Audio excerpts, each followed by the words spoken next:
O programa a seguir é livre para todos os públicos.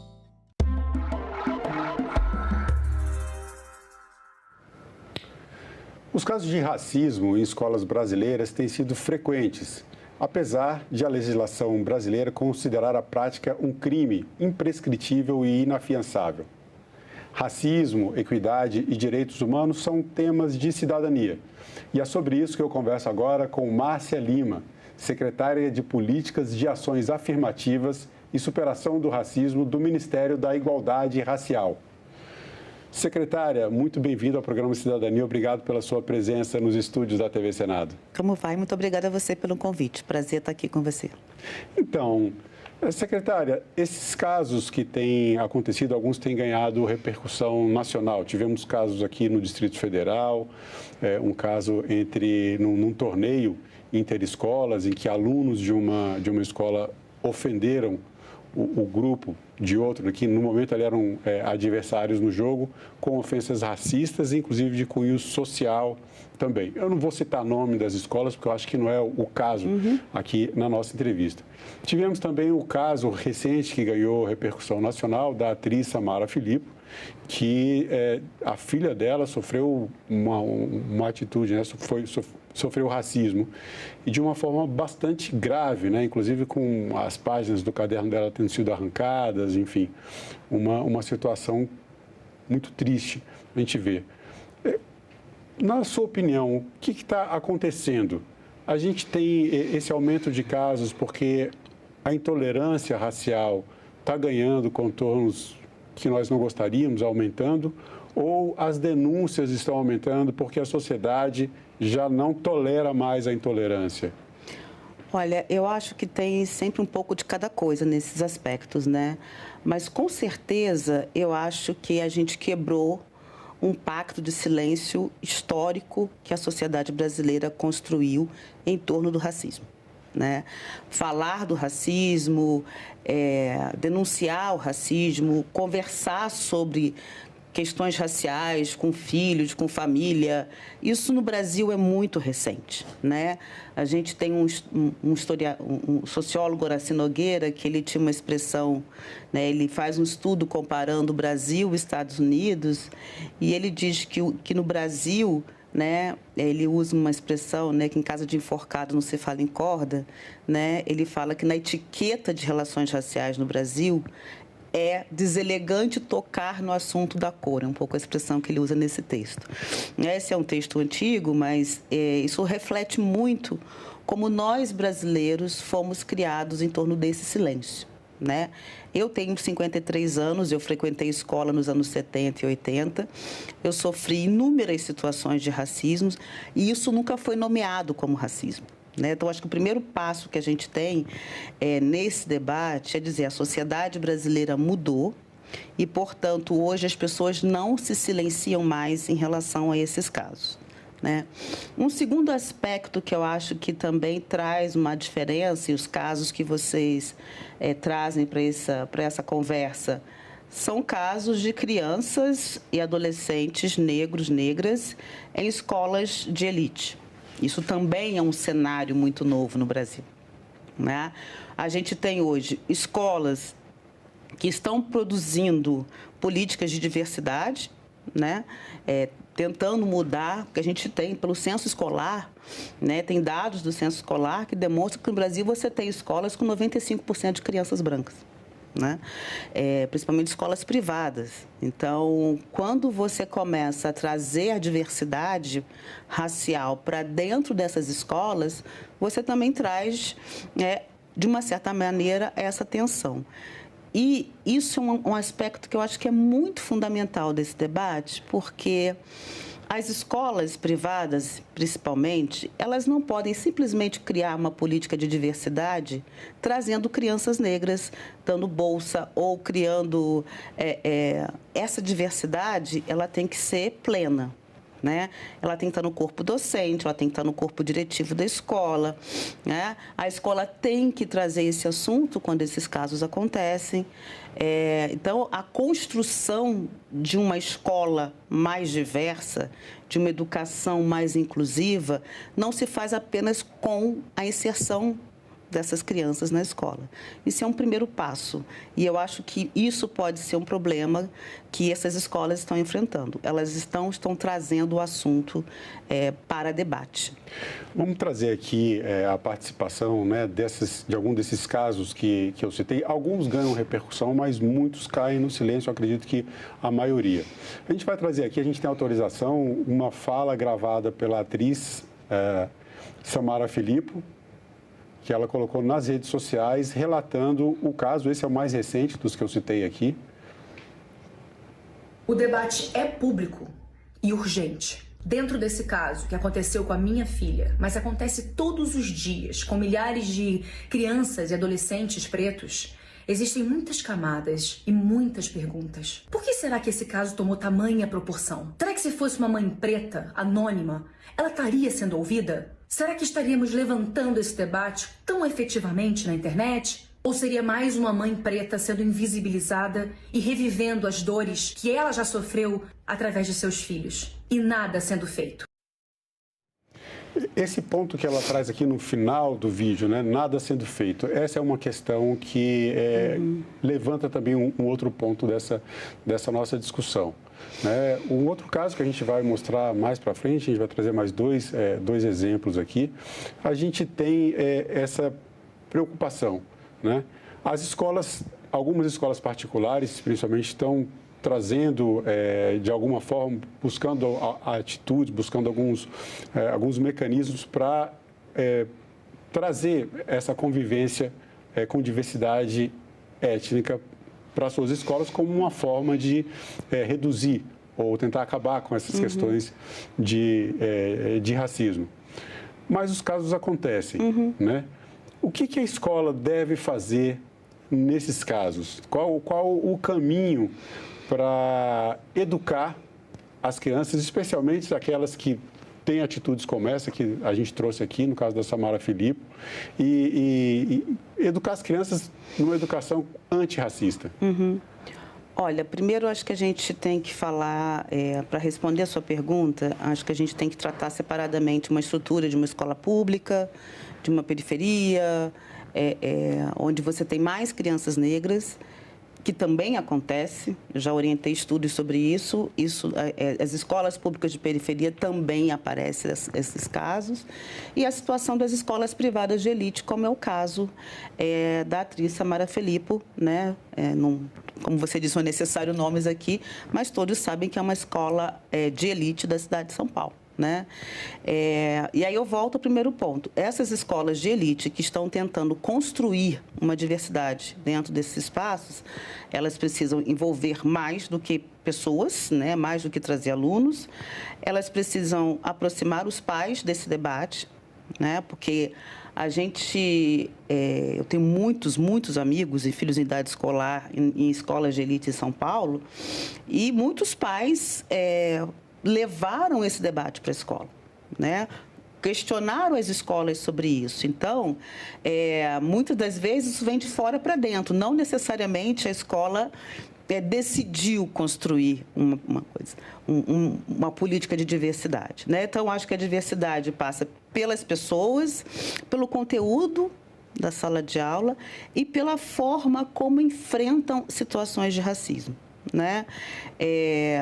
E aí eu acho que tem uma diferença muito grande se a gente está falando de crianças ou de adolescentes, porque a capacidade de discernimento do que está fazendo é diferente. E tem uma coisa que é muito importante: crianças não nascem racistas. Né? Ou seja, a criança, é o seu cognitivo, é a sua construção, é a sua interação social que você vai construindo essa ideia do outro racializado, inferior, menor, né? Então, isso vem de como são educadas essas crianças, de como o mundo também mostra isso, né? Para essas crianças, e a gente precisa, e por isso que a gente tem políticas de ações afirmativas que consistem em políticas que corrigem desigualdades de oportunidades, no qual educação e trabalho são elementos centrais. Então, a escola precisa de um debate amplo e aprofundado sobre isso. né? Não adianta trazer, né? No dia 20 de novembro eu faço... Né? Eu sempre brinco muito do novembrismo brasileiro, né? Estou no dia 20 de novembro, não adianta querer fazer eventos no dia 20, chamar pessoas negras para falar na escola nesse dia. O corpo docente, né? Qual é a diversidade do corpo docente? Né? O quanto que os pais de escolas de elite querem que seus filhos estudem com professores negros? Né? Isso é um tema. Tem um caso, desculpe, a senhora está falando sobre esse movimento que às vezes vem de fora para dentro, né? Então, no caso, em São Paulo, inclusive, numa escola que também não é uma escola pública, uma escola particular, a advogada Eve Barreto Santiago criou uma comissão antirracista com os pais e uma escola que se considera progressista, mas que ela percebeu justamente essa ausência de pessoas negras no corpo docente, no próprio, outros profissionais da área da educação, dentro da parte administrativa da escola, da parte pedagógica, não necessariamente os professores. E a partir dessa comissão que foi formada por pais, a escola começou a tomar essas atitudes para melhorar o ambiente, né? Esse é um ponto também que a gente pode tratar aqui. Eu tenho um outro vídeo agora de um professor aqui do Distrito Federal, um caso também recente, que não teve repercussão na mídia e que ele acabou precisando retirar a filha dele da escola porque ela sofreu um constrangimento e ele acabou optando por tomar essa atitude. A gente vai chamar aqui o vídeo agora, o professor Jorge Augusto Gonçalves. Ele é professor de matemática aqui no Distrito Federal. Vamos falar sobre o racismo. Existe uma cultura de não se aplicar as leis que já existem nesse país. As escolas têm por obrigação falar da cultura afro. É uma lei que já existe desde 2003. Esse é um país que tem muitas leis, boas leis, mas nós não a colocamos em prática. Eu sou pai de uma filha que sofreu agressão e eu acho que o legado que a gente tem para deixar é fazer com que as leis sejam aplicadas, para que as escolas deem formação continuada para os seus professores, e para que os alunos entendam, né, que a diferença ela existe e que a diferença é sim bonita e precisa ser respeitada. Secretária, a pergunta que eu trago a partir dessa fala do professor Jorge é por que essa legislação não inibe as atitudes racistas, não só nas escolas, né? Eu conversava com a senhora um pouco antes, a pessoa não vai para a escola e cometer um crime de roubo sem constrangimento. Mas parece que o crime de racismo, apesar de estar na legislação, a legislação não está tendo força suficiente para mudar essa cultura? Acho que, voltando aqui, né, se a gente pega, por exemplo, essas crianças que a gente estava falando ainda há pouco, né? Essa criança nasce numa família branca, de classe média alta, ela vai ter uma babá negra, ela vai ter um motorista negro, ela vai ter uma empregada doméstica negra, ela vai chegar na escola. A pessoa negra vai estar limpando o chão, limpando o banheiro, preparando a comida. É assim que a gente constrói. Eu estou dando esse exemplo porque existe uma questão da formação dos estereótipos raciais, principalmente para as crianças, que elas crescem vendo pessoas negras sempre em posições de servi-las, né? É assim que a gente vai marcando e construindo, né, uma referência racial. Quando vem uma lei, né, essa lei ela vai dizer para essa criança que o que ela está olhando no mundo não é verdade, né? Ela vai dizer, ela vai ter que olhar para essas pessoas nesses lugares e construir, a partir de uma disciplina, uma ideia de que essas pessoas, uma ideia diferente do que a própria vida dela, ainda como criança, está mostrando, né? Então, por isso que eu acho que, assim, a Lei 10.639 é uma lei muito importante, porque ela não só fala, né, das questões do racismo, mas um aspecto que eu acho muito importante dessa lei é como a gente revisita, né, o papel do negro na sociedade brasileira, né? A história, né, da população, da cultura africana, é tirar a pessoa negra desse lugar da subordinação, né? Esse é um aspecto muito importante da lei, né? Dar a essas crianças um outro aprendizado sob a perspectiva racial, né? Não acho que a disciplina que a gente tem, material, currículo, existe toda... A lei tem 20 anos, né? Eu acho que tem um manancial de coisas, principalmente materiais pedagógicos e parâmetros curriculares para pensar a lei. Nós precisamos de quê? De uma boa implementação da lei, porque isso não nos garante, por exemplo, e eu baseei isso muito numa etnografia de uma estudante de mestrado, fez uma dissertação comigo, que uma escola onde valorizava isso, a construção racial era muito equivocada. Então, o fato de existir a disciplina não é o suficiente para a gente resolver, né, como que isso está sendo ensinado, né? Tem estudos do baixíssimo impacto de implementação dessa lei, né? Então, você põe no currículo, mas você não investe muito, né? A gente fala um pouco... tem mais, né? Aquele bom e velho mais dessas questões, né? Porque foi como eu disse do exemplo da criança que tem da casa para a escola, ela tem toda essa construção racial.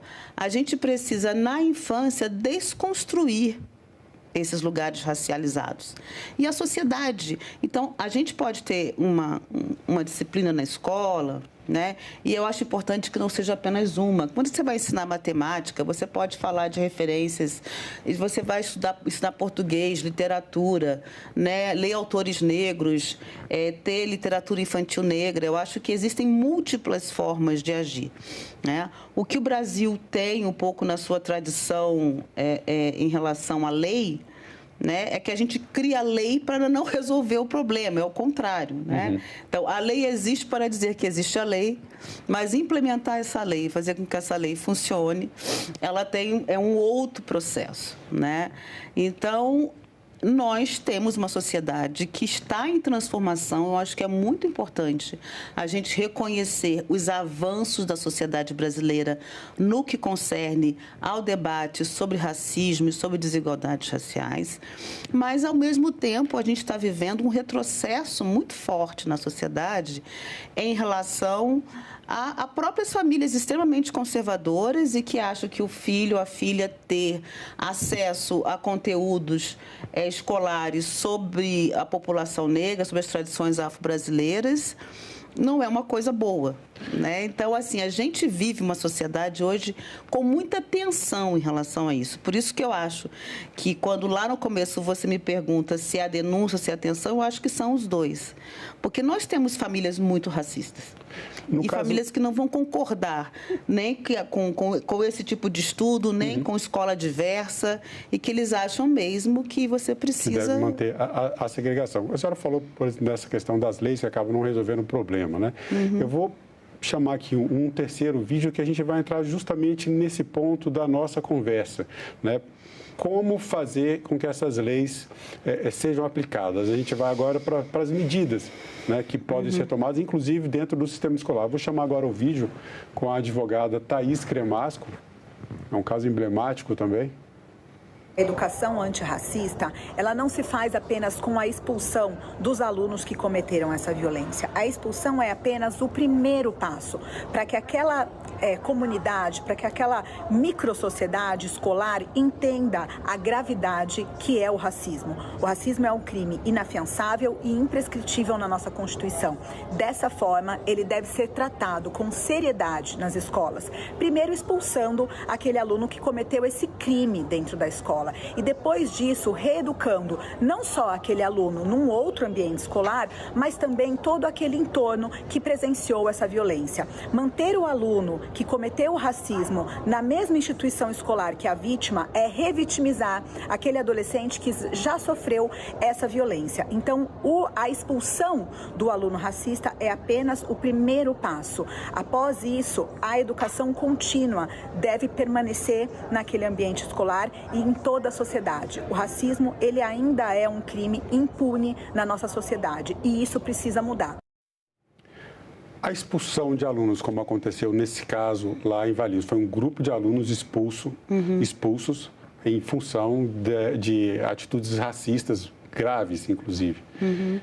É o melhor caminho? Esse é um caminho exemplar para que outras crianças não façam a mesma coisa, outros adolescentes, no caso era um grupo de adolescentes? Não necessariamente, né? Eu acho que, às vezes, a expulsão é necessária, mas a depender da faixa etária da criança, do nível de agressividade do caso, né? Às vezes você tem, eu não estou aqui amenizando o racismo, né? Claro. Não preciso me defender nesse aspecto. Mas, em termos de... pensando em forma educacional, né? Assim, também não sou pedagoga, mas entendo que... a gente tem situações muito mais violentas em torno do racismo e situações que, às vezes, que é uma ofensa, que é uma brincadeira, né? Que isso aparece muito na escola. Brincadeira com cabelo, brincadeira com o tom da pele, brincadeira para quem brinca, mas para quem sofre a brincadeira não é exatamente isso. Eu sempre digo isso para os meus sobrinhos, só é brincadeira se todo mundo se diverte, senão não é outra coisa, né? Eu acho que acho que a gente tem que olhar um pouco, acho que não dá para dizer tem que expulsar ou não tem que expulsar, né? Se são pessoas já com mais discernimento, por isso que eu digo, adolescentes, entre 15 e 17 anos, ainda são menores de idade, mas já tem, hoje em dia a gente sabe o quanto que o adolescente... tem muito acesso à informação, né? Tem um discernimento. Já tem um discernimento em relação a isso. É diferente de uma criança de 6, 7 anos, 8 anos, que já pode, infelizmente, cometer uma injúria racial com uma outra criança, né? Então, acho que primeiro a gente tem que ver os casos, a dimensão desses casos, né? Para que se tome uma decisão, né? Eu entendo, né, que mesmo quando a escola, que eu acho que é o caso, até onde eu soube da filha da atriz, os próprios pais decidiram tirar o filho, os filhos que fizeram, né, cometeram racismo, né? Eu acho que... Porque hoje em dia você já tem uma repercussão moral disso dentro do espaço escolar, né? E às vezes a própria criança discriminada também fica num ambiente extremamente difícil, né? Não, às vezes até por hostilidade, porque as outras crianças foram expulsas, ou mesmo um constrangimento, né? Então, o que eu acho que é o grande desafio de lidar com o racismo na escola é achar esse meio termo. Você não pode naturalizar e dizer, olha, racismo é normal, né? Sim. Mas é algo que acontece e que precisa ser enfrentado, né? Também pode ser prevenido, né? Se você tem um bom diálogo e uma boa construção sobre isso, né? Levar, quando tiver casos em outras escolas, esse caso, por exemplo, deveria ser discutido nas outras escolas que não tiveram essa experiência, mas que poderiam fazer essa discussão, né? E eu acho que tem uma coisa que me preocupa muito quando a gente fala de crianças negras, principalmente em escolas de elite, porque também faz parte da minha experiência pessoal, é muita solidão. Isso é citado, inclusive. É muita solidão. Nos dois casos, desses casos que a gente trouxe aqui, às vezes a criança chega para brincar e as outras, o grupo se afasta. É muita solidão, é muita solidão, porque você só mudando sempre... a cultura para... Eu passei toda a minha vida sendo a única aluna negra da sala. Isso, toda a minha trajetória foi assim, né? Você é um isolamento, né? Então, por isso que eu acho importante que as escolas criem políticas de trazer uma diversidade para o corpo docente, mas tem que ter no corpo docente, tem que ter na direção da escola, né? Porque senão é a criança negra, como dentro de uma sala de aula, e a merendeira negra. É a criança negra e o porteiro negro, entende? E essas referências, elas são construídas justamente nessa primeira infância. Então, acho que é muito importante que a gente, na primeira infância, no ensino fundamental, né, nesse período, né, até a adolescência, é um período muito importante de formação dessas crianças e adolescentes, né? Então, eu acho que expulsão tem que ser avaliada. Eu não diria que é o remédio, entendeu? Mas, às vezes, é um remédio amargo que é necessário. Acaba né? dando um exemplo. Ou né? então, como eu disse, a própria situação, o próprio clima fica muito difícil, né? Mas é importante saber, é importante a gente se perguntar qual é o aprendizado desses adolescentes. Que é o papel da escola, né? Exatamente, o papel de educação. Então, eles vão mudar de escola, mas vão chegar numa outra escola. Como é que isso vai ser tratado? Né? Eu acho que isso é um ponto muito importante. Né? Secretária, pergunta pinga-fogo. Eu falei racismo, equidade, direitos humanos são temas de cidadania. Para a senhora, o que é cidadania? Olha aí, vou tentar fugir do sociologuês, né? Como socióloga, eu poderia ficar aqui horas falando de cidadania. Mas eu hoje acho que quando a gente fala de cidadania, a gente está falando de acesso a direitos, né? De acesso, infelizmente, a direitos básicos, né? Como o direito de ir e vir, que o jovem negro não tem, né? Como o direito à educação, o direito a uma segurança alimentar, né? Quando a gente fala de cidadania, a gente está falando muito mais de direitos civis, né? Mas hoje, quando a gente pensa uma pessoa que se diz cidadã, é uma pessoa que pode votar, que pode ser votada, que se sente representada nos diferentes espaços da sociedade, que não tem medo, né, de circular, como tem hoje, repito, a juventude negra no Brasil sofre muito do racismo, né? Então, isso limita a sua inserção na sociedade, né? Eu acho que uma pessoa de cidadania plena é aquela pessoa que acessa recursos, acessa direitos, tem deveres diante da sua sociedade, mas se sente uma pessoa plena, né? E eu acho que isso hoje, infelizmente, está muito escasso.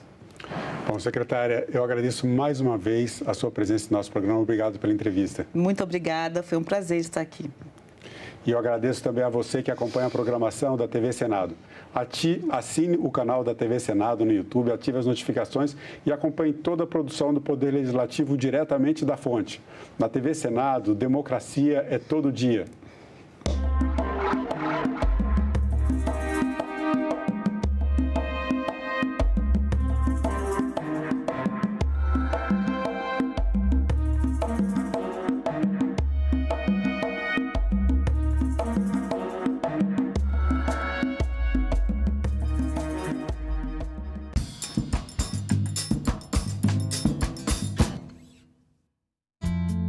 Alexandre Neri, como podemos reduzir o risco do roubo de dados pessoais na internet? Principalmente, não clique em links desconhecidos que você recebe por aplicativos de mensagem, desconfie de ligações que você recebe de números desconhecidos e não forneça seus dados, por exemplo, CPF, em qualquer situação. Agenda Econômica, hoje, 20h, aqui na TV Senado. Agora é lei. Foi aprovada a escola em tempo integral. Com isso, é permitido à União financiar as matrículas nas escolas de educação básica por meio de transferência de recursos para estados e municípios. Para isso, o aluno terá que ficar na escola ou em atividades curriculares por tempo igual ou superior a 7 horas diárias ou a 35 horas semanais. O Senado votou, agora é lei. Uma notícia falsa pode vir de quem a gente menos espera, no grupo da família ou nas nossas redes sociais. Mas como saber se uma informação é verdadeira? Agora, as informações sobre o Senado podem ser checadas pelo WhatsApp. Envie texto, link, foto, captura de tela ou vídeo de qualquer notícia duvidosa sobre o Senado Federal. Nossa equipe vai analisar o material e responder se a informação é falsa, verdadeira ou imprecisa. Ficou na dúvida? Senado verifica.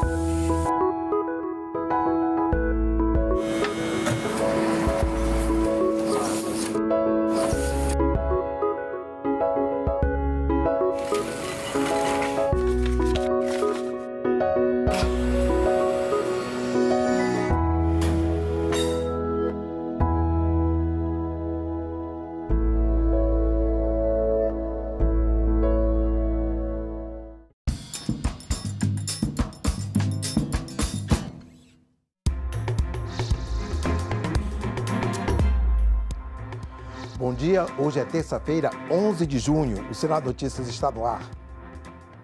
Vejamos agora algumas propostas que estão na pauta de votações do plenário do Senado nesta semana. Quem traz os detalhes é a repórter Raquel Gonçalves. Nesta terça, estão previstas a discussão em turno único de 3 projetos de lei. O primeiro institui a Política Nacional de Assistência Estudantil, o PNAES. O projeto amplia e garante as condições de permanência dos estudantes em universidades públicas federais e institutos federais, por exemplo. O objetivo é apoiar alunos com diferentes vulnerabilidades, por meio de bolsas que garantam moradia estudantil, alimentação, transporte, atenção à saúde, apoio pedagógico, cultura, esporte e atendimento pré-escolar a dependentes. O projeto deverá ser executado pelo Ministério da Educação. A última tramitação foi na Comissão de Educação e Cultura, onde recebeu parecer favorável do relator, o senador Flávio Arnes. Acompanhe o que ele disse. A proposição e análise busca abordar um problema crítico na educação superior, a evasão escolar devido a condições socioeconômicas desfavoráveis ou outras vulnerabilidades dos estudantes, através de múltiplas iniciativas, como bolsas de permanência, apoio à alimentação, moradia, transporte e atenção à saúde mental. O PL não apenas almeja reduzir as taxas de evasão, mas também melhorar o desempenho acadêmico e facilitar a inclusão social de um amplo público.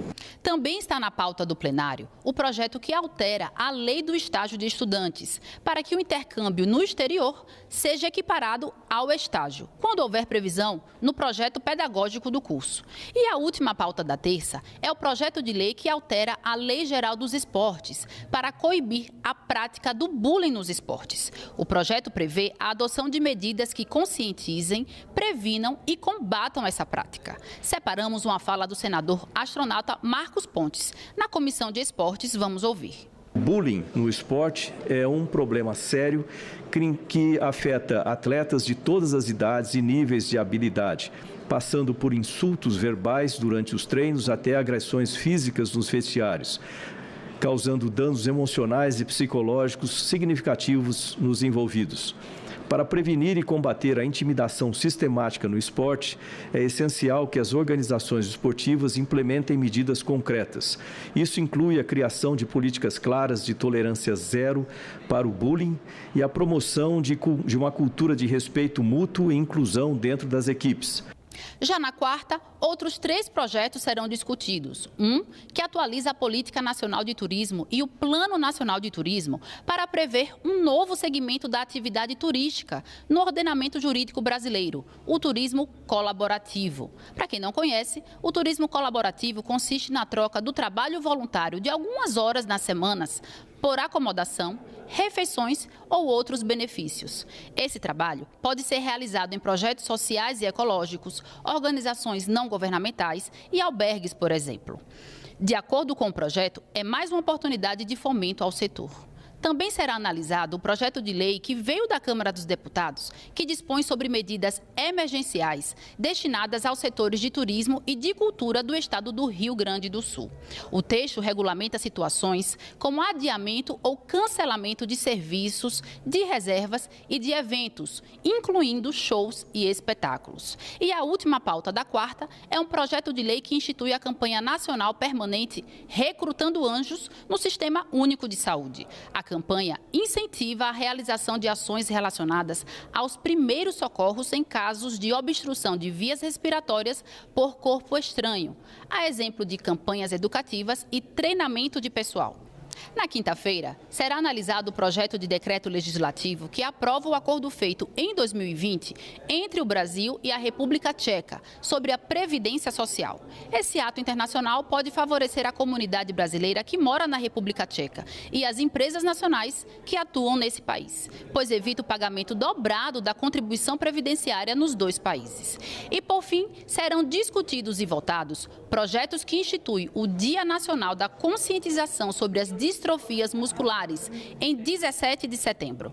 As distrofias são um grupo de mais de 30 doenças hereditárias que causam o enfraquecimento e a perda progressiva da massa muscular. E o que institui o Dia Nacional do Hematologista e do Hematerapeuta, no dia 29 de outubro. Voltamos ao estúdio. O uso da inteligência artificial vai ser o assunto de uma sessão temática hoje no plenário do Senado. O relatório sobre o projeto, que reúne todas as propostas sobre o assunto, já foi apresentado pelo senador Eduardo Gomes à comissão temporária criada para debater o tema. O relatório apresentado é resultado do trabalho da comissão temporária que foi criada para analisar o tema após o trabalho de uma comissão de juristas criada pelo presidente do Senado, Rodrigo Pacheco. O projeto cria o Sistema Nacional de Regulação e Governança de Inteligência Artificial, que será a autoridade competente para fiscalizar e regular o setor e a atividade econômica.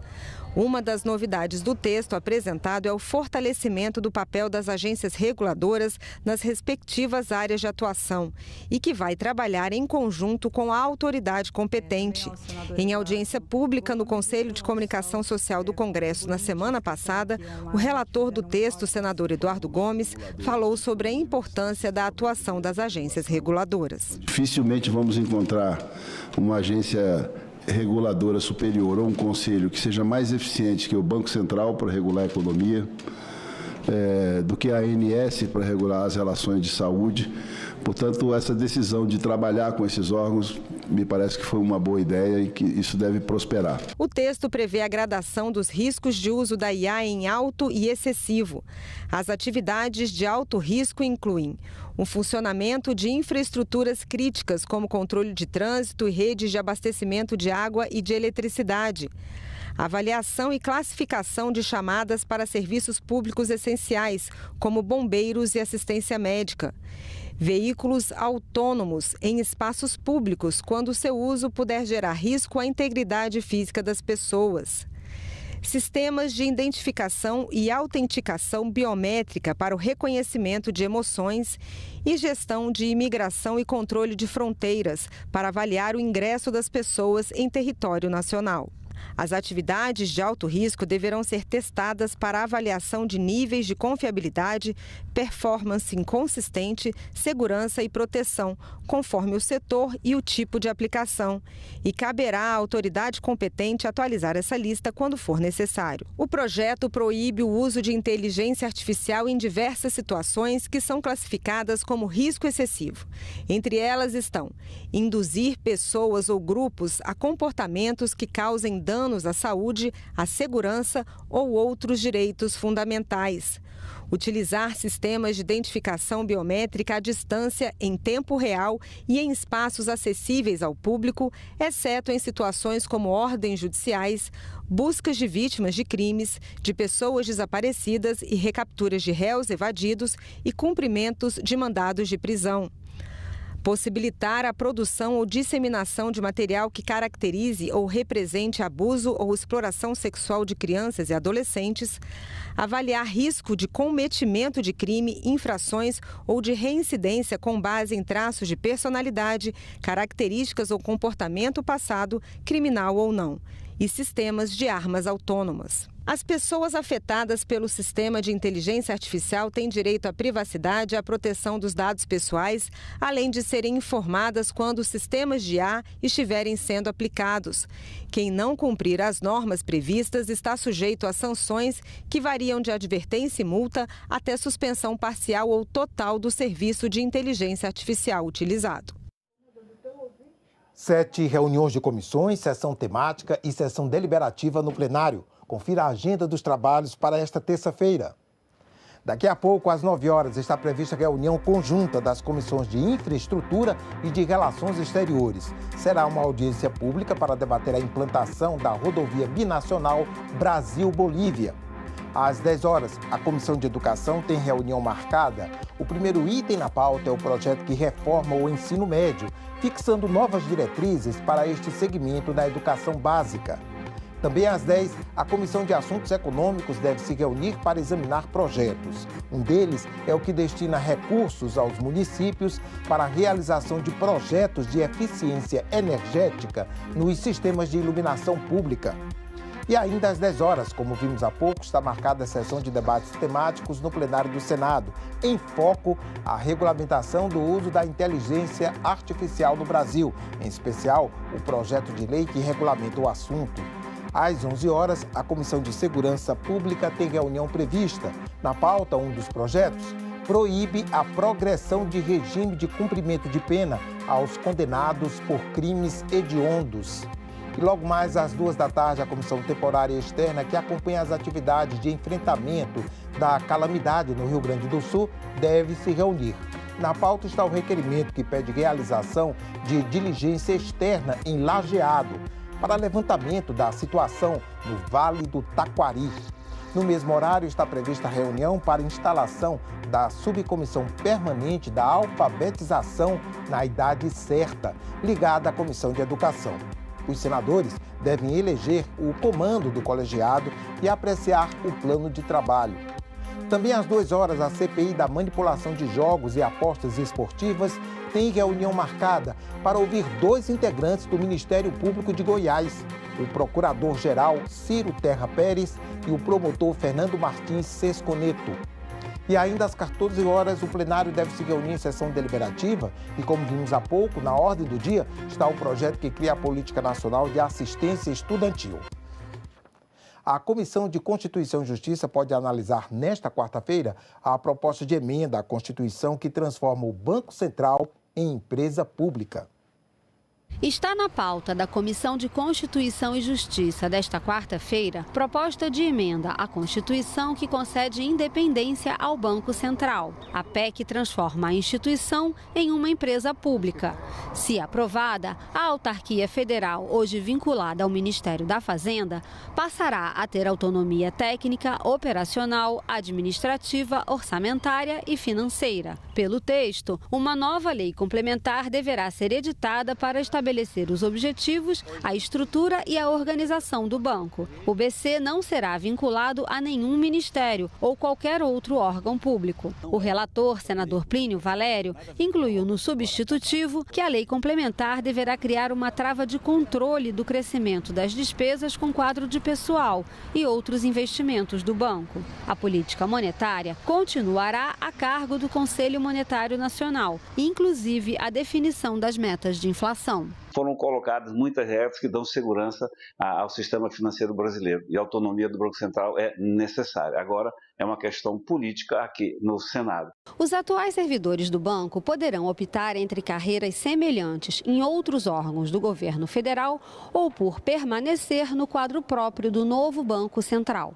Os que optarem pela permanência terão direito à compensação financeira baseada nas contribuições feitas ao regime próprio de previdência dos servidores públicos. O autor da PEC, senador Vanderlan, disse que o texto poderá ser aperfeiçoado. Creio que agora, começando as discussões ali pela CCJ, com certeza virá aí as audiências públicas para aperfeiçoar ainda mais o projeto. Então, estou muito otimista que nós vamos aprovar o projeto e o Banco Central ter essa autonomia administrativa, a autonomia orçamentária e financeira. Para apoiar a recuperação das instituições de educação atingidas pelas chuvas no Rio Grande do Sul, o Senado está doando cerca de 400 livros. Reitores gaúchos participaram de uma reunião nesta segunda-feira com o senador Paulo Paim. Reitores de universidades e institutos federais do Rio Grande do Sul participaram de uma ação promovida pelo Senado Federal com o objetivo de doar livros para as unidades acadêmicas atingidas pelas enchentes no estado.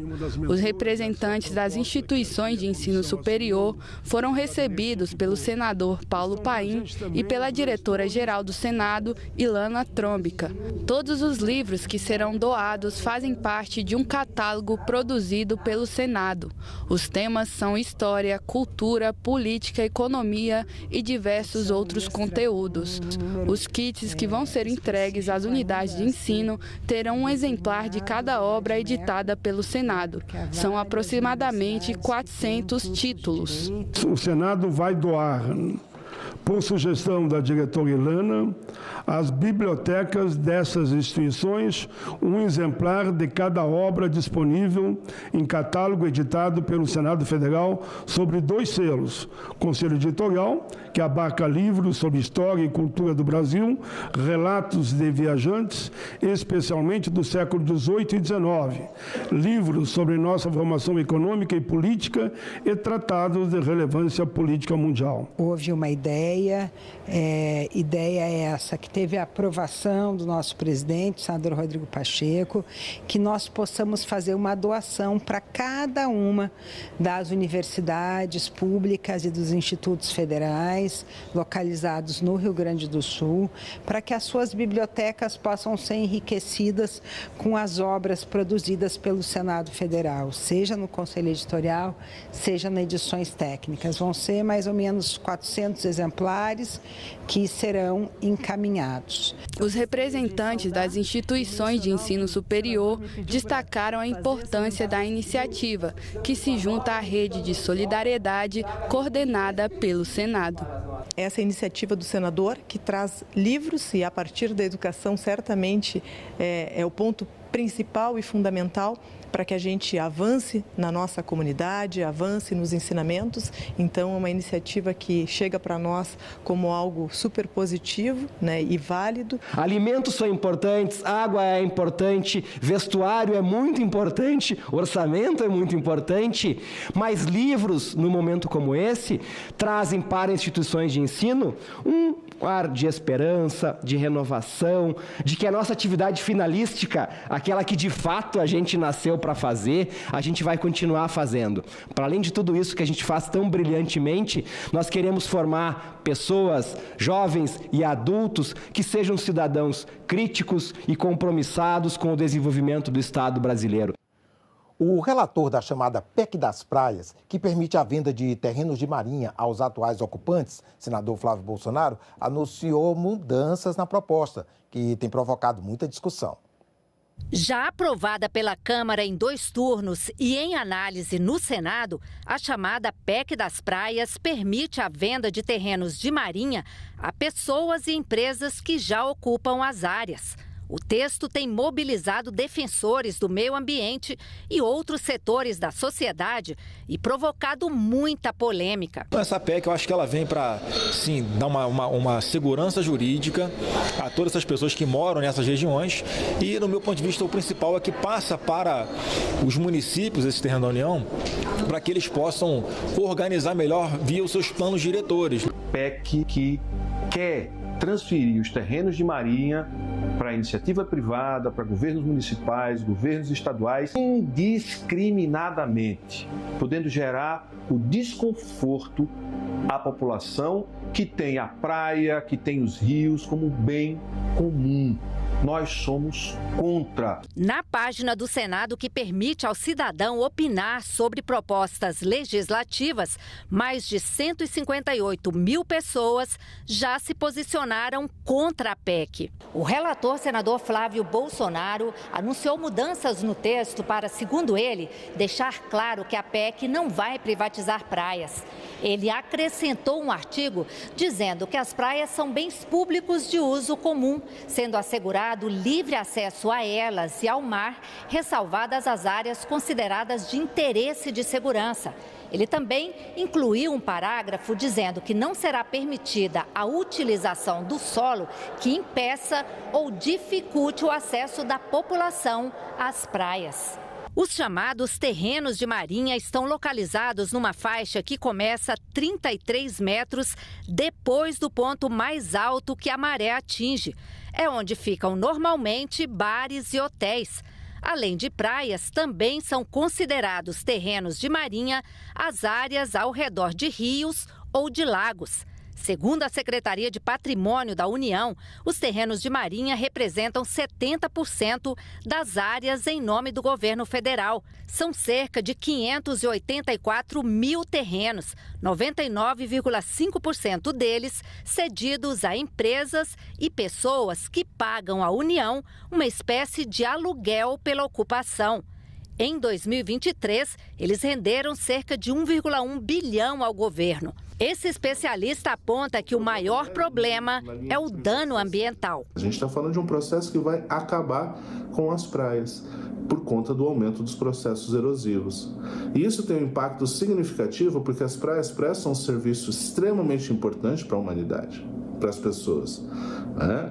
A gente está falando de fenômenos como, né, de processos como a ciclagem de nutrientes, proteção da linha de costa. A gente está falando como a produção, né, ou a provisão de alimento que acaba sendo pescado nas praias, em outros locais. E quando eu estou falando de praia, tudo isso que eu estou falando serve também para manguezal, porque neles também há a influência das marés e lá também tem terrenos de marinha que tem uma previsão de ocupação.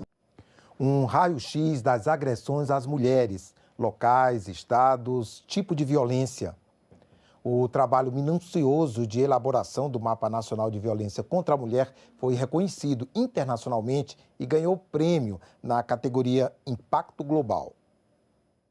61% das mulheres que sofreram alguma violência doméstica em 2023 não procuraram uma delegacia. O dado está presente no Mapa Nacional da Violência de Gênero, projeto que foi premiado pelo Click Global Transformation Award e ganhou a categoria Impacto Global. O projeto é resultado da parceria entre o Senado Federal, por meio do Observatório da Mulher contra a Violência e do Instituto Data Senado, o Instituto Avon e a Organização de Jornalismo de Dados de Gênero e Número.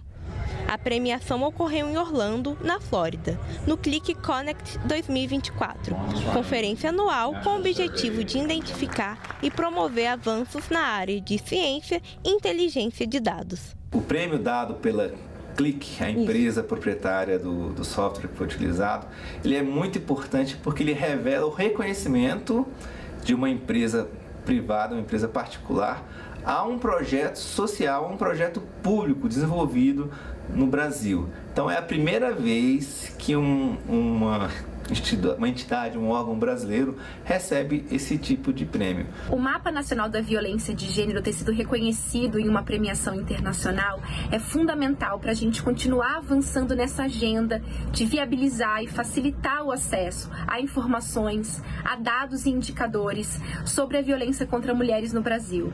Dados de qualidade são meios de acesso à cidadania, são instrumentos para a conscientização da sociedade e são ferramentas indispensáveis para que as instituições possam tomar decisões baseadas em evidências. O Mapa Nacional da Violência de Gênero é uma plataforma pública e unificada de dados e indicadores sobre violência contra mulheres no Brasil. Os números estão disponibilizados em gráficos amigáveis e acessíveis, com séries históricas, recortes regionais e étnicos raciais, e podem ser acessados pelo site do Senado Federal. O usuário consegue filtrar informações de acordo com o interesse, além de fazer análises comparativas. A ferramenta vem ganhando cada vez mais alcance. Nós temos diversas fontes de dados que são utilizadas para compor o mapa. A nossa fonte Data Senado é a pesquisa de violência, que é a maior série histórica de dados dessa temática, que ela é desde 2005 e ela ocorre de 2 em 2 anos. Então a gente tem um período de análise muito grande e a gente consegue até fazer uma evolução histórica dessa temática no Brasil. Em 2023, mais de 400 mil mulheres foram vítimas de algum tipo de agressão. As ameaças lideram com quase 300 mil. Em seguida, lesão corporal, com 148 mil. 3.365 mil homicídios e 1.127 feminicídios. O mapa traz dados alarmantes de índices de feminicídio por estado. Santa Catarina é o estado com mais registros, 232 mortes até outubro de 2023, seguido do Rio de Janeiro, com 184, e a Bahia, com 178. Os números mostram que os casos acontecem principalmente na residência da vítima. Na pesquisa, existe uma pergunta que é direto para a mulher: você já sofreu algum tipo de violência? E algumas dizem sim, outras dizem não. E das que dizem não, existe um bloco à frente que pergunta se já sofreu isso, já sofreu aquilo. E elas acabam dizendo que sim em algum outro momento. Então, elas não têm consciência que aqueles itens são violência, e é a violência subnotificada. Então, isso é alarmante. Nós ficamos por aqui. Você pode rever as reportagens desta edição na nossa página na internet, senado.leg.br/tv. Obrigado pela companhia. Já voltamos com a primeira atividade do dia. Enquanto isso, continue sintonizado aqui na TV Senado.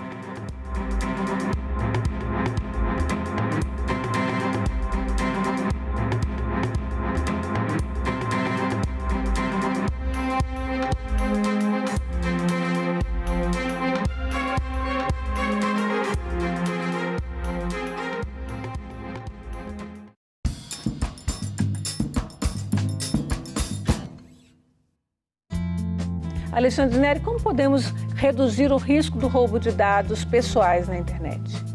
Principalmente, não clique em links desconhecidos que você recebe por aplicativos de mensagem, desconfie de ligações que você recebe de números desconhecidos e não forneça seus dados, por exemplo, CPF, em qualquer situação.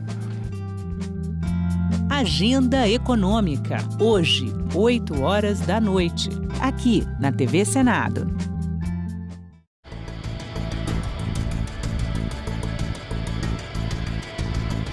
É muito comum você falar de economia circular e o público entender reciclagem. A reciclagem ela foi uma estratégia linear para lidar com o problema da economia linear. E a reciclagem depende da geração de resíduo. A economia circular não gera resíduo, porque ela já é pensada desde o início do desenvolvimento do produto a não ter aquele material que não tem valor. A economia circular não vem para solucionar um problema. Ela muda o sistema e evita o problema. Tem que ser mais eficiente, tem que ter um equilíbrio com o ecossistema natural, porque se faltar matéria-prima, não vai ter o meu negócio. Se o ecossistema estiver destruído, se a sociedade não tiver como consumir, não adianta ter o produto. É uma questão de sobrevivência. Agora é lei. A fita com desenhos de girassóis passa a ser oficialmente o símbolo de identificação das pessoas com deficiências ocultas. As deficiências ocultas são aquelas que podem não ser percebidas de imediato, como a surdez, o autismo e as deficiências cognitivas, entre outras. O Senado votou, agora é lei. As vítimas, elas não tinham muita alternativa. O relatório aponta que Maceió é vítima do maior crime ambiental em área urbana do mundo. Hoje já está comprovado de que a responsabilidade sobre o afundamento é da atuação da Braskem. Salão Nobre, nesta quarta, 20h, aqui na TV Senado. Informação, fake news, liberdade de imprensa e de expressão, censura.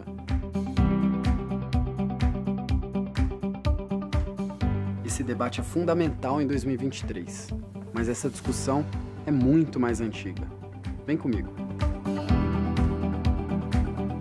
Há 200 anos, a Constituinte de 1823 já previa como direitos fundamentais a liberdade de imprensa e de publicação. O projeto de Constituição também garantia o direito à propriedade intelectual, proibia a censura e dizia que a responsabilização por abusos nesse direito seria definida em lei.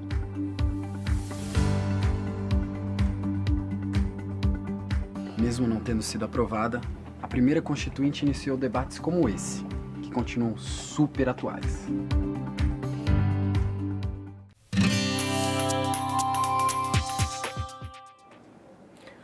Olá, eu sou a Carla Benevides e nesta edição do programa Argumento nós vamos falar sobre um projeto de resolução que cria o Diploma Empresa Ideal.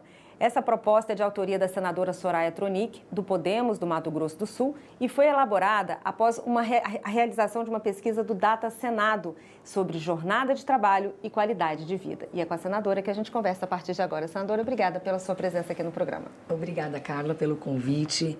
para poder colaborar, né, com essas informações acerca da produtividade no trabalho e da qualidade de vida, questões absolutamente atreladas, né? Senadora, a gente tem hoje no Brasil um índice de 30% da população que trabalha que tem síndrome de burnout. Essa pesquisa fala exatamente sobre qualidade de vida, jornada de trabalho. De que forma ela pode melhorar a saúde mental das pessoas que estão no mercado de trabalho? Carla, há muito tempo, desde que nós nos conhecemos por gente, a gente tem essa mesma forma de trabalhar, 5 vezes por semana, o sábado e o domingo. Mas com o avanço da tecnologia, inclusive, que permite um trabalho remoto, nós podemos mudar essa lógica. É uma questão também de conscientização. O que importa é o homem e a questão econômica, lógico que não pode ficar de fora. O que nós estamos propondo e analisando é a possibilidade de diminuição do trabalho presencial. Há algumas campanhas de trabalho de 4 dias apenas. Não é exatamente isso. Nós estamos tratando aqui do ser humano e de uma possibilidade de ter, inclusive, um trabalho híbrido para que as famílias estejam mais unidas, para que as pessoas tenham condições de ter mais um dia de atividade física. E isso tudo vai proporcionar a diminuição desses índices de burnout que são cada vez mais impressionantes. Por quê? Porque as pessoas estão cansadas. A jornada de trabalho presencial também tem aquele período que a pessoa está se locomovendo para o ambiente de trabalho. Muitas delas chegam a pegar, no mínimo, aí 2 horas de trânsito. Na pesquisa aqui, 24% diz que demora mais de 3 horas para se deslocar do trabalho da casa para o trabalho. Então, isso também colabora com o burnout, né? Então, é importante que a gente consiga ver de uma forma holística toda essa situação.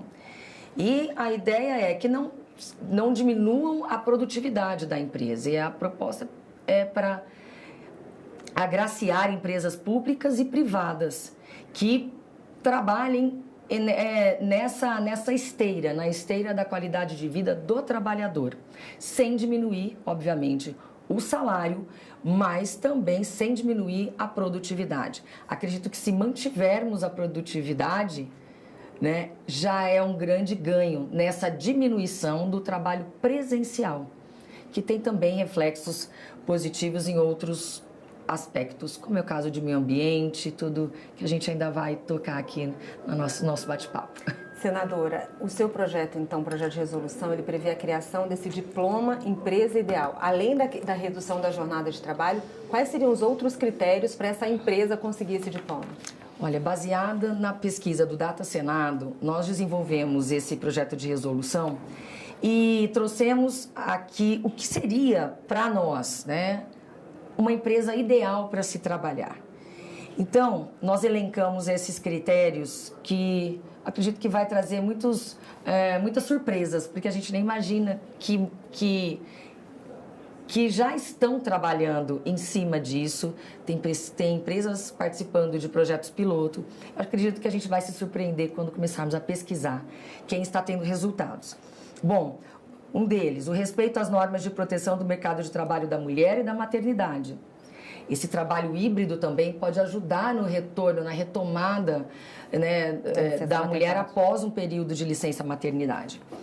Outro critério, promoção de igualdade de gênero no ambiente laboral, o combate à discriminação no ambiente laboral, a implementação de medidas que reduzam a ocorrência de acidentes de trabalho, você está menos exposto, né? O estímulo ao teletrabalho, a redução da jornada semanal de trabalho com a manutenção dos salários, o estímulo à capacitação e à atualização quanto aos recursos tecnológicos para que a pessoa tenha condições de melhorar o desempenho profissional. Ela pode, nesse dia, fazer um curso, né? A implementação de programas que reduzem o nível de estresse e melhorem a saúde física e mental dos trabalhadores e implementação de uma política de remuneração justa, baseada na produção da pessoa. Por que não? Hoje nós temos muita gente ali está ocupada e não produzindo nada, batendo ponto, né? E o que não está sendo avaliado, ela bate o ponto. Mas o que não se avalia é a produtividade dessa pessoa. E os estudos mostraram que sim, é possível aumentar a produtividade nessa harmonia do capital com o trabalho e sem perder absolutamente nada. Senadora, a gente tem aqui um número que aponta o seguinte: 73%, o número da pesquisa do Data Senado, 73% dos entrevistados acredita que o governo deveria oferecer incentivos às empresas que adotassem a semana de trabalho de 4 dias. A senhora acha que esse é um caminho? Olha, incentivar é o que nós estamos fazendo aqui, né? O poder público incentivando e também pesquisando, porque nós podemos ter uma mudança de comportamento muito significativa e foi a própria pandemia que nos provou isso. Quando nós imaginaríamos que pudéssemos trabalhar de forma híbrida aqui mesmo no Senado e mesmo depois da pandemia, nós continuamos com essa forma de trabalhar e produzindo da mesma forma. Na pandemia, o Senado Federal produziu muito, Carla, muito. E agora nós continuamos, pelo menos uma vez por mês, nós temos a possibilidade semana híbrida, né? Da semana híbrida. E o que contribui também para que a gente economize com passagens aéreas, por exemplo. Nós precisamos estar nos nossos estados. Isso facilita. Aí nós trabalhamos até dobrado, porque você fica, ao mesmo tempo que você está acompanhando uma votação, ao mesmo tempo que você está ciente de que tal hora vai ser aberta uma discussão, a gente ainda está trabalhando no próprio estado. Então, é uma economia, inclusive, para a mobilidade urbana, por exemplo. Então, é nosso dever estimular isso, não exatamente como está aqui, muita gente só pensa em trabalhar um dia a menos. Não, é o trabalho híbrido, encontrarmos as diversas formas que possam existir de acordo com o ramo, né, da empresa, no que é possível e qual é o trabalhador que pode ficar de forma remota. E a questão da carga horária, senadora? A senhora acha que talvez, às vezes, pode até não diminuir os 4 dias, ou que se diminua, mas também essa jornada, essa carga horária poderia ser maior ou menor? A carga horária diária do trabalhador, isso também é foco de estudo, de projetos? É foco de estudo. Para algumas empresas, por exemplo, lojas que vendem fisicamente, o vendedor muitas vezes precisa estar ali. Não sei se a gente vai conseguir ainda. Dá para você fazer um autoatendimento, né? Hoje já existem esses mercados em condomínios com autoatendimento, mas outros ramos não têm essa condição. Mas sim, vai depender de cada ramo de negócio, mas testar, fazer essa pesquisa é importante sim para todos nós. E eu acredito até que num dia de trabalho híbrido, por exemplo, você consiga trabalhar cuidando dos seus filhos ao mesmo tempo e você está produzindo da mesma forma. O que não podemos perder é a produtividade, porque a economia exige de nós, né? Que nós estejamos aí produzindo e contribuindo. A empresa tem uma função social, né, muito grande. Então, e outra, o mercado exige, mas é encontrar uma forma da gente conseguir atrelar tudo isso ao bem-estar do ser humano. Mas a senhora acha que o mercado está aberto para essas mudanças? Já existe essa conscientização que a pessoa que está naquela empresa, ela também precisa ter qualidade de vida, ela precisa ter saúde mental? A senhora acha que isso está aberto, as pessoas estão abertas a isso? Olha, isso já tem estudos em outros países, a União Europeia está estudando. Aqui no Brasil, geralmente, nós estamos um pouco atrasados sempre. Mas tudo que é bom, a gente deve copiar. Qual é o problema, né? Copiar, melhorar e adaptar para a nossa realidade aqui. E eu até me surpreendi lendo sobre o assunto, porque eu confesso que eu não estava familiarizada com isso. Ouvi dizer, né, que fora do país muita gente já está testando, mas depois que eu fui ler sobre o Brasil, muitas empresas já estão trabalhando conjuntamente em projetos pilotos para a gente conseguir chegar nesse ponto. É uma mudança de consciência. Por quê? Porque se a produtividade vai ser mantida, qual o problema? O que importa é a produtividade atrelada a um colaborador mais feliz, mais saudável, mais calmo.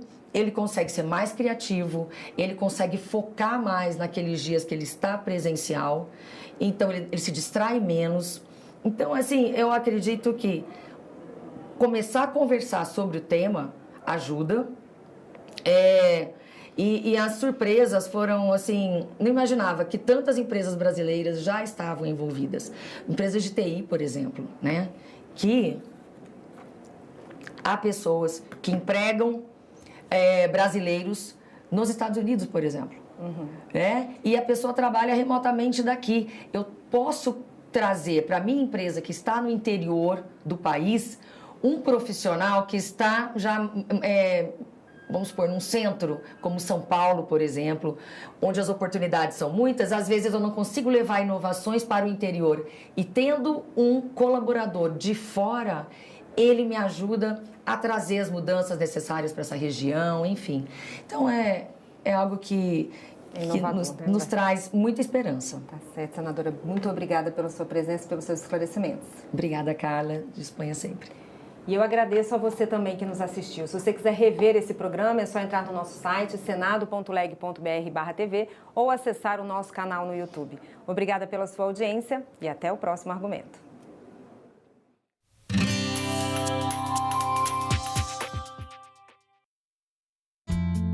Alexandre Neri, como podemos reduzir o risco do roubo de dados pessoais na internet? Principalmente, não clique em links desconhecidos que você recebe por aplicativos de mensagem, desconfie de ligações que você recebe de números desconhecidos e não forneça seus dados, por exemplo, CPF, em qualquer situação. Agenda Econômica, hoje, 20h, aqui na TV Senado. As enchentes, elas são históricas, no tempo do Império, é uma sequência. A enchente vem do Império, a enchente é histórica. O que um amontoado de pinturas ou frases soltas sobre o passado pode nos fazer? Ajudar a revivê-lo, a entendê-lo, a evitá-lo? De vez em quando, até que dá gosto passear no que resta do Rio Rococó. Do Rio que foi canção e foi anedota. E vemos no espelho do passado a caricatura de um tempo que se foi no traço marcante de J. Carlos. O maior cartunista da imprensa carioca no começo da República. Tinha como grandes temas os políticos, os sambistas, as melindrosas e as enchentes. Ah, as enchentes. E por que existem as enchentes?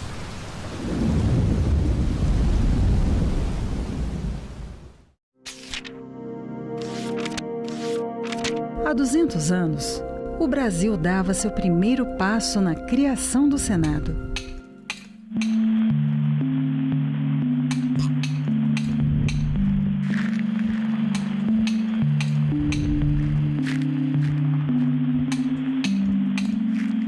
E começava a pavimentar o caminho para uma democracia representativa. O Senado teve um papel decisivo para a manutenção da estabilidade política da maior parte do período monárquico do Império Brasileiro. O maior desafio do Brasil era a manutenção da integridade territorial do país. Ao longo de 2 séculos, em 3 endereços diferentes, o Senado foi palco de discussões que definiram os rumos do país. O Senado está presente em todas as decisões que culminam com a aprovação de leis que vão ser decisivas para o andamento da vida brasileira ao longo do século XIX. O Senado participou dos debates e da votação das chamadas leis abolicionistas. E o Senado teve muita importância na resolução de conflitos. Ao longo de toda a República, todas as grandes crises políticas que aconteceram no Brasil foram resolvidas no Parlamento. E quando o Parlamento não conseguiu resolvê-las, houve a ruptura.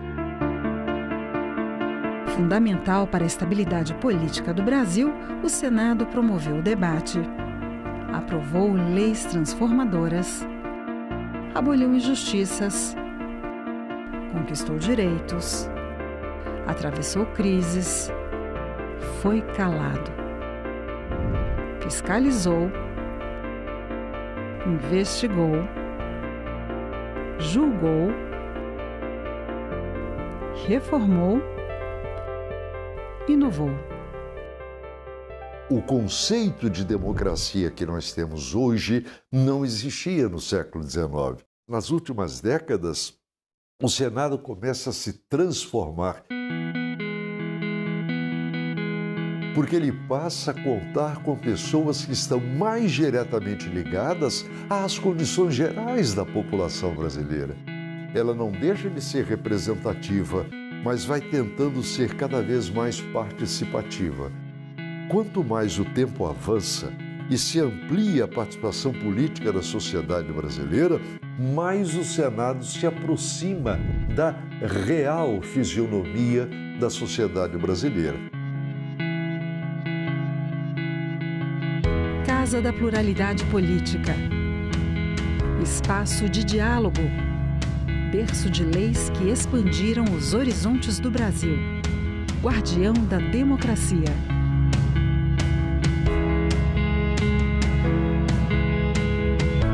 Senado Federal. 200 anos de história.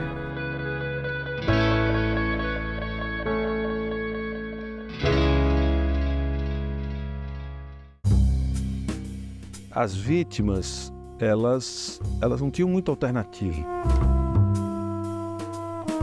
O relatório aponta que Maceió é vítima do maior crime ambiental em área urbana do mundo.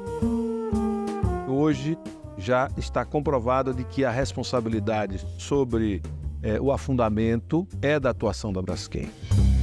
Salão Nobre, nesta quarta, 8 horas da noite, aqui na TV Senado.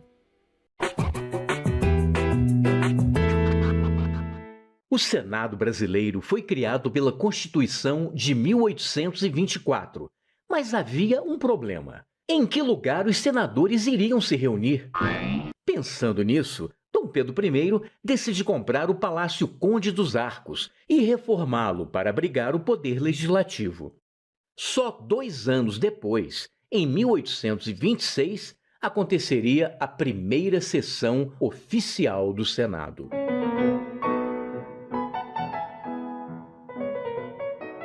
Depois de quase 100 anos, os senadores ganhariam uma nova casa, o Palácio Monroe. Construído originalmente para a Exposição Universal de 1904 nos Estados Unidos, o prédio, todo feito em estrutura metálica desmontável, foi transferido num navio para o Rio de Janeiro e remontado no local mais nobre da cidade. O Monroe acabou se tornando um cartão postal do Rio e uma referência histórica de um período político bastante conturbado.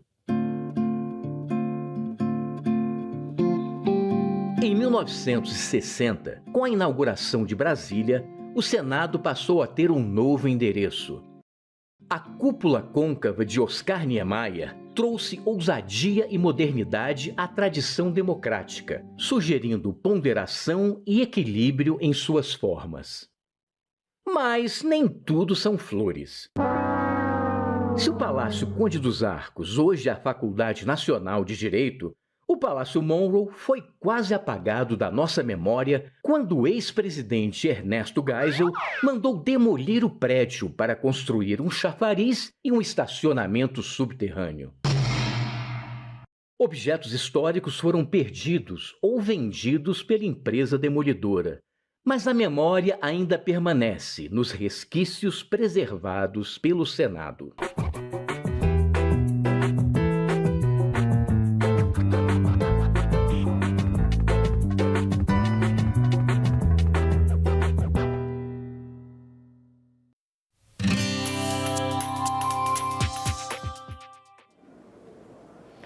Olá, eu sou a Carla Benevides e está começando mais um programa Argumento. vai à sanção o projeto que criou o Programa Nacional de Vacinação em Escolas Públicas. Para explicar melhor essa proposta, está aqui conosco o senador Humberto Costa, do PT de Pernambuco, que foi o relator da proposta na Comissão de Assuntos Sociais, né, senador? A proposta que foi aprovada em plenário foi exatamente a proposta da CAIS, né? Obrigada pela sua presença. Sim, é muito importante que esse projeto tenha sido aprovado, porque eu acho que ele será muito eficaz em ajudar o nosso país a retomar a cobertura vacinal que teve em anos anteriores. O nosso Programa Nacional de Vacinação sempre foi considerado um dos melhores do mundo, se não o melhor do mundo.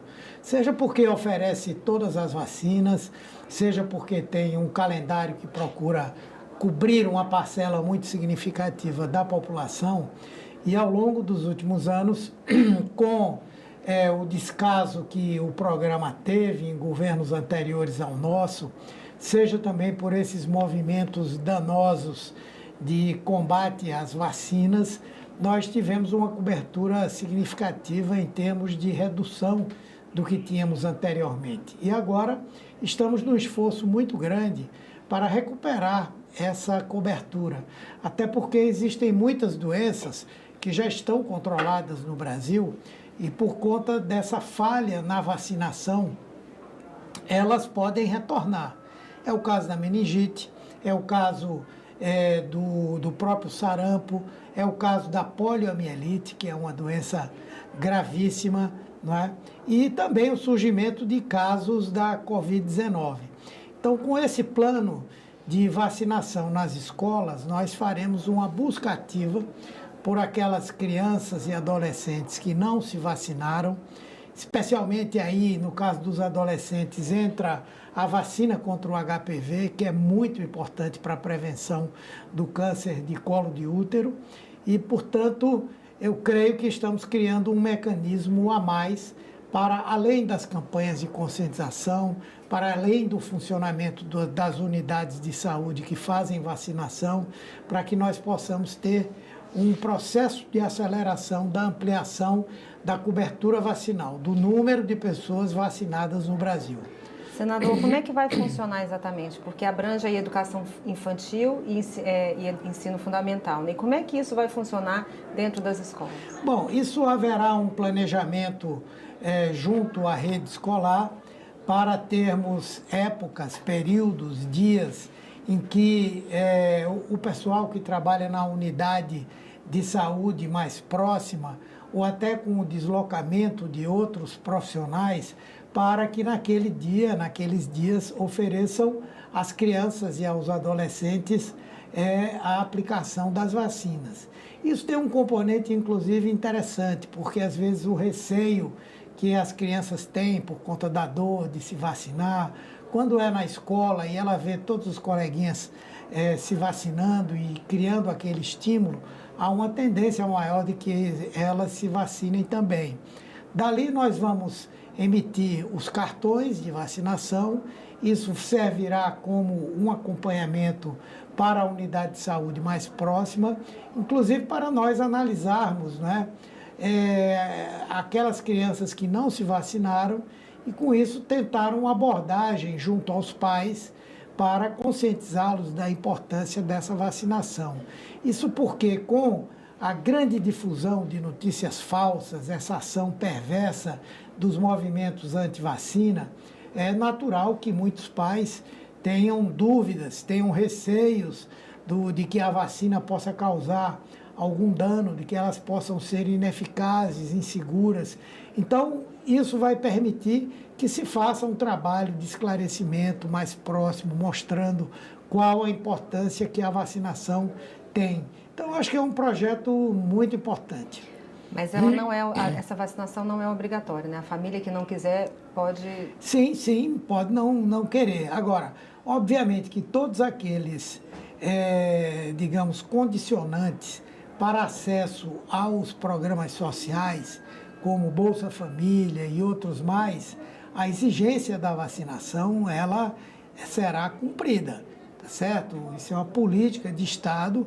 Lógico que nós queremos convencer as pessoas a vacinarem seus filhos, mas nós temos que ter mecanismos de indução familiar para que isso aconteça. E a continuidade da cobrança desses condicionantes é algo muito importante para garantir a vacinação. Ampliar a cobertura vacinal.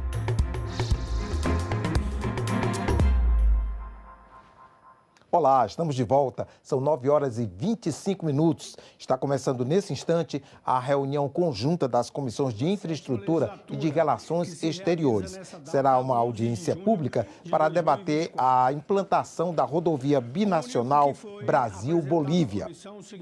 Acompanhe. Ofício número 175/2024 da Câmara Municipal de Vereadores de Concórdia, Santa Catarina, que encaminha a moção de apoio número 13/2024, aprovado em sessão plenária naquela Casa Legislativa, que trata da defesa das indústrias da região do Alto Uruguai catarinense, devido às situações impostas pela Lei número 10.098 de dezembro de 2000. Os documentos, nos termos da Instrução Normativa número 12 de 2019, da Secretaria-Geral da Mesa do Senado Federal, estarão disponíveis para consulta no site desta comissão pelo prazo de 15 dias, podendo qualquer membro desse colegiado solicitar a autuação nesse período. Informamos ainda o arquivamento dos expedientes nos prazos de manifestação encerradas. Objetivos e diretrizes da nossa reunião. A presente reunião destina-se à realização de audiência pública com o objetivo de debater a implantação da rodovia binacional Brasil-Bolívia, em atenção aos requerimentos 30/23, Comissão de Infraestrutura, de autoria dos senadores Wellington Fagundes e Hilder Moraes, e o requerimento 45/2023, também da mesma Comissão de Infraestrutura, de autoria do senador Wellington Fagundes, e o requerimento 47/2023, da Comissão de Infraestrutura, de autoria da senadora Tereza Cristina, e requerimento 48/24, também da Comissão de Infraestrutura, de autoria do senador Wellington Fagundes. Convido para tomar lugar à mesa os seguintes convidados. Participará por videoconferência o nosso governador de Mato Grosso, Mauro Mendes, que o chamaremos logo a seguir. Viviane secretária nacional de Transporte Rodoviário do Ministério do Transporte, também, que participará por videoconferência. Mas eu vou aqui citar o embaixador da Bolívia no Brasil, Horácio Villegas Pardo. Ele, infelizmente, veio aqui e disse que teve dificuldades para entrar no Senado e acabou voltando. E vamos fazer o contato aí à comissão, a possibilidade dele participar virtualmente. André Briskin, prefeito da cidade de Vila Bela Santíssima Trindade, Mato Grosso. Vila Bela da Santíssima Trindade, Mato Grosso. Já está aqui do lado. Que bom, já chegou aqui do lado, né? O João Carlos Parkson de Castro, chefe da Divisão de Integração de Infraestrutura do Ministério das Relações Exteriores. Também já aqui à minha direita. O Pedro Lacerda, presidente do Comitê Pró-Asfaltamento e Integração Brasil-Bolívia. Edeon Vaz, que está aqui à frente. Ferreira, representante da FAMATO, Federação de Agricultura e Pecuária de Mato Grosso, e também eu vou incluí-lo aqui representando a Frenloge, e ele que é um especialista na logística do Brasil. Também o Miguel Mendes, presidente da ATC, Associação de Transportadores de Cargas de Mato Grosso. Está ali também.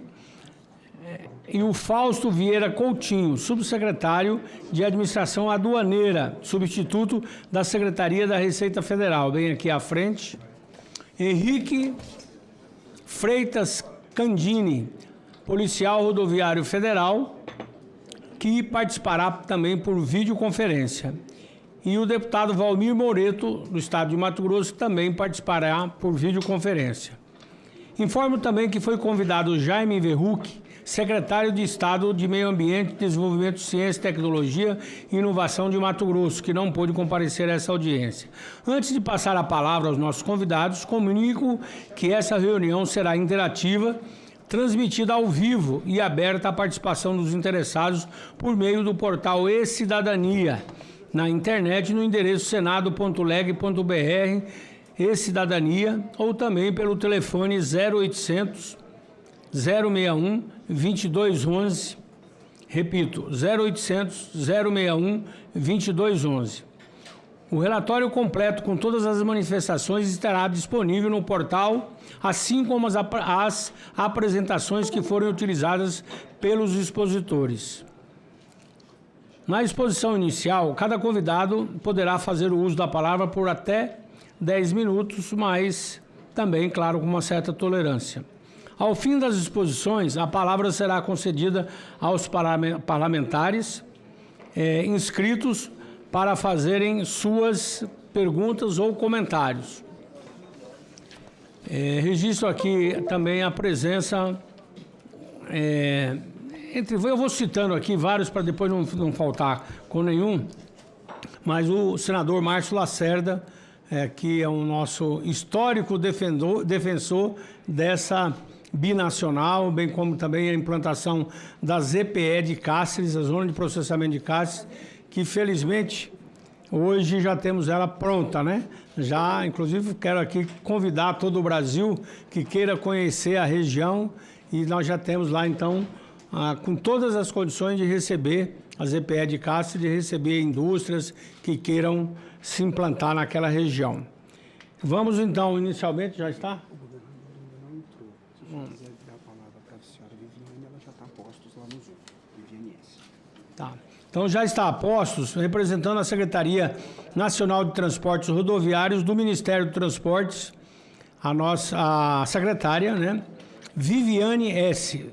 Vamos então, tinha um vídeo para ser projetado. A Viviane já está pronta. Viviane, com a palavra. Obrigada, senador. Bom dia a todos. É um prazer poder participar dessa importante comissão. É realmente muito importante que a gente tenha um cuidado e um planejamento sobre as nossas infraestruturas estratégicas. O Ministério dos Transportes está à disposição para discutir os projetos que já estão em andamento e também os novos projetos necessários. E é um prazer poder participar com os senhores. Peço desculpas por não estar presente pessoalmente, mas nós tínhamos algumas reuniões agendadas com a bancada de São Paulo e de Minas Gerais, já reuniões agendadas já há um certo tempo. É realmente uma reunião agendada pelo ministro Renan, então a gente não conseguiu fazer o remanejamento. Peço desculpas mais uma vez. Mas é realmente um prazer estar com os senhores para discutir esse importante tema. Estamos à disposição, senhores.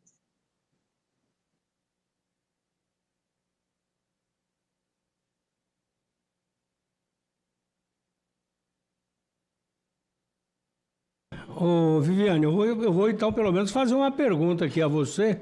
Pelo que eu entendi, você também já tem outro compromisso. É isso? Está aqui uma representante, a Mariana Campos, que vai continuar, né? Mas eu gostaria de deixar aqui uma pergunta. Você ainda está linkada? Tá, né? Estou ouvindo. Eu gostaria, pelo menos, de deixar aqui uma pergunta para você, se possível você já responder logo. Como é o posicionamento do Ministério de Transportes em relação a essa estrada? Como que o Ministério vê a possibilidade dessa parceria efetivamente entre o Brasil e a Bolívia, e os entraves que você pode também apontar nesse sentido da construção, porque é um projeto, é um trabalho que é um anseio da população brasileira e também brasileira, eu digo do modo geral, não só Mato Grosso, porque seria um caminho mais próximo para que a gente possa chegar ao Pacífico.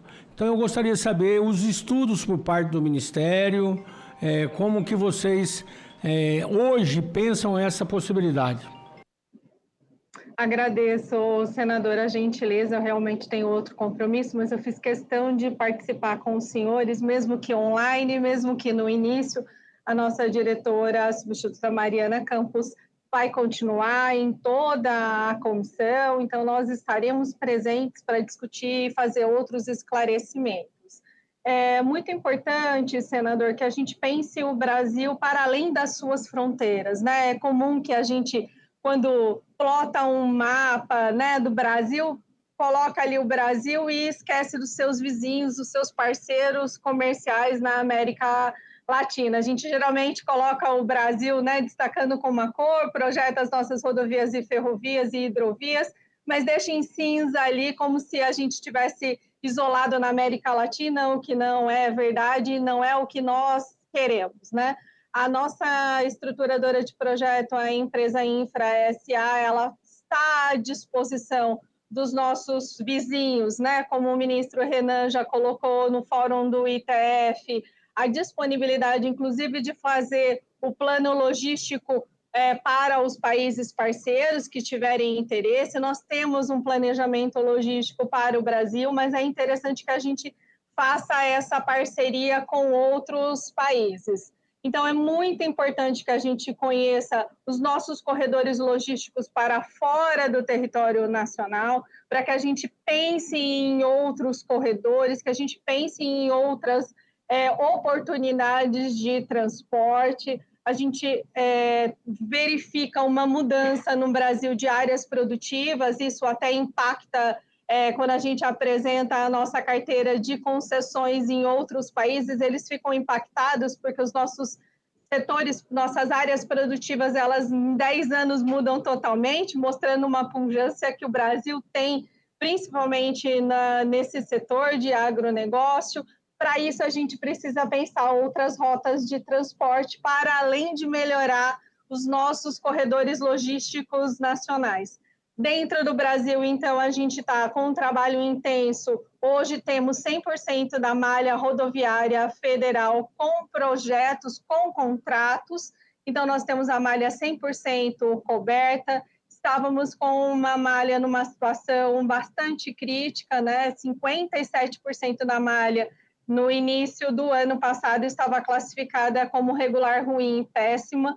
Agora a gente já reverteu isso. Nós esperamos chegar com 80% da malha em condições boas, né? Ótima e boa até o final do ano que vem. Isso é um avanço. A gente precisa ter uma infraestrutura que dê condições para que a gente faça a integração nacional, né, para que a gente dê condições dos brasileiros se movimentarem, mas também para que os nossos produtos sejam movimentados. Nós somos muito produtivos e, fazendo menção ao agronegócio novamente, nós somos muito produtivos da porteira para dentro e a gente perde parte dessa produtividade quando a gente faz esse transporte e aí a gente precisa reverter. Então, fazemos isso com investimento público, por meio do DENIT, com parcerias, com execução de obras, tanto de ampliação de capacidade como melhoria da nossa malha, mas também precisamos, senador, da parceria com a iniciativa privada. Por isso, este ano, nós temos previsão de 13 leilões, para que a gente tenha, então, investimento privado em rodovias, onde a gente tem uma condição econômica de ter esses investimentos. Nós já fizemos um leilão esse ano, foi um sucesso, o trecho da BR-040 de Juiz de Fora até Belo Horizonte. Temos mais 2 leilões agendados, a BR-381 em Minas Gerais e também um trecho da 040. Nós temos especificamente nessa localidade um projeto de concessão que envolve a BR-364, e um trecho da 070 e também da 174, que tem correlação com esse trecho que os senhores mencionaram. Esse trecho ele é um trecho de rodovia estadual, para isso haveria a necessidade de federalização desse trecho, para incorporação na malha federal, que nos possibilitaria a execução de obras. Ele já foi mapeado pela Infra SA como um importante corredor logístico, e nós estamos à disposição para discutir essa possibilidade, conversa com os nossos projetos. Como mencionei, temos aí um leilão previsto para dezembro desse ano, dessas importantes rodovias, não só para escoamento de soja e farelo de soja pelo Arco Norte, mas também para transporte de bovinos, que é um perfil bastante da 174 da 070, e estamos à disposição, senador, para discutir, analisar e propor melhorias para esse trecho, se assim for à vontade de todos. Ok, eu agradeço, Viviane. Quero uma parte. Eu agradeço a sua participação. Claro que o papel do Ministério do Transporte também é muito importante, junto com o Ministério das Relações Exteriores. Por parte de Mato Grosso, o governador vai falar daqui a pouco, nós estamos adiantando bem para que a gente consiga efetivamente buscar a solução pelo lado do Brasil. O senador Confúcio está aí, já foi o primeiro, mas o senador Confúcio ele é uma pessoa tranquila, ele sempre cede a palavra para o mais inteligente. Então está aqui o senador Espiridião a mim com a palavra. Porque o senhor vai me provocar. O senhor está muito bem acompanhado aí. De todos, né, senador? André Brinschen, um homem de cabeça brilhante. Né? Eu estou ao lado. Olha, Deus, segundo o André, então, Deus fez as cabeças lindas. Aquela que não é tão privilegiada, ele botou o cabelo. E alguns botaram o cabelo 2 vezes, como é o seu caso. Inconformado, fugiu dessa confraria, né, pela porta do dermatologista. Deve ser aquele lá de Pernambuco, Basto, que basta para as cabeleiras. Mas isso não é inveja, não. Eu só queria fazer 2 registros. Um, endereçado à doutora Viviane, que sempre conta com a minha solidariedade, desde que participou de vários eventos em Santa Catarina. E, segundo, para lembrá-la que nós estamos aguardando em Santa Catarina a audiência pública relacionada à otimização das concessões da BR-101, trecho norte, e da BR-116. Só isso. Muito obrigado. Peço para que seja projetado um vídeo, um filme pequeno, que fala um pouquinho do que é a região e principalmente também Vila Bela da Santíssima Trindade, que antes de começar é a primeira capital brasileira projetada em Portugal para proteger a nossa costa fluvial nesta região, a primeira do Brasil. E aí tem uma história muito longa, né, muito rica, é uma cidade construída pelos africanos, né, que vieram para cá naquela labuta época ainda da escravatura, e ainda temos lá uma população de originários africanos muito forte, muito expressiva, com toda a sua história de Teresa de Benguela, uma negra que reinou por 40 anos, aquele condado, né? Não sei se seria quilombo, quer dizer. Vamos lá. Primeira capital de Mato Grosso, Vila Bela da Santíssima Trindade está estrategicamente localizada na fronteira entre o Brasil e a Bolívia e abriga um importante patrimônio histórico e cultural, além de belezas naturais.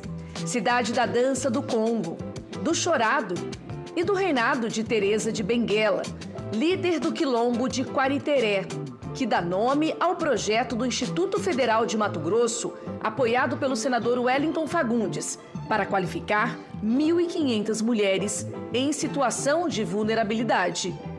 E Vila Bela será importante ligação do Brasil com os portos do Pacífico, reduzindo as distâncias e o custo do frete. É a rodovia bioceânica, que vem sendo planejada pelos governos de Mato Grosso e de Santa Cruz de la Sierra. Serão 2.000 quilômetros a menos para acessar os mercados asiáticos. E são só 250 quilômetros que precisam ser pavimentados, consolidando um importante corredor de escoamento da produção agrícola. É mais competitividade e desenvolvimento para a região, para Mato Grosso e o Brasil. Muito bom. Então agora vamos Na sequência, o contato aí, né, daqueles que estão, o governador, vocês estão fazendo, e eu vou passar então aqui ao prefeito André Briskin, que é o prefeito de Vila Bela da Santíssima Trindade. O André sempre fala muito, hoje ele vai falar o ideal. Se deixar ele contar a história de Vila Bela, aí pronto. Também são quase 3 séculos de história, né?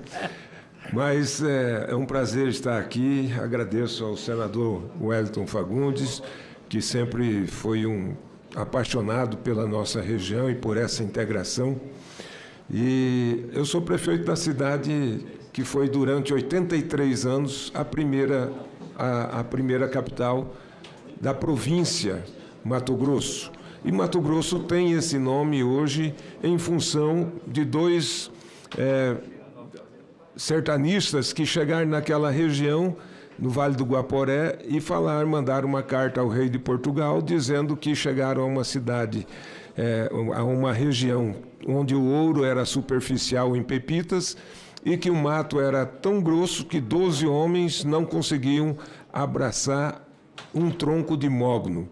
Então, passou a ser conhecida como a região do Mato Grosso, e depois virou a província de Mato Grosso. E, quando capital, nós éramos capital de Rondônia, da metade de Rondônia, né, porque metade foi cedido pelo Amazonas, Mato Grosso do Sul e Mato Grosso. Então, hoje, nós estamos aqui defendendo a 6ª rota de integração. O Brasil já colocou como prioridade 5 rotas de integração latino-americana e de chegada ao Pacífico. Nós defendemos essa 6ª rota porque nenhuma das 5 rotas hoje instituídas ou prioritárias chegam na Bolívia. E aí eu sei que existe uma justificativa que a Bolívia tem na sua cultura o que eles chamam de paro. Qualquer situação que a população não concorde, eles param o país inteiro, 4, 5 dias, 20 dias, o tanto que for necessário para poder resolver a situação. Exemplo disso foi a queda de Evo Morales. O país parou e ele foi obrigado a renunciar. E para tudo, realmente, né? Então, muitos colocam esse empecilho de passar a rota de integração para o Pacífico pela Bolívia por causa do paro. Bom, é uma questão cultural que o próprio país vai ter que estar trabalhando isso, né? Essa rota de integração, para nós, é fundamental e, principalmente hoje, definido pelo Ministério da Agricultura, o senador Carlos Fávaro e o secretário executivo Irajá Lacerda colocaram como prioridade nacional a integração com a Bolívia. Por quê? Porque a Bolívia hoje produz todos os fertilizantes que o Brasil precisa. É o cloro, é o potássio, é a ureia, é o boro, o sal. Na Bolívia, montanhas e montanhas de sal e não tem para quem vender. O nosso sal do Mato Grosso, por exemplo, vem de Mossoró, que abastece o Brasil inteiro, super competitivo, e 4.000 quilômetros de distância. O sal da Bolívia está a 1.500 quilômetros de Cuiabá. Então, isso diminui o frete, diminui o transporte e faz com que essa rota seja extremamente interessante ao Brasil, porque os nossos fertilizantes vêm da Rússia, vêm lá da Alemanha, da África do Sul. Imagina o custo de frete que isso vai reduzir trazendo os fertilizantes da Bolívia. Eu quero mostrar aqui, então, esse corredor bioceânico, né, o binacional. Vila Bela está lá em cima. Não aparece aqui. Está ali em cima.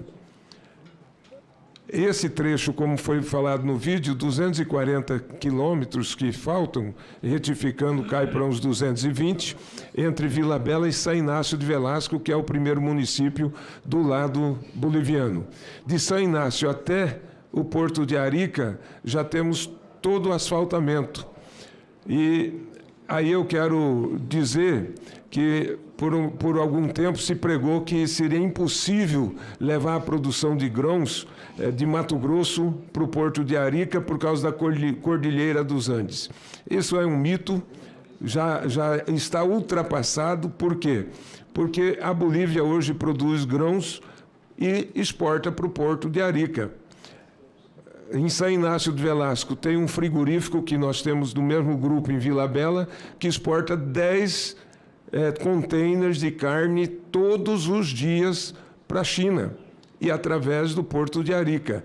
Então, é extremamente viável, é possível e para nós é muito interessante porque reduz em 16 dias a produção que hoje passa pelo Porto de Santos ou lá do Paraná e que sobe o Atlântico, entra no Canal do Panamá para chegar ao Pacífico.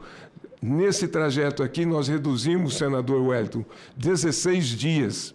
E aqui, mostrando aqui o interesse do governo de Mato Grosso, o governador Mauro Mendes, até, como já disse a Viviane, até Vila Bela chega a BR-174B. A 174 liga Cuiabá com Porto Velho. 174B liga com Vila Bela. De Vila Bela até a fronteira, uma estrada estadual. E o nosso governador já fez o projeto, já está em análise e provavelmente ainda esse ano faz a licitação dos 80 quilômetros para serem pavimentados. Do lado boliviano, que são 140 quilômetros, nós temos a palavra do governador de Santa Cruz, que ele fará um chamamento para concessão por 25 anos para a construção desses 140 quilômetros e, ao mesmo tempo, a exploração durante 25 anos, o que passa a ser extremamente interessante para nós. Aqui nós vemos, então, mais uma vez o que eu falei do sal, né? Nós temos aí 1.500 quilômetros da maior mina de sal, a Sal de Uyuni, né? E a Bolívia praticamente está lá com montanhas de sal, segundo o nosso embaixador Horácio colocou. Ele não tem para quem vender, então todo esse sal pode abastecer essa região num preço mais competitivo e com redução do frete. A ureia, no Bulu-Bulu, fica a 700 quilômetros de Vila Bela. Então, é um preço, um caminho muito viável e competitivo, né? Barateando o custo de produção da nossa agricultura, da nossa pecuária. Aqui nós vemos aí as integrações e há também um interesse da parte do governo de Santa Cruz de fazer uma ligação ali onde veio aquela linha amarela reta do distrito de São Vicente, e do nosso lado é o distrito de Vila Bela, de Santa Clara do Monte Cristo, com Roboré. Roboré já tem a ferrovia, então o nosso acesso também vai ser facilitado com a implantação dessa rodovia para poder chegar na ferrovia. E aí nós vemos ali a integração que o governador tem o interesse de fazer, que é Rondônia, uma ligação interna ali de Vila Bela com Cabixi, com apenas 200 quilômetros, nós chegamos em Rondônia, favorecendo toda a descida dessa produção de Rondônia para o Porto de Arica, através de Vila Bela. Então, essa integração também com todo o norte de Mato Grosso, nós temos ali Comodoro, Campos de Júlio, Sapezal, são altamente produtores de grãos que vão poder ter uma nova rota de escoação. O que nós precisamos de imediato? Que a estrada já existe, Vila Bela São Inácio, já existe. Nós precisamos da implantação da alfândega, do aduanamento, porque hoje toda a produção que é levada ou que é trazida, se for apreendida pela polícia, ela é tida como ilegal. É um descaminho, é um contrabando. Eu estava comentando com o Fausto que Vila Bela hoje é o município que mais consome cerveja no estado de Mato Grosso. Não é que nós somos alcoólatras, não, mas é porque eles colocam um botequinho lá na fronteira, tira a nota fiscal para a fronteira e depois passa para a Bolívia. Então, é muito consumo de cerveja que os bolivianos gostam, principalmente da nossa escola, e aí Vila Bela passa a ser a maior consumidora de cerveja do Mato Grosso. Né? Seria, pelos índices calculados, seria mais ou menos 10 latinhas por habitante por dia. Então, nós estaríamos todos, como diz o boliviano, borracho, né? Então, essa é a nossa solicitação, a implantação imediata da aduana em Vila Bela, para já poder atender essa demanda nacional, que é a prioridade do governo Lula, do Ministério da Agricultura, para trazer os fertilizantes que a Bolívia produz, além do acesso ao Pacífico, né? E aí nós temos passar o último videozinho, né? Já passou no início, mas vou passar mais uma vez, e sobrou alguns minutos ainda, né, senador? Então, falar sobre a nossa cidade, é um município com a maior diversidade étnico-cultural. Nós temos ali os quilombolas, nós temos os chiquitanos, que é um povo tradicional da fronteira, temos 40 comunidades rurais, eu tenho 4.000 quilômetros de estrada para cuidar, e Vila Bela é um município onde o agro está entrando com bastante força, mas a receita do agro ainda não entrou. Então, imagine um município que tem uma receita pequena, cuidar de pontes de madeira, temos 264 pontes de madeira, 23 dessas já conseguimos transformar em ponte de concreto de aduela, mas ainda a situação é calamitosa. Nós temos 14 escolas rurais, das quais 47 linhas de transporte escolar, 22 são terceirizadas e 25 são próprias, e nessas terceirizadas eu gasto mais de meio milhão por mês. O nosso transporte escolar roda 6.000 km por dia para levar nossas crianças até as escolas. Então, eu gostaria de pedir essa atenção, porque com essa saída para o Pacífico, nós deixamos de ser fim de linha, assim como Cabixi, na Bolívia, também deixa de ser fim de linha com essa integração. Com isso, nós entendemos que o desenvolvimento vai chegar, nós vamos ser porta de entrada, porta de saída, e vamos voltar a fazer o que nós fizemos desde a implantação na economia brasileira, né? Porque Vila Bela sempre foi uma cidade que trouxe muito ganho para o Brasil. Para vocês terem uma ideia, na época da capital, nós tínhamos a Casa da Moeda em Vila Bela, o ouro saía alcunhado já em lingotes, né? Fundido em lingotes para a coroa portuguesa. Então, como disse aqui o nosso senador, foi a primeira cidade planejada no mundo e construída no Brasil para garantir a fronteira oeste do Brasil em função do achado de ouro.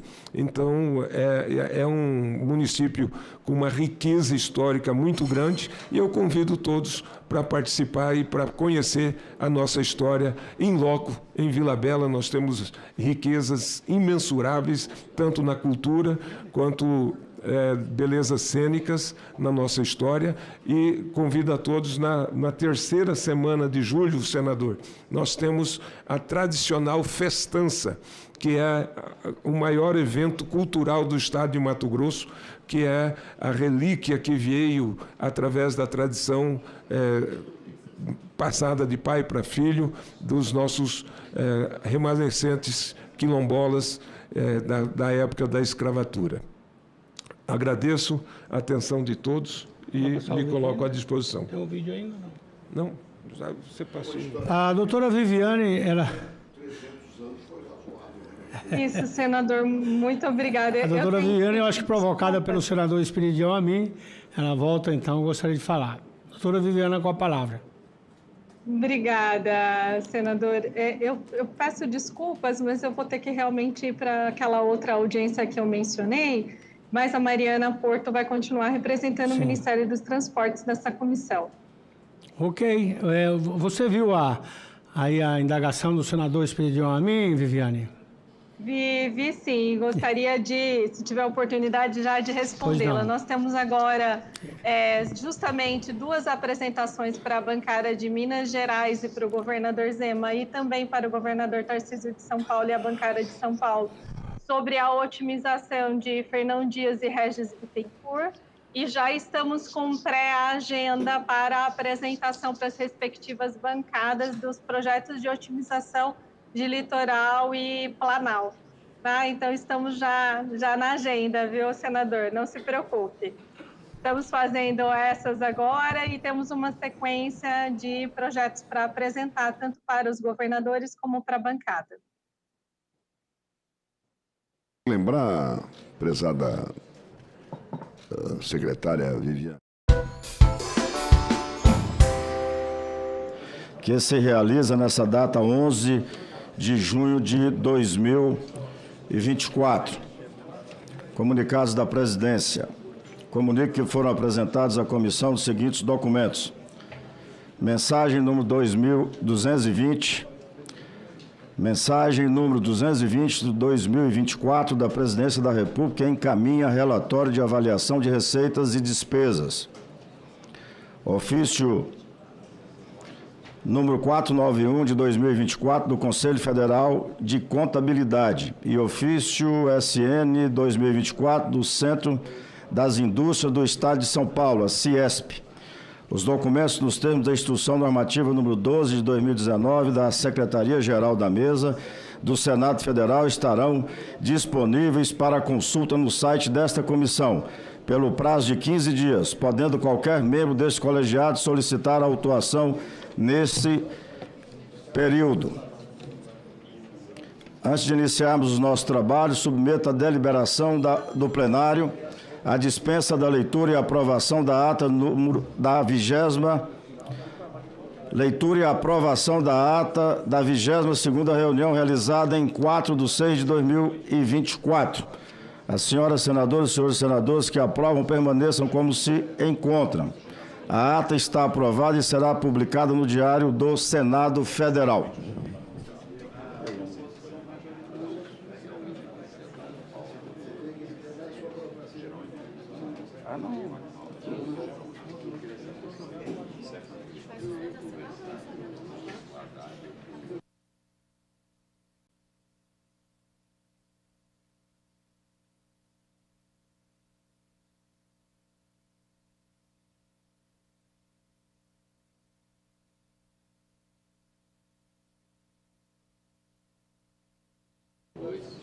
Tá, na hora.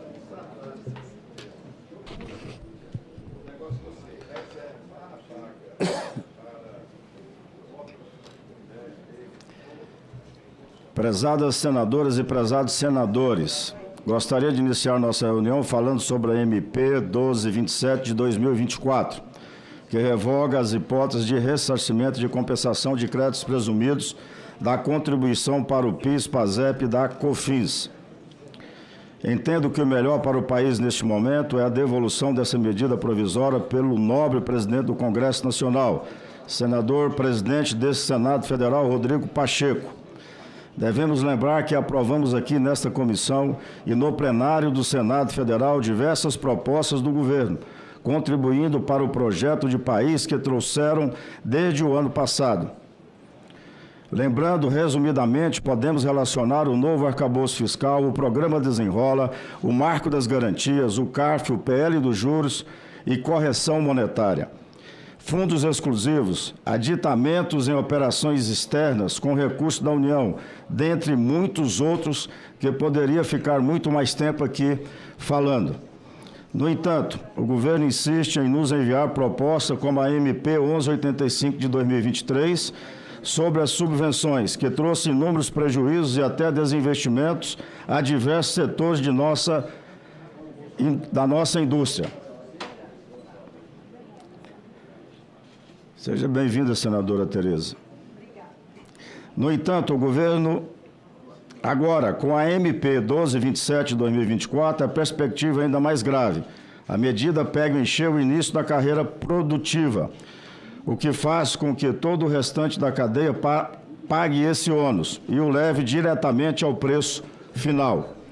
Além disso, algumas distribuidoras de combustível já têm noticiado o aumento de até 7% em seus preços na bomba, o que também contribui para a elevação do preço de todos os produtos ao brasileiro mais simples.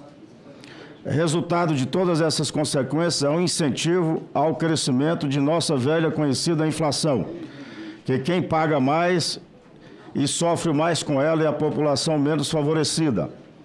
Ou seja, perdem os produtores, perdem os consumidores, perde a população em geral.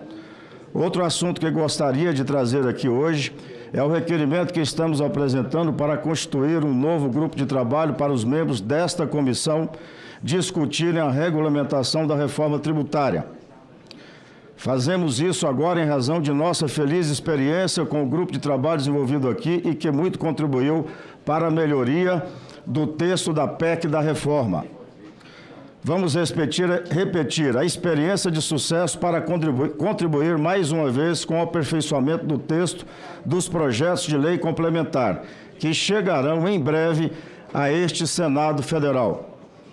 Como procedimento para a constituição do grupo de trabalho, pedimos aos nobres senadores e senadoras que tiverem interesse em participar do grupo, que solicitem as suas respectivas assessorias que enviem o e-mail à secretaria desta CAI, nos informando para que possamos iniciar os trabalhos o quanto antes.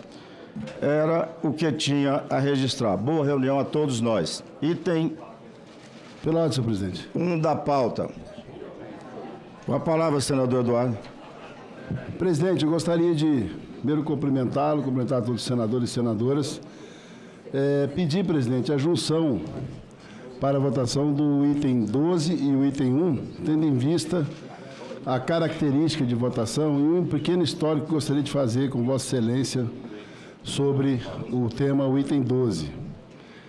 Conversei agora há pouco com o senador Messias de Jesus, falei com ele a respeito da rejeição das duas emendas que ele havia apresentado e conversei também agora há pouco com o líder Jacques Wagner, contando o histórico dessa nossa tramitação desse projeto do VAPE. Essa tramitação, senhor presidente, teve um acordo firmado no encerramento da sua discussão para que abríssemos novamente o prazo e fizéssemos, consequentemente, um espaço para audiência pública das 3 comissões: Comissão de Saúde, Comissão de Fiscalização e Controle e Defesa do Consumidor e Comissão de Assuntos Econômicos. Assim procedemos. Então, eu gostaria... Senador Eduardo, a informação que eu tenho aqui do nosso assessor aqui, gerente aqui da nossa CAI, é que a discussão não foi encerrada. Então, hoje a discussão ainda está em aberto. Do item 12 que Vossa Excelência está falando, né? Não há prejuízo, presidente. Não é o que está gravado aqui quando a gente fez, inclusive, a possibilidade de votação contínua e nós paramos a votação por conta de um acordo de cavalheiros, uma questão de ética com relação ao líder do governo, porque ele havia pedido vistas, mas havia sido dada encerramento de discussão. Mas não tem problema, eu acho que se quiser discutir, pode discutir. Eu queria só, nesse caso, como temos um debate sobre inteligência artificial aqui no plenário da comissão, no plenário do Senado, e como sou relator, e já os convidados já estão lá, eu gostaria de fazer a leitura dos 2 itens, a votação do primeiro item, e na leitura do segundo item, sem prejuízo que seja o último item para a votação, ou qualquer consequência legislativa, que a gente leve em consideração a leitura do relatório. Já há uma discussão ampla sobre esse assunto, há uma discussão que foi levada a 2 audiências públicas, então a gente realmente chega num momento em que a gente precisa deixar a matéria andar no voto, se ganhar, ganhou, se perder, perdeu, a gente precisa deixar fazer. Então, presidente, pela ordem, senador presidente Vanderlan, paz e bem, queria cumprimentar meus colegas. Paz e bem, senador. Nessa sessão importante. E só para ratificar, viu, presidente? Esse assunto de cigarro eletrônico é um assunto muito grave. Eu participei da sessão que nós tivemos aqui, ouvindo especialistas. Nós temos aí um um calhamaço, senador Jacques Wagner, de entidades médicas alertando para a arma química que é cigarro eletrônico. Então, vou pedir vistas, já quero avisar, vou pedir vistas, isso aqui inclusive está previsto nas notas taquigráficas, e gostaria de pedir a Vossa Excelência que não invertesse essa pauta. Presidente. Senador Girão, o item 1, o item que Vossa Excelência está pedindo vistas é o item 12. Senador Rogério, com a palavra. Eu quero, senhor presidente, primeiro, eu reconheço aqui o argumento do senador Girão. Raramente a gente concorda, né? E a gente concorda neste assunto no mérito. Porque o cigarro eletrônico, apesar dele parecer menos inofensivo, ele é socialmente acolhido em qualquer ambiente, em qualquer lugar. Então as pessoas fumam uma quantidade maior. A gente sabe que a redução do número de fumantes decorre das restrições que foram sendo impostas aos fumantes. Não pode fumar no local de trabalho, não pode fumar em prédio público, não pode fumar em restaurante, não pode fumar em vários lugares. O cigarro eletrônico, as pessoas fumam em todos os lugares. E, portanto, você tem um aumento do consumo e um aumento da ingesta de fumaça a uma temperatura elevada, que é causadora de um grande mal a quem faz uso deste utensílio que produz fumaça.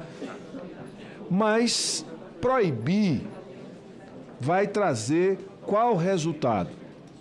Diminuição do controle, diminuição da arrecadação, diminuição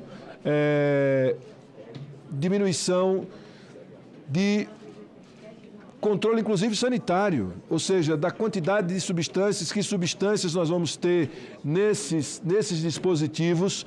Então, eu acho que é um debate que a gente pode, até no mérito, concordar, mas na prática nós vamos continuar tendo essa comercialização permanente de cigarro eletrônico de forma ilegal, sem gerar contribuição para ninguém, só gerando mal, sem regulamentação, ou seja, se escondendo, né? Ou escondendo um problema. Eu sou do tipo que acho que a gente tem que trazer à luz do dia tudo aquilo que é consumido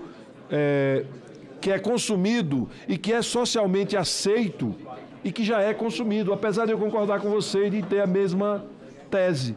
Acho que isso não deveria ser algo que as pessoas consumissem, né? Por conta da falta de restrição que não tem, né? E pelo excesso de consumo. Agora, quem é que vai controlar isso? Quem é que vai garantir que não vai ter contrabando? Quem é que vai garantir que as pessoas não vão estar com o seu aparelhinho, com o seu dispositivo na mão, inalando aquela fumaça, sem você saber qual é o conteúdo, qual é a composição daquele conteúdo? Então, eu acho que, no momento certo, devemos definir como isso deve acontecer. Com certeza, senador Rogério. Vamos ao item 1 da pauta. Eu queria sugerir aqui a Vossa Excelência o item que está até em discussão antes da hora, é o item 12. Que a gente, se for sobre a questão do cigarro eletrônico... Sim, senador Rogério. Senhor presidente, na verdade é uma questão de um requerimento extra-pauta. Sim. Então eu pediria a Vossa Excelência que, se fosse possível, incluí-lo e votá-lo em primeiro lugar, porque é uma coisa simples, eu acho que é consensual, todo mundo vai concordar aqui, que seria uma audiência pública com o ministro Haddad, com os representantes das principais federações que representam a economia do país, para tratarmos justamente dessa medida provisória 1227. Não tenho dúvida que o líder do governo será favorável, todos aqui nessa casa, né, dado a pertinência, a tempestividade e a importância do tema. Será atendido. Vamos... Item... Senadora Tereza. Ô, Rogério, estou concordando com você, mas não é Bom dia. Não é pauta, né? Bom dia. Bom dia, senadora Tereza. Bom dia a todos os colegas. E eu quero aí me somar a essa audiência pública, me inscrever para também esse pedido, acho muito importante.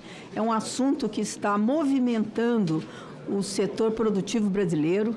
Existe aí uma revolta, né, pela maneira com que a medida provisória chegou a essa casa e o que ela traz no seu bojo, que é, né, um confisco, na verdade, de um direito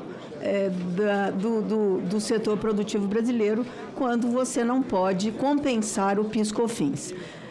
Então, eu acho que esse assunto é muito importante, deve ser debatido, né? Na minha opinião, precisava que o presidente Pacheco devolvesse essa medida provisória, mas eu acho que nós somos uma casa do diálogo, vamos esperar. Ele fez uma entrevista ontem, que ao meio-dia ele vai dar uma declaração sobre a posição dele sobre a medida provisória e a gente vai aguardar.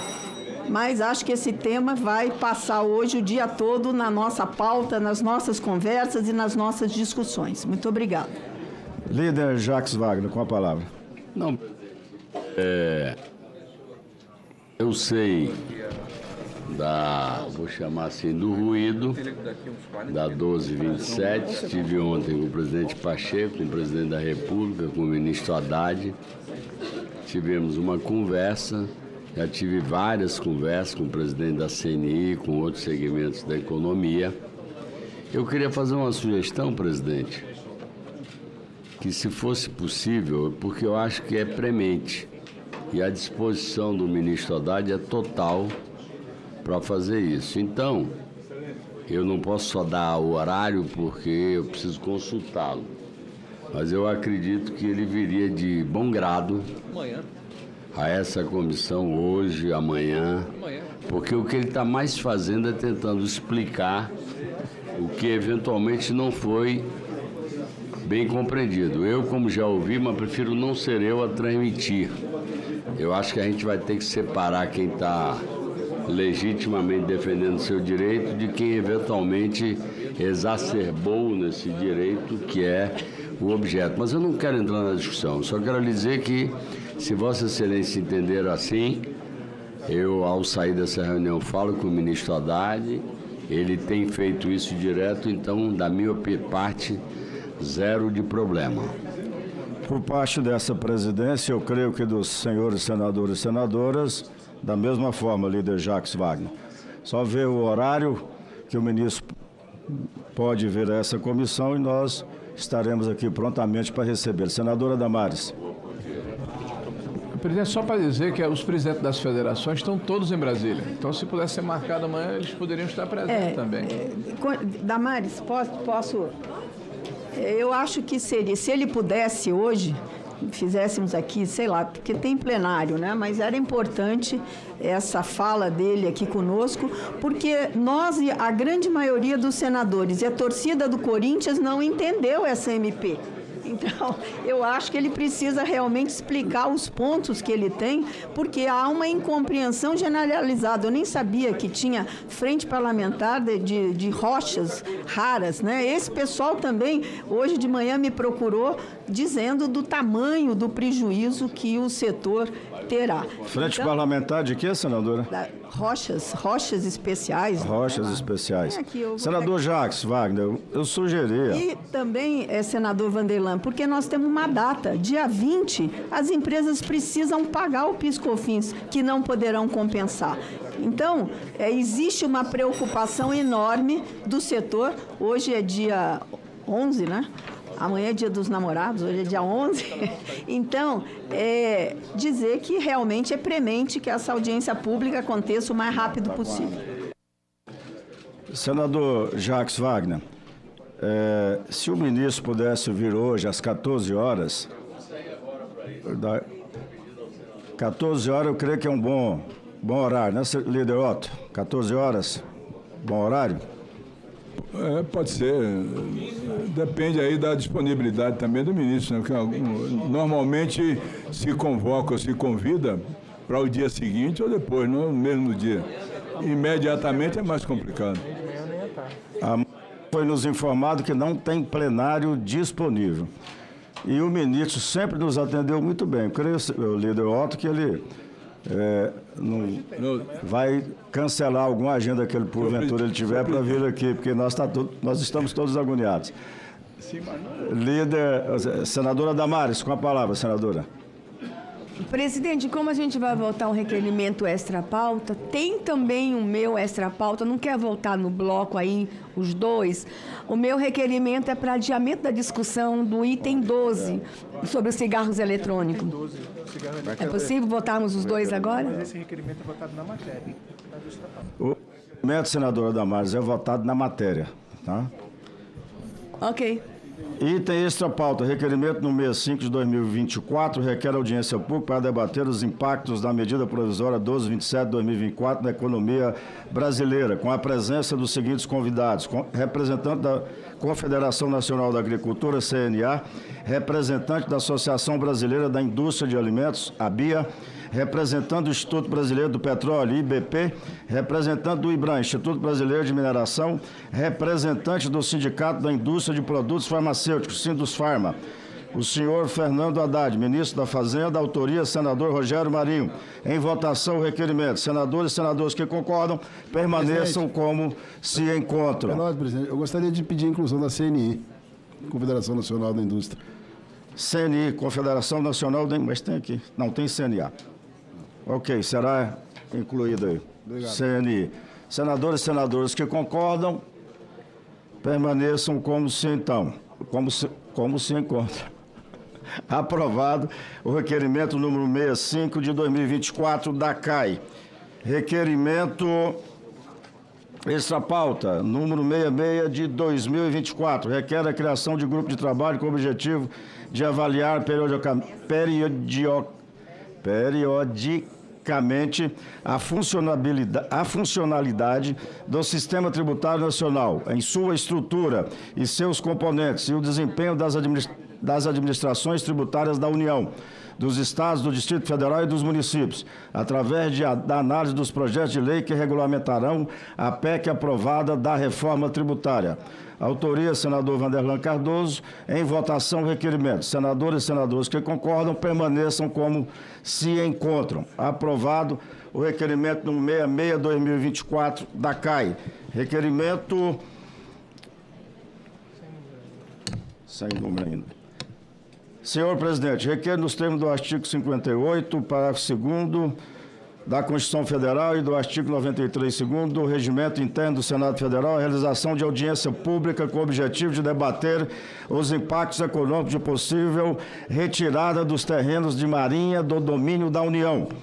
Proponho para audiência a presença dos seguintes convidados: representante do Ministério de Portos e Aeroportos, representante Gabinete de Segurança Institucional, representante da Secretaria de Patrimônio da União. Justificação. O presente requerimento objetiva discutir impactos econômicos de possível retirada dos terrenos de marinha de domínio da União. Os terrenos de marinha são as áreas situadas da costa marítima, as que contornam as ilhas, as margens dos rios e das lagoas, em faixa de 33 metros, medidos a partir da posição do pré-mar, maré cheia, médio de 1831, desde que nas águas adjacentes se faça sentir a influência de marés com a oscilação mínima de 5 centímetros. Acreditamos não ser técnica e juridicamente viável a distribuição desses imóveis entre os estados, municípios e particulares. Ademais, a mudança de titularidade dos terrenos de marinha, atualmente pertencente à União e sua extinção pode impactar o balanço geral da União, BGU, e as receitas correntes da União, tornando-se fundamental que o tema seja discutido em audiência pública, assegurando-se a transparência e a participação popular do processo legislativo. Contamos, portanto, com o apoio dos nobres pares à aprovação do presente requerimento. Sala da comissão, o senador Rogério Marinho, autor do requerimento. Em votação, o requerimento pedido pelo senador Rogério Carvalho. Senadores e senadoras que concordam, permaneçam como se encontram. Aprovado. Item 1. Opa. Projeto de Lei 6211 de 2019. Não terminativo. Altera a Lei 12.304 de 2 de agosto de 2010. que autoriza o Poder Executivo a criar a empresa pública denominada Empresa Brasileira de Administração de Petróleo e Gás Natural, S.A., Pré-Sal, Petróleo S.A., PPSA, e dá outras providências para aperfeiçoar os mecanismos de gestão econômica e financeira dessa empresa. Autoria, senador Harold de Oliveira. Relatoria, senador Eduardo Gomes. Relatório, pela aprovação nos termos do substitutivo apresentado. Observações, em 4/6/2024, foi concedida vista coletiva da matéria. A matéria foi apreciada pela CCJ com parecer favorável ao projeto. A matéria será apreciada pela CI em decisão terminativa. Uma vez que o relatório já foi lido, consulto o senador Eduardo Gomes, se gostaria de fazer o uso da palavra. Senhor presidente, apenas para agradecer, houve a tentativa de acordo, houve o acordo, não há emenda, apenas para a votação. Eu gostaria depois, senhor, me conceder a palavra 1 minuto, só para falar sobre outro item para sair já. Obrigado. Depois da prova. A matéria está em discussão. Não havendo mais quem queira discutir, encerro a discussão. A votação será simbólica. Em votação, o relatório apresentado. Os senadores que concordam com o relatório permaneçam como se encontram. Aprovado o relatório, que passa a constituir o parecer da comissão favorável ao projeto nos termos da emenda número 1 da CAI, substitutivo, a matéria vai à Comissão de Serviços de Infraestrutura. Senador Eduardo. Presidente, agradecendo a Vossa Excelência e também com relação ao item 12, dizendo que nós entramos em entendimento com o senador Messias de Jesus pela rejeição das 2 emendas. E como eu não estarei aqui, porque estarei no debate sobre o relatório de IA, para que no pedido de vistas, que já foi anunciado aqui, a gente tenha a possibilidade de leitura de relator ad hoc, se for necessário, ou senão eu volto rapidamente para fazer essa leitura. Não vejo necessidade... Por favor, senador Eduardo, faça o complemento de voto de Vossa Excelência, que teve emendas. Em seguida, a gente vai conceder vista coletiva a pedido do senador Eduardo. Senhor presidente, pela ordem. Tem, antes do pedido de vista, meu colega senador Eduardo, tem um requerimento da senadora Damares, que é o pedido de adiação, o adiamento aí de discussão, e eu tenho um requerimento também de adiamento de votação, né? Então eu gostaria de fazer essa solicitação aí para o senhor, para deixar o pedido de vista para outro momento. Senador Eduardo, aliás, senador Girão,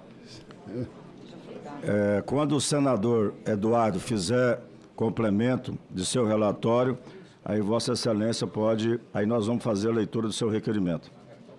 Ok? Você está retirando o pedido de vista. Só um momento, senador, por favor. Está retirando o pedido de vista, senador?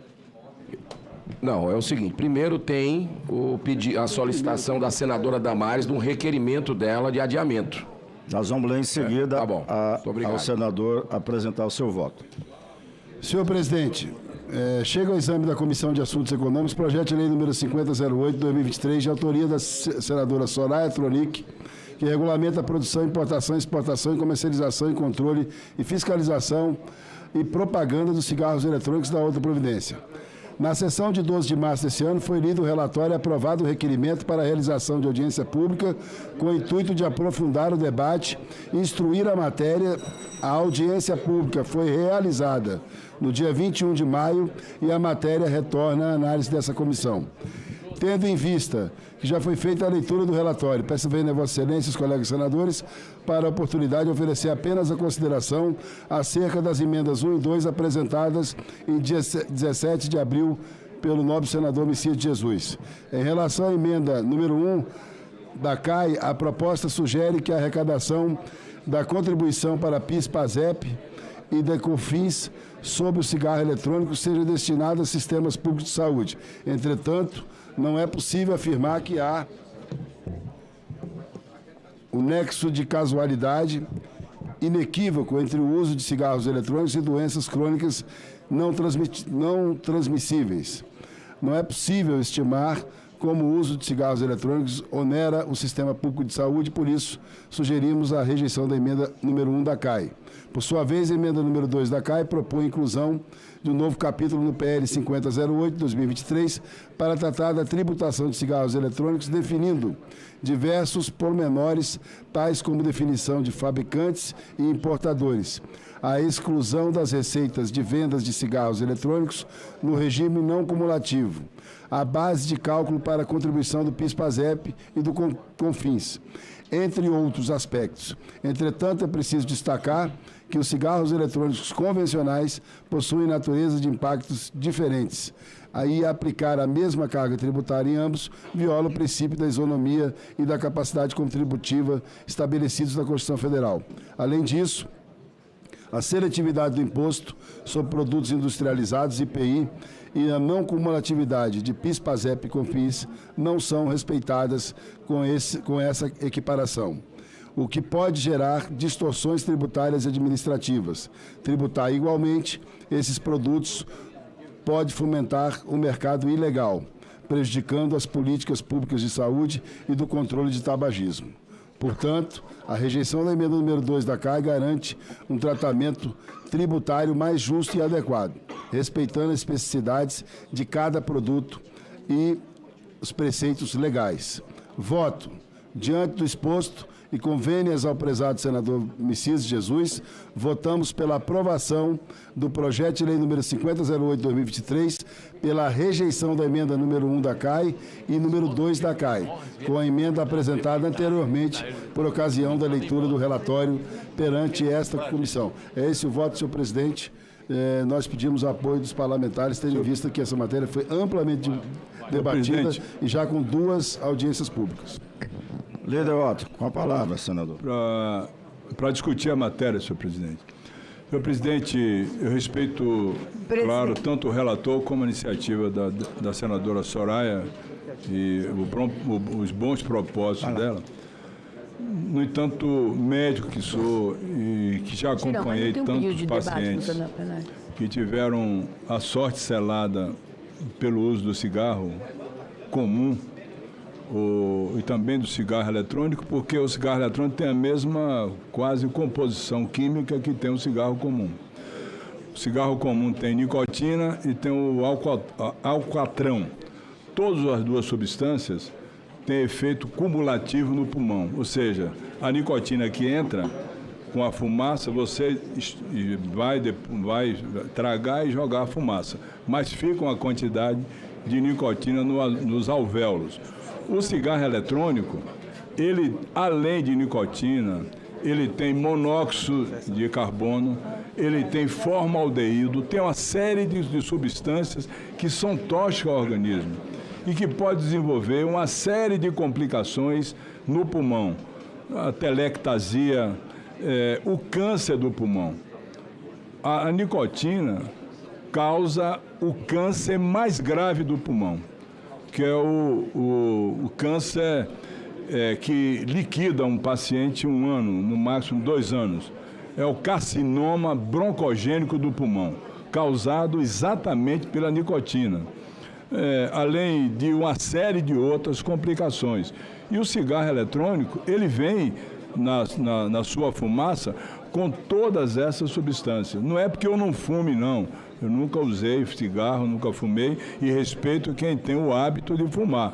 No entanto, eu estou falando aqui, médico que sou, e que acompanhei, inclusive, alguns dos meus amigos que eram fumantes, fumaram 20 anos e deixaram, por exemplo, de fumar 10 anos, pensando que deixando de fumar 10 anos, os 20 anos que se acumularam a nicotina estava livre do câncer, e não estava.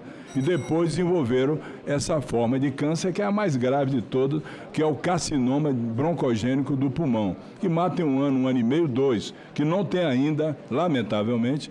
O mundo hoje já tem cura para quase 80% das formas de câncer, quando é diagnosticado precocemente. Para esse não. Mesmo diagnosticado precocemente, ele leva a óbito o paciente a 1 ano, 1 ano e meio. Então eu falo aqui em defesa até da saúde, da vida das pessoas. Não é uma coisa de interesse meu, pessoal, absolutamente. É a prevenção de tantas doenças que ocorrem pelo cigarro. Portanto, eu encaminho assim o voto contra essa matéria, respeitando a senadora Soraya, porque tenho uma admiração e respeito muito grande pela iniciativa dela, até para normatizar isso, quem vai fazer dentro de um regramento de Estado, que não tem esse regramento, mas eu me coloco frontalmente pelo que eu já acompanhei ao longo da minha vida. São 52 anos de formado em medicina, de ser especialista em ortopedia e traumatologia. Na minha época se formava em medicina. Eu posso ser um bom clínico se tiver os instrumentos para atender um paciente, posso ser um bom pediatra, até porque na medicina o principal instrumento que você deve carregar consigo é a boa vontade, o respeito e a vontade de salvar a vida de quem quer que seja. Portanto, eu falo assim porque, tendo acompanhado tantos amigos meus, pessoas que fumavam permanentemente, que foram a óbito com 50, 45 anos, eu falo até com certa emoção sobre isso. Até porque não são todas as pessoas. Porque a droga, ser lícita ou ilícita, uma bactéria, um vírus, pode me levar a óbito. Uma outra pessoa pode ter imunidade inata a isso, como foi agora na questão da Covid-19. Tem pessoas que têm imunidade inata ao sarampo, crianças que não contraem o sarampo, que não contraem a difteria, mas outros contraem e morrem. Tem pessoas que podem fumar muitos anos e ser uma pessoa resistente, inclusive à nicotina, e não ter alterações pulmonares. Tem outras mais sensíveis que vão a óbito com 40, 50 anos. Depende de cada ser humano e da sua constituição, do seu DNA, a sua formação genética. Portanto, diante do propósito de aprovação, eu me coloco contra, respeitando todos aqueles que discordam, mas com médico que sou, e recentemente acompanhei um caso dramático de uma pessoa de uma ligação muito próxima a mim, que era fumante e teve essa complicação. Por isso eu faço esse apelo aqui, para que se observe, ou se discuta isso, se traga aqui especialista para debater o tema, como essa droga, como esses elementos tóxicos que eu citei aqui, monóxido de carbono, formaldeído que tem na fumaça do cigarro eletrônico, como tem no cigarro comum, a nicotina, o alcatrão, discutir isso sob um aspecto de saúde pública. Só de saúde pública é uma coisa que realmente me toca profundamente. É isso que eu queria colocar, senhor presidente. Presidente. Senadores e senadoras, olha, a matéria não está em discussão. O senador Otto falou pela ordem, pedido pela ordem. Nós temos um requerimento na mesa da senadora Damares, que eu vou ler nesse momento. Tendo sido apresentado o requerimento número 68/2024 da senadora Damares Alves de adiamento de discussão, coloca em votação preliminarmente o requerimento. Senadores que concordam com o requerimento de adiamento de discussão permaneçam como se encontram. Aprovado o requerimento, fica adiada a discussão. A matéria está adiada. Senador Otto Alencar, Vossa Excelência poderia assumir essa presidência, por favor?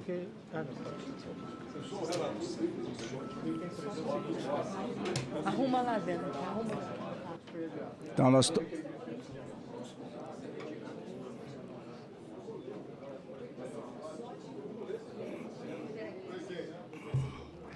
Sim, senador Rodrigo. Senhor presidente, eu já tinha levantado aqui a mão, porque, inclusive para saber de Vossa Excelência como é esse procedimento. Estou acompanhando aqui as intenções e, de fato, nosso colega senador Girão, senadora Damares, tem uma grande preocupação com a causa, que também é a minha. Eu acho que a gente deve fazer tudo para não estimular o fumo. E nessa situação, senhor presidente, eu tenho aqui um pedido de vistas, e é esse procedimento que eu queria saber, se é votado junto, se é votado depois. Por quê? Primeiro, alguma coisa deve ser feita. Eu estou aqui me posicionando pessoalmente, sou contra o fumo, sou contra o estímulo. E, do jeito que está hoje, tanto o cigarro, mas principalmente agora o cigarro eletrônico, atinge uma camada da população de 14, 15, 16 anos de uma forma nunca vista antes. Então, algo deve ser feito. E, no meu ponto de vista, tratar o quanto antes desse assunto, inclusive através de uma regulamentação, pode proteger, ao invés de não fazer nada, de ganhar tempo, de colocar para uma discussão após o recesso, e aí a gente sabe como é que funciona. Então, eu acho que cada um pode se posicionar, e nesse sentido, o meu pedido é de vistas, para que Vossa Excelência diga qual é o procedimento, se é analisado junto agora, qual é o passo a ser feito. Senador Rodrigo, foi adiado, através do pedido do requerimento da senadora Damares, foi adiado a matéria por até 30 dias. Não cabe mais pedido de vista. O primeiro pedido que teve aqui foi de vista, feito pelo senador Eduardo Girão, que foi retirado. Eu retiro o pedido de vista, senhor. Já foi retirado. Já foi retirado, Quando voltar para a pauta, você pede vistas. Pode ter. Exatamente, é importante esclarecer o procedimento. Qual é o procedimento? A matéria está adiada por 30 dias, quando voltar para a pauta... Matéria está adiada por 30 dias. Quando voltar à pauta, ela pode ter pedido de vista. Seria tem que ser depois? Você me indica, eu chamo uma pessoa. Mas tem que ter apresentado um requerimento. Senador Eduardo Girão, assume essa presidência, por favor. Senador Eduardo Girão, que o senador Otto vai ler o próximo item. O próximo item é o Rogério Carvalho. E por que adia por 30 dias?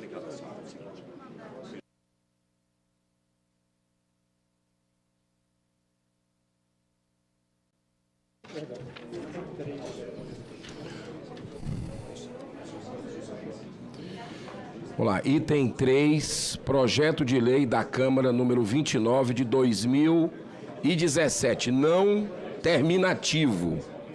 Dispõe sobre normas de seguro privado, revoga dispositivos da lei número 10.406, de 10 de janeiro de 2002, Código Civil, e dá outras providências. Autoria, Câmara dos Deputados. Relatoria, senador Otto Alencar. Relatório favorável nos termos da emenda número 14 da CCJ substitutiva e contrário às emendas 15 a 18. Observações. Foram apresentadas as emendas número 15 a 20. A matéria foi apreciada pela CCJ, com parecer favorável ao projeto, e a emenda número 11, nos termos da emenda número 14 da CCJ substitutivo, e contrário às emendas número 1 a 10 e 12. Então, concedo a palavra ao senador Otto Alencar para a leitura do seu relatório. Agradeço a Vossa Excelência, senhor presidente. Esse projeto é um projeto do ex-deputado federal José Eduardo Cardoso, de 2017. É uma regulamentação que realmente o país precisa e foi avaliado e relatado na Comissão de Constituição e Justiça pelo senador Jader Barbalho. Foi exaustivamente discutido esse projeto na Comissão de Constituição e Justiça, a respeito de seguros e resseguro no Brasil. Senhor presidente, hoje eu tive uma conversa com um dos técnicos que mais conhece dessa questão de seguros e eu tive uma grande tristeza. O drama do Estado do Rio Grande do Sul, a destruição do Estado do Rio Grande do Sul, quando eu percebi aquela destruição, eu entendia que aquelas empresas, aquelas casas, aqueles imóveis, eles tinham uma quantidade grande, um percentual grande de segurados. Só 10% tinha seguro no Rio Grande do Sul. 10% tinha seguro no Rio Grande do Sul. Quando aconteceu o furacão Katrina, nos Estados Unidos, mais quase 90% dos imóveis e das empresas tinham seguro. Quando aconteceu o desastre nuclear no Japão, de Fukushima, no Japão, quase 100% de todas as empresas, casas, imóveis, tinham seguro. Lamentavelmente, no estado do Rio Grande do Sul, com esse desastre que aconteceu, mais ou menos 10% das empresas tinham seguro. Portanto, de um prejuízo estimado em quase 30 bilhões de reais, apenas 10% terá a condição de ter o seu seguro garantido.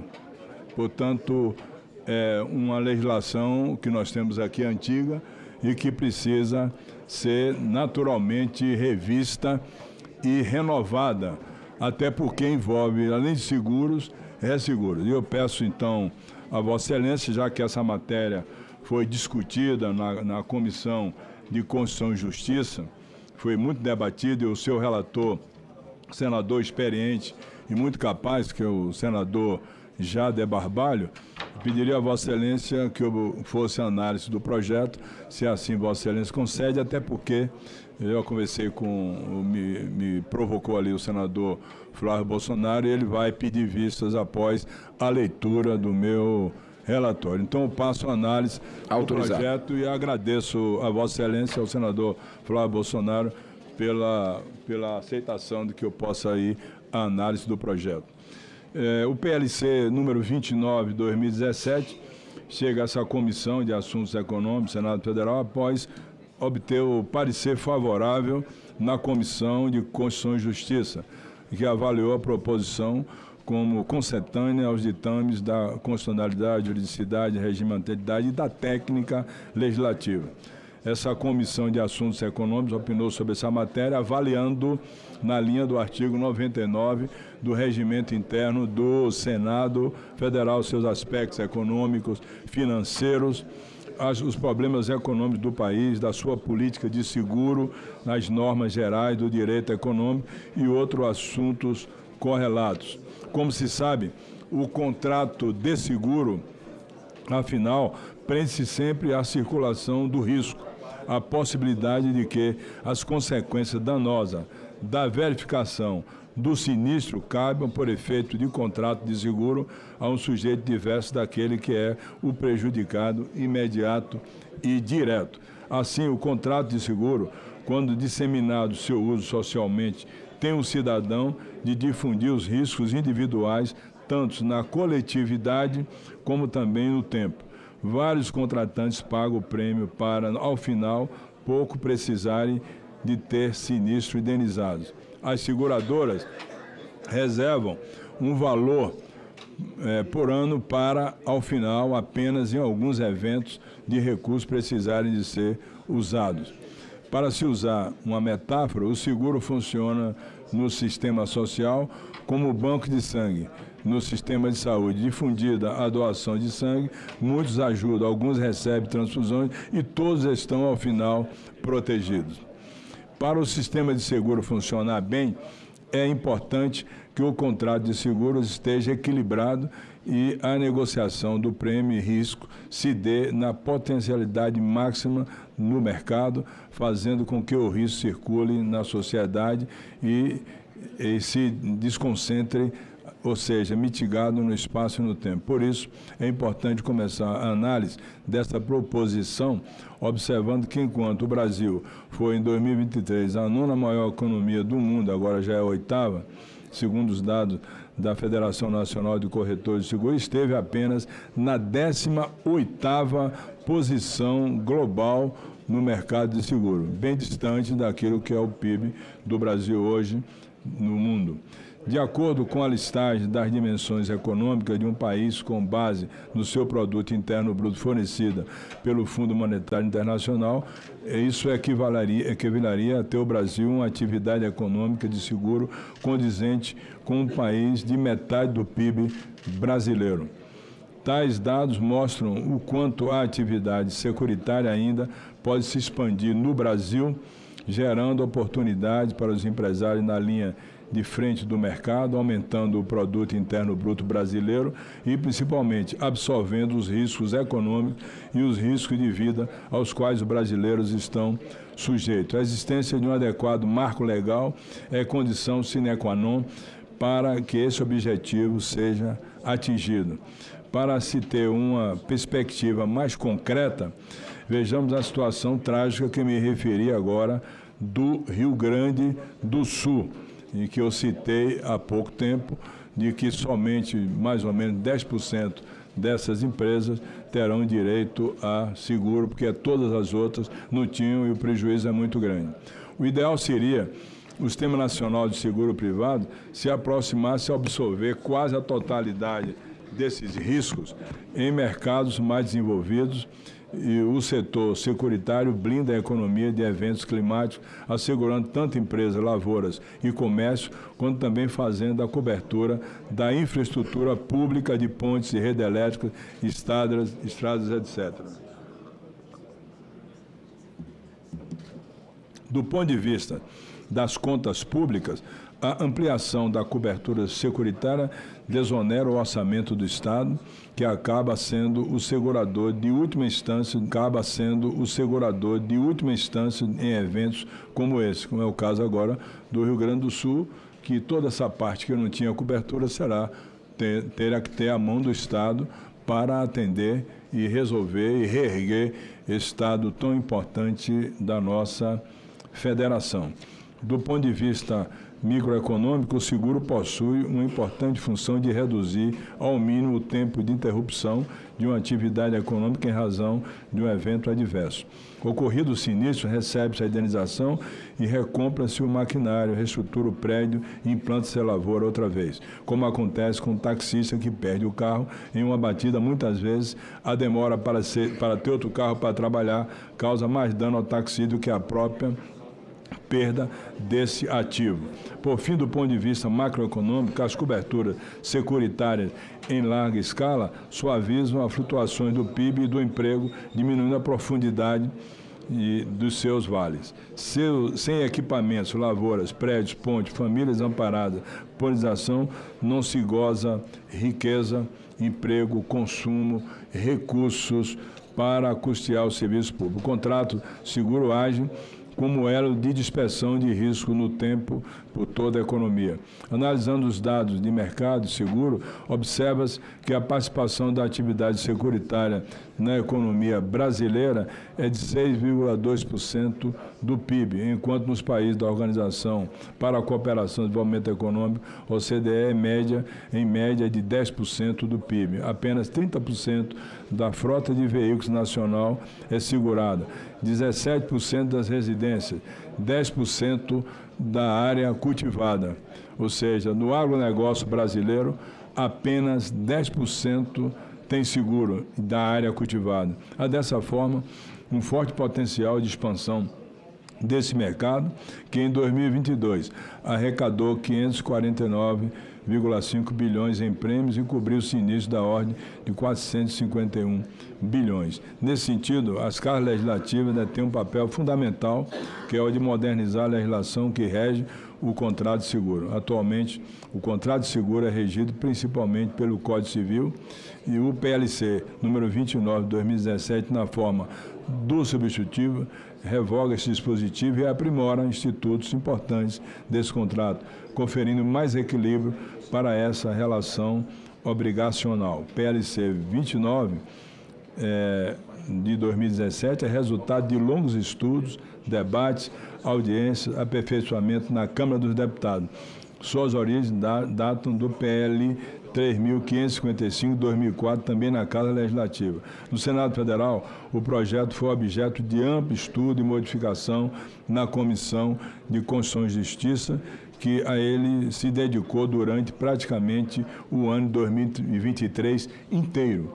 O resultado foi uma significativa melhora do texto pela emenda número 14, substitutivo, que manteve grande parte da redação já aceita pelos deputados federais, sem deixar de tornar a técnica legislativa mais precisa, os institutos mais delineados e a relação contratual mais segura do ponto de vista jurídico. Em primeiro lugar, do ponto de vista da jurisdição e aplicação da lei, a proposição aqui em análise na forma do substituto torna exclusiva a aplicação da legislação brasileira na regência dos contratos de seguro, com a exceção dos casos de contratação por seguro no exterior, e torna absoluta a competência da jurisdição nacional no seu julgamento, sem impedir o uso de meios alternativos da solução de litígio nos artigos 4º, 127 e 128.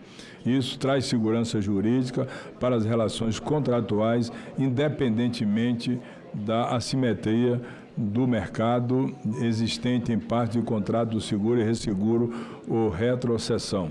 Há também um grande avanço em comparação com as atuais normas vigentes sobre essa matéria. Essas normas do Código Civil foram, por sua vez, em extremo avanço legislativo na sua época e um importante resultado de discussões cuja origem data do fim da década de 60. O que se faz por meio da presente proposição é a modernização desse legado legislativo. Os exemplos de institutos que são modernizados pela proposição e análise são vários, como mostramos a seguir.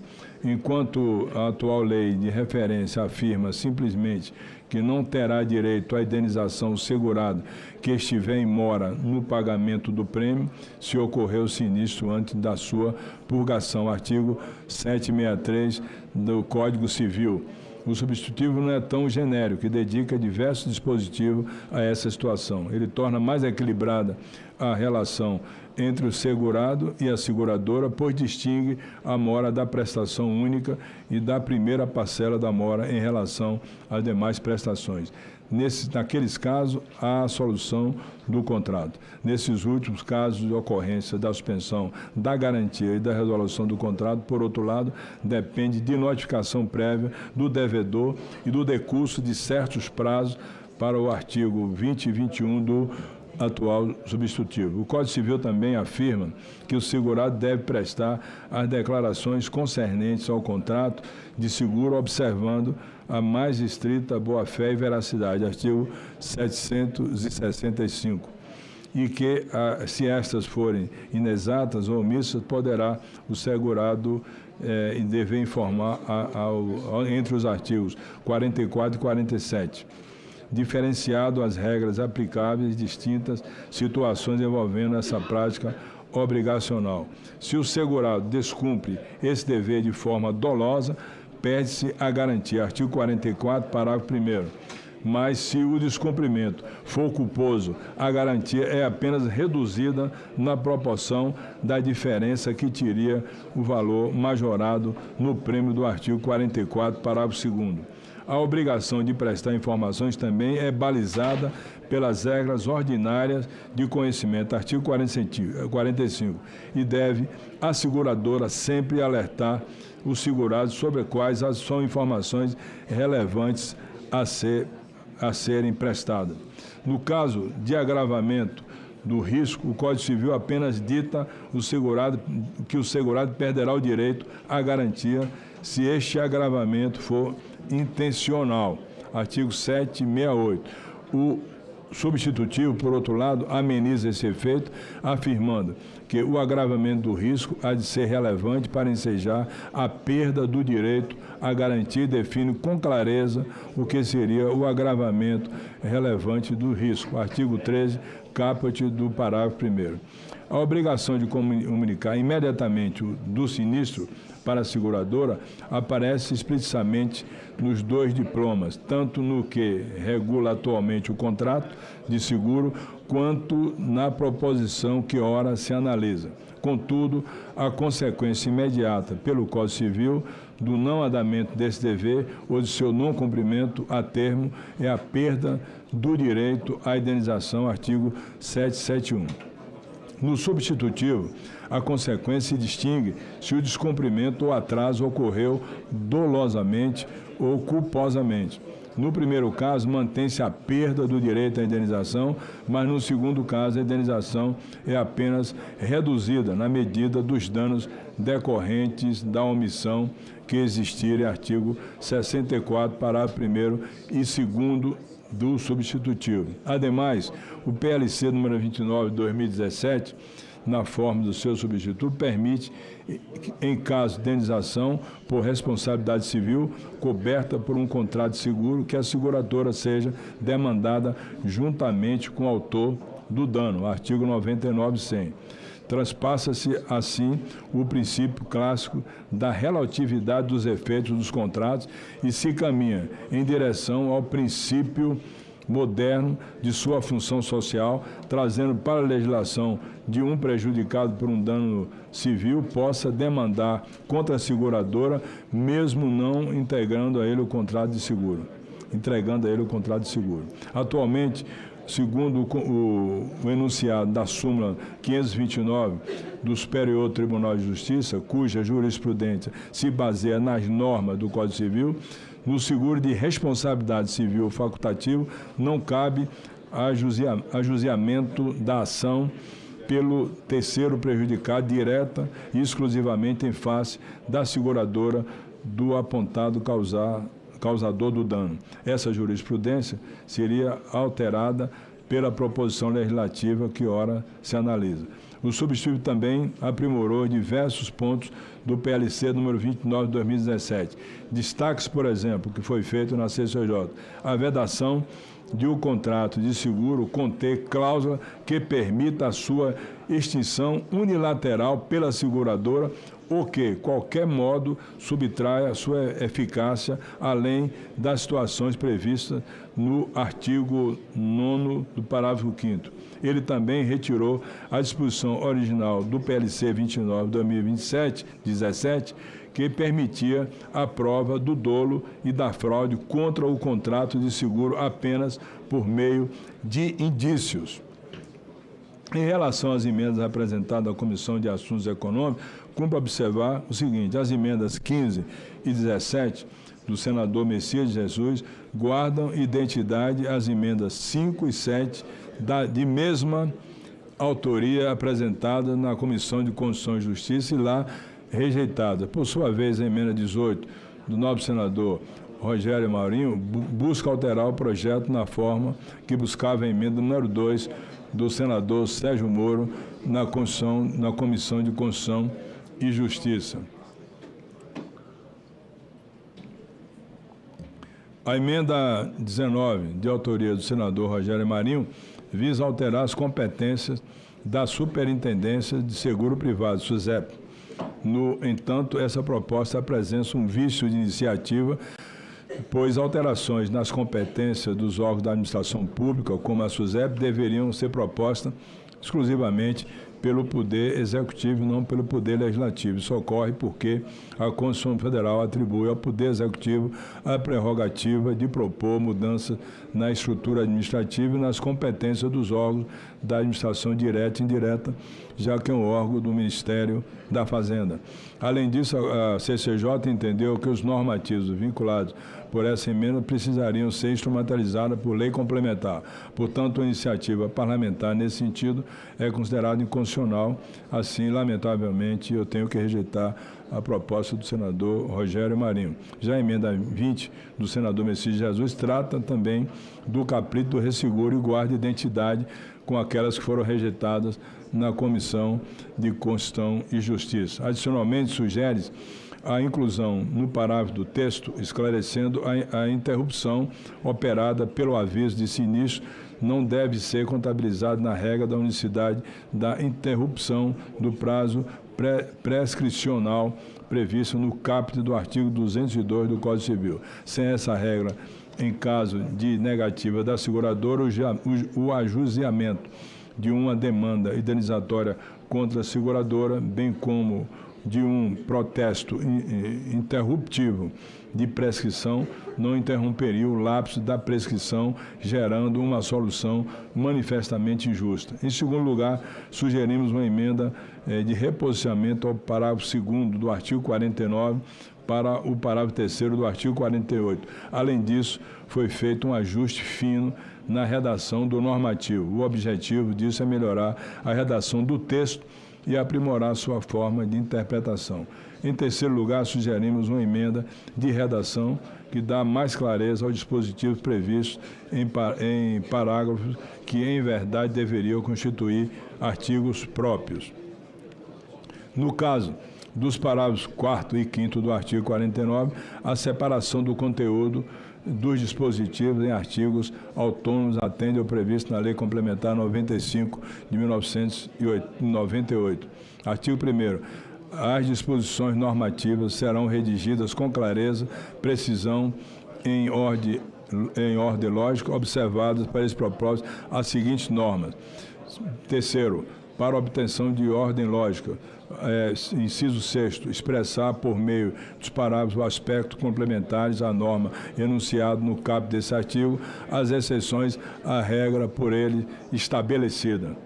Enquanto a relação de complementariedade no prazo para aceitação é clara, nos casos do parágrafo 1º, 3º e 6º, não é o caso dos demais parágrafos que trazem normas sobre outras questões mais relacionadas ao tema geral do capítulo, a formação do contrato de seguro. No caso do artigo 40, a localização do dispositivo não parece ser ideal.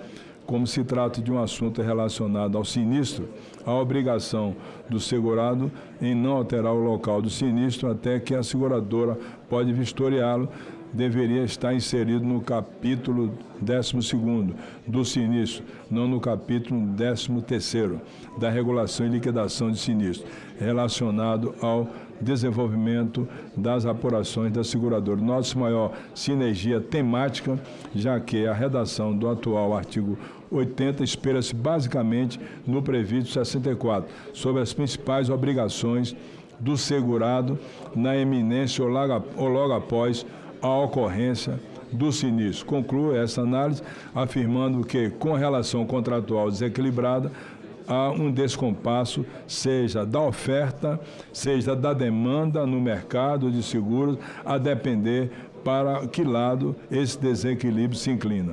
O preço do prêmio se distancia do preço de equilíbrio em um mercado perfeito e, por consequência, da utilidade que esse seguro oferece. Assimetrias como essa tendem assim a reduzir o tamanho do mercado efetivo para o receptivo bem ou serviço em comparação com o tamanho do seu mercado potencial. Por isso que o novo marco legal para os contratos de seguros privados tem potencial tão significativo para expandir o mercado de seguros, a atividade econômica securitária e a cobertura de risco de empresa e de todos os cidadãos.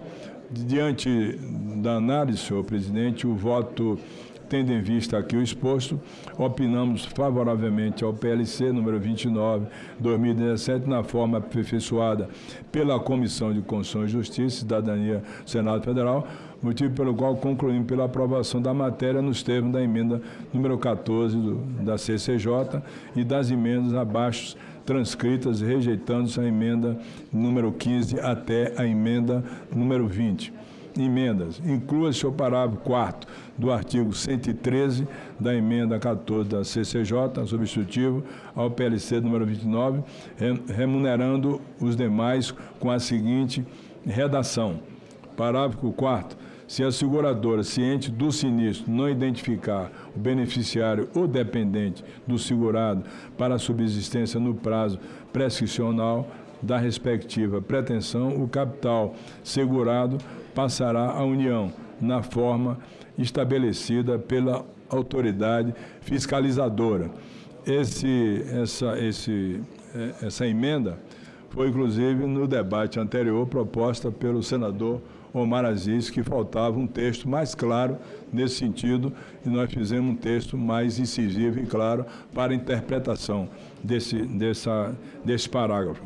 A emenda da CAI também inclui só o parágrafo 3º, o artigo 48 da emenda 14 da CCJ substitutivo, e suprimindo-se o parágrafo 2º, renumerando os demais do artigo 49, o PLC número 29/2017, com a seguinte redação. Artigo 48, parágrafo 3º. Contrato celebrado sem atender ao previsto no caput naquilo que não contrariar a proposta será regido pelas condições contratuais previstas nos modelos que vierem a ser tempestivamente depositados pela seguradora no órgão fiscalizador de seguro para o ramo e a modalidade de garantia constantes na proposta, prevalecendo, quando mencionado na proposta, o número do processo administrativo, o clausulado correspondente, cuja vigência esbanja abranja à época a contratação do seguro o mais favorável ao segurado, caso haja diversos clausulados depositados para o mesmo ramo e modalidade de seguro não exista menção específica a nenhum deles. Nós debatemos isso muito com a Superintendência de Seguro, mostrando que entre o segurado e o segurador, no curso da discussão, desde que haja um entendimento entre as partes, possa haver alguma alteração, e essa emenda realmente dá essa oportunidade que seja um debate mais claro. Outra emenda de redação.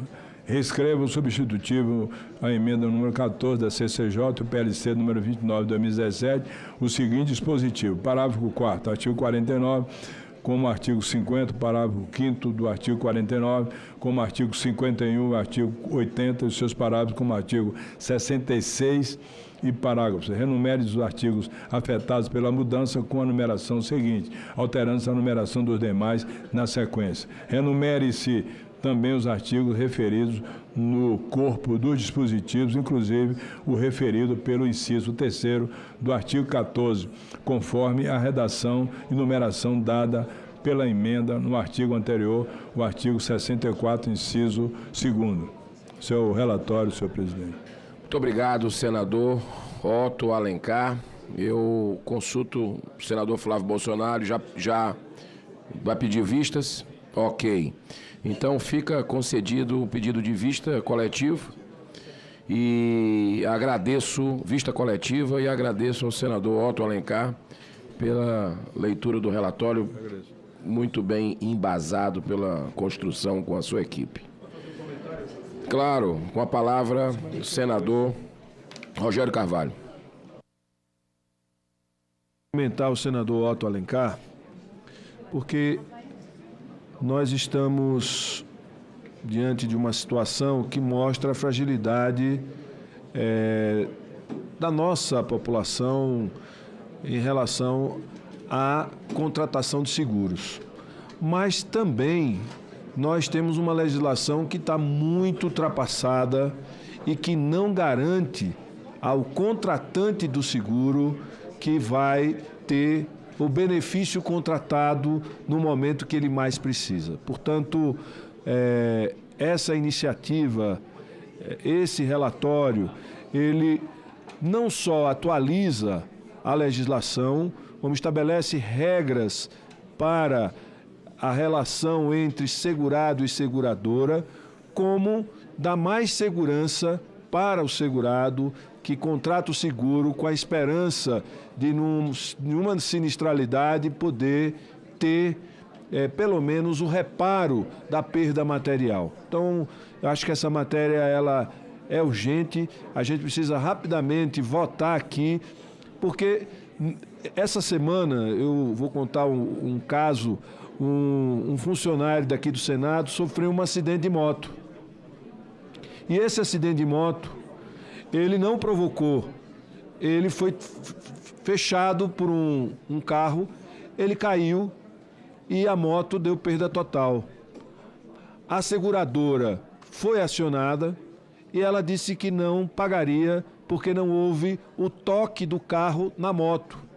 Não houve o toque para poder evitar um dano maior do motoqueiro, que é ou seja, do motociclista que é hábil. Ele desviou, caiu e deu perda total na moto. Mas mesmo o seguro sendo acionado do terceiro, que foi o causador, que trancou, que fechou, que provocou o acidente, a seguradora disse que, como não houve o toque, não vai indenizar. Então, nós precisamos, de fato, proteger quem contrata o seguro e proteger aqueles que são abrangidos por um seguro, seja ele de que natureza for. Então, parabéns, senador Otto. Esse projeto é de grande relevância e grande importância para essa relação seguradoras-segurado. Eu agradeço, se o senhor presidente me permite. Claro. Agradeço ao senador Rogério Carvalho e devo dizer que essa nova letra de lei, ela submete as resseguradoras à legislação brasileira. que é um ato que necessário, já há muito tempo demandava que o Brasil tivesse uma legislação dessa. Eu, conversando com um dos técnicos que conhece mais isso, o doutor Ernesto, não sei se ele está presente aqui, ele me falou de uma empresa que teve um sinistro, tinha um resseguro no valor de quase 700 milhões de reais, se submeteu à legislação da empresa de outro país, de resseguro, e foi, depois de exaustivo trabalho, contratação de escritório de advogado, teve uma indenização de 100 e poucos milhões. Teve um prejuízo de quase 600 milhões de reais, que era o seguro, que era a pólice que conferia. Isso porque é submetido a uma legislação de outros países. Agora, essas empresas de resseguro de outros países estarão submetidas unicamente e exclusivamente, senhor presidente, à legislação brasileira.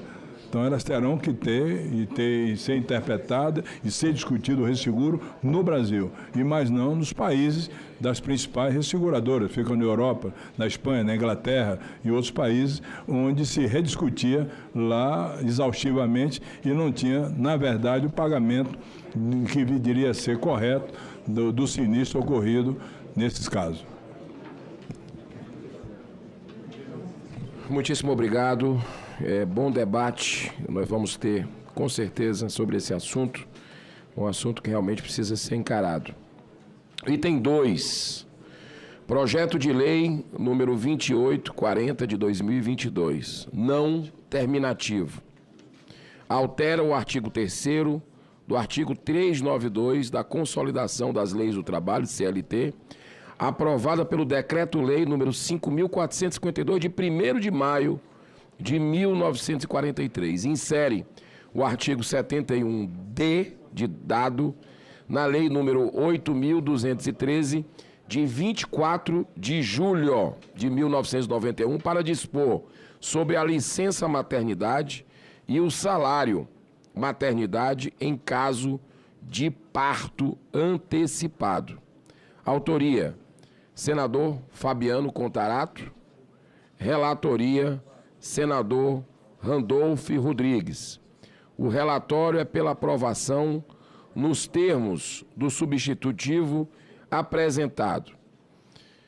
A matéria, uma observação importante, a matéria será apreciada ainda pela CAS, em decisão terminativa. Então, como o relator não está presente, eu vou designar aqui o relator ad hoc, o senador Rogério Carvalho. Concedo a palavra ao senador Rogério Carvalho para a leitura do relatório ad hoc. Muito obrigado. Obrigado, senhor presidente. O senhor já fez o enunciado do projeto. Eu pedi a permissão a Vossa Excelência para ir direto à análise. Nos termos do artigo 99, inciso 1º do Regimento Interno do Senado Federal, compete à CAI opinar sobre o aspecto econômico e financeiro das proposições que lhe forem submetidas. Com relação à regimentalidade e à juridicidade, não há óbices que impeçam a matéria de prosperar. O PL visa a inovação do ordenamento jurídico e o faz pelo instrumento adequado. Estão presentes os atributos de abstratividade, generalidade e imperatividade. No que diz respeito à técnica legislativa, o projeto é dotado, no geral, de boa técnica, de que trata a Lei Complementar 95, de 26 de fevereiro de 98, com as alterações introduzidas pela Lei Complementar número 107, de 26 de abril de 2001. No tocante à constitucionalidade, a competência privativa da União de legislar sobre o direito do trabalho, conforme previsto no inciso 1º do artigo 22 da Carta Magna. No mérito, somos favoráveis à proposição que vem dar efetividade à proteção constitucional à maternidade e à infância, constante no caput do artigo 6º da Carta Magna. Ademais, a matéria vem regulamentar a decisão da Suprema Corte, que desde o ano 2020, ao julgar a ação direta de inconstitucionalidade, número 6.327 do DF, já garante às mulheres a extensão dos benefícios em tela. Estamos, portanto, atrasados em positivar na CLT e na Lei 8.213 de 1991 tais direitos e, desta forma, reduzir incertezas que ainda possam atingir a beneficiárias e seus filhos. Conforme o relator da ADI no Supremo Tribunal Federal, não se verifica critério racional ou constitucional para que o período de licença à gestante e o salário de maternidade sejam encurtados durante a fase em que a mãe ou o bebê estão alijados do convívio da família, em ambiente hospitalar, nas hipóteses de nascimento com prematuridade e complicações de saúde pós-parto. E ainda uma interpretação restritiva e literal das normas levaria a que o período de convivência fora do ambiente hospitalar entre mães e recém-nascidos acabasse por ser reduzido de modo irrazoável e conflitante com o direito social de proteção à maternidade e à infância. Por fim, o relator reforça a necessidade de compreender o direito da criança à convivência familiar em sua máxima afetividade. Logo, os 120 dias devem ser contados após a alta hospitalar, com vistas a efetivar a convivência familiar. Segundo dados do Ministério, nascem aproximadamente 340 mil bebês prematuros por ano, o que equivale a pelo menos 930 por dia. Ignorar essa realidade seria tratar desigualmente as mães e seus bebês que usufruem da totalidade dos 120 dias daqueles com partos prematuros e que necessitam de internação hospitalar, o que afronta a proteção constitucional à maternidade e à infância. Em termos econômicos, o convívio reduzido entre mãe e filho recém-nascido acarreta custos. O período da primeira infância, que se inicia logo após o nascimento, caracteriza-se por um momento crucial em que se dá a aquisição das capacidades fundamentais que permitirão aprimoramento de habilidades futuras mais complexas.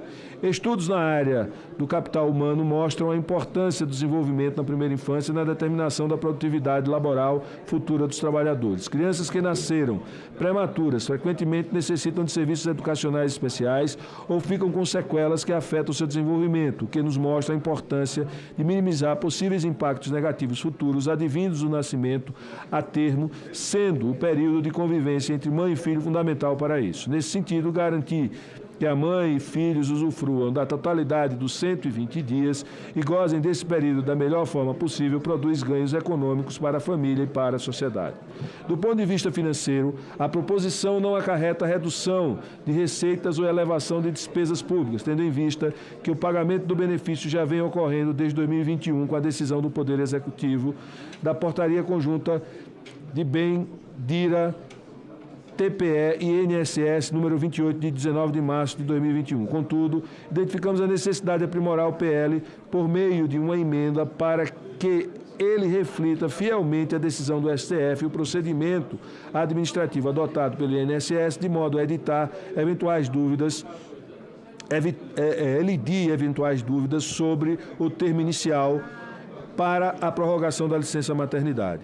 Especificamente, apresentamos um substitutivo que confere o direito à extensão da licença maternidade e do salário maternidade sempre que houver internação da mãe ou do recém-nascido decorrente de complicações relacionadas ao parto, independente do parto ter sido ou não antecipado. Voto. Pelo exposto, votamos pela aprovação do projeto de lei 2.840 de 2022 na forma do substitutivo que apresentamos. Altera o artigo 392 da Consolidação das Leis do Trabalho, aprovado pelo Decreto-Lei 5.452, de 1º de maio de 1943, e o artigo 71 da Lei 8.213, de 24 de junho de 1991, para dispor sobre a duração da licença maternidade do direito ao salário maternidade, em caso de internação da mãe ou do recém-nascido em decorrência de complicações relacionadas ao parto. O artigo 1º, o artigo 392 da Consolidação da Lei do Trabalho, aprovado pelo Decreto-Lei 5.400, de 1º de maio de 1943, passa a vigorar com a seguinte redação. Parágrafo 3º. Parágrafo 3º. Em caso de parto antecipado ou de internações hospitalares decorrente de complicações do parto em tempo superior ao que prevê o artigo 2º deste artigo, o parágrafo 2º deste artigo, o prazo de licença maternidade será prorrogado por período igual ao de internação a partir da data da alta da mãe ou do recém-nascido, o que ocorrer por último. O artigo 71E da Lei número 8.213, de 24 de julho de 1991, passa a vigorar com a seguinte redação. Em caso de parto antecipado ou de internações hospitalares decorrentes de complicações do parto, o benefício previsto no artigo 71 desta lei será prorrogado por igual período da internação da mãe ou do seu filho, o que terminar por último. Esta lei entra em vigor na data de sua publicação e o voto é pela aprovação, senhor presidente. Muito obrigado. Muito obrigado, senador Rogério Carvalho, pela leitura, a DOC aí do relatório. A matéria está em discussão. Não havendo mais quem queira discutir, encerro a discussão. A votação será simbólica. Em votação, o relatório apresentado. Os senadores que concordam com o relatório permaneçam como se encontram. Aprovado o relatório, que passa a constituir o parecer da comissão favorável ao projeto nos termos da emenda número 1, da CAI, substitutivo. A matéria vai à Comissão de Assuntos Sociais. Item 4, projeto de lei número 3.670 de 2023, não terminativo. Altera a lei número 8.036 de 11 de maio de 1990 e a lei número 8.212 de 24 de julho de 1991, para retirar a obrigatoriedade da cobrança de FGTS, contribuição previdenciária, sobre a remuneração recebida por empregados que já sejam aposentados, bem como altera a lei número 13.667 de 17 de maio de 2018 para criar cadastro específico de vaga de trabalho para aposentados junto ao Sistema Nacional de Emprego, SINE. A autoria é do senador Mauro Carvalho Júnior, nosso amigo, que conviveu com a gente aqui durante um bom tempo, grande senador. Relatoria, senadora Margarete Busetti. O relatório é favorável ao projeto com 2 emendas que apresentam observações. A matéria foi aprovada pela CAS, Comissão de Assuntos Sociais, em decisão terminativa. Mas a matéria vem à CAI por força de requerimento de oitiva. Então, eu concedo a palavra à senadora Margarete Busetti para a leitura do seu relatório. Obrigado, presidente. Peço licença para ir direto à análise. A matéria em questão delimita-se a competência exclusiva da União para legislar sobre direito do trabalho e seguridade social, conforme estabelecido no artigo 22, inciso 1º e 23º e 61 da Constituição Federal de 1988. Destaco que este projeto foi aprovado terminativamente pela CAS, sendo encaminhado para esta comissão após a aprovação do requerimento 323 de 2024 pelo plenário.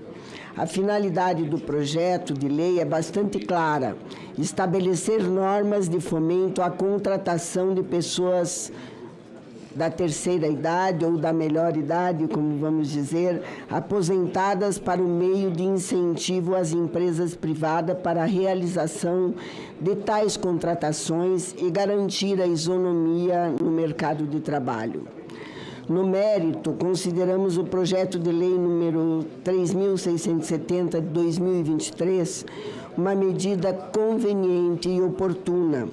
A Lei número 10.741, de 1º de outubro de 2023, que instituiu o Estatuto da Pessoa Idosa, estabelece no seu artigo 28 a obrigação do poder público de criar e incentivar programas de capacitação especializada para idosos, visando aproveitar suas habilidades e potenciais atividades regulares e remuneradas, além de estimular empresas privadas a contratarem pessoas idosas. Diante disso, propõe-se a isenção das contribuições previdenciárias devido tanto pelos trabalhadores quanto pelos empregadores nos casos de contratação de empregados ou trabalhadores avulsos já aposentados.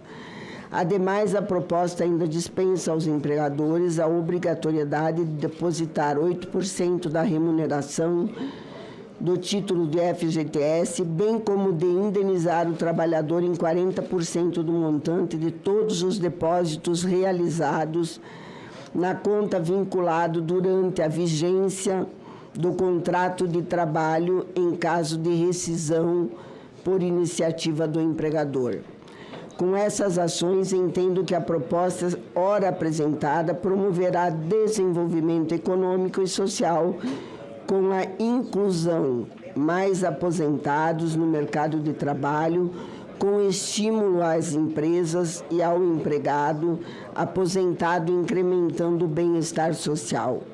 Além disso, o projeto de lei estabelece ações afirmativas em benefício dos próprios trabalhadores aposentados, exigindo que órgãos estaduais, municipais e distritais responsáveis pela execução do Cine mantenham uma lista específica de pessoas aposentadas aptas a retornar ao mercado de trabalho. Não obstante, verifiquei que o texto aprovado na Comissão de Assuntos Sociais não apresentou qualquer limite ao número de contratações de trabalhadores aposentados, cujos contratos de trabalho terão isenção de pagamento de contribuições sociais e estarão desobrigados da realização dos depósitos do FGTS, e tal face, por exemplo, de jovens em busca do primeiro emprego em decorrência do benefício fiscal em discussão. Desse modo, apresento a emenda a este projeto de lei com o objetivo de limitar a 5% do total de empregados da empresa a contratação de trabalhadores aposentados que terão tal benefício tributário.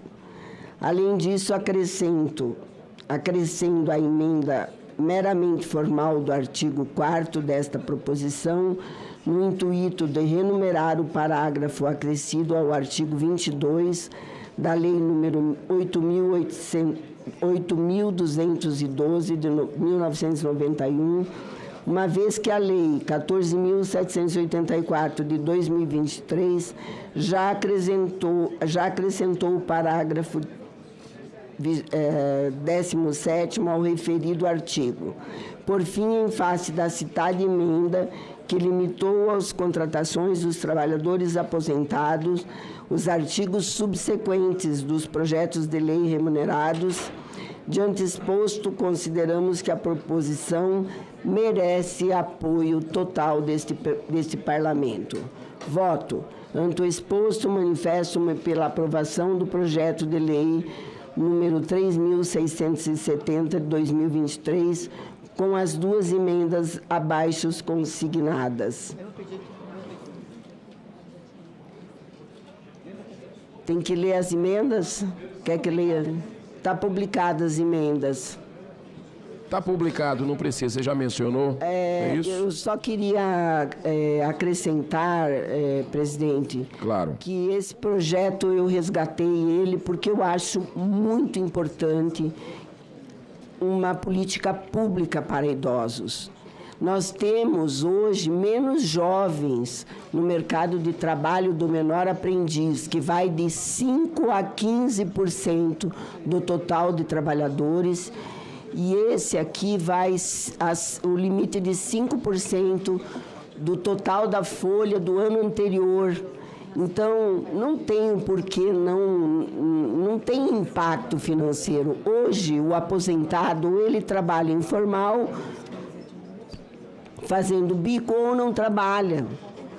Então, nós temos que incentivar a experiência junto com a juventude para ver se consigamos trazer essa juventude para trabalhar. Muito obrigada. Eu que agradeço, essa comissão que agradece, senadora Margarete Busetti. A matéria está em discussão, já considero... Eu queria pedir vistas antes e queria colocar algumas questões aqui, senhor presidente. Certo. Você está pedindo pela ordem?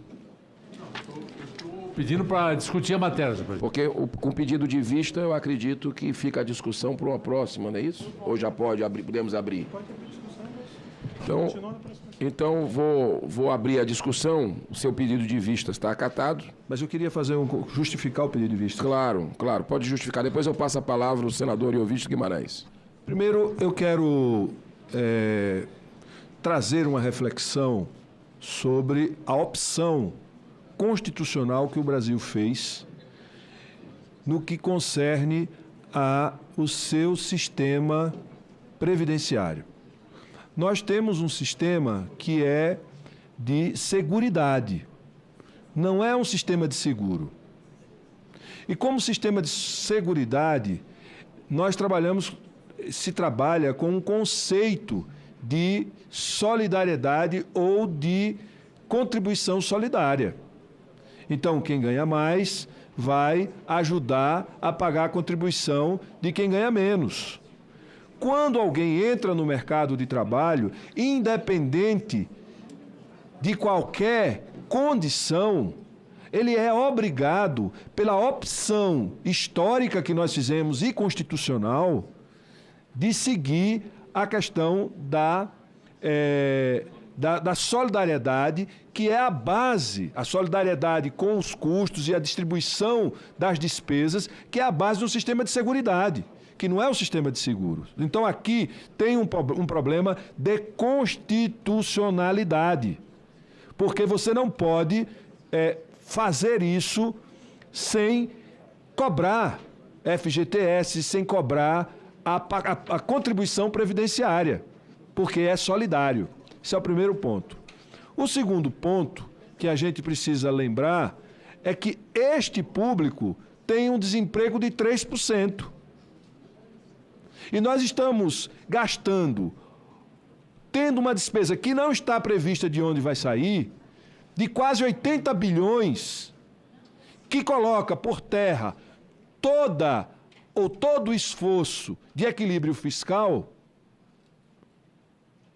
e que a reforma da Previdência já proíbe isso, da gente fazer esse tipo de concessão sem saber de onde vai sair o dinheiro, um custo de 80 bilhões, 77 bilhões de reais neste programa, para atender 3% do grupo de desempregados do país, que, por outros dados, mostram que a pobreza no Brasil está entre os mais jovens e entre as famílias que têm filhos, e a pobreza está na infância. Sabe por quê? Porque 30% do desemprego está entre os mais jovens. Então, eu diria que esse projeto ele tem um grau, ainda que eu entenda a necessidade da gente focar em políticas para os idosos, mas essa política, primeiro que ela fere a questão da solidariedade do sistema de seguridade, ela vai de encontro a uma regra constitucional que diz que tem que apresentar dinheiro, que não pode tirar dinheiro da Previdência. E 3, beneficia um setor que só tem 3% de desempregado, enquanto o outro setor, que é o da juventude, tem 3% e mais, onde a sociedade, a parte menos pobre, ou seja, onde tem menos miséria, é entre os idosos. A miséria, a fome, o desespero do povo brasileiro está na juventude e está em famílias onde tem famílias jovens, onde tem as crianças. Então, a pobreza no Brasil está na casa onde tem criança e não onde tem mais idoso. Então, por isso a gente pede vistas para que a gente possa fazer uma discussão mais apurada sobre o projeto. Com a palavra para discutir, senador Iovisto Guimarães. Senhor presidente, eu pedi a palavra para falar sobre esse projeto porque considero o projeto uma questão de justiça. Considero o projeto muito bom. Entendo os argumentos do meu colega Rogério quando coloca que o nosso regime foi uma opção histórica de ser um regime baseado na solidariedade, Mas eu me pergunto onde está a solidariedade dos mais de 5 mil prefeitos que querem uma tarifa especial para as prefeituras? Onde está a solidariedade dos 17 setores que querem uma tarifa especial? Não os já aposentados que têm um outro emprego, esses é que têm que ser solidários. Os prefeitos não, os 17 setores não. A nossa Previdência fez uma opção por um caminho horroroso, cheio de erros históricos. Ela causa hoje 300 bilhões de déficit, ou seja, tudo que se arrecada no regime solidário versus aquilo que se tem que pagar, faltam 300 bilhões de reais por ano.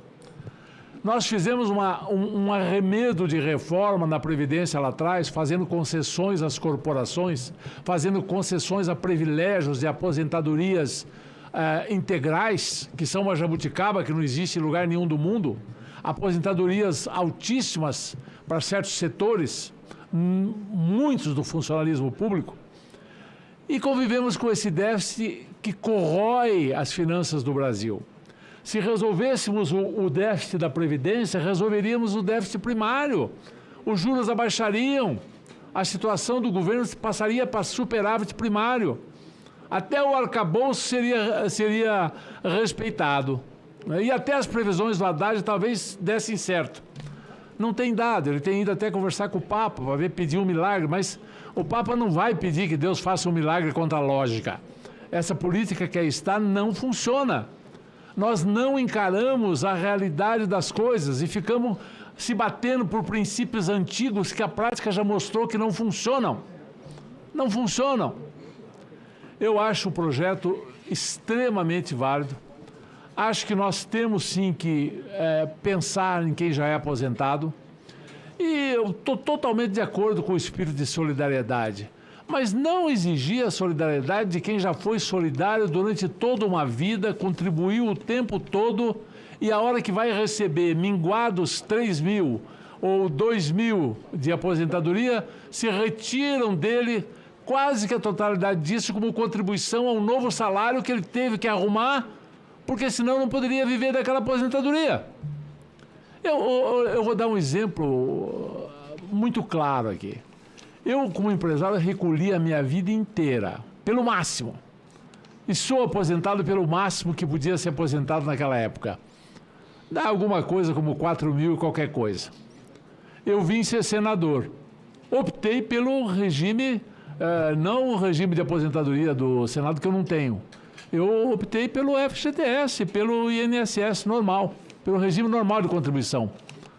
Basicamente, toda a aposentadoria que eu tenho nesses 4 anos está sendo pago no novo emprego de senador que eu tenho. Ou seja, o prêmio por ter me elegido senador foi perder a aposentadoria nesses 8 anos. Não estou reclamando disso, porque graças a Deus não preciso e tudo bem, pode ficar, até faria de modo voluntário. Mas a minha realidade não é a realidade da maioria dos aposentados. A maioria dos aposentados é pobre. E é muito bonito falar em solidariedade, quando a solidariedade não implica a pessoa ter que passar fome para poder ser solidário, e uma solidariedade que, se não é espontânea, é na marra, por imposição de lei, fruto de um regime que não deu certo e que precisa ser profundamente reformado. Eu apoiarei com muito vigor o seu relatório, senador Obuzete. Obrigado. Presidente, artigo 14, eu fui citado pelo senador... Não, eu não vi essa citação, senador Rogério Carvalho. Senador Rogério... Mas não foi com intenção de... Mas é uma coisa muito importante, porque ele está debatendo um tema e ele fez uma contra-argumentação utilizando do argumento que eu usei. Então, eu só queria colocar o seguinte, eu vou lhe passar a palavra, mas não pelo artigo 14, porque não teve nenhum tipo de citação danosa ao senhor com afronta. Apenas foi argumento de ideias, foi colocação de ideias. Mas ele citou o nome, ele podia não ter citado. Não, mas isso faz parte do processo democrático. O senhor tem a palavra. Não, veja só, tem uma contradição. Se esse sistema solidário já tem um déficit de 300 bilhões... e aí quer propor mais 77 bilhões, então tem uma contradição embutida. Se esse sistema solidário foi o mesmo que na reforma Previdência de 2019 foi aprovado, com quem está aqui hoje, retirando, inclusive, parte da riqueza desses beneficiários, porque o benefício médio caiu de 1.600 para 1.200, em média, certo? E agora nós estamos aqui questionando, eu não estou conseguindo ver onde é que a gente quer chegar. Porque, ao mesmo tempo que se defende a austeridade, se propõe o aumento do gasto público, sem nenhum limite, como neste caso aqui.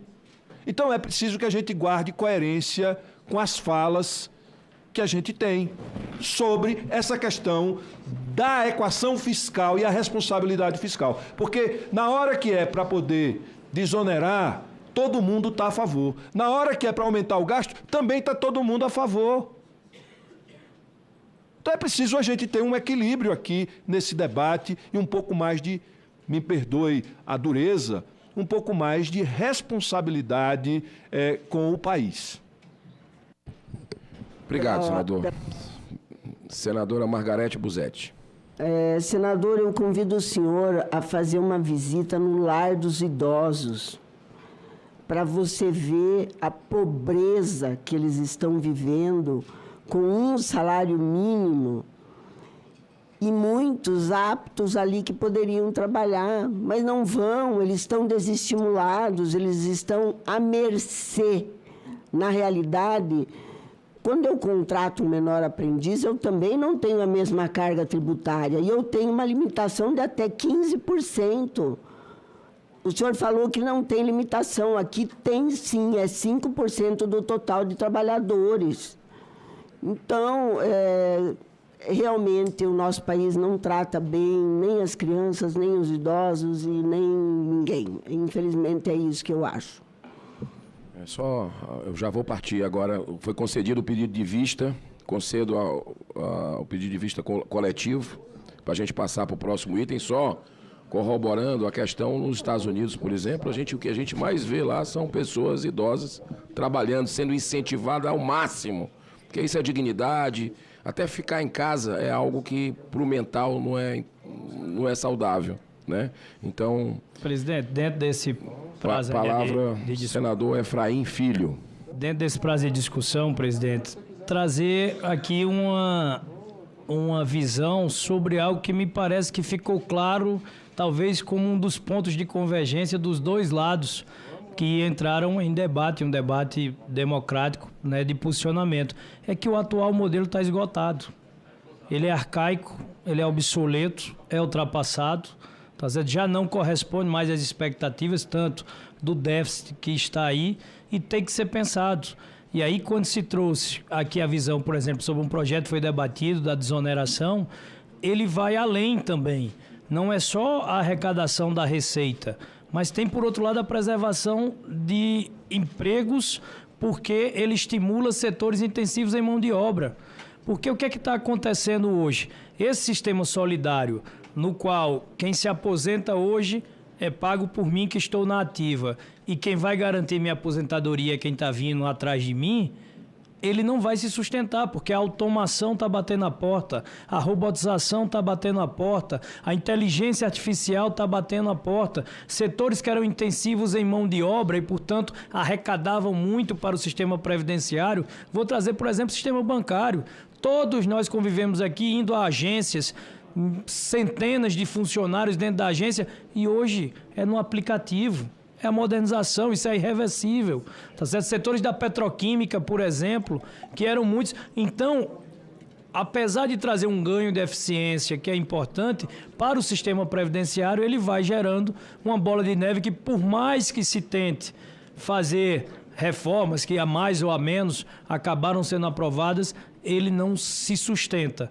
Então, eu acredito que dentro desse diálogo é importante, é claro, avançar, ver e vejo, né, que tem uma questão de justiça social embutida dentro do relatório da senadora Margarete, que tem ao lado a nossa sempre senadora Ana Amélia, né, registra a presença dela aqui conosco. O senador Ariel Visto trouxe importantes argumentos que tocam, né, do lado da justiça social. O senador Rogério trouxe o tema da responsabilidade, como lidar, né, com esse déficit crescente. Então, fica para a sessão de votação na próxima, mas o modelo tem de ser repensado. E veja só, o próprio modelo da desoneração, que não é isentar, é substituir a contribuição pelo faturamento e não pela folha de pagamento. Porque senão você prejudica quem é intensivo em mão de obra, pai e mãe de família com carteira assinada que bota o pão na mesa da sua casa, e aí fica valendo a pena para mim, que sou empreendedor, o payback de eu substituir por um robô. Porque se eu elevo o custo do emprego, substituir pela automação, passa a ter um retorno, um payback cada vez maior. Então, acho que o problema está posto e o parecer da senadora Margarete está de parabéns por trazer esse olhar de justiça social sobre o problema. Excelente. Sem falar também na taxa de natalidade, né? Que a gente no Brasil vem caindo. Que é o que os especialistas chamavam do boom demográfico, né? Perdemos o bônus demográfico, o boom demográfico. E agora temos que lidar com a conta que não fecha. Só para complementar, senhor presidente, sem citar ninguém, nós temos o maior e mais grave problema do Brasil, se chama Previdência Social. Não tem um problema maior. E nós não o discutimos.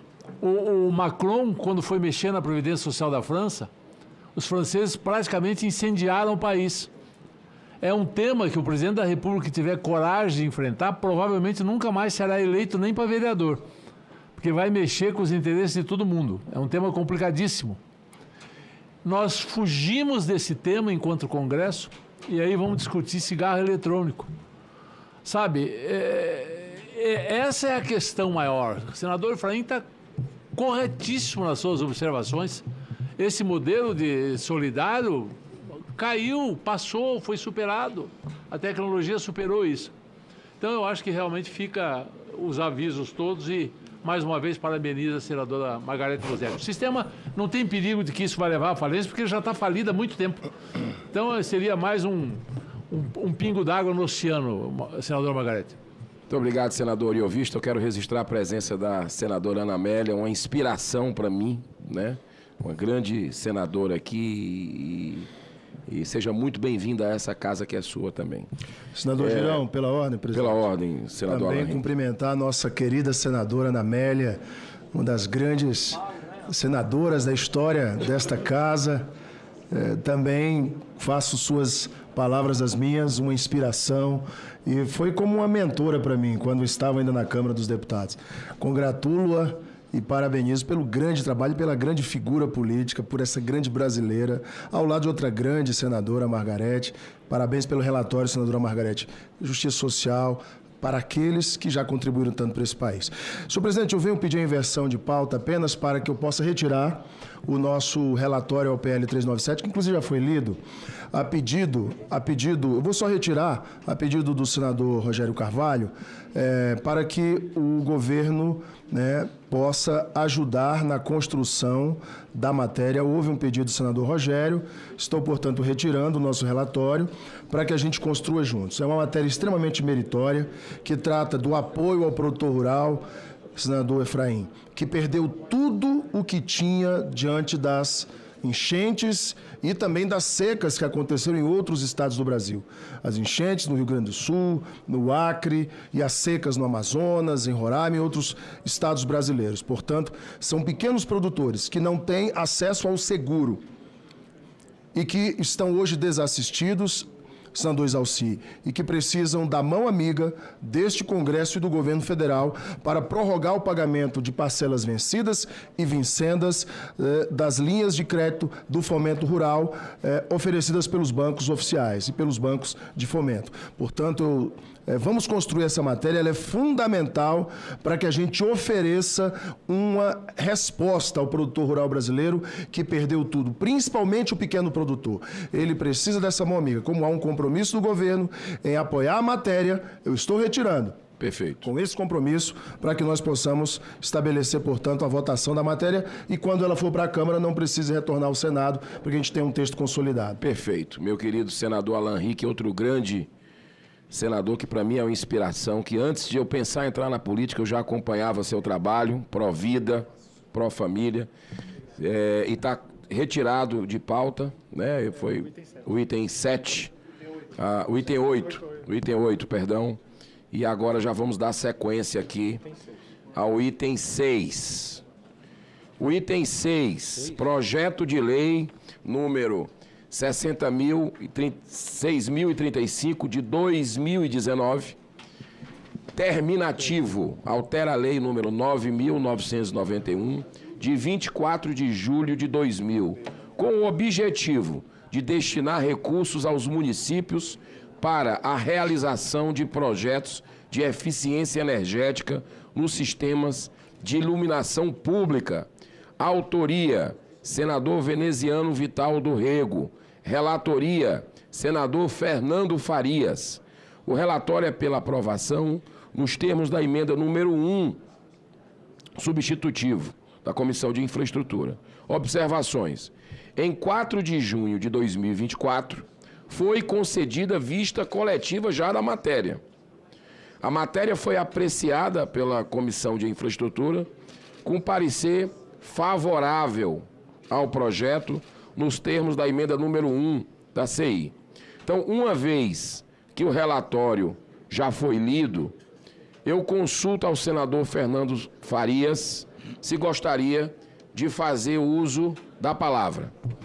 Obrigado aí, presidente. Gostaria, sim, para dar um resumo do complemento de voto, ok?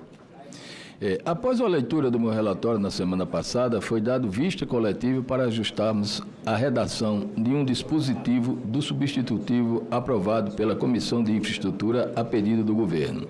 Apenas um ajuste simples que não altera o ponto central do meu relatório. O ajuste do parágrafo 4 do artigo 5, para prever a possibilidade de uso de recursos federais para a prestação de assistência técnica aos municípios, da forma como foi redigida, o dispositivo, o Ministério da Fazenda alertou que o texto poderia ser interpretado como criação de despesas obrigatórias, o que conflita com o artigo 17 da Lei de Responsabilidade Fiscal.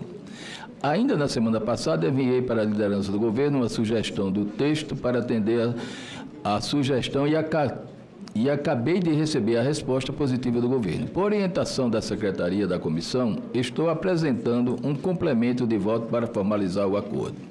Para deixar claro que a União apenas poderá auxiliar os municípios na elaboração de projetos com fornecimento de recursos humanos, técnicos ou de equipamentos. Optei por apresentar uma subemenda para desmembrar o artigo 4º em 2, criando o parágrafo 5º. Como havia um erro técnico legislativo em que a numeração passada do artigo 4 para o 6º, não será necessário nomear o artigo 6º do referido artigo 5º da Lei 9.991 de 2000. Aproveito a oportunidade para pedir o voto dos senhores senadores e senadoras desse importante projeto para melhorar a iluminação pública dos municípios. A vedação da exigência de pagamento por parte das concessionárias é premissionárias pela atividade de cobrança. A arrecadação da contribuição para o custeio do serviço de iluminação pública na fatura do consumo de energia elétrica. No meu relatório, eu esclareço que muitos municípios que editarem leis instituindo a COSIP e com a arrecadação se dando por meio de fatura do consumo de energia elétrica, têm sido obrigadas a pagar tarifas às concessionárias com cobranças, muitas vezes extorcidas no meu entendimento, pois a realização do serviço distorcida, pelo meu entendimento, para a realização do serviço. Algumas concessionárias chegam a impor uma taxa de 10% no valor da cobrança do COSIP. Com a aprovação dessa medida, haverá mais recursos disponíveis para os investimentos em iluminação pública, estimativas apontam para algo em torno de 300 milhões por ano, adicionais aos municípios, aplicáveis em novos investimentos. O aperfeiçoamento do programa de eficiência energética, permitindo prazos maiores para os municípios elaborarem os projetos e, principalmente, apoio técnico para dar melhores condições para os municípios serem selecionados no chamado público realizado da ANEEL. Ok, presidente, era o que teria a esclarecer. Muitíssimo obrigado, senador Fernando Farias. Antes da sequência, eu queria apenas registrar e lhe agradecer pela cortesia e acolhida que o senhor me ofereceu nesse último final de semana lá. Sei que o resultado não era o que o senhor esperava, mas o CRB, seu time do coração, venceu com méritos em campo, mas nos pênaltis, o Fortaleza, o meu time, levou a melhor. Mas isso aí, presidente. Eu quero lhe agradecer pela acolhida lá, sempre... O CRB valorizou o título, né? Com certeza. Eu quero registrar também a presença do meu amigo, irmão conterrâneo, nosso Zé Maria Filomeno, que está aqui presente na Comissão de Assuntos Sociais. Seja muito bem-vindo a essa casa, irmão. Já vamos agora, então. A matéria está em discussão, tá? A matéria está em discussão. Não havendo mais quem queira discutir, eu encerro a discussão. A votação será nominal. Atenção. Atenção, senadores da Comissão aqui de Assuntos Econômicos. A votação do substitutivo ao projeto de lei 6.035 de 2019, nos termos do relatório apresentados. Os senadores que votam com o relator, Fernando Farias, o alagoano, Fernando Farias, votam sim. Os senhores senadores já podem votar. Aberto o painel.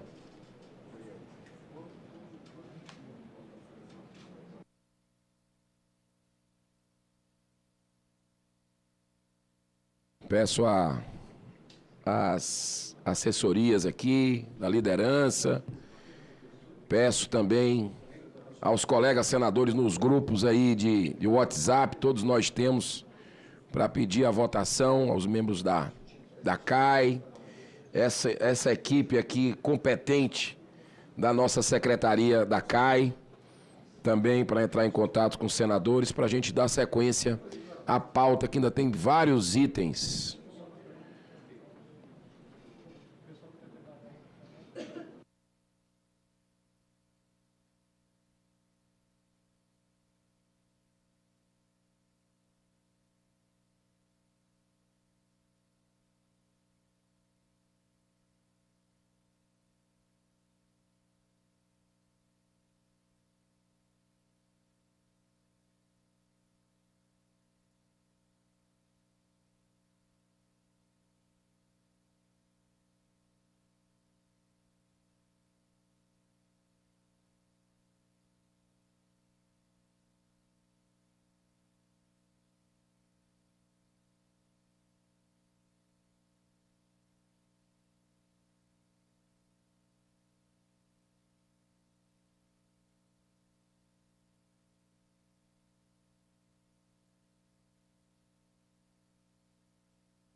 Com a palavra, senador Rogério Carvalho. Nós estamos chegando a um acordo aqui com o autor do próximo projeto, que é encontrar a compensação para esse...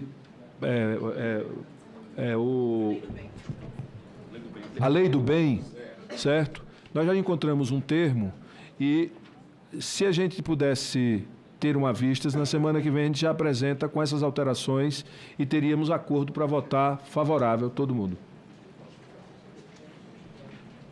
Então, senador Rogério Carvalho, tudo bem? O senador Osalci, com a palavra. Presidente, só para registrar, sim, é evidente que o governo entende que há um impacto disso. O que a gente precisa urgentemente é convencer o governo de que determinadas coisas não têm impacto. Neste caso da lei do bem, não vejo impacto, porque na prática, para cada R$1 que investe nessa área, na lei do bem, já se comprova que tem um retorno de 5, 1 para 5, ou seja, não há redução, há aumento de arrecadação, não é dedução. Mas esse é o conceito, que talvez a gente tenha que discutir isso em outro momento. Mas, lembrando o seguinte, esse projeto já entrou na pauta por algumas vezes, o senador Jacques Wagner pediu para retirar, para fazer uma audiência pública, nós fizemos mais uma audiência pública, foram várias já, né? E agora está se falando, porque lá na Câmara está tramitando também projetos semelhantes. Lá na Câmara, segundo o senador Rogério, já se colocaram lá uma contrapartida, uma fonte de recursos para justificar. E é o que eles estão propondo apresentar para a gente poder votar já com recurso garantido em termos de compensação. O importante que eu vejo é o seguinte, as pequenas e médias empresas precisam investir em inovação. Perfeito. Não tem sentido. Não é? Então, é urgente, é meritório. Quem mais defende o projeto é o próprio Ministério da Ciência e Tecnologia. O senador Marcos Pontes, quando foi ministro, também defendeu. Então, a gente tira de pauta na condição de colocar na próxima reunião ordinária, para a gente votar essa matéria independente de qualquer coisa. Qualquer coisa, vamos para o plenário, sei lá, a gente faz o recurso, mas, lógico, o entendimento é muito melhor. Então, por isso, também concordo em deixar para a próxima reunião, na condição de ter a pauta já garantida, né? Perfeito. Eu passo a palavra também, gostaria de fazer um comentário aqui, o nosso querido ex-ministro e senador colega, astronauta Marcos Pontes. Obrigado, presidente. Eu vim aqui, embora não seja membro da CAI, especificamente para falar a respeito desse tema. A Lei do Bem, ela tem uma importância enorme para o financiamento de pesquisa e desenvolvimento no país. Ela corresponde aproximadamente a 30 bilhões de reais investidos no setor. E por que esse recurso é muito importante? Se a gente observar, sem exceção, todos os países envolvidos, todos eles têm três coisas, têm uma coisa em comum. Eles aplicam em 3 setores de forma estruturada e pragmática. Uma é a educação com recurso, educação com propósito, vamos dizer assim, de forma muito pragmática. E isso inclui educação profissionalizante. Segundo, o investimento em ciência, tecnologia e inovação, para transformar ideias em novos produtos, serviços, nota fiscal, empregos. Tudo isso acelera a economia, traz traz o que eles são hoje, que são desenvolvidos. Terceiro, é que eles melhoram o ambiente de negócios das empresas, para que as empresas floresçam, e isso, a Lei do Bem, faz parte desse conjunto. Então, quando a gente vê, como foi falado pelo senador Exalci, R$1 investido pelo governo, não é custo do governo, R$1 investido pelo governo tem um retorno de 5 do setor privado dentro do sistema. Coreia do Sul, que todo mundo elogia e fala muito a respeito da educação e do desenvolvimento tecnológico rápido que a Coreia do Sul obteve, eu fiz um acordo com a Coreia do Sul, no tempo do Ministério, justamente para verificar o que eles fizeram lá que a gente poderia fazer aqui. E um dos pontos que foi muito claro é a importância de se ter sistemas de fomento à pesquisa como a Lei do Bem. Porque isso traz pesquisadores também de dentro da academia para fora da academia, para dentro do setor privado. E isso aí resulta no que a Coreia do Sul é hoje. Então, quando a gente vê uma lei como essa, tipo assim, seria muita burrice, para colocar um termo muito comum, muita burrice do governo não aceitar isso aí, porque isso aí justamente ajuda a melhorar a arrecadação, ajuda a melhorar a situação do governo como um todo, em termos de desenvolvimento do país e produção de recursos aqui. Portanto, né, eu esperava que isso já fosse votado e aprovado hoje, mas eu vejo essa possibilidade aí, com esse acordo, né, que seja feito e votado com urgência para cá, porque isso aí ajuda o país como um todo. Obrigado. Muitíssimo obrigado, senador astronauta Marcos Pontes, conhecedor profundo aí do tema. E foi feito esse acordo, né, para que na próxima sessão se voltasse em pauta. Então nós estamos concedendo vistas coletiva nesse momento, pedido de vista coletivo, com compromisso tanto do senador Rogério Carvalho, que representa, vamos dizer assim, ele está representando o governo aqui, né, falou em nome do governo, e o senador Isalci Lucas chegaram nesse acordo para a próxima sessão, próxima semana, a gente já vai colocar esse item aqui. Então, nós temos já quórum, agradeço a todos vocês que se mobilizaram aí, assessores, pessoal da liderança, a mesa, nós conseguimos já o quórum necessário. Está encerrada a votação e vamos aí ao resultado. 20 votos sim, 0 não, também nenhuma abstenção. Então, o resultado, aprovada a emenda número 1 da CI, Comissão de Infraestrutura, e da CAI, substitutiva ao projeto de lei número 6.035 de 2019, com a subemenda número 1 da CAI.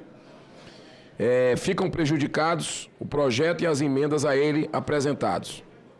O substitutivo aprovado será apreciado em turno suplementar, nos termos do artigo disposto no artigo 282 do Regimento Interno do Senado Federal. Muito obrigado, secretaria. Último item da pauta. Projeto de lei número 4.314 de 2023, não terminativo. Altera o decreto-lei número 2.848 de 7 de dezembro de 1940 e as leis número 7.347 de 24 de julho de 1985, número 7.797 de 10 de julho de 1989 e número 9.605 de 12 de fevereiro de 1998, para destinar o valor arrecadado para pagamento de multas por crimes e infrações ambientais cometidos na Amazônia Legal ao financiamento de ações voltadas à promoção da agricultura familiar na mesma região. Autoria, senador Jaime Bagatoli. Relatoria, senadora Damares Alves. Relatório favorável ao projeto e a emenda número 1T, com a emenda de sua autoria. Observações. Foi apresentada a emenda número 1T, de autoria do senador Messias de Jesus. A matéria será apreciada pela CMA ainda, Comissão de Meio Ambiente, e em decisão terminativa pela CRA. Então, eu quero conceder a palavra à senadora Damares Alves para a leitura do seu relatório. Presidente, eu vou direto à análise, inclusive de forma resumida. Por ser a Comissão de Reforma Agrária, Agricultura e Reforma Agrária, responsável pela análise terminativa, não apresentaremos considerações sobre os aspectos de constitucionalidade, juridicidade e regimentalidade. Quanto ao mérito, registre-se inicialmente que o Censo Agropecuário de 2017, realizado pelo IBGE, apontou que naquele ano 3,897 milhões de estabelecimentos agropecuários foram classificados como agricultura familiar, 77% do total. 3.897.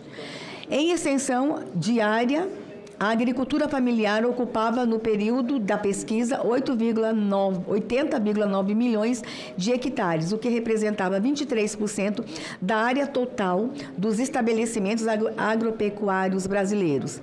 Segundo o levantamento do censo, a agricultura familiar foi responsável por gerar 107 bilhões, 23% do valor total da produção dos estabelecimentos agropecuários no ano pesquisado. A agricultura familiar também empregava mais de 10 milhões de pessoas, o que representava 67% do total de 15,1 milhões de pessoas ocupadas na agropecuária em setembro de 2017. Registra-se que a Amazônia Legal, área de abrangência pretendida pela proposição, abriga, se considerada a totalidade da área do estado do Maranhão e os dados do censo de 2017, cerca de 750 mil estabelecimentos agropecuários de agricultura familiar, sendo este o universo de produtores potencialmente a ser beneficiado com os recursos oriundos das multas ambientais, cujos valores serão destinados às ações e programas na região, conforme a legislação vigente. Dados mais atualizados só serão disponibilizados após a realização do censo de 26. Espera-se. Mas tais números demonstram a importância desse segmento de produtores rurais para a produção, sobretudo de alimentos de consumo interno. Infelizmente, é fato que, historicamente, a grande maioria dos agricultores familiares não conseguem acessar as linhas de crédito do Pronaf, simplesmente porque os recursos destinados ao programa, embora crescentes a cada ano, sempre estiveram longe de atender à demanda. É urgente que se ampliem os recursos disponíveis para a agricultura familiar e para os empreendimentos familiares rurais, sobretudo de fontes que independam da vontade política de cada governo e de disponibilidades orçamentárias. Esse é o principal mérito do PL 4314 de 2023, ao destinar recursos obtidos com o pagamento de multas por crimes e infrações ambientais cometidos na Amazônia Legal. A proposição altera o Código Penal, a Lei da Ação Civil Pública e Lei de Infrações de Crimes Ambientais, para que os valores arrecadados com o pagamento dessas multas e os decorrentes de acordo ou condenação com fundamento em dano causado ao meio ambiente na Amazônia Legal passem a ser destinados ao financiamento de programas e ações voltados à promoção da agricultura familiar. E o PL muda também a lei que criou o Fundo Nacional do Meio Ambiente para incluir a agricultura familiar entre áreas prioritárias para aplicação de recursos financeiros do fundo. Para a adequação da técnica legislativa, é necessária a proposição de emenda para renumerar o parágrafo único proposto pelo PL 77 ao artigo 77 da Lei 9605, de 12 de fevereiro de 98, para parágrafo 3º. Por oportuno, incluímos também a emenda ao texto do parágrafo único do artigo 73 da Lei 9605, de 98, na forma do artigo 5º do PL 4314 de 2023, para vedar o repasse de valores arrecadados a membros de organizações que promovem invasão de terras.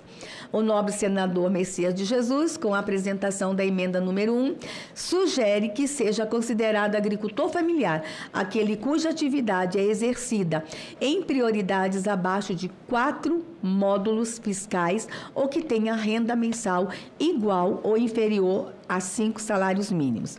O voto, presidente, pelo exposto, somos pela aprovação do projeto de lei 4314 de 2023, com a emenda 1 do senador Messias de Jesus e a emenda 2 que eu apresento. A emenda 1 faz uma adequação na redação e a emenda 2 diz: o parágrafo único do artigo 73 da Lei 9605, de 12 de fevereiro de 98, na forma do artigo 5º do PL 4314, passa a vigorar com a seguinte redação: parágrafo único. O valor arrecadado com o pagamento de multas por infração ambiental cometida na Amazônia Legal reverterá ao Fundo Nacional do Meio Ambiente, criado pela Lei 7797 de 89, e será destinado ao financiamento de programas e ações voltados para a promoção da agricultura familiar na mesma região, vedado o repasse a membros de organizações que promovem invasão de terras. Este é o relatório, senhor presidente. Muitíssimo obrigado, senadora Damares, pela leitura do seu relatório. A matéria está em discussão. Não havendo quem queira discutir, encerro a discussão. A votação será simbólica. Em votação, o relatório apresentado. Os senadores que concordam com o relatório permaneçam como se encontram. Aprovado o relatório, que passa a constituir o parecer da comissão favorável ao projeto, com as emendas número 1T da CAI e 2 também aqui da CAI. A matéria vai à Comissão do Meio Ambiente. Então, não havendo mais a tratar, agradeço imensamente a presença de todos, o trabalho competente dessa equipe aqui da CAI, da Secretaria. Senador Exalci, com a palavra. Antes de encerrar, é só para também garantir que na próxima sessão o item 8 seja colocado para a gente votar. Tá Perfeito. Certo? O 7 e 8. Tá Perfeito. Foi um pedido do senador Petecão, que é o relator, não é isso? Projeto do senhor. E na próxima sessão será colocado em pauta aqui, segundo a nossa secretaria. Então, muito obrigado a todos, que Deus abençoe e muita paz.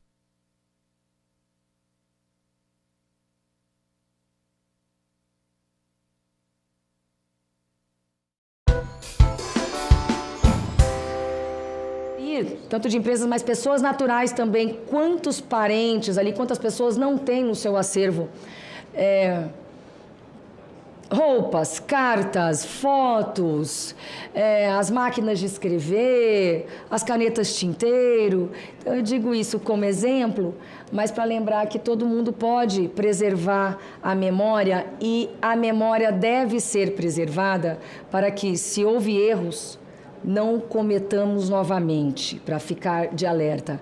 E se houve sucesso, para que possamos sempre nos inspirar no sucesso dos nossos antepassados. Então, muito obrigada por me designar essa relatoria. Para mim foi um presente, principalmente por esse motivo tão particular. Muito obrigada. Parabéns, Soraya Tronic, pelo relatório, pela exposição da vivência, da experiência. Eu, particularmente, sou totalmente favorável a que cada escola do Brasil tenha, de acordo com regras, como Vossa Excelência colocou, o museu da escola, uma sala, 2 salas, né? No Paraná, enquanto secretário de Educação, eu tive a honra de criar o Museu da Escola, né? Estadual, Museu da Escola, em parceria com o Arquivo Público, Secretaria da Cultura, Educação, que funciona no Colégio Cruz Machado, que é uma região assim muito valorizada lá de Curitiba, e uma escola que é tombada pelo patrimônio histórico. E lá, então, eles se dedicam a exposições, discussões, orientação, ter uma referência para que a escola busque orientações também de como fazer isso. Mas é extremamente interessante e importante. Parabéns. Está em discussão a matéria. Não havendo quem queira discutir, encerra a discussão. A votação é simbólica. Em votação, relatório apresentado. Senhores senadores e senhoras senadoras que concordam, permaneço como se encontra. Aprovado o relatório, passa a constituir o parecer da comissão favorável ao projeto. A matéria vai ao plenário. Senadora Soraya Tronic.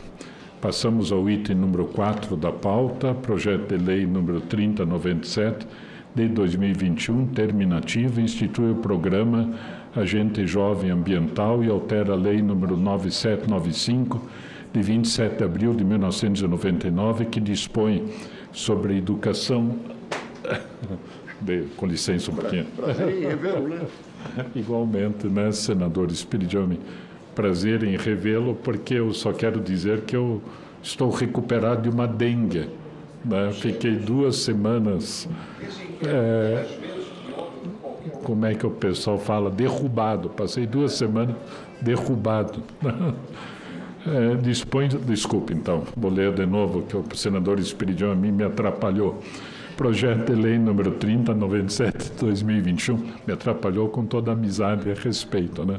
Terminativo, institui o programa Agente Jovem Ambiental e altera a lei número 9795 de 27 de abril de 99, que dispõe sobre educação ambiental, institui a Política Nacional de Educação Ambiental e dá outras providências para tratar de programa para a formação e a atuação de jovens agentes ambientais, Lei Alfredo Sirques. Autoria, senador Jacques Wagner, relatoria, cara senadora Tereza Leitão. O relatório é pela aprovação do projeto, das emendas números 1 e 2, da CMA e das emendas 3 e 4, com 2 emendas que apresenta e uma subemenda, emenda número 1, da CMA. A matéria foi apreciada pela Comissão de Meio Ambiente com parecer favorável ao projeto.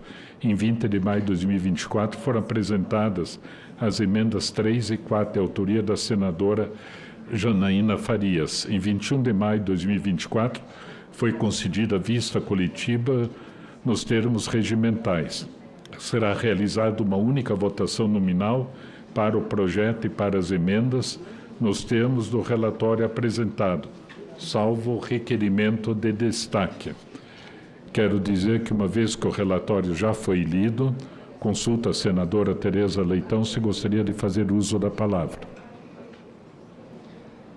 Não, senador, apenas para renovar todo o conteúdo que foi aprovado na reunião, que foi apresentado na reunião passada. Uma matéria. Estou bem. Então, a matéria está em discussão. Com a palavra, também não havendo mais quem queira discutir, encerro a discussão. A votação será nominal e realizada em bloco. Né? Passamos ao item... Mudou a mim? E quando abrir a votação, o senhor deu o seu? Como? Eu quero...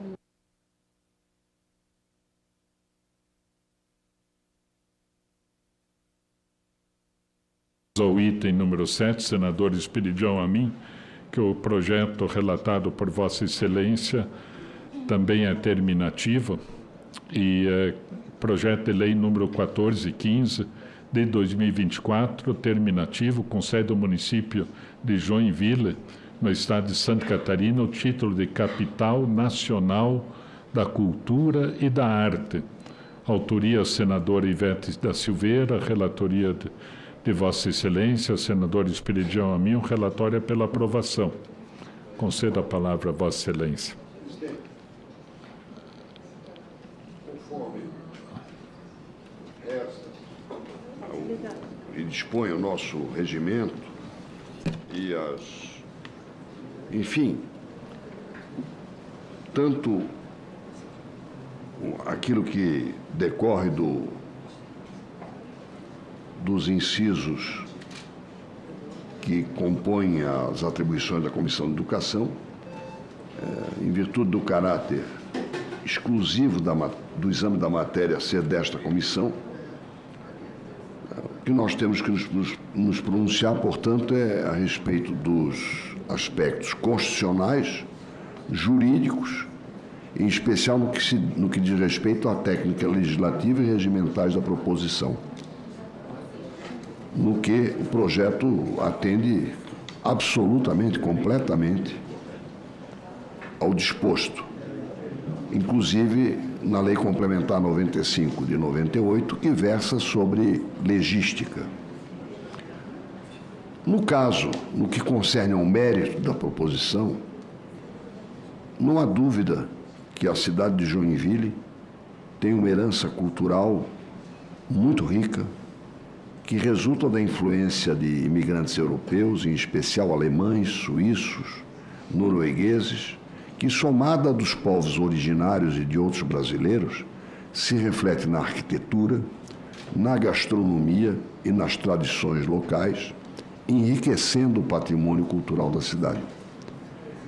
Joinville também é um importante centro de dança, abrigando a única escola do Teatro Bolshoi, existente atualmente fora da Rússia, e de música, com festivais de música clássica. Parece que a contemplação do sandbox não é suficiente. Precisamos, além dos espaços regulatórios que o sandbox oferece, também termos mecanismos de inovação para o desenvolvimento de uma inteligência artificial que eu diria que é transnacional, senador. Ela não obedece fronteiras e é a razão pela qual precisamos criar no Brasil um espaço de produção de conhecimento que possa abarcar toda essa realidade vivida por todos nós, na palma das nossas mãos. Todos nós temos um instrumento guiado por inteligência artificial na palma das nossas mãos, né? Para que a gente possa gerar disso um mecanismo de incentivo e aproveitamento para aumento de circulação de recursos na economia, para que a gente possa gerar ganhos exponenciais de emprego, para que a gente possa dizer para a geração dos chamados nem, que eles têm espaço no mercado para produzir com tecnologia e garantir, portanto, com esses mecanismos, as suas inclusões e a gente diminuir decididamente as desigualdades. E eu queria terminar, senador, dizendo que na ABS a gente tem um propósito que é tornar o Brasil mais digital e menos desigual. Para que a gente possa tornar o Brasil mais digital e menos desigual, nós precisamos contar com a colaboração de Vossas Excelências para ter melhores regulamentos, melhores tributações e possamos, portanto, oferecer mão de obra qualificada no mercado. Muito obrigado. Primeiramente, agradecer ao senhor Marcelo Almeida, diretor de Relações Governamentais da Associação Brasileira das Empresas de Software. Saudar a todos que estão nos acompanhando pela TV Senado. Nós estamos realizando uma audiência especial de debate sobre a Política Nacional de Inteligência Artificial, que é um projeto que será votado em breve. Temos aqui especialistas de todas as áreas no país, desenvolvedores, a juristas, que estão entregando o país as suas colaborações. Senador Eduardo Gomes, que é o relator do projeto, tem um comentário. Qual a palavra, senador? Eu gostaria de cumprimentar o senador astronauta Marcos Pontes, que presidiu a grande maioria das sessões de debate. Ao todo foram mais de 70 nesta fase da comissão e 50 na comissão de juristas, fora os outros debates em outros momentos, em outras sessões das comissões. Então, ao cumprimentar o Marcelo e também a Dora Kaufmann, dizer que esta sessão temática de debate no plenário ela é uma das etapas que ainda teremos na discussão da votação final da regulamentação de inteligência artificial. Uma coisa eu aprendi nesses 23 anos de Congresso Nacional, gaveta não aumenta de tamanho. A IA não conseguiu ainda melhorar o ambiente de qualquer que seja a legislação pela paralisia de debates sobre o tema. Então, a aprovação ela ocorre em diversas etapas, na comissão especial, no plenário, na volta ao plenário, nos recursos, na promulgação ou na sanção. Ela é muito importante que tenha a cooperação de todos para vencer etapas. E aqui há um costume legislativo, por vezes até contestado pela atualização e pela informação das redes sociais, da inteligência artificial, das plataformas, que vem evitando cada vez mais aquilo que é da natureza legislativa. Enquanto a gente não encontra uma harmonia completa, todo o projeto fica parado. Então, imagina a complexidade do que nós estamos votando. Eu concordo com o doutor Marcelo, com a nossa professora Kaufmann, que os ajustes precisam ser feitos. O que a gente não pode fazer e não precisa ser feito é parar tudo, porque tem que fazer ajuste. A gente tem que tocar o processo, votar, fazer a sessão temática, votar na comissão com melhoramento, votar no plenário com melhoramento, mandar para a Câmara com melhoramento até um dia, e isso, se a previsão for bem otimista, deve ser no final desse ano, que a lei seja votada na sua complexidade, com todo o seu perfil, né, senador Marcos Pontes, que a gente possa, nós mesmos já fizemos em sessões, recuamos e avançamos por conta desse ambiente. É um ambiente geral, é uma sintonia que a gente busca na construção da lei, mas essa é muito importante, é fundamental, mas é só uma etapa de todas as etapas que nós teremos. Obrigado, senador Eduardo Gomes. Saudar também o senador Chico Rodrigues, que compõe a mesa conosco. Nós temos apenas mais um convidado remoto, e eu vou passar a palavra para ele. Está o senhor Pablo Nunes, coordenador do projeto Rede de Observatórios da Segurança. Muito boa tarde já, senhor Pablo. A palavra por 10 minutos. Muito obrigado. Prezados senadores, prezadas senadoras, bom dia. Gostaria, em primeiro momento, agradecer pela oportunidade de estar aqui participando dessa sessão.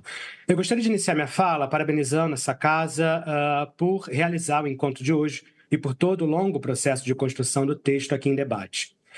Eu acompanho esse processo da construção do texto desde o seu início e não poderia iniciar minha fala sem salientar alguns pontos de avanço incluídos na última versão do texto. É relevante mencionar que os princípios que regem o substitutivo, bem como a garantia do direito de pessoas e grupos afetados por sistema de IA, estão voltados à não discriminação direta ou indireta, ilícita e abusiva. Nesse sentido, o texto aqui discutido se alinha com a Convenção Interamericana contra o Racismo, a Discriminação Racial e Formas Correlatas de Intolerância, adotada pelo Brasil em 2021, ao prever que deve ser vetado o uso de quaisquer mecanismos que discriminem direta ou indiretamente pessoas negras, sobretudo na gestão da segurança pública. O rol de direitos garantidos pelo substitutivo reforça a ideia de uma lei que procura proteger os direitos dos cidadãos, em primeiro lugar, e não uma ideia perigosa de flexibilizar direitos em direção a uma suposta inovação da qual os grupos vulnerabilizados não têm acesso na maioria das vezes. É importante salientar também que o PL faz esse avanço, né, garantindo direitos, sem, contudo, deixar de fomentar a inovação responsável e o desenvolvimento econômico. A remoção das exclusões referentes à utilização de sistemas de armas autônomas foi não só positiva, como necessária para a garantia do Estado Democrático de Direito no país. Temos visto quanto o aumento da circulação de armamento no país tem promovido a degradação do tecido social, levando discussões vulgares à morte de um dos envolvidos, bem como o fortalecimento de grupos armados que têm provocado o Estado ao imporem um domínio armado em diferentes locais. Incluir armas autônomas nesse cenário acelera e complexifica o problema da violência armada no Brasil. Nesse sentido, o Senado agiu corretamente ao excluir as exceções ao uso de armas autônomas previstas na minuta anterior, pois sua inclusão no Brasil só atenderia a interesse de determinadas empresas e não da população. A criação de um Sistema Nacional de Regulação e Governança de Inteligência Artificial também é acertada e está em linha com as melhores práticas observadas no mundo. É especialmente digno de nota a menção à criação de um comitê de especialistas com vistas a reunir evidências e acompanhar o processo de desenvolvimento e aplicação de IA no Brasil. Por mais que o artigo 71 apenas faça sua sugestão, a possibilidade de termos um comitê autônomo, multidisciplinar e diverso para acompanhar o desenvolvimento de IA no Brasil é importante e deveria estar previsto como parte integrante do Sistema Nacional de Regulação e Governança de IA. De fato, as mudanças e o acúmulo apresentados no atual texto nos levam para uma legislação que protege os direitos dos cidadãos, mas ainda há pontos de atenção relevantes. Semana passada, eu ouvi de Sueli Carneiro a seguinte pergunta: é eticamente aceitável um projeto de país que deixe para trás a maior parcela da população? Nesse sentido, as inúmeras exceções incluídas para o uso de reconhecimento facial no Brasil enfraquecem o espírito de proteção de direitos que a lei traz em pelo menos 5 pontos. Em primeiro lugar, a tecnologia de reconhecimento facial é discriminatória. Estudos realizados nos Estados Unidos, com pelo menos 3 softwares de reconhecimento facial, demonstraram que todos eles erram mais com mulheres negras do que com homens brancos. Diferença essa que chega a mais de 30%. Estudos do NIST, que é o Instituto Nacional de Padrões e Tecnologia dos Estados Unidos, já demonstraram que, por mais que a acurácia dos sistemas de reconhecimento facial aumente, alguns grupos populacionais seguem tendo maiores taxas de erro. O Google, que ficou marcado pelo caso em que sua IA identificou pessoas negras como gorilas, relatou que até o presente momento não encontrou solução para o racismo algorítmico e, por isso, não é permitido etiquetar gorilas em sua plataforma de imagens. Dados monitorados pelo Panópticos, projeto que eu coordeno, revelam que houve ao menos no Brasil 17 casos de detenção injustas com o uso de reconhecimento facial, sendo a maior parte dessas pessoas negras. Os casos são dramáticos e revelam perigo de uso dessa tecnologia, principalmente quando se desdobram em casos de agressão e conduções vexatórias. O caso do João Antônio, que todos nós conhecemos, torcedor sergipano, que foi erroneamente apontado como um criminoso, ilustrou claramente o uso dessa tecnologia, levando o governador a interromper o uso, do reconhecimento facial no Estado. 2. O uso do reconhecimento facial não resolve nossos problemas de segurança pública. Em um país com uma população carcerária de mais de 800 mil presos e que cresce ano após ano, é uma mistificação imaginar que aumentar ainda mais o número de presos é a solução. Décadas de encarceramento em massa só nos levaram ao fortalecimento das organizações criminosas que hoje estão presentes em todo o território nacional e se expandindo para outros países.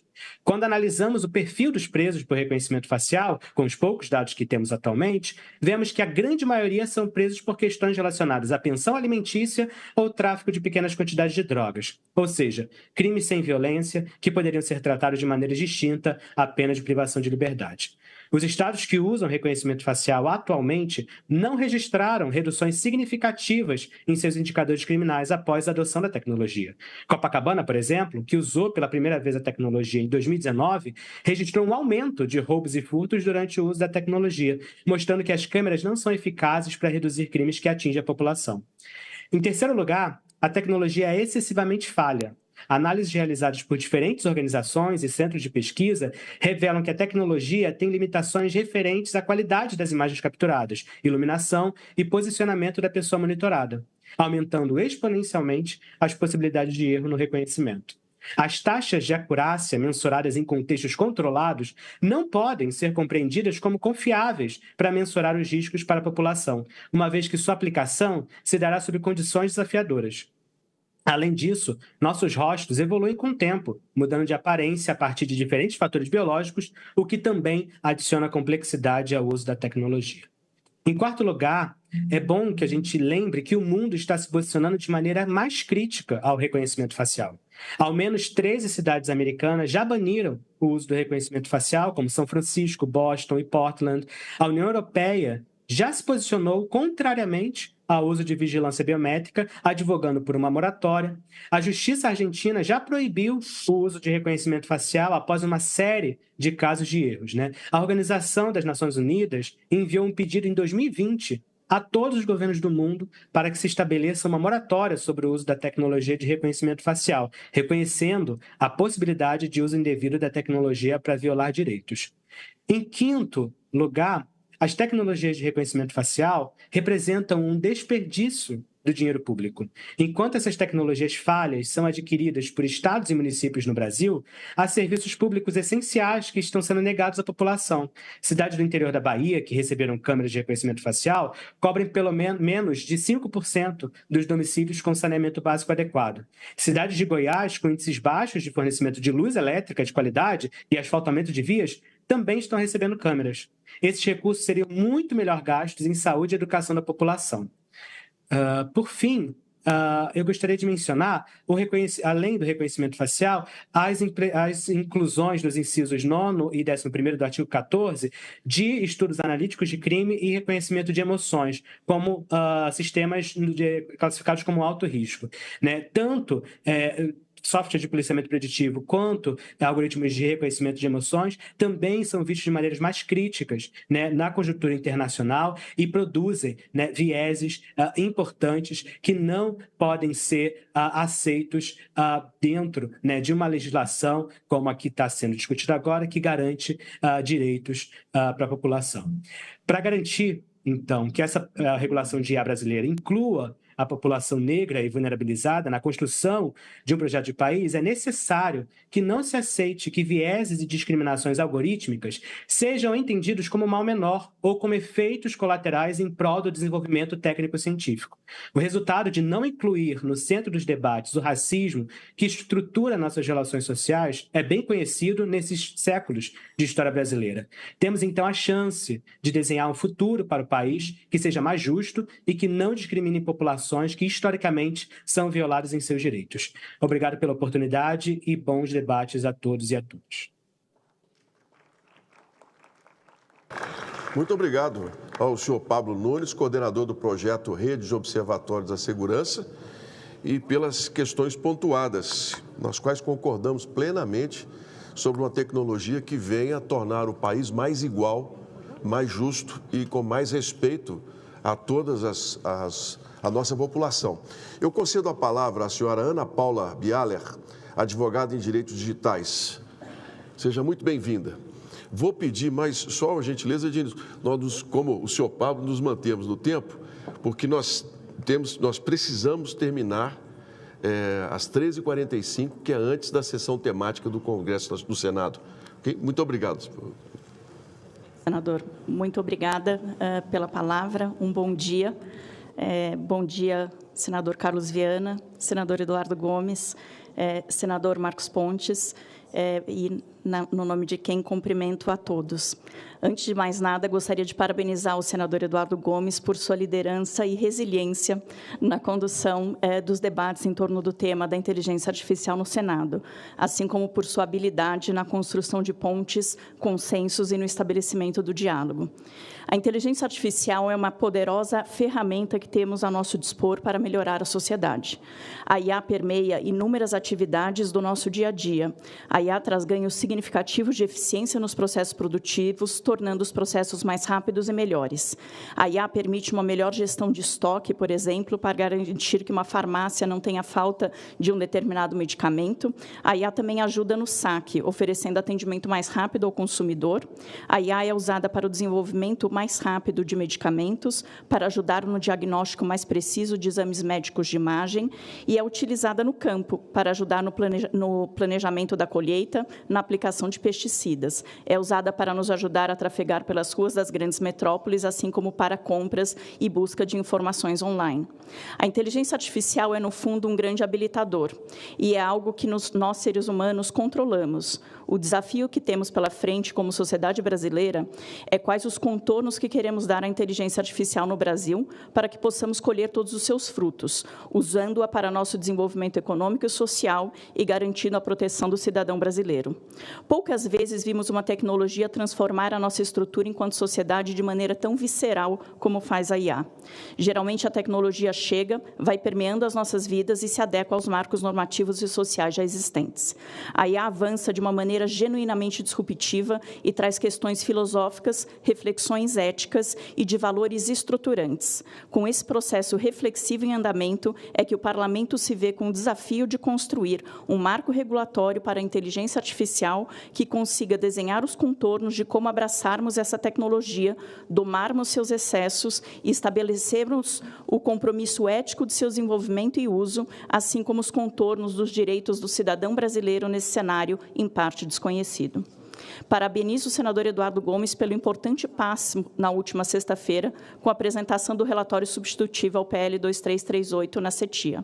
O texto tem uma complexidade relevante que precisa ser endereçada e destrinchada. A proposta traz avanços importantes em um projeto de regulação de IA no Brasil, com o estabelecimento de um arcabouço principiológico sólido, regras detalhadas para a governança de sistemas de IA, incorporando assim no texto legal o que se convencionou chamar de IA responsável, e já é seguido pelas grandes empresas, fixando-se assim um espaço de responsabilização e prestação de contas para os agentes de IA. O texto também privilegia a autorregulação e a adoção de guias de boas práticas. Avanço importante da proposta do relator foi a criação de obrigação para o poder público de fomentar o desenvolvimento produtivo e tecnológico, assim como a inovação IA, trazendo para o âmbito legal e potencializando as iniciativas que hoje já temos no contexto da Estratégia Brasileira de Inteligência Artificial. Hoje, os investimentos do país em pesquisa e desenvolvimento de IA são ainda tímidos, considerando o potencial do mercado brasileiro, e precisamos investir no desenvolvimento dessa tecnologia, como o senador pontuou há pouco.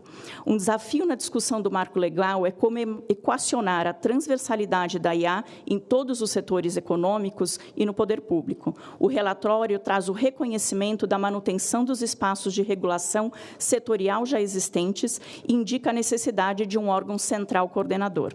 Em que pese a necessidade de alguns ajustes nos contornos das competências do órgão central e dos reguladores setoriais, essa estrutura é um avanço importante para a garantia da segurança jurídica, em especial em setores regulados.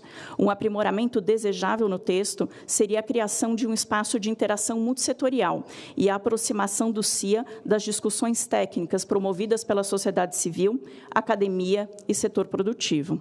Um tema recorrente nas discussões em torno de IA é a da responsabilidade civil.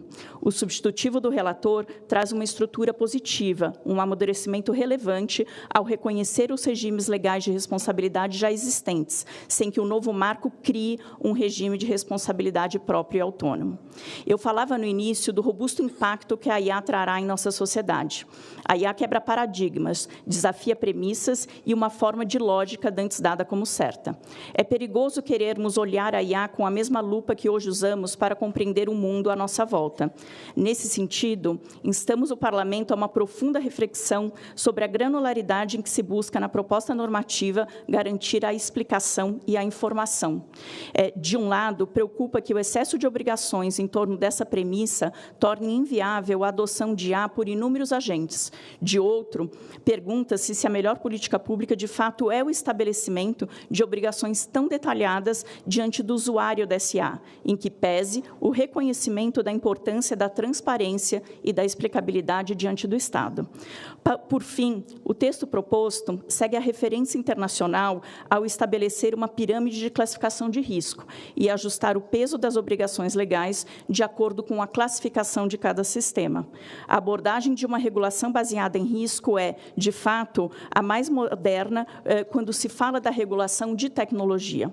No entanto, ao buscar estabelecer critérios que norteiem a atividade regulatória de identificação de sistemas de IA de alto risco, o projeto usa alguns conceitos ambíguos ou de aplicação muito vaga, criando um preocupante espaço de uma superregulação da IA no Brasil, trazendo uma gama enorme de usos simplistas de IA, como os que mencionei no início, para dentro da categoria de alto risco, sujeitos, portanto, a um peso regulatório muito alto. Em especial, destacamos o critério de implementação em larga escala, pois larga escala é um aspecto estrutural da IA. IA se desenvolve em larga escala, independente do seu grau de risco. Nessa fase final de tramitação, é essencial que se apure no texto para se trazer clareza e precisão dos conceitos, de modo a se evitar ambiguidades na sua aplicação e a insegurança jurídica dela decorrente. Senhores, atravessamos um período de transcendência histórica. A inteligência artificial efetivamente inaugura uma nova era para a humanidade. Os senhores estão investidos do privilégio e da árdua incumbência de estabelecer os preceitos legais para que esta era emergente, delineando os parâmetros que determinarão o êxito ou o insucesso do Brasil nesse novo cenário.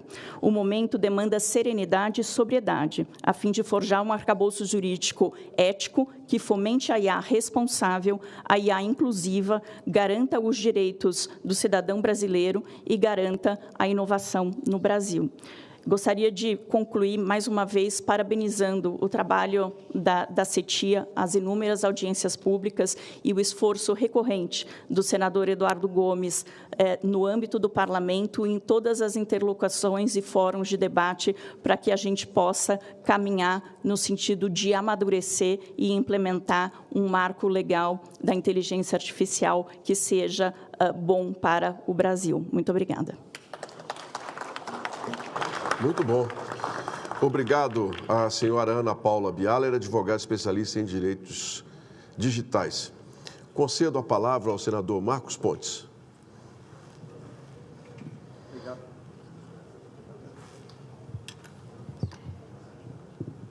Ok, obrigado, presidente. Gostaria de cumprimentar a todos que participam dessa audiência, aqueles que nos acompanham também. Sem dúvida nenhuma, esse tipo de encontro em que nós podemos discutir a inteligência artificial, vista de vários aspectos, é extremamente importante. Como foi falado pelo senador Eduardo Gomes, nosso relator, eu tive a oportunidade de presidir a maior parte das audiências públicas conduzidas dentro das comissões e, sem dúvida nenhuma, dali nós tiramos muitas informações importantes. E um ponto que precisa ser ressaltado, que a inteligência artificial ela tem que ser vista de várias perspectivas diferentes. Uma delas é o desenvolvimento, fomento da inteligência artificial, desenvolvimento no Brasil. Nós não podemos ficar para trás com relação a outros países, porque, de uma forma ou de outra, nós vamos usar a inteligência artificial, seja ela feita aqui ou seja ela feita lá fora. E se ela for feita lá fora, a gente vai ter muito menos condições de saber como mitigar os riscos da utilização da inteligência artificial também. O segundo ponto tem a ver com a aplicação da inteligência artificial, de forma que o risco que nós temos, nesse ponto de vista, é de não ter as aplicações com toda a sua amplitude dentro do país, que podem e devem e precisam render divisas para o Brasil, aumentar a competitividade do país, aumentar o desenvolvimento econômico e social com o uso da inteligência artificial. Então, qualquer coisa que a gente faça não pode restringir essa utilização aqui no Brasil. Terceiro ponto, logicamente, são os riscos envolvidos pela utilização da inteligência artificial. Mas uma frase que eu gosto de repetir, que eu ouvi nos Estados Unidos, quando eu estive lá discutindo a respeito de legislação de inteligência artificial, é o seguinte: é mais arriscado não utilizar inteligência artificial do que utilizar a inteligência artificial. Porque você só vai conseguir mitigar os riscos da utilização se você conhecer muito bem o que você está trabalhando. E quem trabalha com gerenciamento de risco sabe muito bem dessa afirmação e o porquê dessa afirmação. Um ponto que sempre me preocupa quando a gente fala com relação à legislação de inteligência artificial e quando se trata de uma tecnologia disruptiva que evolui literalmente a minuto aqui ou a segundo, né, no mundo, ela corre um risco muito grande de se tornar completamente obsoleta no dia seguinte do seu lançamento. E a partir do momento em que você tem definições muito intensas ou muito detalhadas dentro da legislação, isso coloca a gente na zona de risco de ter uma legislação de inteligência artificial obsoleta de partida, o que é terrível para o país, mesmo porque o processo legislativo demora e durante o período de mudança de uma lei, a gente fica completamente à mercê, né, do que pode acontecer de forma aleatória. Então, é importantíssimo que a gente preste muita atenção para não criar uma legislação que tenha a capacidade de ser obsoleta logo de cara. E isso envolve também um outro ponto importante, que é a utilização da análise de risco, né? E essa análise de risco, ela é o que traz para a gente mais segurança na utilização, sem comprometer o fomento e a utilização no país. Ou seja, você não quer controlar essa parte, mas sim os resultados da inteligência artificial. E essa análise de risco, do meu ponto de vista, ela tem que ser extremamente objetiva para reduzir interpretações diferentes, para reduzir insegurança jurídica, tanto no desenvolvimento da inteligência artificial quanto na sua aplicação. Portanto, essa é uma preocupação primária que eu tenho. Eu vou dar um exemplo aqui, né, que foi falado por um dos nossos apresentadores com relação aos riscos éticos ou de discriminação da utilização de inteligência artificial, mais especificamente com relação à parte de reconhecimento facial. Esse é um fato, né? Eu vou dar o exemplo para ver como que a classificação de risco de médio, de pequeno, médio ou alto risco pode mudar efetivamente de um dia para outro com isso. Inteligência artificial, no nível que nós temos hoje de tecnologia para reconhecimento facial, ela pode cometer erros, né? Existe sempre a possibilidade de erros. E esses erros são maiores se as pessoas forem negras. Por quê? Quando você tira uma foto, você nota isso aí. Qualquer foto com uma certa iluminação, você tem pessoas brancas, pessoas negras, você vai sentir mais dificuldade de identificar o rosto ou características do rosto de uma pessoa negra do que de uma pessoa branca na foto. Então, naturalmente, o sistema vai ter mais dificuldade de reconhecer uma pessoa negra durante no reconhecimento facial. E se isso for utilizado como uma ferramenta única para incriminar a pessoa ou trazer a pessoa para uma situação constrangedora, isso é muito, muito ruim, né, de se utilizar isso aí. Porém, ou seja, hoje em dia, reconhecimento facial poderia ser classificado como alto risco, porque corre o risco de trazer uma discriminação séria, né? E lembrar também que nos bancos de dados, onde está olhando a inteligência artificial para procurar algum criminoso, alguma coisa, infelizmente a população negra carcerária é muito maior do que a população branca, ou seja, naturalmente o banco de dados ele tem mais pessoas negras do que pessoas brancas. Portanto, né, você não só vai estar olhando, procurando mais pessoas negras, mas também você tem mais probabilidade de risco, de erro. Então, a gente vê aí como que isso pode causar um problema seríssimo logo de cara. Segundo ponto é que a inteligência artificial ela vai sendo aperfeiçoada com o tempo. Pode ser que isso que seja de alto risco hoje, com o aperfeiçoamento das técnicas de reconhecimento facial, passe a ser de médio ou baixo risco num futuro próximo. Portanto, você precisa ter meios de modificar essas classificações de risco de uma forma dinâmica, periódica, rápida e usando todo o conhecimento na base, né, de todos os setores de regulamentação, seja as agências regulatórias e tudo mais. Então, essas são algumas considerações que a gente tem que levar em conta agora nesse sistema. Então, eu queria, né, novamente nos colocar aqui à disposição, faço parte da comissão também, né, para que a gente possa trabalhar nessa lei para que se tenha o melhor desenvolvimento aqui.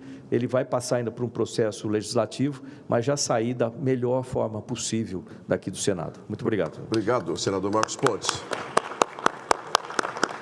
Com a palavra, o senhor Rony Weinzoff, advogado especialista em proteção de dados, consultor da FEComércio em São Paulo.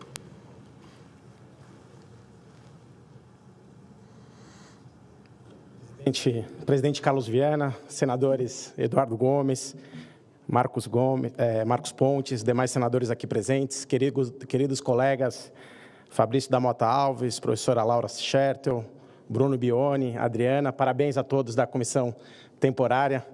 A colega Biadra comentou da resiliência da comissão sobre o tema e realmente a gente agradece em nome da FEComércio aqui por tanto nos ouvir e por tanto realizar esses debates extremamente democráticos.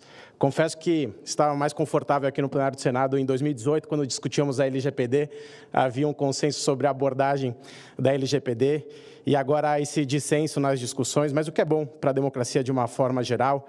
Mais uma vez, o senador Eduardo Gomes falou da importância das críticas para a colaboração desse processo democrático, e, sem dúvida nenhuma, o texto apresentado na última sexta apresenta melhorias, algumas delas já foram reportadas aqui, como o regime de responsabilidade civil, inclusive que era um pleito da FEComércio também, a valorização dos órgãos setoriais também, um outro ponto extremamente positivo. E eu vou levantar aqui 10 outros pontos como forma de continuar ajudando nos debates, sempre, senadores. E por que isso, né? Se, por um lado, há esse consenso global acerca da necessidade de se discutir a regulação de IA, por outro, parece haver um dissenso acerca da melhor abordagem. E essa divergência também existe entre as casas aqui deste parlamento e entre os próprios parlamentares, o que, obviamente, não é ruim, já que a gente pode observar e aprender a partir do impacto regulatório, do que está ocorrendo mundo afora, nas suas mais diversas perspectivas regulatórias, antes de aprovarmos algo que nasça obsoleto e prejudique a competitividade das empresas e do nosso país, sem necessariamente proteger melhor direitos e garantias fundamentais. E, nesse ponto, nós não podemos subestimar, obviamente, os riscos que o uso da inteligência artificial traz. Mas aqui eu tenho uma dúvida que ainda não foi superada. O que as normas atualmente existentes ainda não protegem? Vieses discriminatórios ilícitos envolve dados pessoais e a LGPD já cobre. Tratamento de dados, de imagens de crianças e adolescentes sem autorização, novamente, Lei Geral de Proteção de Dados, Código Civil e Estatuto da Criança e do Adolescente se aplicam. Falta de transparência na relação com os usuários é aplicável ao CDC, o Código Civil e a LGPD quando envolver dados pessoais. E quando a IA errar ou falhar ou alucinar? Novamente, nós temos o CDC, o Código Civil e o Marco Civil da Internet. Acredito que a Lei de Direitos Autorais precise ser atualizada, assim como a deepfake para fins ilícitos também demande regulação. Mas isso pode ser feito de forma contextual, como recentemente o TSE agiu para as eleições. O texto melhorado do substitutivo, ele ainda traz um regime extremamente prescritivo e denso. E aqui eu vou citar alguns exemplos como forma de contribuição. O próprio relatório do substitutivo diz o seguinte: ainda que o substitutivo elaborado contemple o fortalecimento da supervisão e da revisão humana, entendemos que não é possível arbitrar que todos os sistemas de IA, sempre, em qualquer contexto, serão auxiliares à tomada de decisão humana. Porém, o artigo 5º, inciso 3º, prevê o direito à determinação e à participação humana em decisões de quaisquer sistemas de IA, independentemente do seu risco.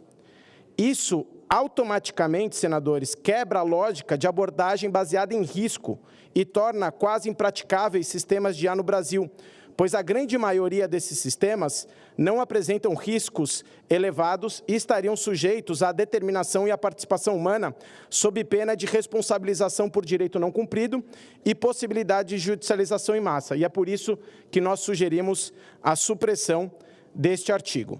Outra questão, a avaliação preliminar dos sistemas de IA antes de sua introdução no mercado para determinar o seu grau de risco e manter o registro e documentação nos últimos 5 anos para fins de responsabilização e prestação de contas. Nós também sugerimos a supressão desse artigo.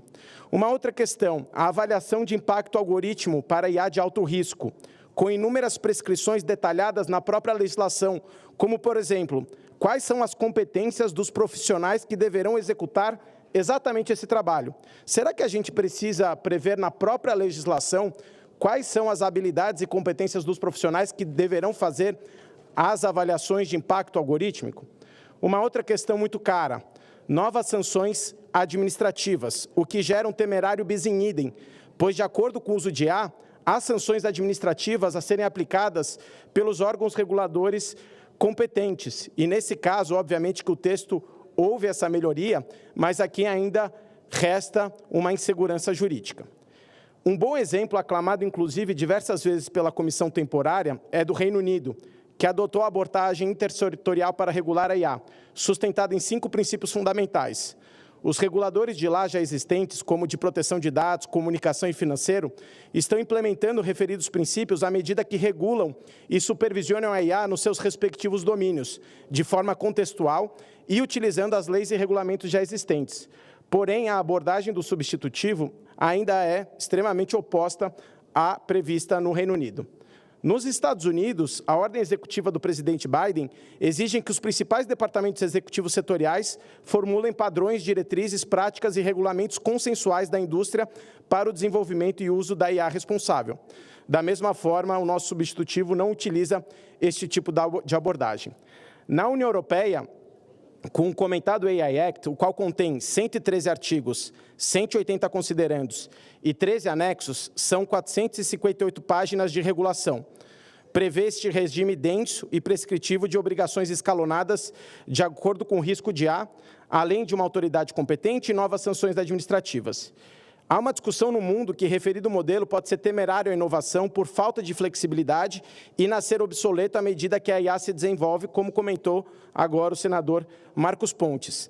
E o nosso substitutivo atual, além de seguir referida abordagem, traz algumas medidas que podem ser ainda mais prescritivas que o texto da União Europeia. Por exemplo, os comentados direitos dos direitos dos usuários e a avaliação preliminar para quaisquer sistemas de IA que não existem na regulação da União Europeia.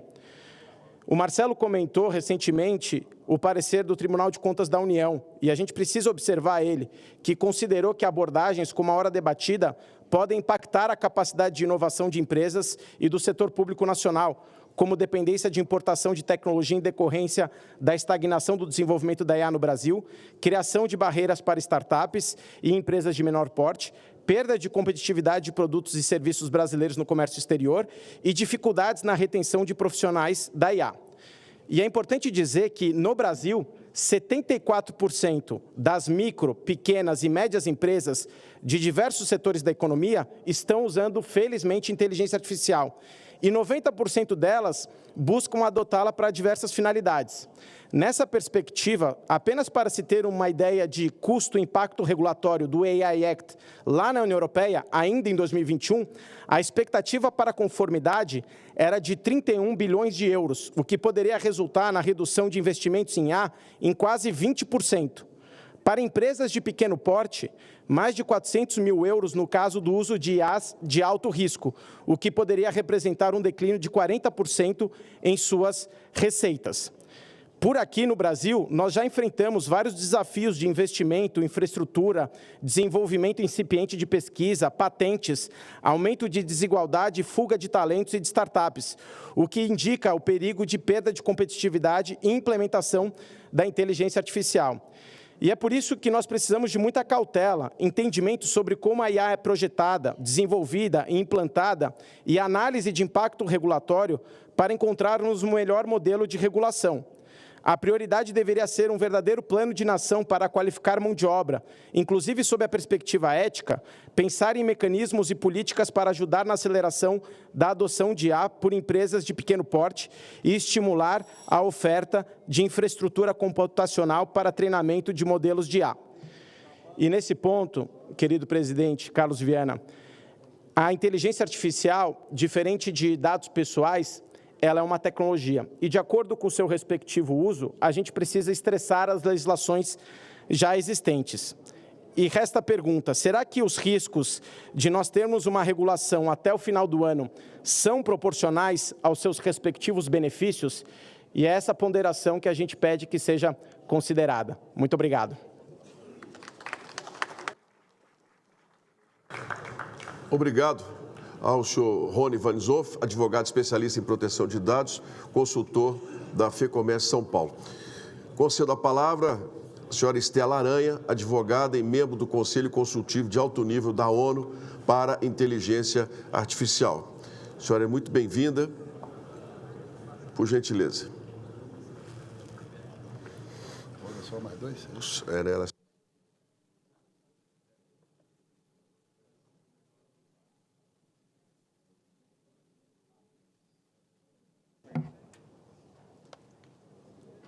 Bom dia a todos e a todas.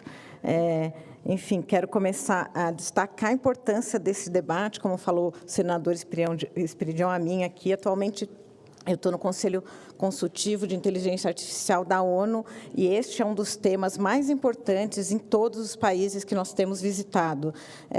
Recentemente, eu fui da Arábia Saudita, à Holanda, a Singapura nas últimas semanas e são temas relevantes. Nós somos recebidos por presidentes, ministros, entre outras coisas, porque isso é a agenda central de todos os países. Então, destacar a importância dessa audiência, desta comissão, desse projeto no futuro aqui, do desenvolvimento do país.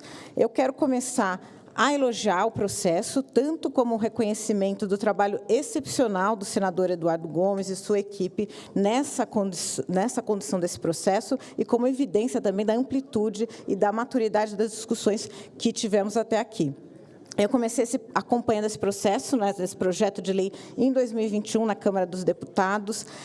Quando esse processo chegou no Senado, na mesma semana que o senador foi designado relator, nós pedimos uma reunião com ele e sempre encontramos o gabinete aberto, ouvindo nossas preocupações, e iniciamos esse longo caminho, que depois se constituiu uma comissão de juristas, que teve um trabalho, que eu participei, teve um trabalho muito longo e de excelência, por 6 meses, apresentou um relatório, que é uma referência hoje, técnica sobre o tema, contou com um amplo processo de debate da sociedade e de audiências públicas, contribuições nacionais e internacionais, um seminário internacional. Esse projeto foi avaliado pelos grandes nomes do debate internacional. Depois, quando se criou a comissão especial, também com outro protagonismo também do senador Carlos Viana, que preside a audiência, o senador Marcos Pontes, que participou atentamente de todos os debates, da construção do relatório, outras novas contribuições, novas audiências públicas que resultaram nesse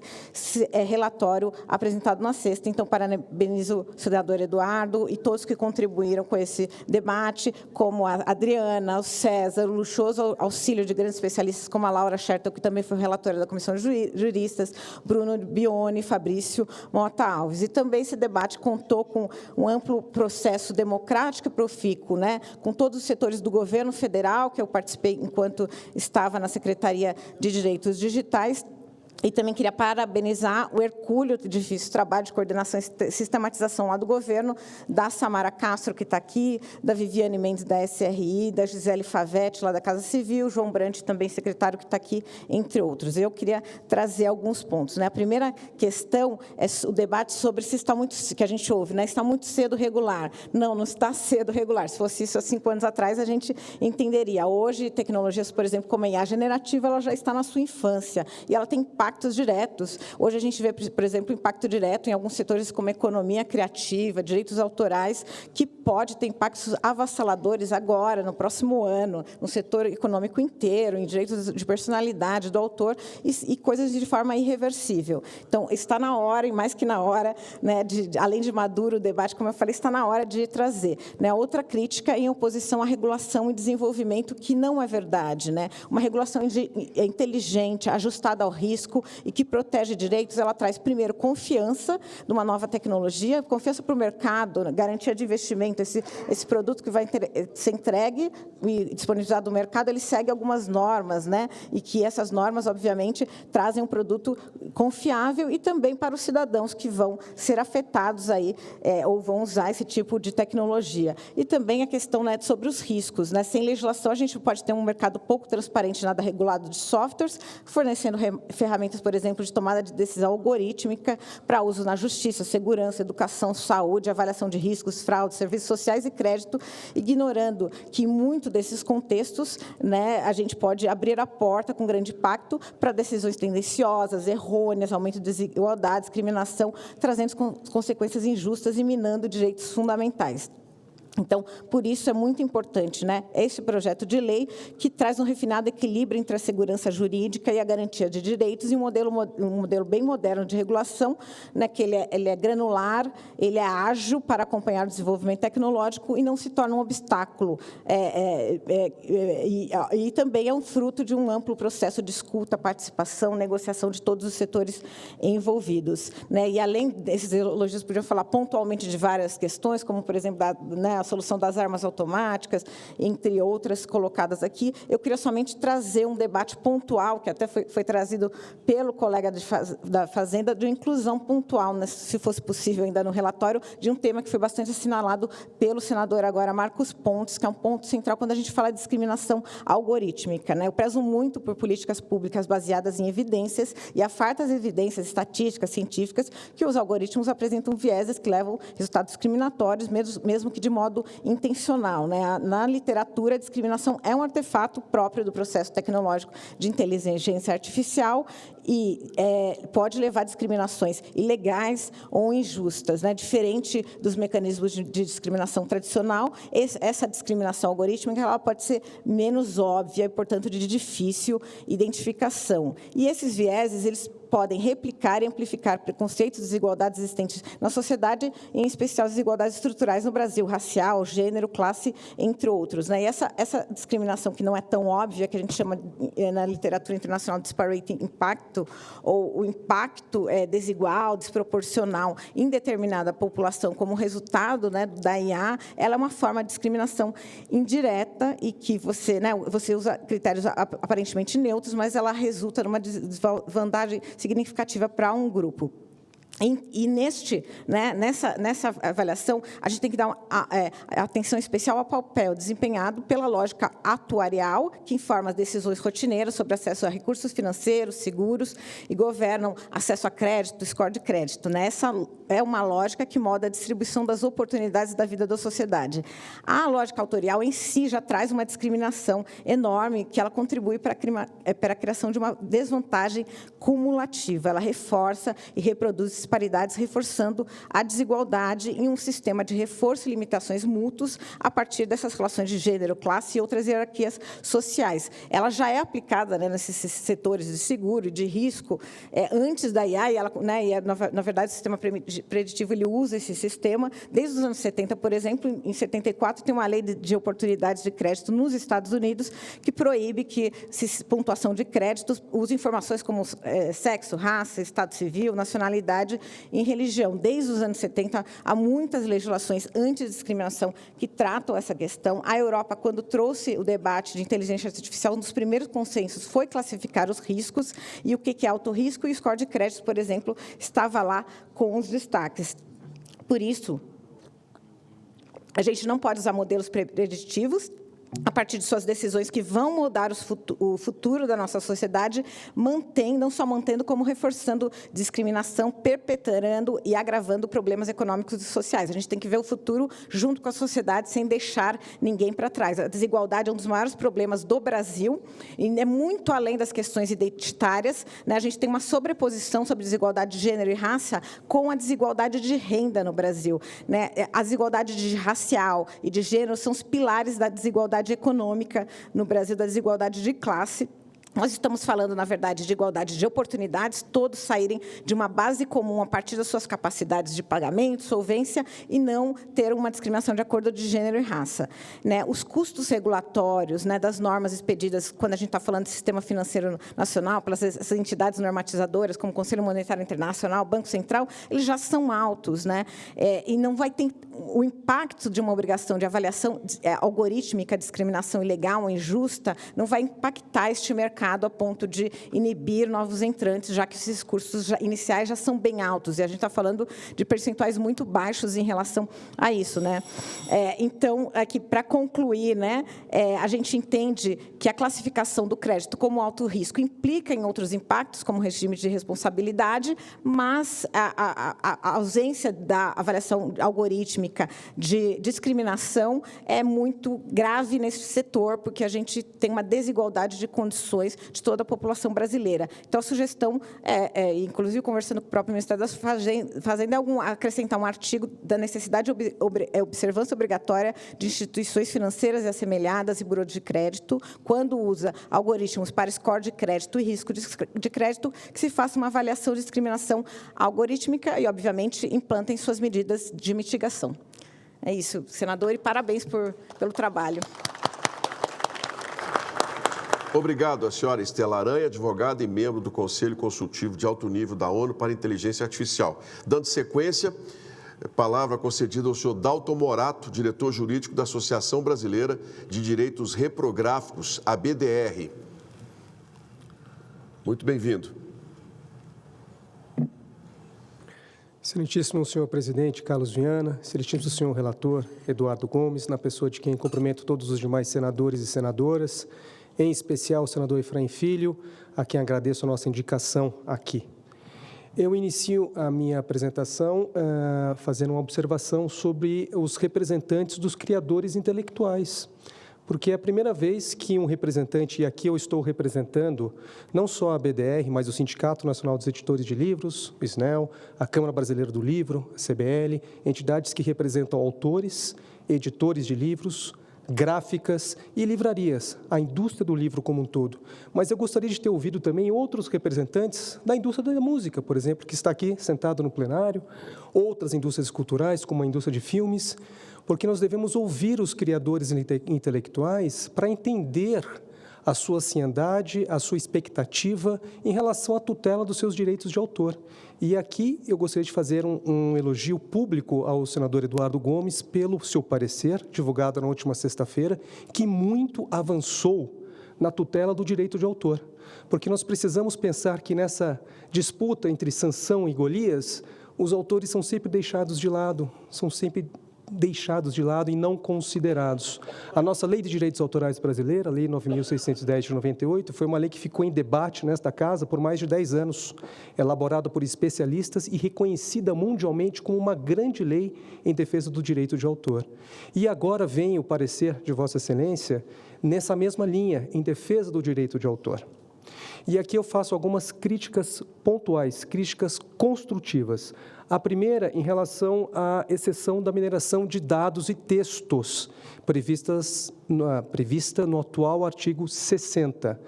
As indústrias culturais brasileiras, não só a do livro, entendem que não há necessidade de termos uma exceção específica para a mineração de dados e textos em relação à produção científica. Por que motivo? Porque aqui no Brasil nós temos a CAPES, que já disponibiliza toda a produção científica brasileira de forma gratuita para todo e qualquer interessado. Nós temos também a Biblioteca Digital Brasileira de Teses e Dissertações, que reúne todas as teses e dissertações que são defendidas em várias universidades brasileiras, a Universidade de São Paulo, a USP, a UERJ, a UNB e várias outras. São mais de 1 milhão de conteúdos de produção científica que são disponibilizados gratuitamente.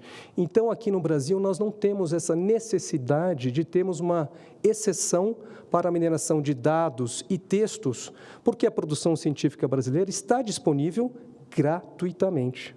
Agora, se for uma opção do Legislativo em ter essa mineração de dados e textos, então que ela observe alguns requisitos adicionais, como, por exemplo, na Diretiva Europeia 790 de 2019, que criou a primeira TDM, a Text and Data Mining, ela diz o quê? Que as entidades que fazem investigação e criação científica, que farão jus a essa exceção para mineração de dados e textos.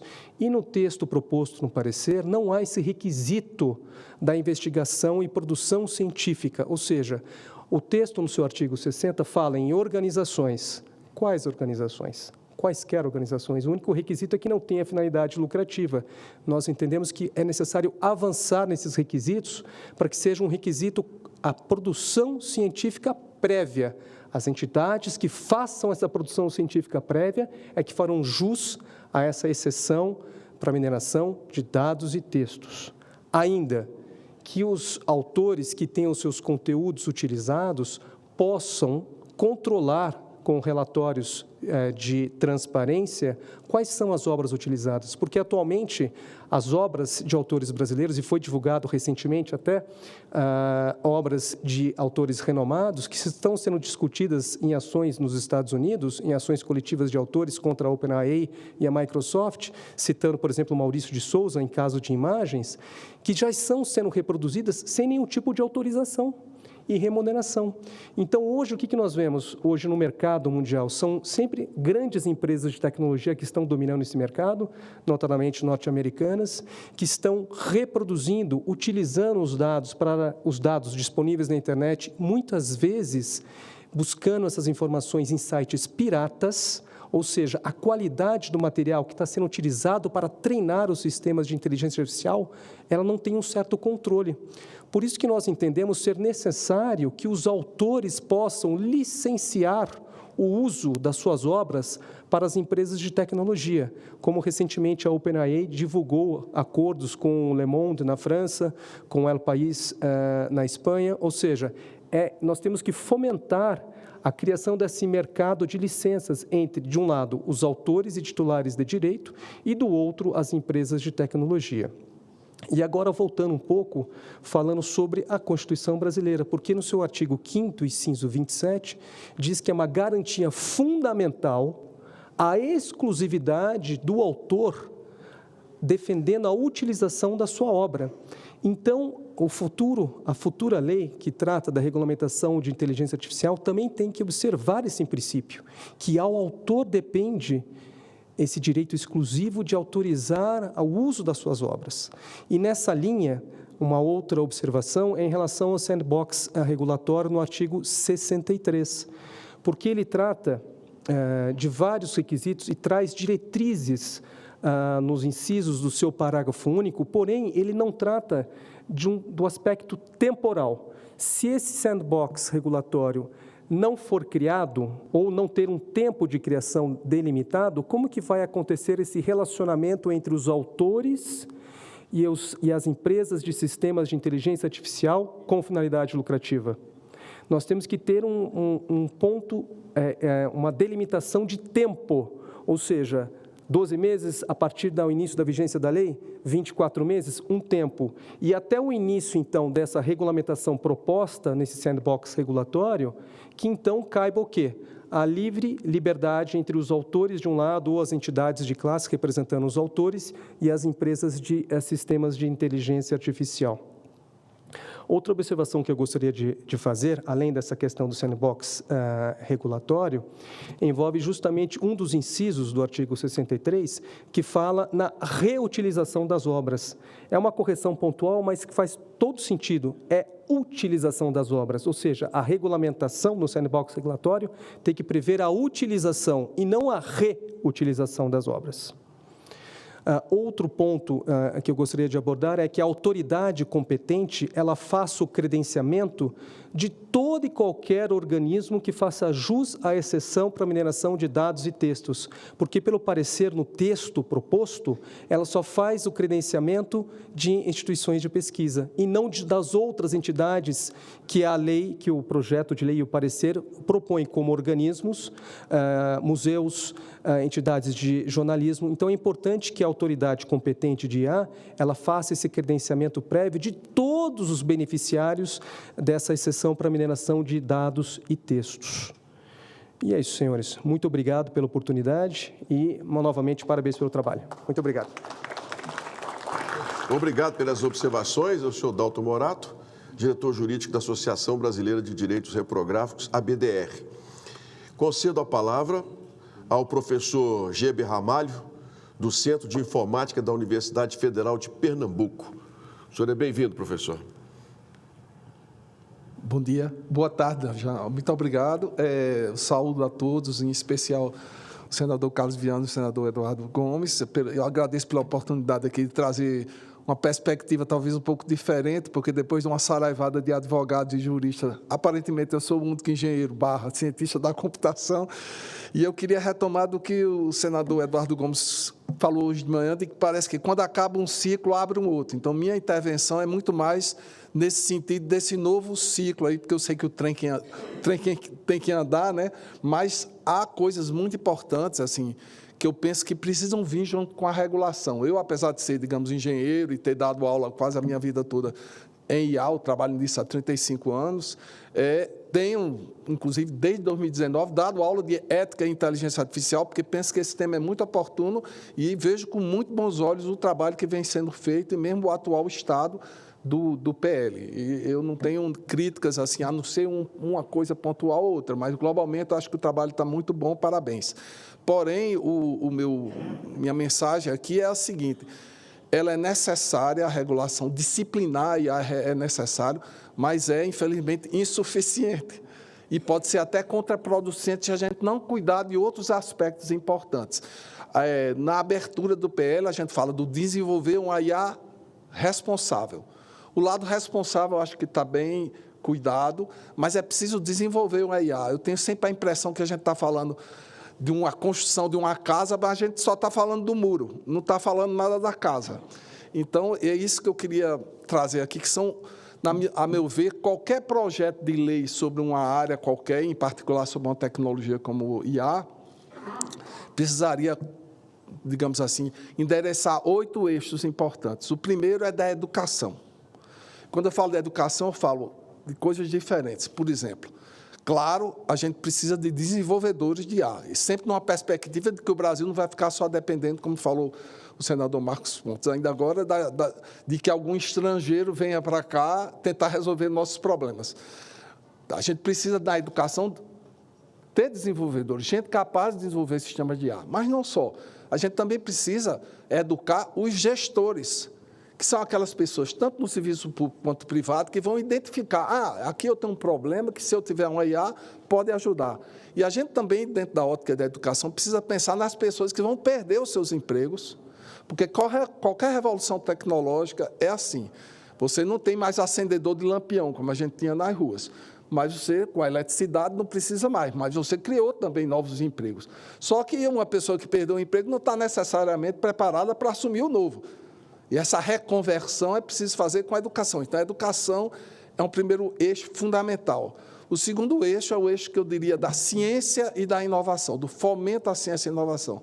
O Brasil quer, não digo ser uma potência, uma liderança mundial em IA, mas, pelo menos, ser capaz de resolver seus próprios problemas. Para isso, é preciso pensar num programa de bolsas, por exemplo, para pós-graduação, que você tenha na área de inteligência artificial, isso do lado das universidades, mas também do lado das empresas, de fundos e programas, que não basta o sandbox regulatório, que a gente fomente, e eu digo não só nas empresas privadas, mas no serviço público, para que a gente saia da inércia e possa entregar serviços melhores para a população, mas a partir da adoção de inteligência artificial. Isso também tem que ter programas que possam incentivar. Então, educação, primeiro ponto. Segundo ponto, fomenta a inovação e a ciência.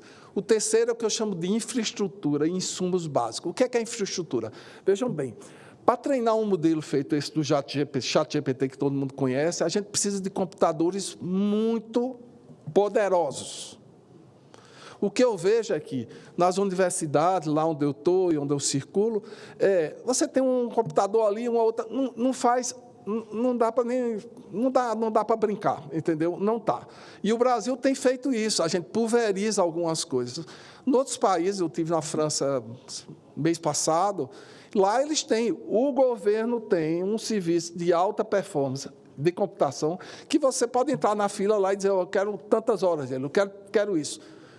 E hoje, se eu tivesse muito dinheiro e quisesse comprar uma placa da NVIDIA, que produz as GPUs onde rodam esses grandes programas, eu tenho que esperar 11 meses. O governo do Japão furou o bloqueio porque eles disseram, tinha muito dinheiro, disseram, a gente quer. A gente está falando de investimento de ordem de bilhão aqui, para poder você desenvolver uma IA. Não vão ser as empresas, porque cada um vai comprar uma ou duas, não dá para fazer. Para fazer coisas realmente impactantes, a gente tem que ter um poder. Isso é infraestrutura, é como uma estrada para onde todo mundo vai usar. Outro ponto de infraestrutura fundamental é a governança de dados. E eu não falo dos aspectos da LGPD. Existe um monte de dado público, por exemplo, o Senado aqui tem, e a Câmara, um programa brilhante, maravilhoso, do ponto de vista de dados abertos, para facilitar que você possa, com o computador, ler as informações legislativas, etc. Mas, no Brasil, a gente está longe de padronizar isso. Se você precisar de uma aplicação que o setor que cuida do trânsito da cidade conversa com o setor que faz a previsão de chuva, está lascado, porque você não vai conseguir fazer uma coisa e conversar com outra. E, ao você padronizar esse tipo de coisa, você abre a oportunidade para que startups e outras aplicações sejam feitas por terceiros e que possam beber desses dados que são públicos, ou que deveriam estar públicos, que não tem nenhum problema de estarem públicos, para poder criar oportunidades. Então, a infraestrutura é, ao mesmo tempo, poder computacional, mas é também uma governança de dados. Eu estou aqui apontando mais, senador, para uma agenda para frente, né? Eu entendo que aqui está bem cuidado. E, por último, claro, todo o aspecto ético. Então, educação, fomenta a inovação e a ciência, infraestrutura e, enfim, a parte ética, que é do maior parte do debate aqui do PL. Então, essa eu acho que é muito importante. Vejam bem, os países como França, Canadá, Reino Unido, não Reino Unido não, mas a Alemanha, por exemplo, tem ministérios hoje cuidando de transformação digital, porque para eles isso é um tema muito importante. Então, eu acho que a gente, entendendo o que impacto positivo a IA pode trazer, a gente precisa cuidar. Claro, também do lado responsável, mas fazer um equilíbrio aí, para que a gente possa, de fato, tirar o melhor proveito dessa situação.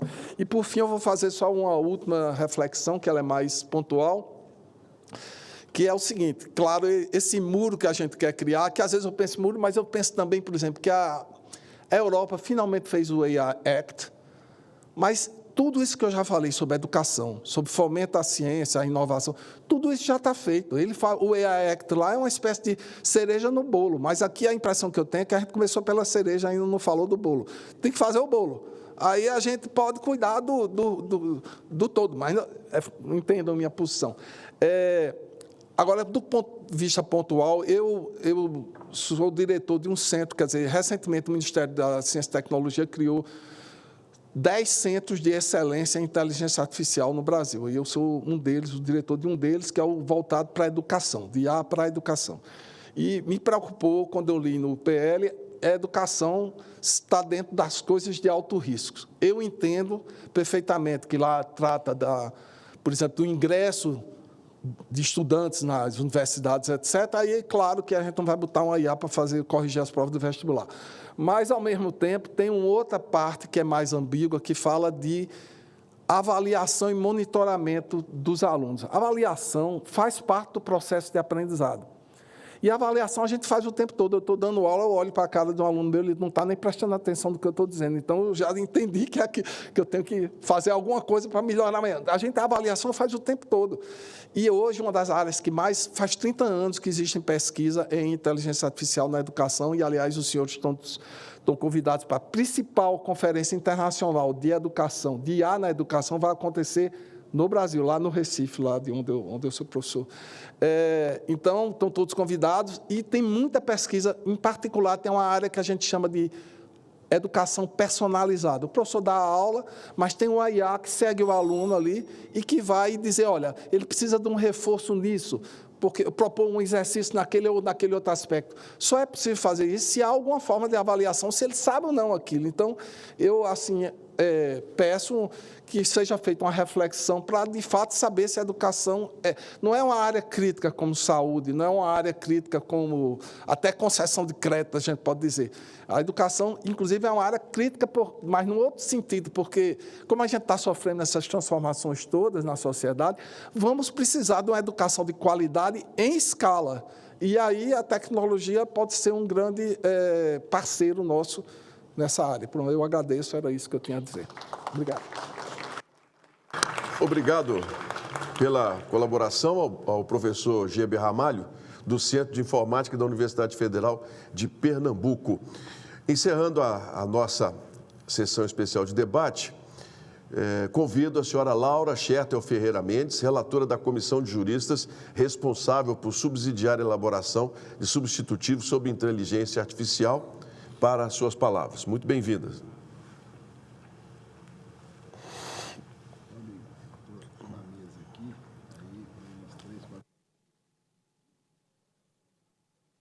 Bom, muito obrigada, presidente, senador Carlos Viana. Queria cumprimentar o senhor, cumprimentar também o senador Eduardo Gomes, todas as autoridades aqui presentes. E queria, em primeiro lugar, parabenizar todo o trabalho desta comissão, senador Carlos Viana, também parabenizar o senador Eduardo Gomes, todo o gabinete. Certamente foi um trabalho muito complexo, muito plural, que eu queria começar parabenizando o formato democrático, senador Eduardo Gomes, com que o senhor conduziu todo esse processo, né? A comissão permitiu o avanço, o amadurecimento da proposta da Comissão de Juristas, realizou diversas audiências públicas, escutou muitos e muitos atores, né, dos mais diversos setores. Eu queria cumprimentar por essa abertura, por essa pluralidade. Eu acho que hoje está muito claro que esse relatório que Vossa Excelência apresentou, ele é um relatório, uma construção conjunta, né? Eu acho que isso é muito importante. E eu queria parabenizar também aqui, certamente, o trabalho do Fabrício da Mota Alves, do Bruno Bione, do gabinete do senador Eduardo Gomes também, doutora Adriana, doutor César, que certamente tem feito um trabalho muito importante também na condução desse processo, senador. E me parece que nós estamos construindo aqui um caminho, e até me referindo aqui às falas anteriores, eu acho que é muito importante, também queria parabenizar e agradecer o trabalho aqui de todos que têm participado, que têm contribuído, né, inclusive ao convite da comissão, trazendo propostas concretas e construtivas, acho que isso é muito importante. E que, inclusive, que trouxeram aqui as suas manifestações e as suas preocupações e os seus elogios. Acho que a democracia, esse processo democrático, ele é feito de trazer todas essas divergências e construir convergências a partir delas. Então, me parece que o texto ele tem sido aprimorado de uma forma muito impactante, desde as suas primeiras versões, exatamente por causa desse processo plural e democrático. Então, acho que basta comparar as inúmeras versões que nós temos, desde as primeiras versões, eu diria até das primeiras versões da Câmara dos Deputados, até essa última versão apresentada pelo relator. Me parece que a gente consegue perceber que o Brasil ele tem construído e tem conseguido construir um caminho único para a regulação da inteligência artificial. E eu acho que isso é muito importante. E nesse processo participativo, e pensando agora nessa proposta de regulação, eu acho que a gente consegue perceber, senadores, autoridades, senhoras e senhores, que a trajetória da inteligência artificial ela não é inevitável, né? Que nós temos, sim, a responsabilidade democrática e, sem dúvida nenhuma, o Congresso Nacional e o Senado Federal têm a responsabilidade de moldar, de compreender, de dizer qual a direção que essa tecnologia, como essa tecnologia deve ser utilizada na sociedade, qual que é a forma mais democrática, né, de instituir uma governança para essas tecnologias. Então, me parece que é uma tarefa muito meritória e que somente o Congresso Nacional poderia assumir. E pensando nos impactos que uma tecnologia como a inteligência artificial pode hoje realizar, certamente algumas pessoas comparam com o impacto da eletricidade, né? Estamos falando de uma tecnologia de propósito geral que vai impactar absolutamente, que já está impactando absolutamente todos os setores, toda a nossa sociedade, né? O campo do trabalho, todos os setores econômicos, o campo da comunicação e, portanto, isso sim merece uma reflexão e uma regulação muito robusta por parte do Congresso Nacional.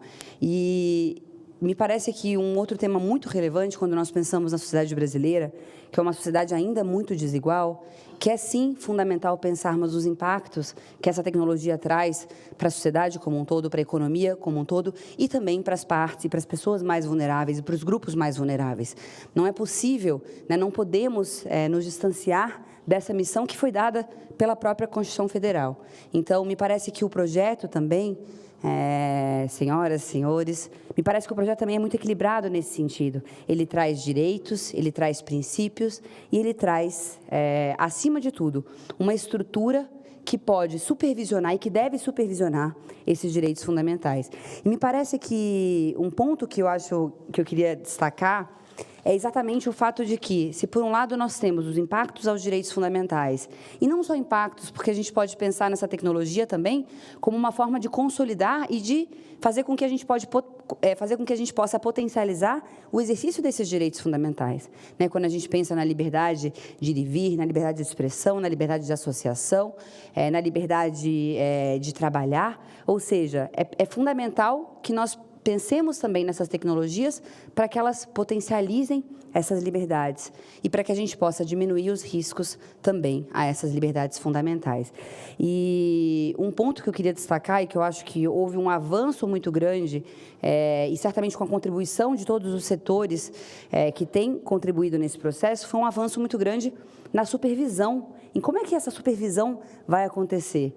Porque a verdade é que a proposta que está sendo hoje discutida, ela não é uma proposta que, digamos que seria apenas para inglês ver, ao contrário, ela é uma proposta exatamente que que é pensada para que ela seja aplicada, é pensada para que ela seja implementada na prática.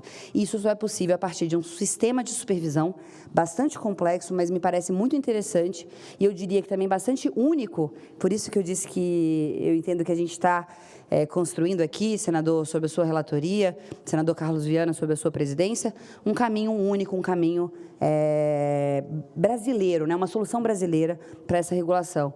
E esse sistema de supervisão ele é um sistema híbrido, em que nós temos uma autoridade de coordenação que vai exatamente buscar essa harmonização dos direitos entre todos os setores. Afinal, nós estamos falando de valores que são valores que precisam ser garantidos, independente do setor, né, independente da área em que aquela tecnologia vai ser aplicada. E é por isso que, sim, é fundamental termos uma autoridade que faça essa coordenação, porque esses valores eles são intersetoriais, eles são horizontais. Mas, ao mesmo tempo, nós temos uma expertise muito clara de cada uma das agências reguladoras, de cada um dos setores regulados, e é preciso que essa expertise seja valorizada, que ela seja garantida. E por isso que eu entendo que, sim, o projeto ele tem esse equilíbrio de buscar, por um lado, essa harmonização e essa garantia dos direitos fundamentais por meio dessa autoridade coordenadora, mas ele também tem a preocupação de garantir os aspectos técnicos, os aspectos do mercado e os aspectos de inovação, né, de cada um dos setores, que será garantido por meio de cada uma das agências. Então, esse diálogo que o sistema de governança e regulação de IA, o famoso CIA, né, que está sendo criado por meio dessa proposta, ele faz exatamente esse balanceamento, ele busca essa complementariedade. E, ao meu ver, ele sintetiza também a complementariedade desses temas, eu diria, a complementariedade desses temas que definem, de certa forma, a aplicação da IA na nossa sociedade. Por um lado, nós precisamos sempre ver quais são os impactos dos direitos fundamentais, mas nós precisamos também entender qual que é o impacto em cada um dos mercados. E, portanto, eu entendo que essa proposta bastante única, bastante própria, é um caminho que está sendo desenvolvido por esta casa, é algo que poderá, inclusive, depois, eventualmente, ser inspiração para muitos outros países que estão debatendo esse tema. Então, eu queria aqui, senadores, todos os presentes, parabenizar essa construção, parabenizar o processo democrático e dizer que esse é um primeiro passo muito importante, mas não nos esqueçamos, a gente sabe que tem muitos outros passos e muitos outros, eu diria, muitos outros passos que ainda precisam ser dados. Por exemplo, o plano que o governo federal já tem falado, que está construindo um plano de IA, né? Acho que também esse é um tema fundamental quando a gente pensa em fomento e de uma agenda de desenvolvimento da inteligência artificial no Brasil. Quando nós pensamos na atualização também da EBIA, né, da Estratégia da Inteligência Artificial, nós percebemos que, na verdade, esse marco civil da inteligência artificial, ele é um passo fundamental, mas ele está inserido, eu diria, talvez em outros marcos ou numa arquitetura muito mais complexa e da qual fazem parte muitos atores. Então, eu acho que esse é um passo fundamental e eu queria aqui saudar todos os presentes e agradecer aqui também. Muito obrigada. Muito obrigado. A senhora Laura Schertel Ferreira Mendes, relatora da Comissão de Juristas responsável por subsidiar a elaboração de substitutivos sobre inteligência artificial no Brasil. Estão encerrados os participantes. Vou passar a palavra ao senador Eduardo Gomes para a consideração final, me lembrando aqui do curso de datilografia que eu fiz. Quando adolescente, que coisa impressionante. É verdade. Tudo muda. Bom, quero agradecer a todos e a todas pelas exposições. Também agradecer nesse momento toda a atenção, estrutura e liberdade, principalmente apoio do presidente do Senado Federal, presidente senador Rodrigo Pacheco, a toda a mesa diretora, aos parlamentares e principalmente, nesse caso, ao senador Carlos Viana, presidente da Comissão Especial Temporária, o senador Marcos Pontes, que deu um auxílio muito grande na elaboração dos trabalhos, e a todos vocês dos setores diversos. É importante deixar claro, isso será cumprido de maneira muito fiel, o processo continua em curso, né? Ele continua em curso, não é uma matéria fácil. Quando a gente defende direito autoral e quando a gente fica na dúvida entre percepção de que esse direito autoral pode ser regulamentado com mais tempo e que a vida humana é limitada, a gente fica naquela definição de que nós estamos falando sobre uma obra só, que já é muita coisa. Nós estamos falando de vida. Então, você está falando de uma propriedade intelectual que é a raiz disso tudo que está sendo minerado, computado, exposto para a inovação. Então, assim, não é um desafio fácil. Mas eu queria dizer que, especialmente, proteção de mercado, direitos individuais, tudo aquilo que tiver força de texto, de promover mudança até o dia da votação, a gente tem a capacidade legislativa de acatamento e de buscar ajuste. Não é um fim esse debate para um fechamento burocrático e uma contagem de voto. Então, isso aí a gente tem provado isso, presidente, em todo o período. Então, eu queria agradecendo ao senador Carlos Viana, nessa presidência, comunicar, não sei se ficou definido o horário, se às 10 horas ou às 14 horas. Amanhã teremos a votação na comissão especial e já agendado para a próxima terça-feira no plenário do Senado Federal e, em seguida, todos os desdobramentos do sistema bicameral, que é muito importante e até emocionante ultimamente para a gente, né, ver o que vai acontecer aí. Mas contem comigo, muito obrigado. Fiquem com Deus. Muito obrigado. Quero, mais uma vez, agradecer a todos os presentes, a todos que nos acompanharam pela TV Senado, a transmissão dessa comissão especial de debates, dizer do nosso privilégio em participar desse momento histórico para o nosso país e colocando o Brasil par e passo com as grandes nações desenvolvidas sobre o assunto inteligência artificial, que eu tenho certeza mudará e muito a face de toda a humanidade, não só do nosso país. O meu agradecimento especial a todos os colaboradores e vamos em frente, né? Como disse o relator, no sistema bicameral, todos os dias é uma novidade, mas é uma novidade democrática e republicana. Cumprida a finalidade dessa sessão de debates temáticos, a presidência declara o encerramento. Uma boa tarde a todos.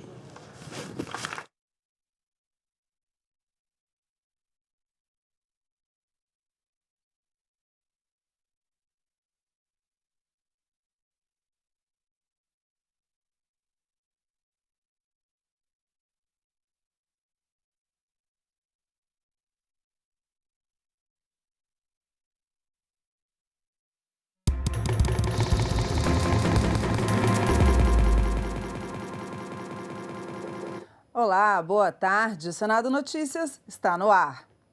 E nós começamos o jornal com uma boa notícia para as gravidinhas.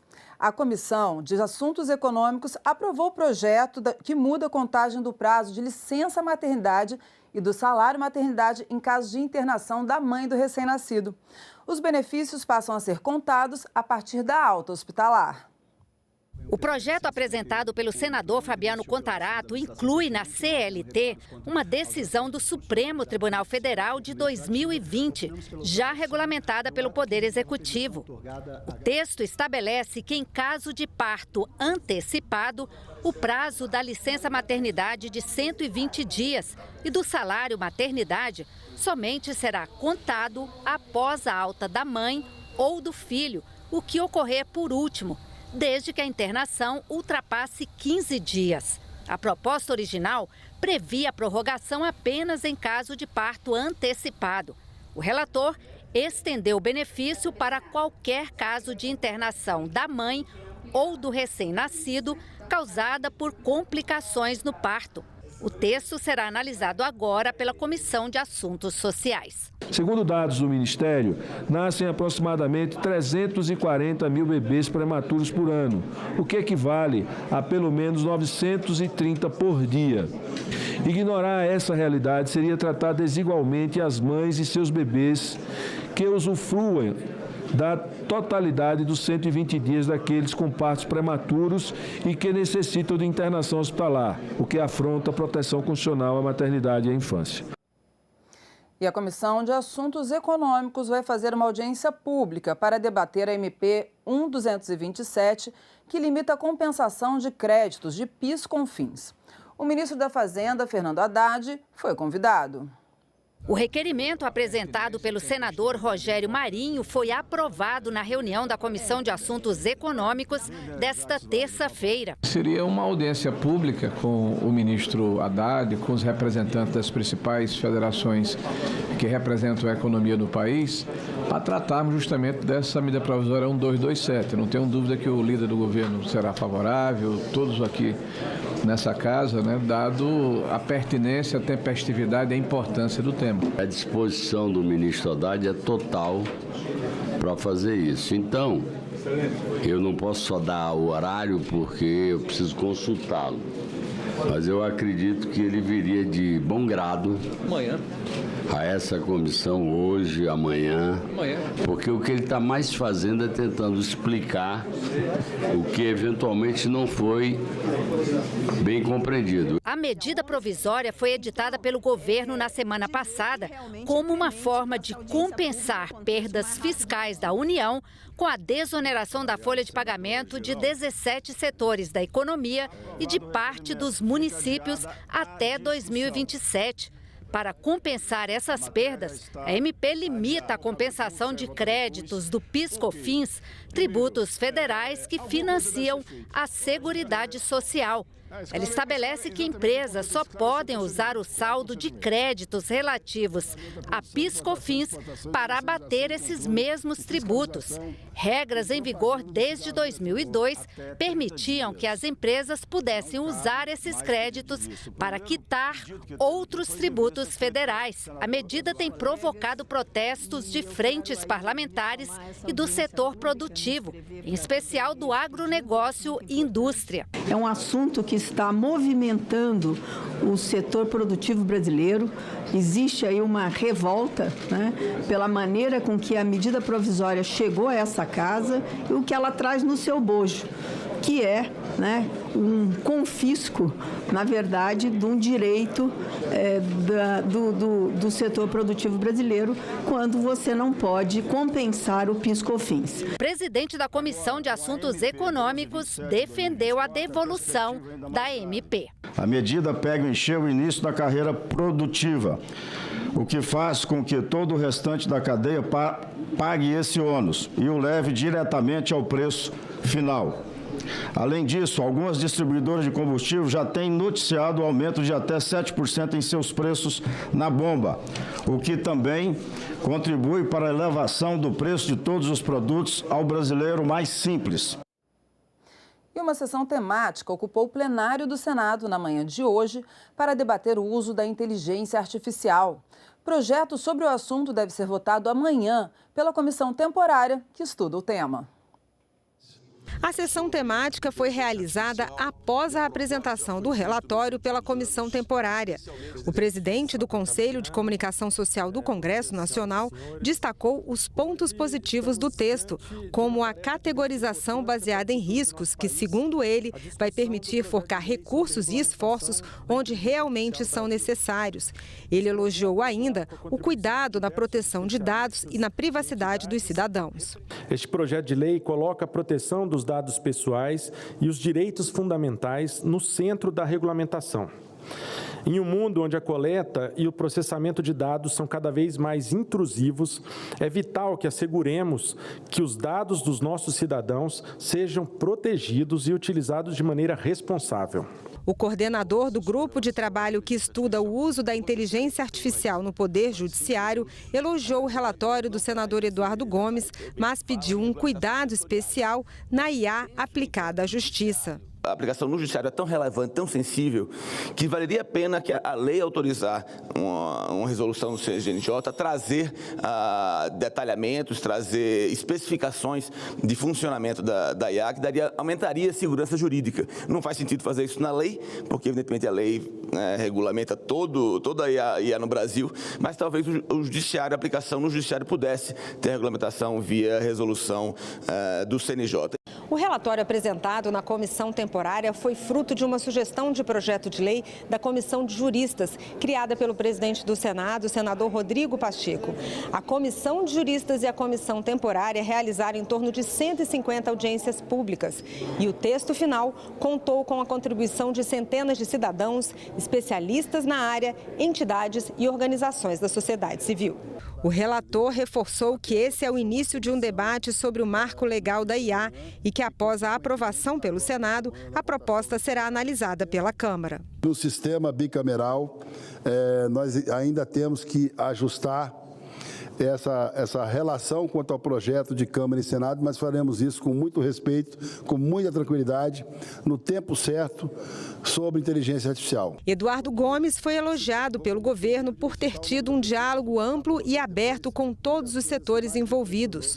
João Caldeira Brantes, secretário de Políticas Digitais da Presidência da República, destacou ainda que a integridade da informação é uma preocupação constante do governo e que está contemplada na proposta, mas sugeriu uma atenção maior com as deepfakes. O projeto acaba sendo tímido ao não tratar diretamente desse tema, dos deepfakes, e acho que a dimensão do reconhecimento do risco disso afetar pessoas, às vezes pessoas públicas, às vezes pessoas que não são públicas, eu acho que deveria estar considerado de uma forma mais direta no texto para que a gente não tenha esse impacto negativo da tecnologia. Termino agradecendo novamente a abertura e a capacidade de diálogo do senador Eduardo Gomes, como líder da oposição, do PL, no partido de oposição ao governo, mas que teve uma abertura muito grande para o diálogo e para a construção de soluções de compromisso que eu acho que deixam o projeto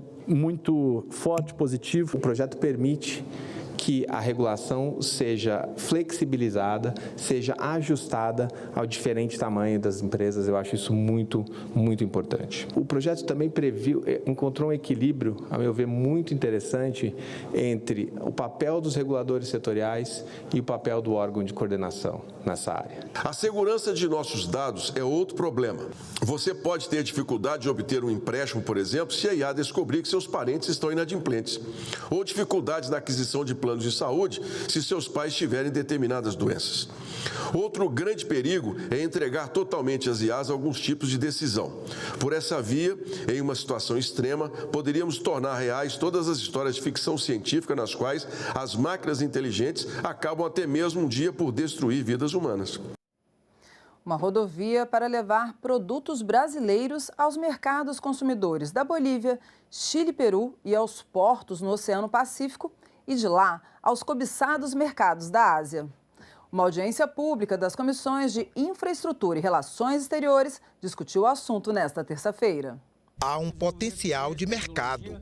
A Bolívia, por exemplo, produz aquilo que os mato-grossenses têm que buscar no Rio Grande do Norte, a mais de 4.000 quilômetros, quando poderiam vencer uma distância de apenas 1.500 quilômetros para adquiri-los.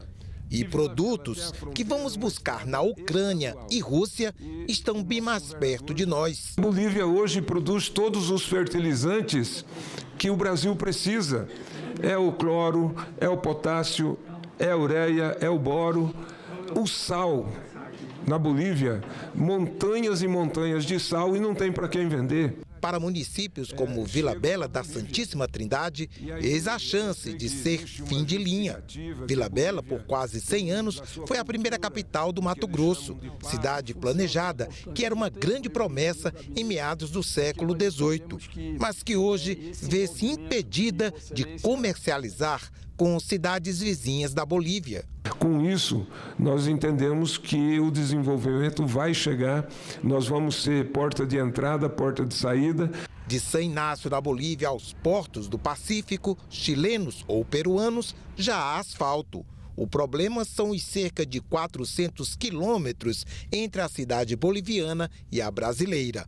Afora isso, é preciso dotar Vila Bela de um posto aduaneiro. Junto com esta necessidade do asfaltamento, eu reputo aqui uma necessidade maior ainda, que é a implantação de uma estação aduaneira de fronteira. Junto com o comércio vem o contrabando, vem o descaminho, vem uma série de ilícitos transfronteiriços que, se nós não estivermos equipados, nós não vamos conseguir fazer frente. Precisamos dar a prioridade orçamentária e de pessoas para que os quadros das nossas unidades, dos nossos pontos de fronteira alfandegados estejam bem estruturados. Para este debatedor, viabilizar a rota pelo Pacífico implica negociações com as nações vizinhas. Há barreiras como restrições no desembaraço de produtos nos portos, os constantes paros, ou seja, interrupções do tráfego por questões sociopolíticas internas da Bolívia. Uma carga do Mato Grosso para a China, ele tem dia e hora para chegar. Então nós temos que ver como equacionar isso. É mais perto? Sem dúvida alguma é. Muito mais importante do que a gente atingir o Pacífico é nós atingirmos os mercados da Bolívia, do norte do Paraguai, do norte da Argentina, do Chile, do Peru. Nós temos mais de 60 milhões de pessoas ali que podem consumir produtos brasileiros e principalmente mato-grossenses. Este participante defendeu a adesão de Brasil e Bolívia à Convenção TIR, um instrumento internacional que facilita o transporte rodoviário. Nós teríamos aí condições de agilizar o trânsito aduaneiro sempre quando a Bolívia e o Brasil venham a ser membros da Convenção TIR. O governo federal tem uma absoluta convicção que compreende isso e poderia fazer essa interlocução para viabilizar esse asfaltamento e uma solução de uma melhor integração com a Bolívia e com a própria América Latina.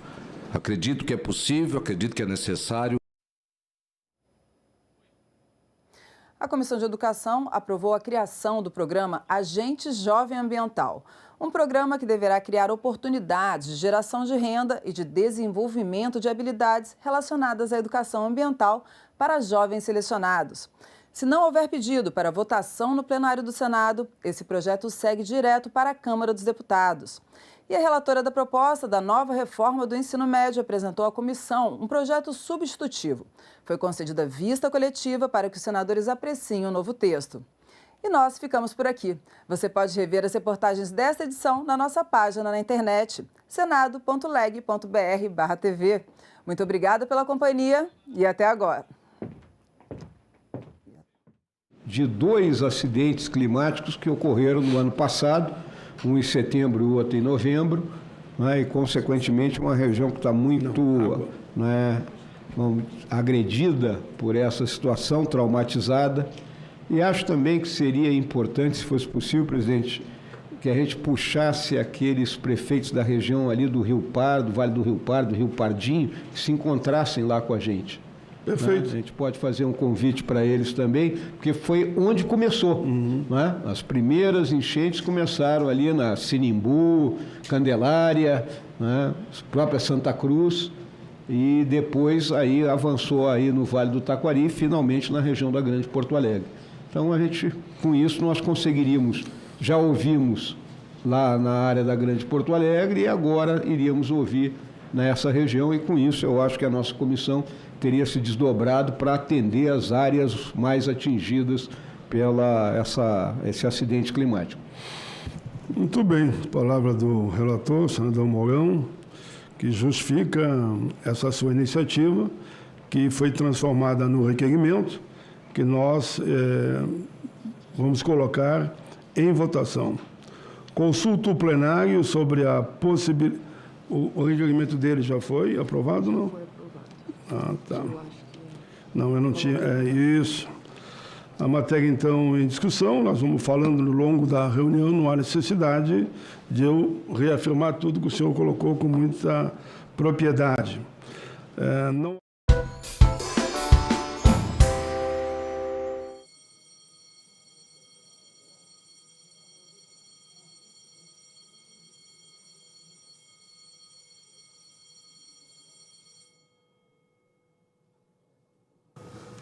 A número regimental, declaro aberta a sessão. Sob a proteção de Deus, iniciamos nossos trabalhos.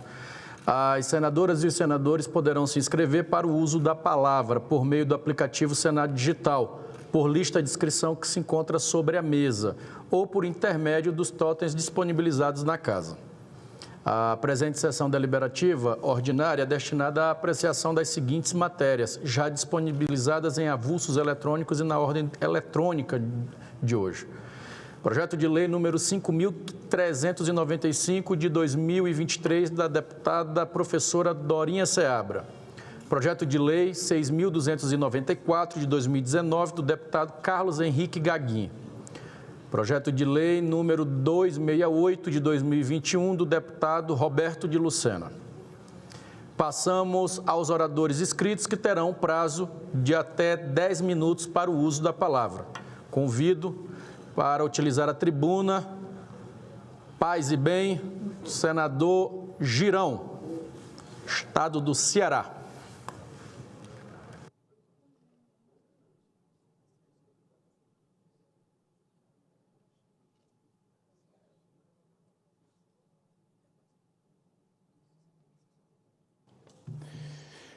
Paz e bem, querido presidente, senador Everton.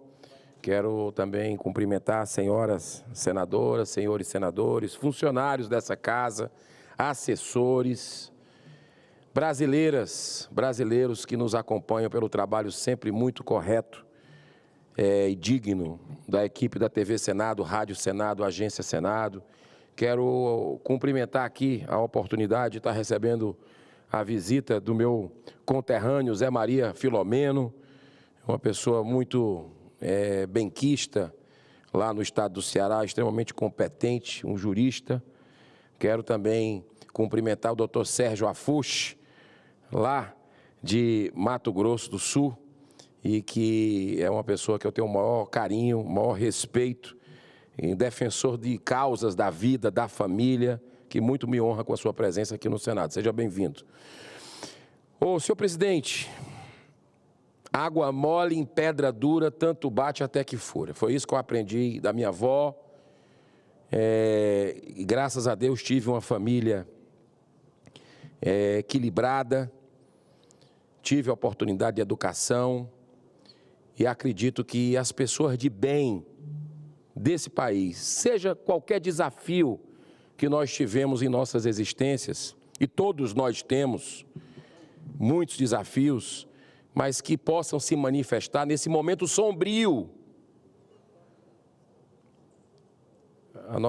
Também quero fazer aqui a saudação à nossa pastora Patrícia, que está aqui conosco no Senado Federal. É um momento sombrio que nós estamos vivendo no Brasil. O ministro Alexandre de Moraes mandou prender, na última quinta-feira, 6 de junho, 208 envolvidos nos atos de 8 de janeiro por descumprimento de medidas cautelares. E autorizou também a Polícia Federal para investigar e prender os que foram para outros países. Os mandados de prisão foram cumpridos em 18 estados. Sobre isso, eu fiz um requerimento para audiência pública na Comissão de Direitos Humanos dessa casa, porque eu vou contar as barbaridades que estão inseridas aqui nesse contexto. Essa força-tarefa da Polícia Federal é considerada a maior operação policial desde a Operação Lava Jato, 2014-2021. Mas com uma profunda diferença.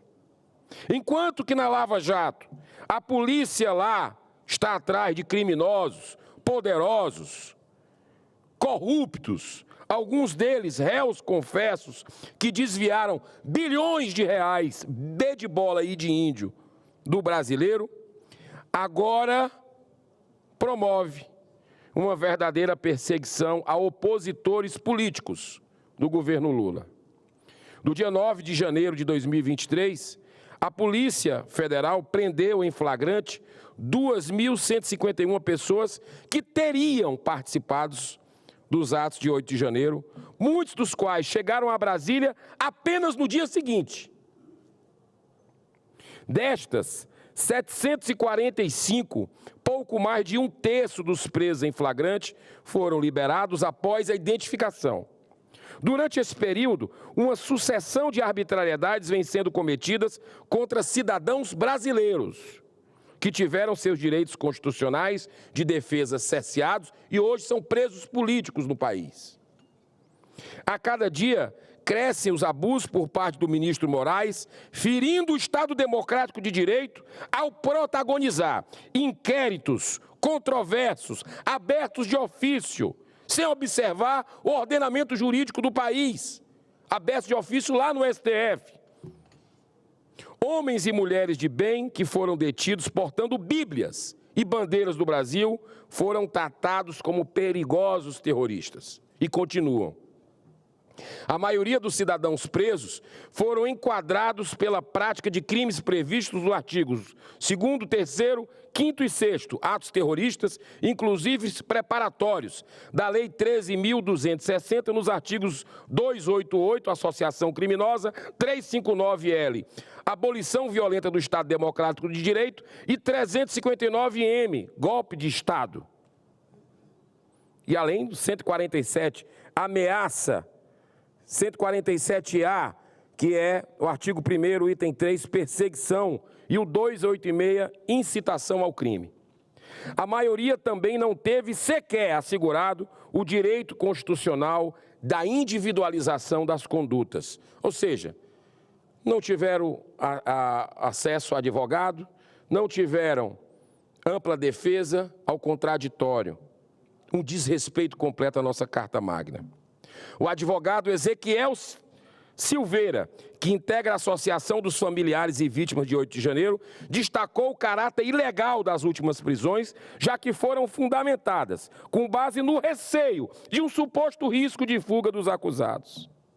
A grande maioria dessas pessoas que foram presas hoje, na verdade, na quinta-feira, nunca esboçaram qualquer atitude no sentido de fugir.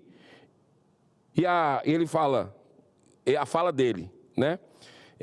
E a gente comprova isso até pela postura deles no momento da prisão. São pessoas absolutamente pacíficas sendo aprisionadas pelo Estado. Além disso, Silveira citou o fato de que as prisões ocorreram enquanto ainda existem recursos em análise, o que em tese não poderia acontecer, segundo o entendimento do próprio STF. O processo delas ainda está em fase de recurso e a Constituição diz que ninguém será preso antes do trânsito e julgado, antes da sentença penal condenatória. Mas o ministro ignorou isso, cometendo mais uma grande arbitrariedade. Também, em matéria na Gazeta do Povo, são relatados alguns casos cruéis, como o do veterinário Felício Manuel Araújo, que estava seguindo rigorosamente todas as determinações impostas pela Justiça e cuidava de sua mãe idosa, mas foi levado de volta à prisão só porque algumas pessoas saíram do país. É comovente o depoimento de uma de suas filhas, a professora Micaela, que desabafa indignada. Olha o que ela disse aqui.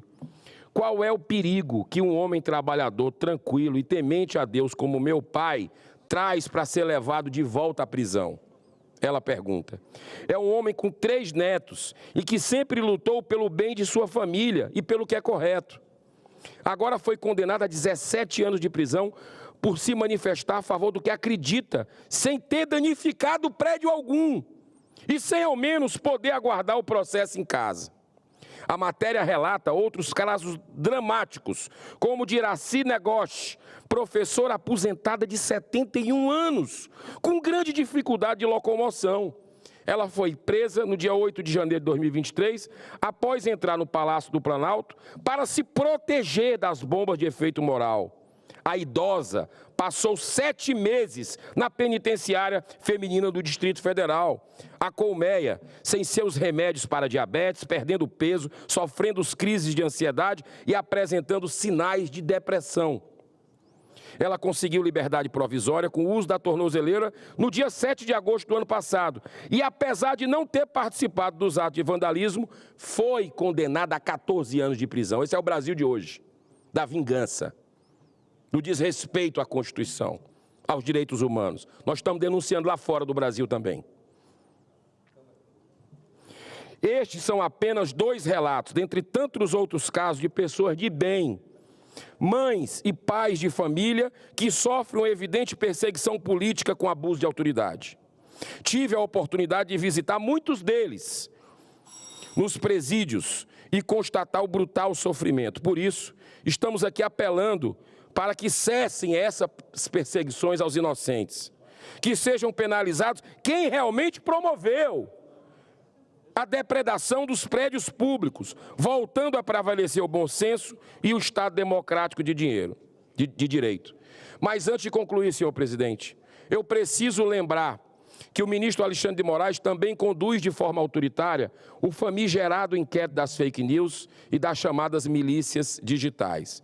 O tradicional e respeitável jornal O Estado de São Paulo, o Estadão, publicou uma corajosa e grave matéria sobre o funcionamento de um vulgo gabinete de ousadia, que promove reuniões diárias pela manhã com a participação de membros do Diretório Nacional do PT, de influenciadores digitais e da própria SECOM do governo federal. Para encerrar, senhor presidente, se o senhor me der mais 1 minuto, eu encerro. Segundo o próprio secretário nacional de comunicação do PT, Gilmar Tato, o objetivo é influenciar as redes sociais com temas selecionados pelo partido e pelo governo. A estratégia inclui ataques coordenados contra críticos do governo e tentativa de desacreditar a imprensa com alinhamento estreito entre governo, partido e influenciadores. Trata-se, ao meu ver, de uma grave denúncia de algo semelhante ao que o passado foi denominado de gabinete do ódio, que deveria ser devidamente apurado pelo próprio ministro Alexandre de Moraes, tão interessado em conter as milícias digitais. E aí, ministro? E aí, o que é que o senhor vai fazer com essa denúncia do Estadão? São 2 pesos e 2 medidas mesmo? Vai ficar assim? Eu termino com essa foto que Moraes também mantém mães, uma mãe de 2 crianças presas por 14 meses sem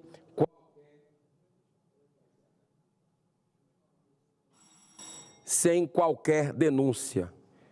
É a imagem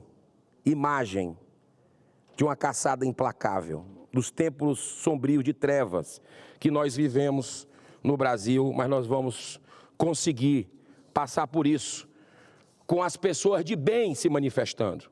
Seja aqui dentro do Senado, seja no Congresso, seja nas ruas, como aconteceu agora em São Paulo, na Avenida Paulista, no dia 9 de junho, domingo passado.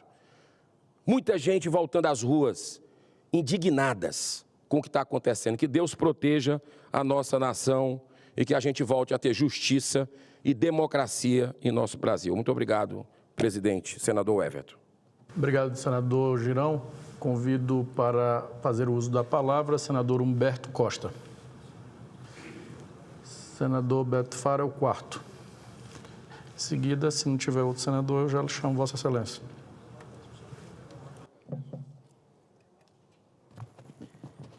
Senhor presidente, senhoras senadoras, senhores senadores, telespectadores da TV Senado, ouvintes da Rádio Senado, internautas que nos acompanham pelas redes sociais.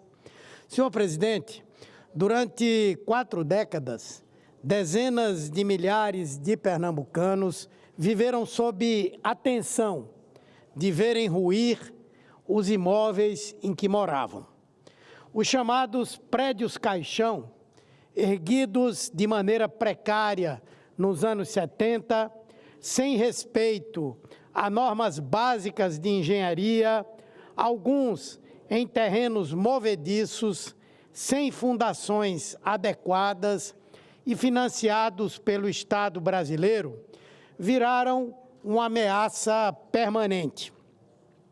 17 prédios desabaram, provocando danos materiais, físicos e 54 mortes ao longo desse período. No ano passado, 2 caíram nos municípios do Paulista e de Olinda, deixando mais de 20 vítimas fatais. Ao longo desses anos, os moradores vêm travando uma inglória batalha em mais de 8.000 ações judiciais, buscando uma indenização que pudesse lhes devolver o sonho da casa própria, algo que lhes foi retirado por essas construções ameaçadas pelo desmoronamento. O nosso mandato resolveu assumir essa causa em busca de uma justa solução. Buscamos o governo do presidente Lula, fomos ao ministro Fernando Haddad, à Caixa Econômica Federal, ao ministro das Cidades, Jader Filho, dialogamos com os ministros do Supremo Tribunal de Justiça. Fizemos tudo isso de maneira muito articulada com a governadora do estado de Pernambuco, Raquel Lira, a quem quero homenagear pelo incansável empenho em favor dessa causa. O fato é que, finalmente, o Fundo de Compensação de Variações Salariais decidiu indenizar 133 prédios com alto risco de desabamento, aos quais será destinado um valor de mais de R$500 bilhão. Outras 298 edificações também são abrigadas pela resolução, o que nos levará à cobertura de 431 prédios, cujos moradores poderão ser indenizados em até R$120 mil, 4 vezes mais do que era previsto inicialmente. E quero aqui prestar um esclarecimento. Alguns advogados, certamente ou por desconhecimento ou por uma má intenção, têm vendido a ideia de que os honorários advocatícios estariam incluídos nesses R$120 mil. E eu quero aqui deixar claro para todos os mutuários que receberão essa proposta, que receberão R$ 120 mil livres. Os R$ 12 mil relativos ao pagamento dos honorários dos advogados será pago também pelo Fundo de Compensação de Variações Salariais, para estabelecer a verdade. Esses 431 prédios que serão indenizados, eles vão representar um montante de 1,7 bilhão de reais. Imaginem, em 2 anos, o ingresso de recursos no estado de Pernambuco, no montante de 1,7 bilhão de reais, além dos recursos que serão investidos para a construção de moradias para as pessoas que hoje ocupam esses prédios condenados. E essa indenização de R$ 120 mil é 4 vezes maior do que se podia, no passado, propor como uma saída para uma negociação com os mutuários. Isso tudo começa a pôr fim a um pesadelo de quase 40 anos, que destruiu vidas e sonhos de muita gente. Nesta manhã, o presidente Lula chancelou essa extraordinária medida ao lado da governadora Raquel Lira, dos prefeitos do Recife e da região metropolitana, ministros, parlamentares e membros do Judiciário e do Ministério Público, e anunciou que vai a Pernambuco entregar o primeiro cheque de indenização. Tudo isso fruto de muito empenho, uma construção por força da vontade política, com a finalidade de colocar fim ao sofrimento de mais de 13.700 famílias, somente com essa resolução inicial, cobrindo, portanto, mais de 40 mil pessoas. Uma ação decisiva do governo do presidente Lula, do ministro Haddad, que não mediram esforços para socorrer essas pessoas abandonadas pelo Estado há 40 anos. É um feliz desfecho a que chegamos a partir da sensibilização promovida pelo nosso mandato. Eu tive a oportunidade de, quando era secretário das cidades no estado de Pernambuco, no governo do saudoso Eduardo Campos, tentar iniciar um processo de solução para esse problema. Chegamos, inclusive, a contratar um Instituto de Tecnologia do Estado de Pernambuco para realizar os laudos sobre esses prédios. E esses laudos foram realizados e identificaram esses 431 prédios com alto risco de desmoronamento. E, no entanto, não foi possível avançar nesse trabalho, e só agora, quando o presidente Lula exerce o governo no seu 3º mandato, chegamos a uma solução definitiva.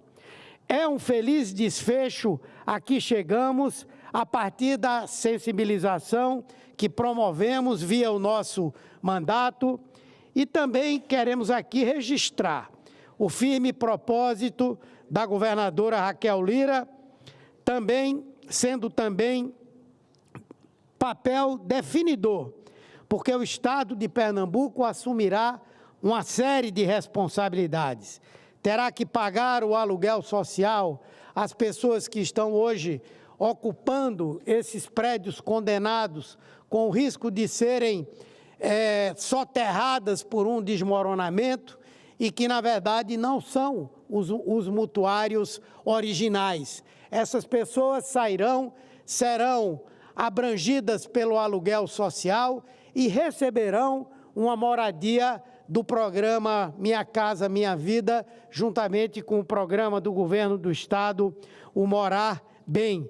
Então, o Estado assumirá o aluguel social, financiará, juntamente com a União, a construção de novos imóveis e demolirá os prédios condenados, dando destinação as áreas.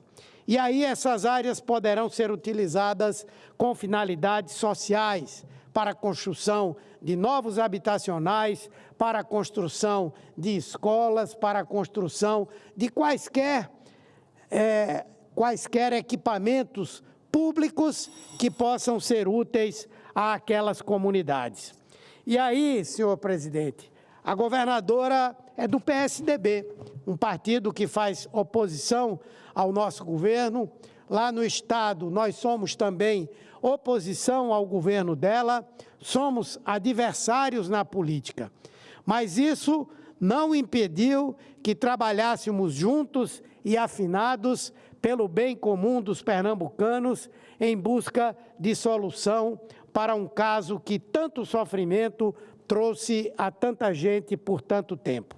Então, quero aqui, senhor presidente, externar minha alegria por essa grande conquista em favor do nosso povo, fruto de um entendimento elevado em vários níveis, que demonstra que a política, quando exercida com dignidade, é um instrumento democrático de alto nível para resolver conflitos e promover paz social. Aliás, como diz reiteradamente o presidente Lula, fora dela, da política, não há salvação. É barbárie, é isto que temos visto ultimamente no Brasil, e que nada constrói, que dissemina o caos, ódio e mentira, e que só serve a que alguns poucos controlem muitos enquanto agem em benefício próprio. Portanto, senhor presidente, está de parabéns o governo do presidente Lula, que dá uma solução definitiva para um problema que se arrastava há décadas sem que uma solução fosse efetivamente tomada e conquistada. Muito obrigado, senhor presidente, obrigado pela tolerância. Obrigado, senador Humberto Costa. Eu convido para utilizar a tribuna senador Beto Faro. Vossa Excelência tem até 10 minutos para fazer o uso da palavra. Como é meu vizinho, Estado do Pará, claro que essa presidência vai ser benevolente. Obrigado, senhor presidente, caros colegas, senadores e senadoras, população que nos acompanha pelos canais de comunicação desta casa e pelas redes sociais. Venho a esta tribuna para destacar e celebrar as importantes iniciativas do governo do presidente Luiz Inácio Lula da Silva voltadas para o fortalecimento da educação superior em nosso país. Fui relator setorial da educação da atual Lei Orçamentária Anual. Durante a análise do projeto de lei da LOA, tive a oportunidade de dialogar com reitores de diferentes universidades e institutos federais e ouvi deles a situação delicada que estão atravessando. Por um lado, houve aumento de matrículas e uma maior demanda por assistência estudantil. Por outro, a perda de recursos sofrida pelas instituições de ensino superior e tecnológico. Entre 2016 e 2022, o orçamento do ensino superior e profissional oscilou entre 45 e 48 bilhões de reais. Portanto, não houve sequer a recomposição da inflação no período. Assim também ocorreu com os salários dos professores e técnicos administrativos.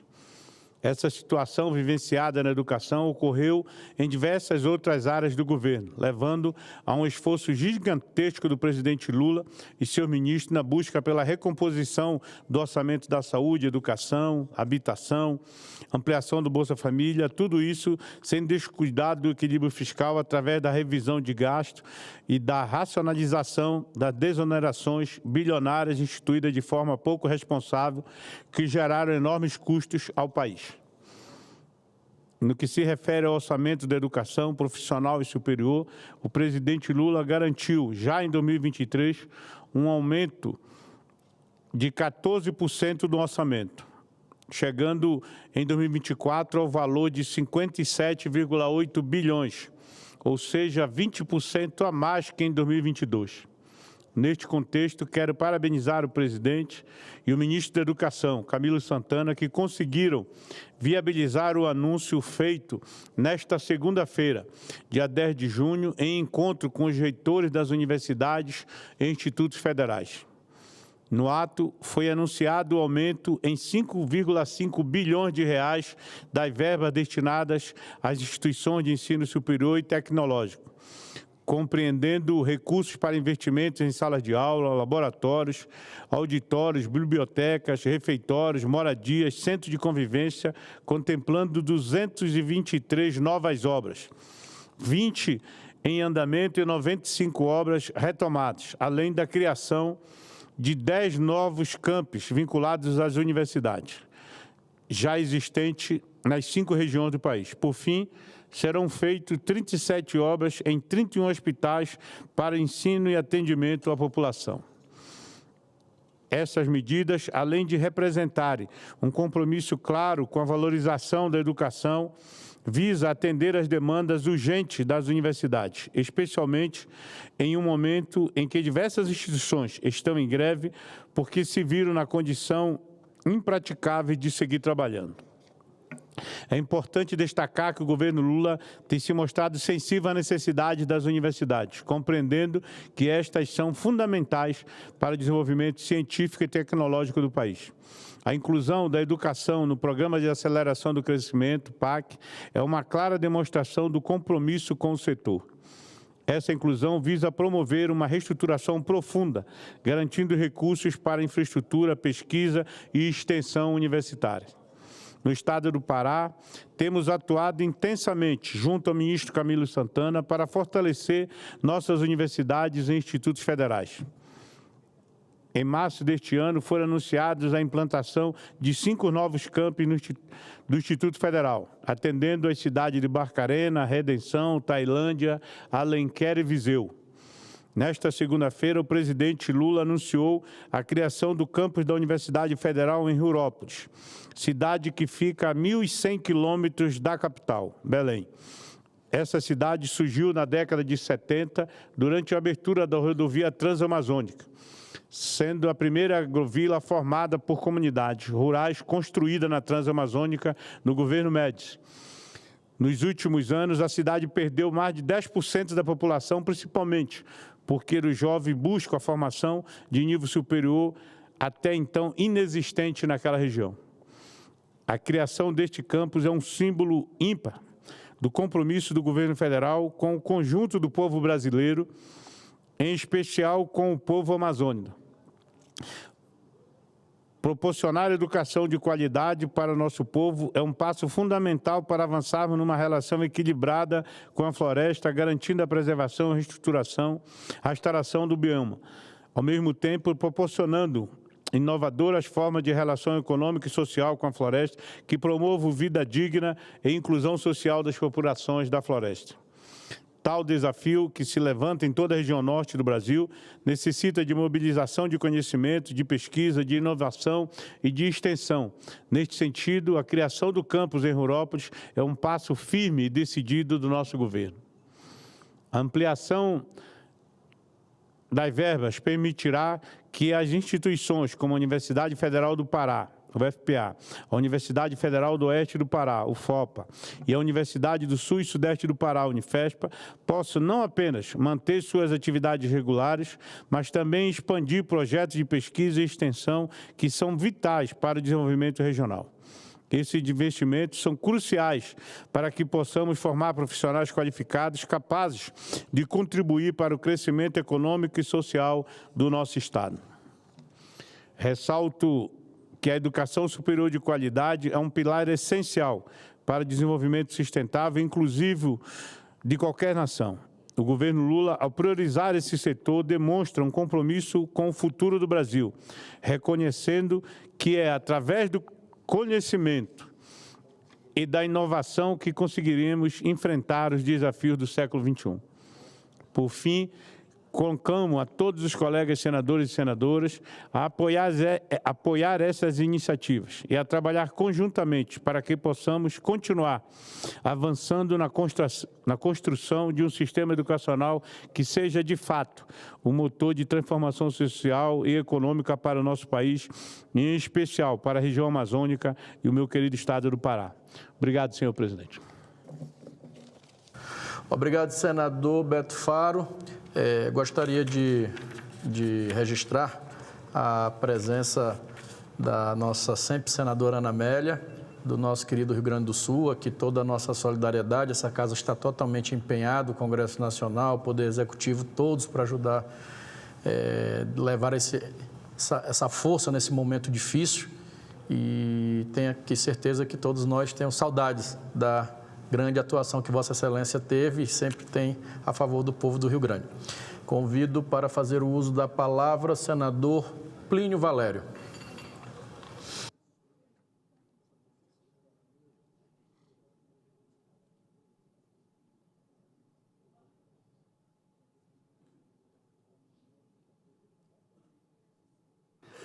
Presidente Everton, senhoras senadoras, senhores senadores, boa tarde, a sempre senadora Ana Amélia, com a qual já tive a oportunidade e o prazer de participar no programa de TV.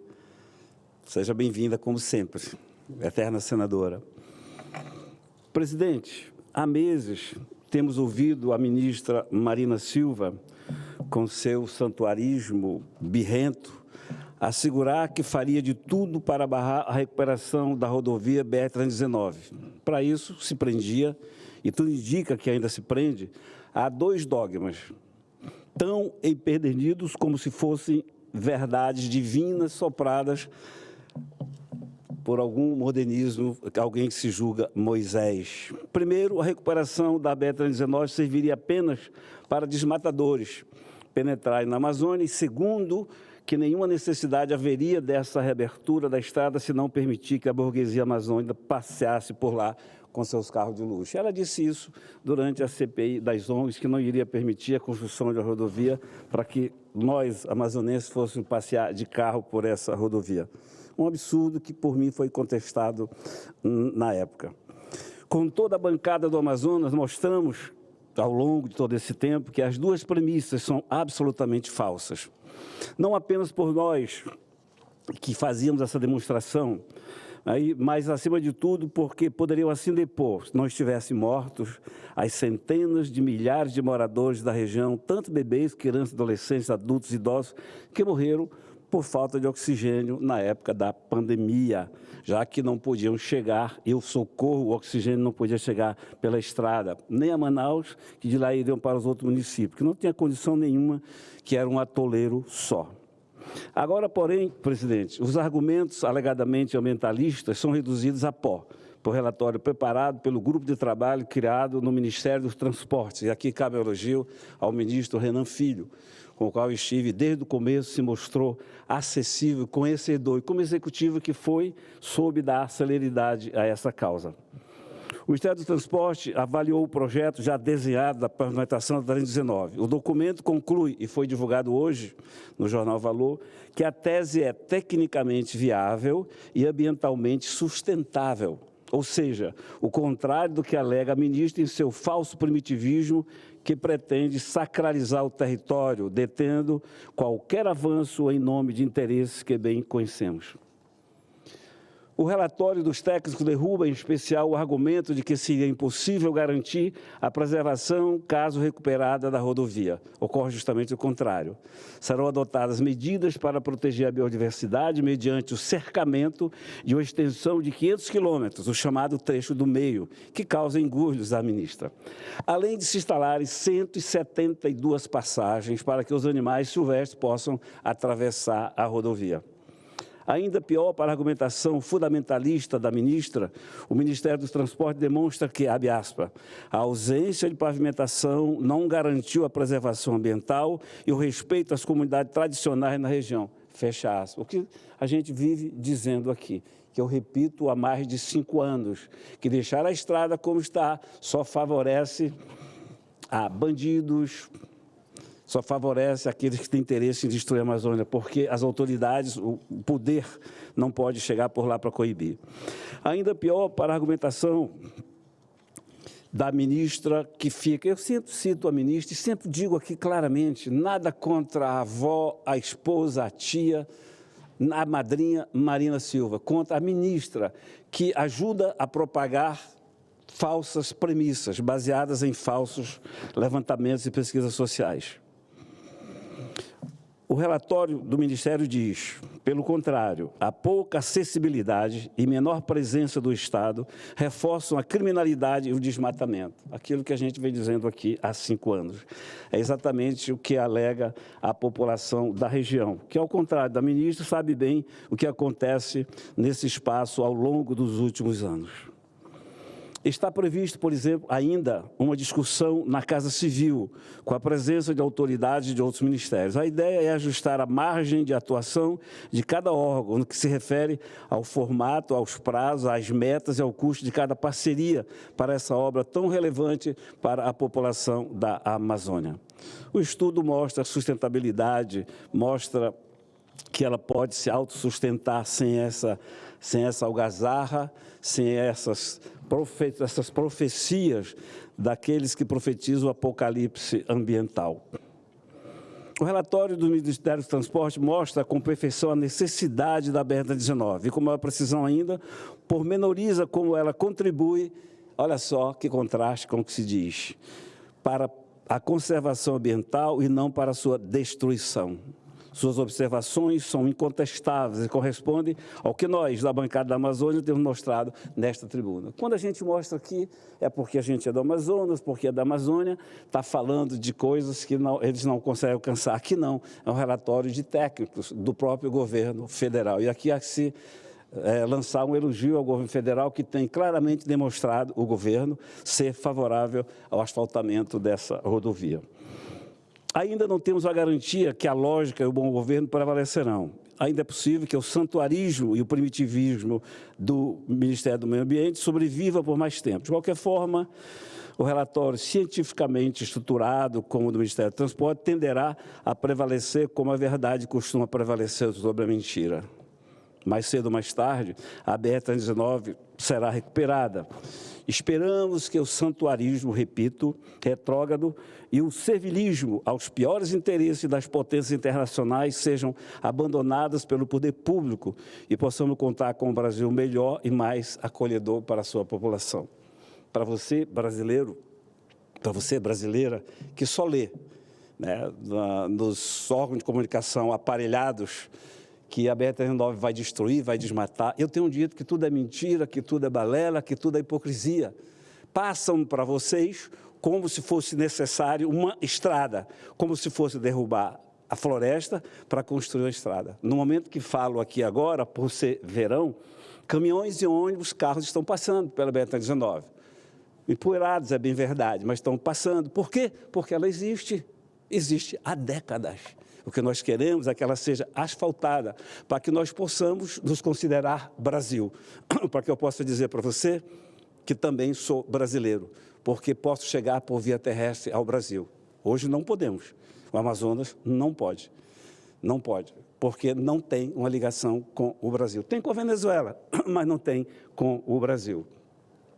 E aqui, presidente, por a luta da gente por ter presidido a CPI das ONGs, Marcos Rogério, olha só, semanalmente eu deparo com mentiras a meu respeito. Aí a gente vai ver, é uma ONG que é patrocinada por uma ONG maior.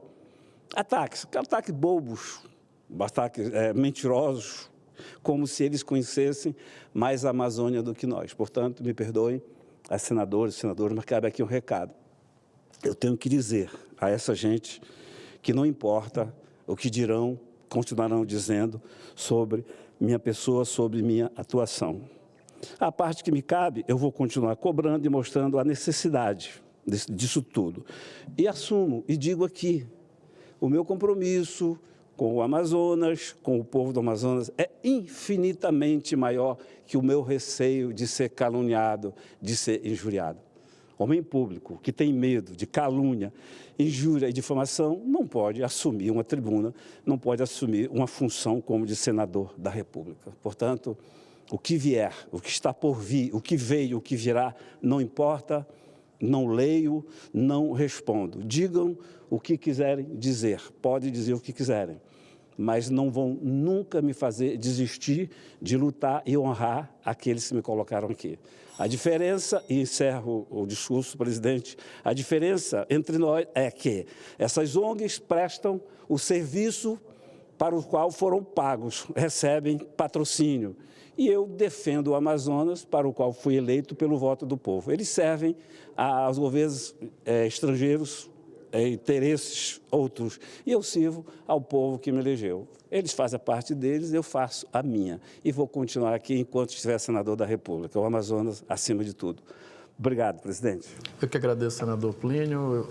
Valério, convido para utilizar a tribuna o senador, nobre senador pelo estado de Rondônia, Marcos Rogério. Vossa Excelência tem até 2 minutos para utilizar a tribuna, ou 10 minutos para utilizar a tribuna.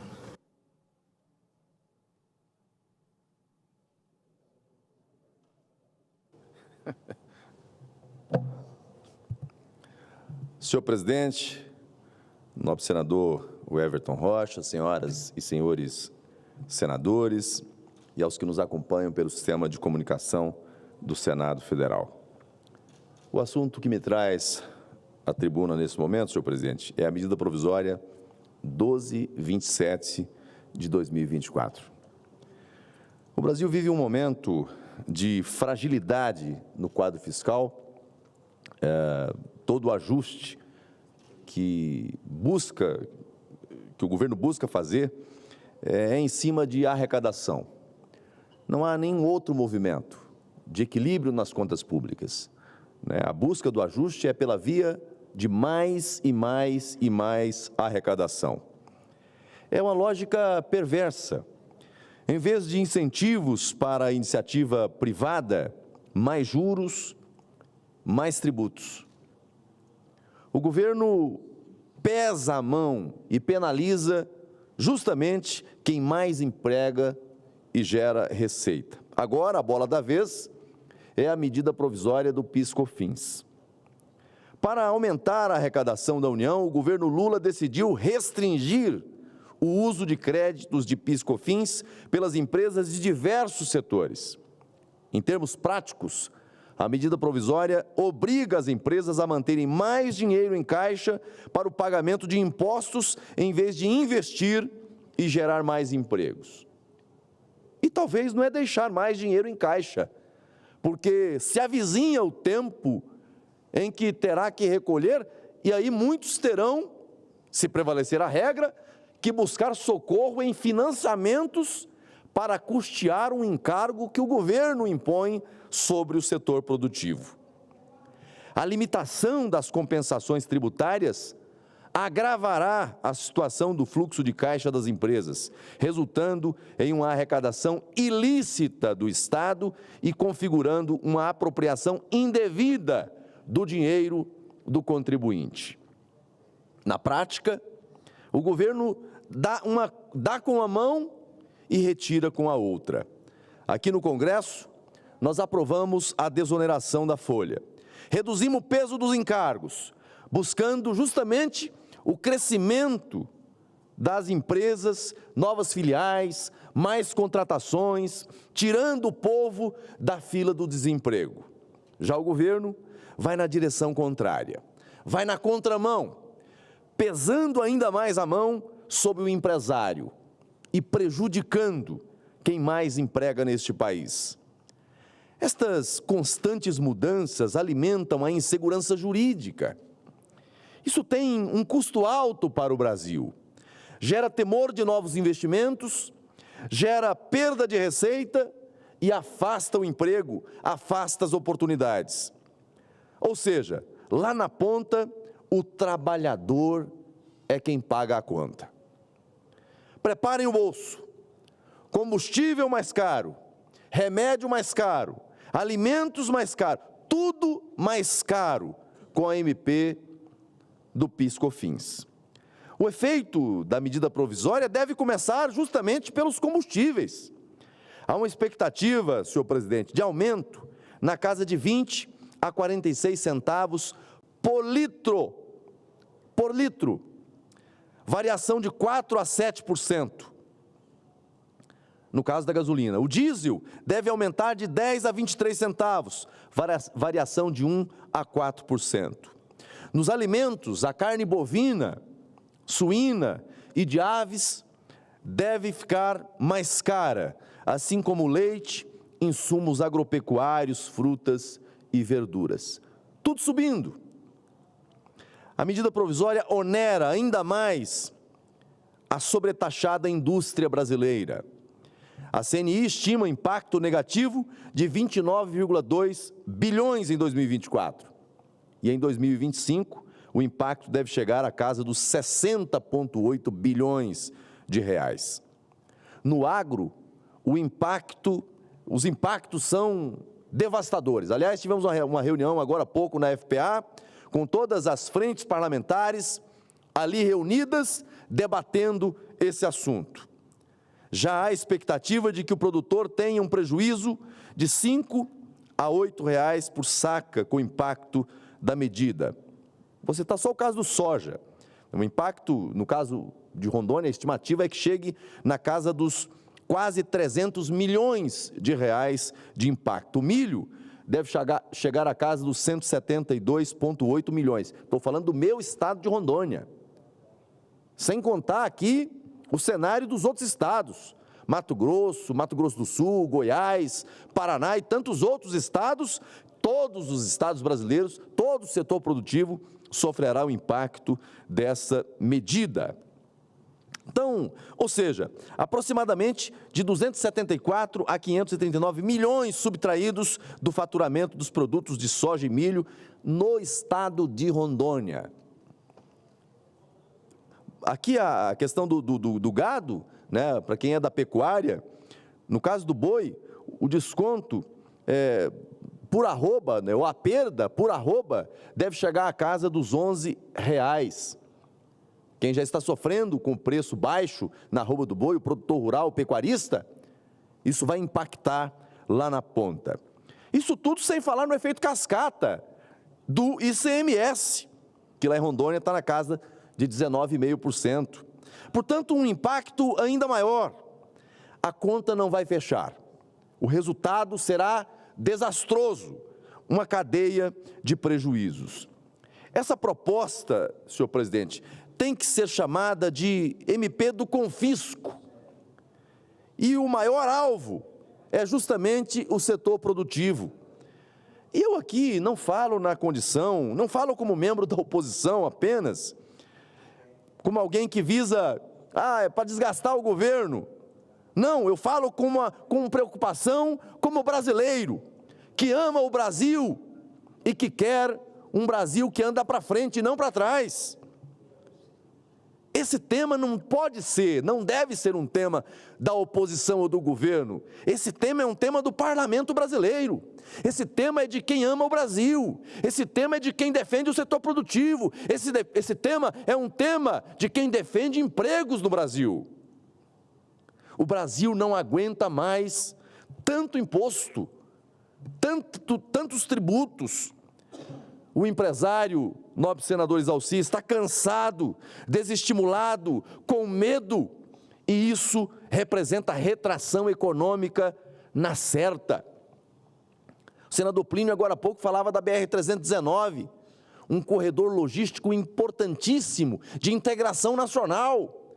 Não é uma questão de uma obra de menor importância, não. É uma obra estratégica para o Amazonas, para Rondônia, mas para o Brasil inteiro. É tirar do isolamento o estado do Amazonas.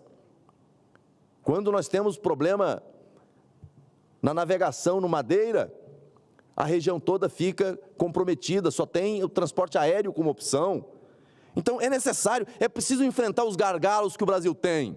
E não criar mais gargalos, e não criar mais peso para o trabalhador. Então, as empresas, elas com essa situação de mais imposto e consequente retração econômica, as empresas vão começar a suspender operações, reavaliar investimentos, reavaliar contratos. Isso vai impor a desaceleração econômica com o aumento do desemprego e caos social.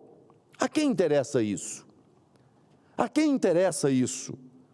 Precisamos de um ambiente de negócios favoráveis ao desenvolvimento do país. O governo precisa sair do cangote de quem trabalha e produz.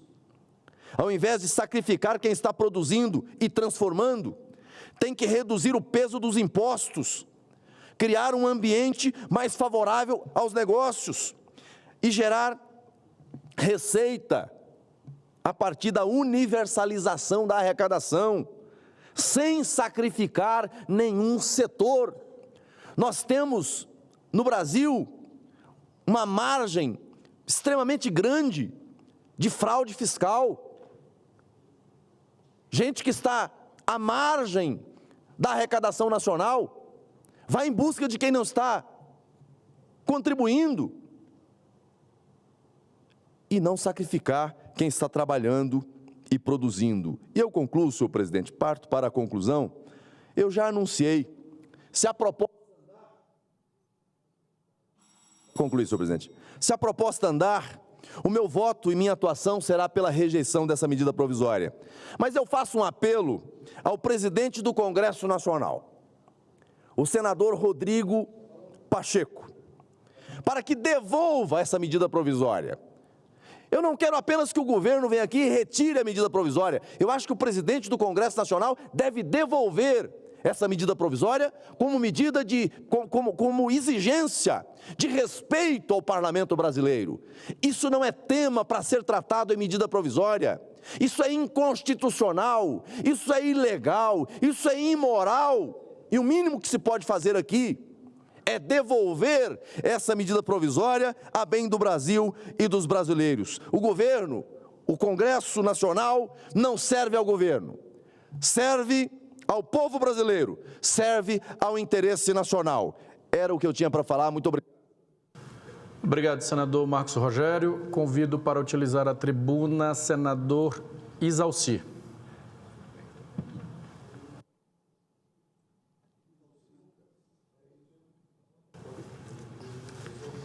Isalci Lucas, DF.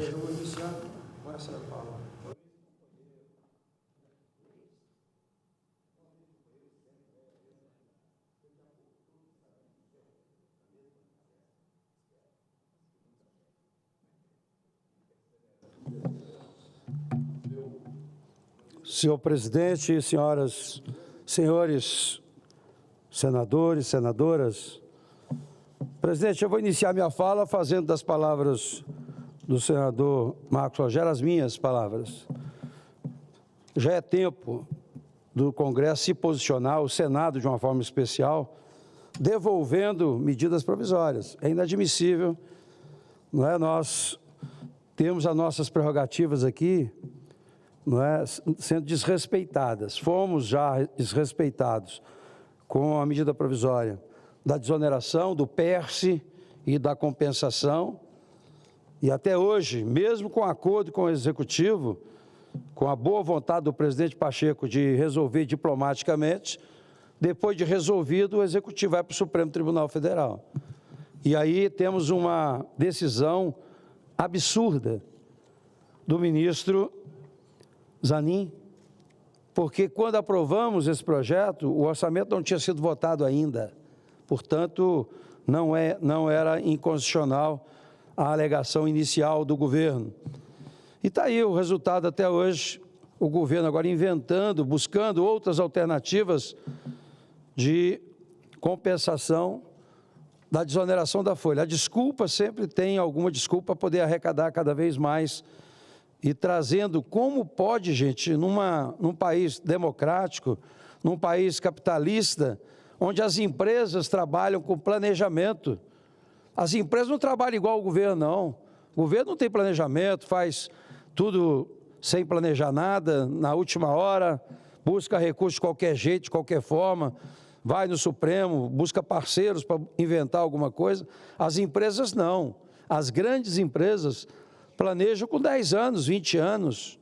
Aqui no Brasil é difícil você planejar, inclusive, para o ano seguinte. Eu me lembro, na época da inflação, não é? Era difícil você fazer qualquer planejamento em função da inflação. Depois do Plano Real, aumentou a nossa expectativa de trabalhar com segurança jurídica, não é? Com planejamento. Aí vem o governo e usa a medida provisória de uma forma, não é, totalmente inadequada. Como é que uma empresa compra? Agora, o agro, que hoje, talvez não, é o segmento que mais contribui com o Brasil hoje, com a balança comercial. Aí, no meio do ano, já vigorando a partir de junho, dizendo, olha, aquelas compensações que vocês faziam não pode mais. Então, são bilhões de recursos, não é, que pode chegar o ano que vem em 60 bilhões com o setor, e vem o governo e diz, não, agora, a partir de 1º de junho, vocês não podem mais compensar os créditos que vocês têm do PIS/COFINS, que era permitido até antes da medida provisória. Então, são coisas absurdas que, eu, sinceramente, a gente não sabe como viver num país como esse, principalmente os empresários. Como é que nós queremos trazer investimento para esse país se a gente não oferece nenhuma segurança jurídica, não respeitam mais o princípio da anualidade, pelo menos a anualidade? Eu espero, sinceramente, que o senador Rodrigo Pacheco, nosso presidente, devolva imediatamente essa medida provisória. Bem, quero também, presidente, informá-lo, né, estive ontem no Rio Grande do Sul, tive o privilégio de participar lá de uma reunião com os empresários, com a bancada do Rio Grande do Sul, para discutir realmente a reconstrução do estado do Rio Grande do Sul. E fui verificar exatamente na ponta, né, lá no mundo real, não estou vendo pela televisão nem jornal. A gente foi lá para checar exatamente o que está acontecendo no Rio Grande do Sul. E precisamos, sim, ajudar este estado de pessoas honradas e guerreiras. Não é? O gaúcho andou por esse Brasil afora aí, trabalhando muito, aqui em Brasília mesmo. Nós tínhamos áreas improdutivas, e veio aqui os gaúchos, e hoje nós temos a maior competitividade aqui dos nossos produtos agrícolas, a produção de soja, milho, trigo, uva. Temos tudo isso aqui graças realmente a essa luta, principalmente dos gaúchos. E eu tenho certeza que eles irão, juntamente com o apoio da União, reconstruir esse estado. Mas eu vi, inclusive, conversei com a população, estive lá em Canoas, estive em Porto Alegre, depois Canoas, fui no bairro Santo Operário, né, onde tem assim, ultrapassou o teto da casa das pessoas. E as pessoas reconstruindo, jogando perderam tudo que tinha na sala, nos quartos, na cozinha, perderam tudo. Então, estavam todo esse material fora das casas e as pessoas tentando limpar, reconstruir a moradia. E aí eu perguntei para vários deles o que tinham recebido até hoje. Nada, absolutamente nada. Não chegou um centavo na mão dessas pessoas que conversei em Santo Operário. Então, e mais grave ainda, tive também a oportunidade de conversar com o setor empresarial para saber sobre a questão do arroz. O arroz gaúcho, 70% do nosso consumo de arroz vem do Rio Grande do Sul. O Rio Grande do Sul realmente fornece ao país 70% do consumo de arroz. E aí, o que o governo fez? Importou agora bilhões, mais de R$1 bilhão de arroz importado, não sei se é da China, de onde é, de péssima qualidade, de um preço acima do que você compra no mercado. Se você for no mercado hoje, você compra o quilo do arroz mais barato do que o governo comprou. E por incrível que pareça, empresas mercearias, botecos, empresas assim, sem a mínima condição, sem ter estrutura nenhuma, recebendo agora 700 milhões, 300 milhões, empresas que foram credenciadas agora em maio, dia 31 de maio, a empresa foi credenciada, um capital de R$80 mil, ganhou licitação do arroz de 370 milhões, uma empresa lá de, sem desmerecer, né, mas lá do Amapá, boteco, e outras que ganharam também sem a mínima condição. Mercearia ganhando licitação aí de milhões de reais. E o mais grave, não era necessário adquirir esse arroz, porque o Rio Grande do Sul já tinha colhido 86% da safra do arroz, ou seja, não ia faltar arroz no mercado. E o governo aproveita essa desculpa do que aconteceu, essa tragédia que aconteceu no Rio Grande do Sul, para comprar e desviar recursos. E nós precisamos apoiar, eu sei que a Câmara já está abrindo uma CPI sobre isso, mas nós precisamos aqui também solicitar o apoio do Tribunal de Contas, do Ministério Público, para apurar de fato o que está acontecendo. Bem, nós já temos a experiência, nós tivemos aqui no Brasil a Covid, e com a Covid, com esse período que nós passamos de mais de ano, nós aprendemos muitas coisas. E o que o Rio Grande do Sul precisa hoje são medidas semelhantes àquelas que nós aprovamos aqui no Senado e que deu muito certo no país. Então, está aqui a Federação das Indústrias do Rio Grande do Sul elaborou uma agenda de reconstrução. E nessa agenda, nós temos aqui vários programas, várias reivindicações para que a gente possa ajudar realmente a reconstruir o Estado. Então, o que eles querem? Rapidamente, presidente, só uma tolerância de Vossa Excelência, mas uma pauta mínima. Eles precisam de acesso rápido, fácil a crédito. Estou falando em empresas, porque a população precisa sobreviver, precisa que tenha recursos imediatamente para comprarem o básico necessário para sobreviver. Instituir um programa emergencial de manutenção do emprego e renda. Nós fizemos isso aqui. Vamos fazer agora para o Rio Grande do Sul. Isenção de tributos federais. Eu estava vendo aqui, né, quanto é que se arrecada, quanto se arrecadou no Rio Grande do Sul. O Rio Grande do Sul, ele arrecada por ano, 2023, 102 bilhões. E deve voltar para lá um pouco mais de 30 bilhões. Ou seja, se a gente, durante um período, né, desse ao Rio Grande do Sul, que ele utilizasse os recursos arrecadados no Estado, eles não precisariam de mais nada. Só isso já seria suficiente para recuperar o Estado. Lógico que tem que ter isenção, né, dos impostos, porque as empresas, nessas empresas que foram afetadas, quebraram. Destinação imediata de recurso para a reestruturação da infraestrutura. Sem infraestrutura, o próprio aeroporto. O aeroporto precisa ser recuperado, até porque tem vários. O Rio Grande do Sul tem muita área na área de turismo. Então, precisamos, para o desenvolvimento da economia, resolver imediatamente a questão da infraestrutura, de aeroportos e tudo mais, né? Vias, estradas, mas queremos também, não é, com o governo federal, crédito e financiamento, facilitar o acesso ao financiamento, acesso rápido e fácil de crédito. Nós vimos aqui a dificuldade que foi das pequenas empresas acessarem o crédito, crédito emergencial, linha especial para empresa de médio e grande porte, programa emergencial de suporte de empregos, o PESE.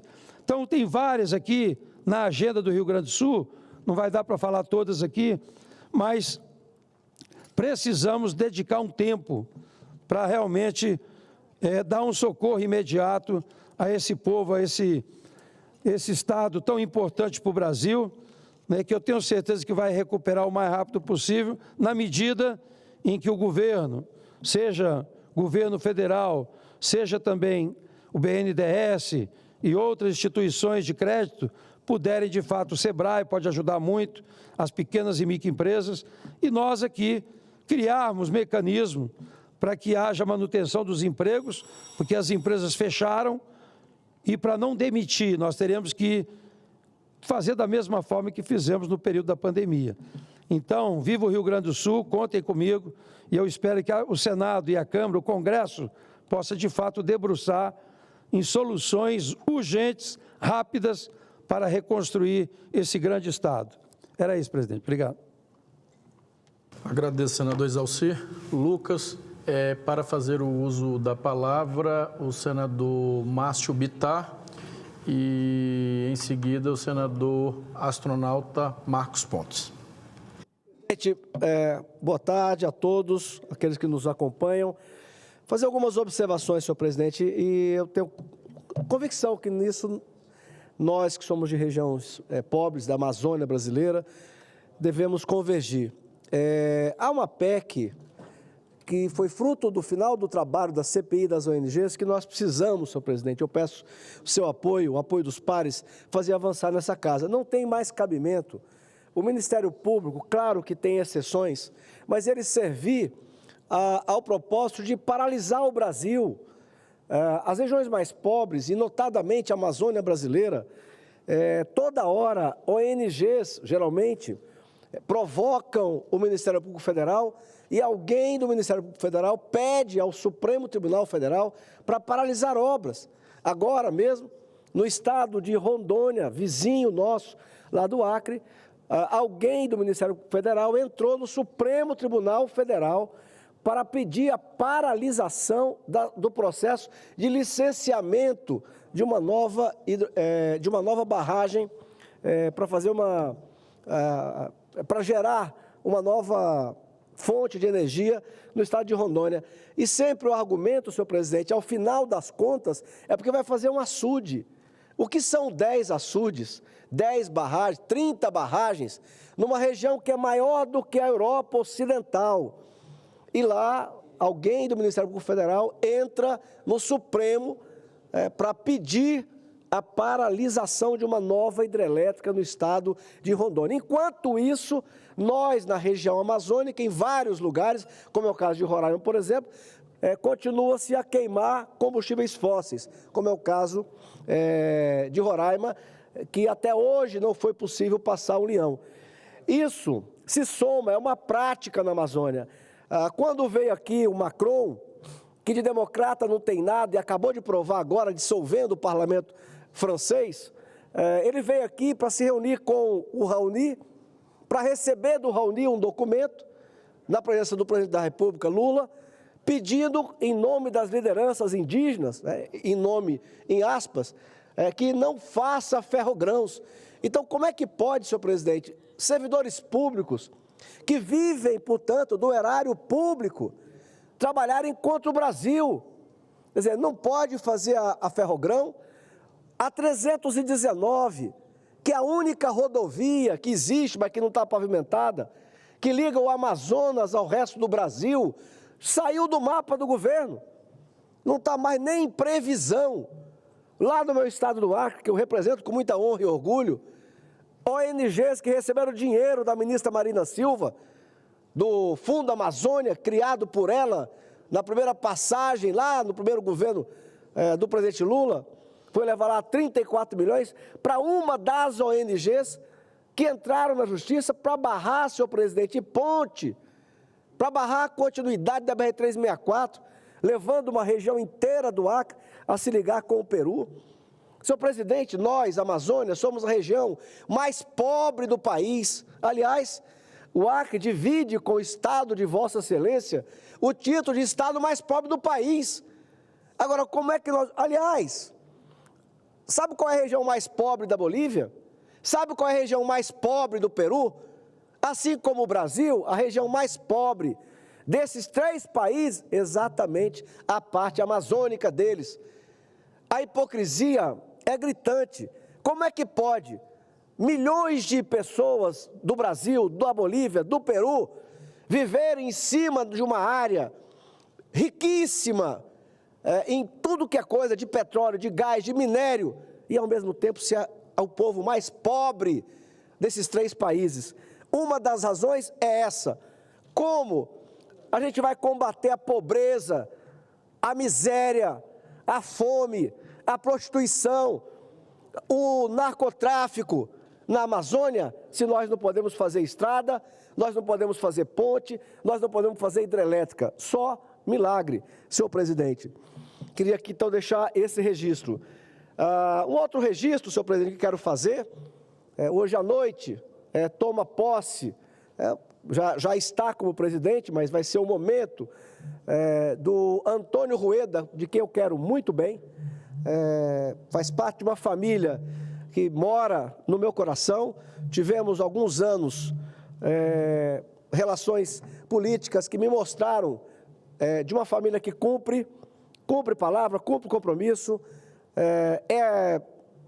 esteve ao nosso lado o tempo inteiro no Acre, onde fizemos 3 deputados federais pela União Brasil e um senador da República, o senador Alan Rick. Como eu não vou poder estar, eu quero aqui homenagear, cumprimentar, abraçar, mandar aqui minha lembrança para um amigo querido, que é o Antônio Rueda, que desejo toda a sorte do mundo e, claro, naquilo que eu puder ajudar, vou continuar contribuindo. Outro assunto breve, senhor presidente. Eu já disse aqui da vez passada, os produtores de grãos do Rio Grande do Sul já disseram que não precisa importar arroz. 85% da safra do Rio Grande do Sul já tinha sido colhida, mas o governo teima em estatizar o arroz, que vem ou que vinha da China, num trabalho que, se fosse no Brasil, seria considerado análogo à escravidão. Como é na China, não tem problema. E que usa muito mais agrotóxico do que no Brasil, aliás, alguns que são proibidos no Brasil se utilizam na China. E agora, o Brasil é pego não de surpresa, porque não é surpresa, mas o Brasil acorda com a notícia de que por prováveis desvios na licitação, foi cancelada a licitação, e eu espero que o governo ponha a mão na consciência e pare com essa história de comprar arroz dos comunistas chineses que fazem o trabalho análogo à escravidão e que usam muito mais inseticidas do que usa o Brasil. Aliás, como disse, alguns que já são proibidos no Brasil são utilizados naquele país. No mais, senhor presidente, quero aqui deixar o meu abraço ao povo do Acre. Esses dias, senhor presidente, eu fiquei muito comovido ao Acre. Eu fui relator do orçamento que teve o famoso orçamento secreto, que de secreto nunca foi. Eu tinha muito medo de não conseguir levar para o Acre aquilo que ser relator me permitia levar. Tive muita vontade, senhor presidente, de ir a público, dizer de certos colegas nossos que tinham recebido de RP9 e que criticavam o RP9 depois publicamente, e Vossa Excelência sabe, de secreto nunca houve, poderia ser aperfeiçoado, como nós o aperfeiçoamos. Mas como eu fui o relator, eu vivi nessa gangorra. Uma hora, e tudo, claro, meu objetivo pessoal era conseguir levar para o meu estado um pouco mais do que o normal, porque eu era o relator do orçamento. E eu vivia nessa gangorra. Ora, a ministra Rosa Weber manda cancelar. O nosso colega Davi Alcolumbre, que tem uma paciência quase infinita, chegou a me dizer para largar a mão daquilo, porque não tinha jeito, aquilo virou orçamento secreto, a versão vale mais do que o fato. Mas o presidente Pacheco, porque eu comecei a relatar o orçamento, o presidente da Câmara era um, do Senado era um, e depois já mudou, que foram 2 anos. Mas o senador Rodrigo Pacheco persistiu, e com o meu apoio a gente conseguiu levar à frente. E agora, senhor presidente, eu estive lá quinta, sexta e sábado, vi obras importantíssimas para o nosso estado. O governador está recuperando as estaduais, tampando buraco, melhorando a trafegabilidade, pontes na área rural. Sábado foi lançado o novo mercado municipal Elias Mansur, na capital, Rio Branco. E eu dizia aos amigos, prefeitos, vereadores, população de forma geral, todo aquele recurso era o tal do orçamento secreto. E lá eu disse, senhor presidente, eu preciso repetir, eu agradeço a todos que me ajudaram, mas em particular o presidente Bolsonaro, porque houve um momento que o próprio ministro que eu respeito, admiro e ajudei.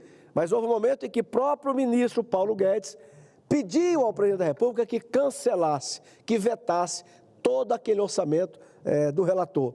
E eu, num telefonema com o presidente, conversando, eu disse a ele que cara eu ia ficar no meu estado depois de ser relator do orçamento, passar por todo aquele debate e não conseguir levar R$1 a mais para um estado tão pobre que teve pela primeira vez na história a oportunidade de ter um relator do orçamento. E o presidente Bolsonaro, naquele telefonema, me garantiu: Bittar, fique tranquilo que eu não vou deixar isso acontecer com você. E agora, voltando no Acre, eu pude ver muita coisa acontecendo, muito serviço acontecendo, execução do Estado, execução dos municípios, fruto do nosso trabalho à frente do orçamento do Brasil. É isso, eu quero mandar um abraço a todos aqueles do meu estado. Fica com Deus. Obrigado, senhor presidente. Obrigado, senador Márcio Bittar. Convido para utilizar a tribuna senador astronauta Marcos Pontes.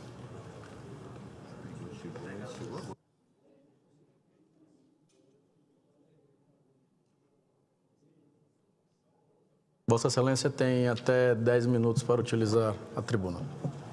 Obrigado, presidente. Boa tarde a todos.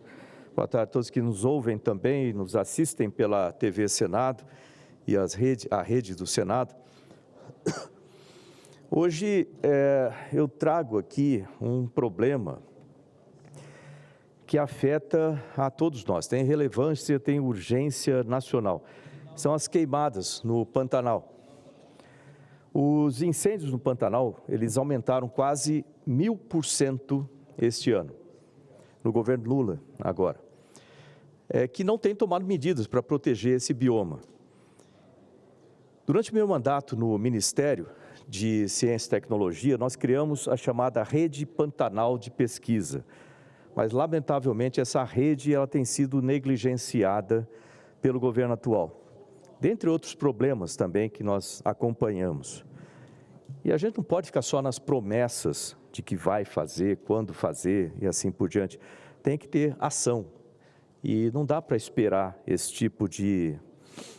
nessa situação, não dá para esperar, simplesmente. A gente precisa de um marco regulatório robusto, né, para o Pantanal.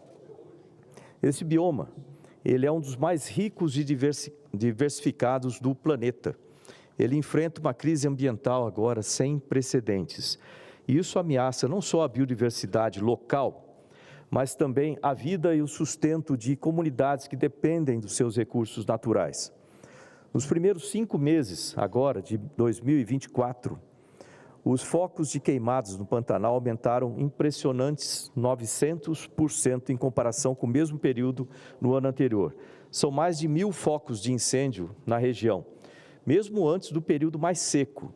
E aí vale lembrar que a gente teve aqui, nesse plenário, toda uma conversa importante a respeito de desastres naturais, inclusive o senador Espiridião Amin está aqui, ele que presidiu essa sessão, e deixaram muito bem claro que esse ano nós teremos uma das maiores secas da história no Pantanal e na região norte do país.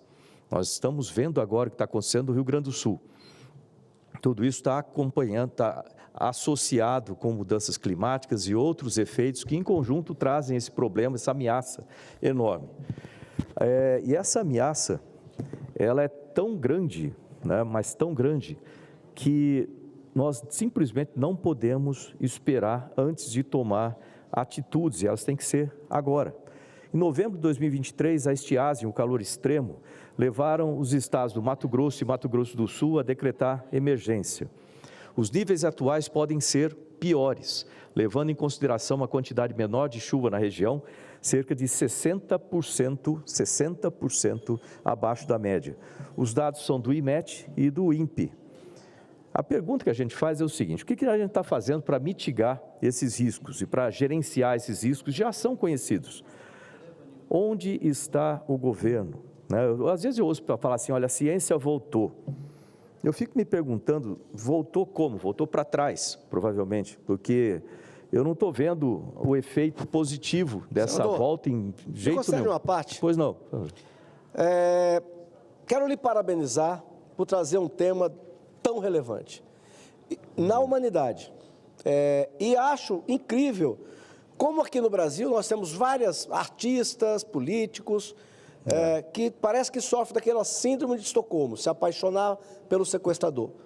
Eles adoram e seguem os países que passam receita para o Brasil que eles próprios não seguem. Desastres ambientais tem desde que o mundo é mundo. Exato. Vossa Excelência sabe disso muito mais do que eu, porque é um cientista. Nós tivemos época na Terra que 70% dela era gelo, quase acabando com a vida que havia naquela época. Outra época, quase 70% as placas tectônicas davam conta de fogo, larvas. Isso para não lembrar do meteoro, que acabou com a era dos dinossauros.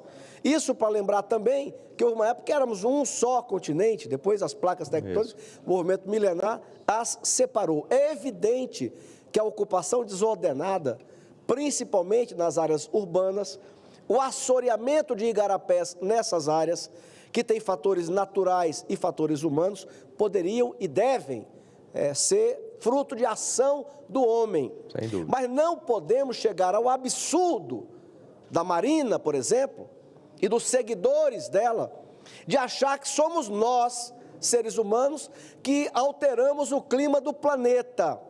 E nós chegamos ao absurdo, meu querido colega, eu vou aqui abrir aspas, a fala de um ministro, concordando com a Marina, porque para a Marina, a forma de resolver os desastres ambientais não é ela pegando recurso dos amigos dela, como o Macron, que promete e não paga. O que ele quer é cuidar do país dele em detrimento do nosso. Ela não faz campanha mundial para pegar recursos e recuperar solo degradado de pequeno produtor na Amazônia e no Pantanal, porque não tem dinheiro para fazer por conta própria.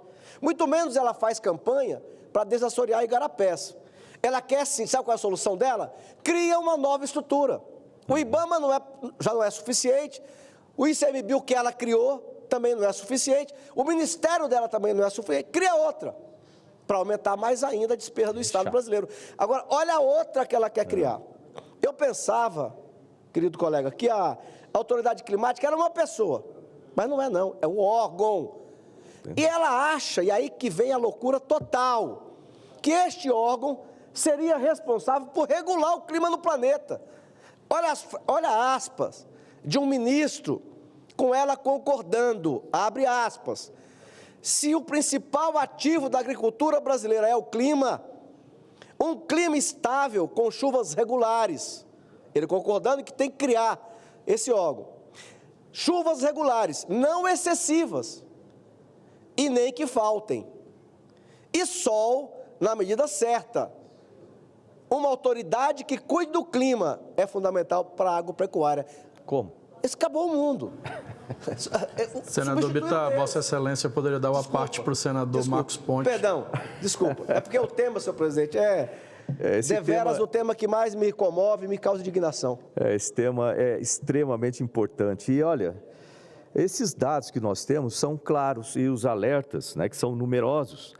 O Serviço Geológico Brasileiro reportou que o Rio Paraguai, principal rio da região, apresenta os menores níveis históricos. A estação de medição de Porto Murtinho, Mato Grosso do Sul, registrou alturas abaixo de 250 centímetros desde o início do ano, 2,5 metros abaixo, quando o normal seria de 250 a 550.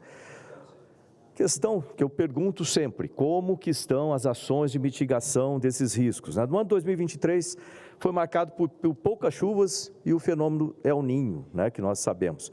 As poucas chuvas na região lá são acompanhadas de raios que atingem o solo, favorecendo as queimadas, além dos ventos que ajudam a espalhar o fogo, também sabemos.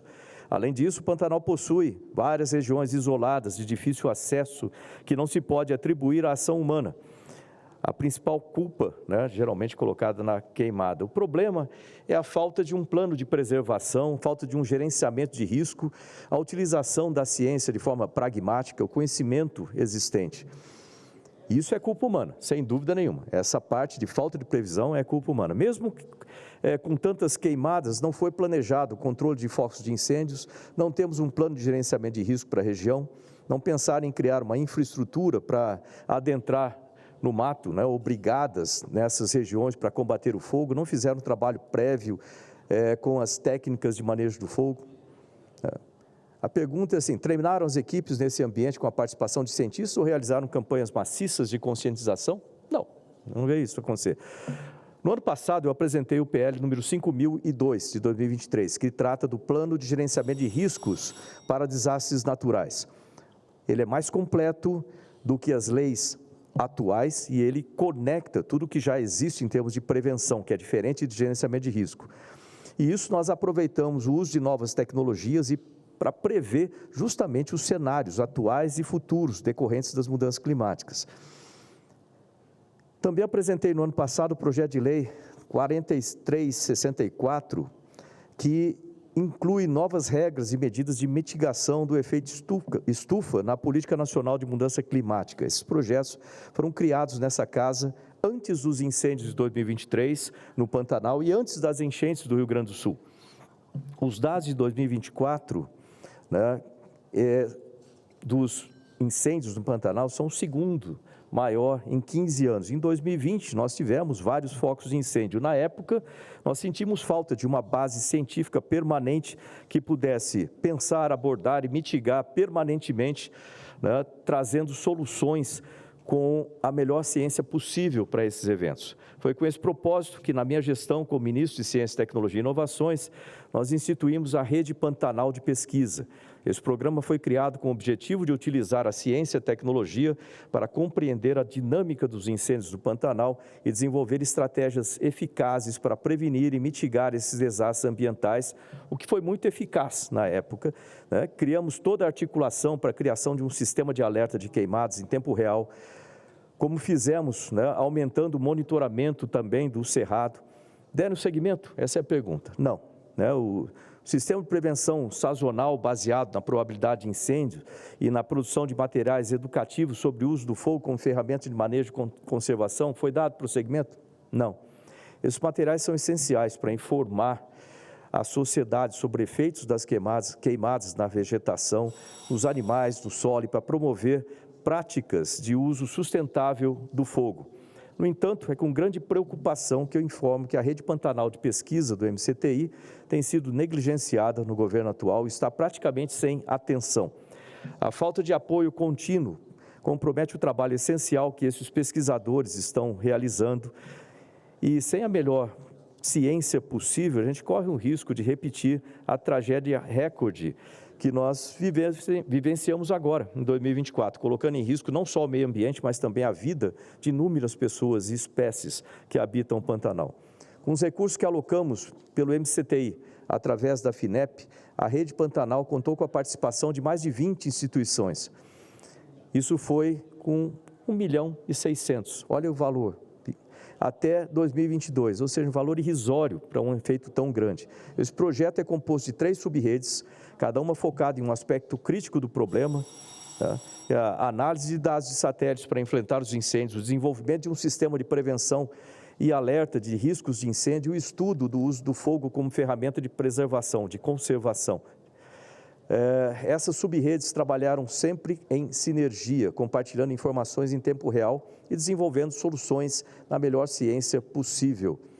A Rede Pantanal de Pesquisa possui sinergia com o Programa de Pesquisa de Biodiversidade, também criado em 2004, que demos continuidade durante o meu mandato como ministro. Uma coisa que eu noto é o seguinte, atualmente o pessoal aparentemente acredita que houve o Big Bang no dia 1º de janeiro de 2023, como se não houvesse um passado e não houvesse a necessidade de preservar o orçamento público, e a energia, as pessoas, dando continuidade em programas que são cruciais. Isso é muito perigoso para o nosso país. Não podemos permitir que a ciência e a tecnologia sejam negligenciadas. Muitas vezes eu ouvia muito falar sobre negacionismo, são narrativas de negacionismo, mas o fato é que, de uma maneira ou outra, os dados reais, os fatos agora não aparecem. Ou seja, agora a gente tem um obscurantismo, ou seja, tudo está sendo escondido e nós não vemos esses fatos aparecerem e o problema não cessou. A gente tem que trabalhar em cima desses problemas. Então, eu apelo aqui aos nossos colegas senadores, senadoras e ao próprio governo para que a gente possa trabalhar junto. Isso não é questão de oposição, de governo, é uma questão de trabalhar junto para preservar um dos biomas mais importantes né, do planeta Terra. E para isso a gente vai precisar de ciência, tecnologia, de união e bom senso.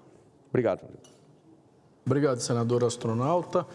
Eu convido o senador Esperidião Ami para fazer o uso da palavra. Em seguida, senador Oriovisto e logo em seguida, senador Zequinha Marinho.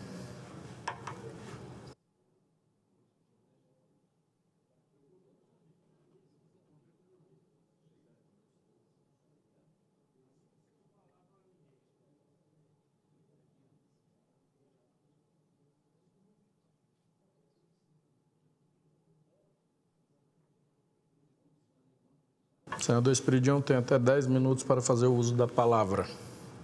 Senhor presidente, muita satisfação em vê-lo presidindo a nossa sessão. Senhoras e senhores senadores, eu venho a esta tribuna para registrar dois fatos.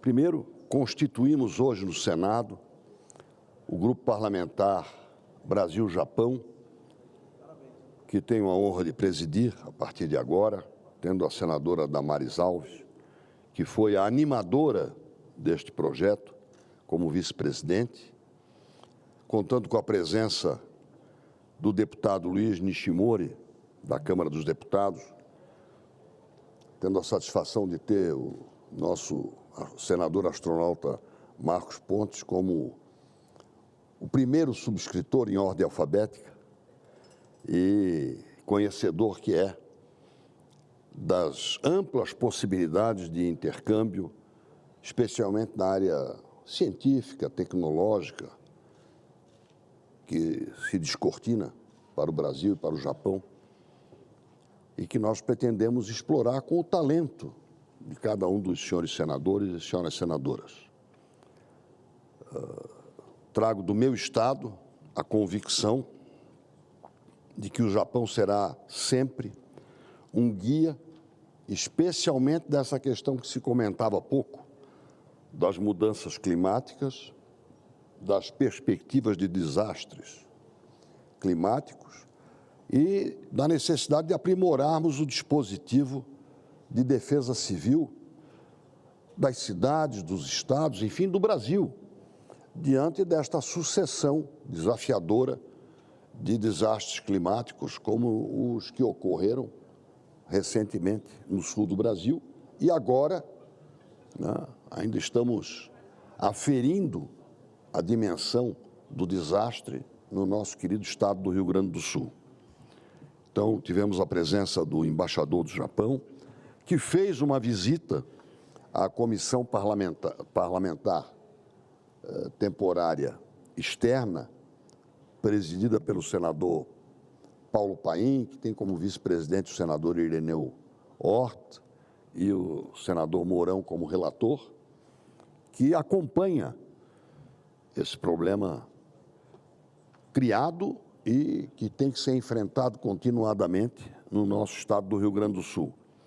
O embaixador esteve lá, o senador Paim lhe deu a palavra, ele fez um breve retrospecto dos contatos que já teve com o governador do Rio Grande do Sul, com as autoridades federais e nos inteirou sobre a disposição do Japão de contribuir nesse processo emergencial e de reconstrução do Rio Grande do Sul.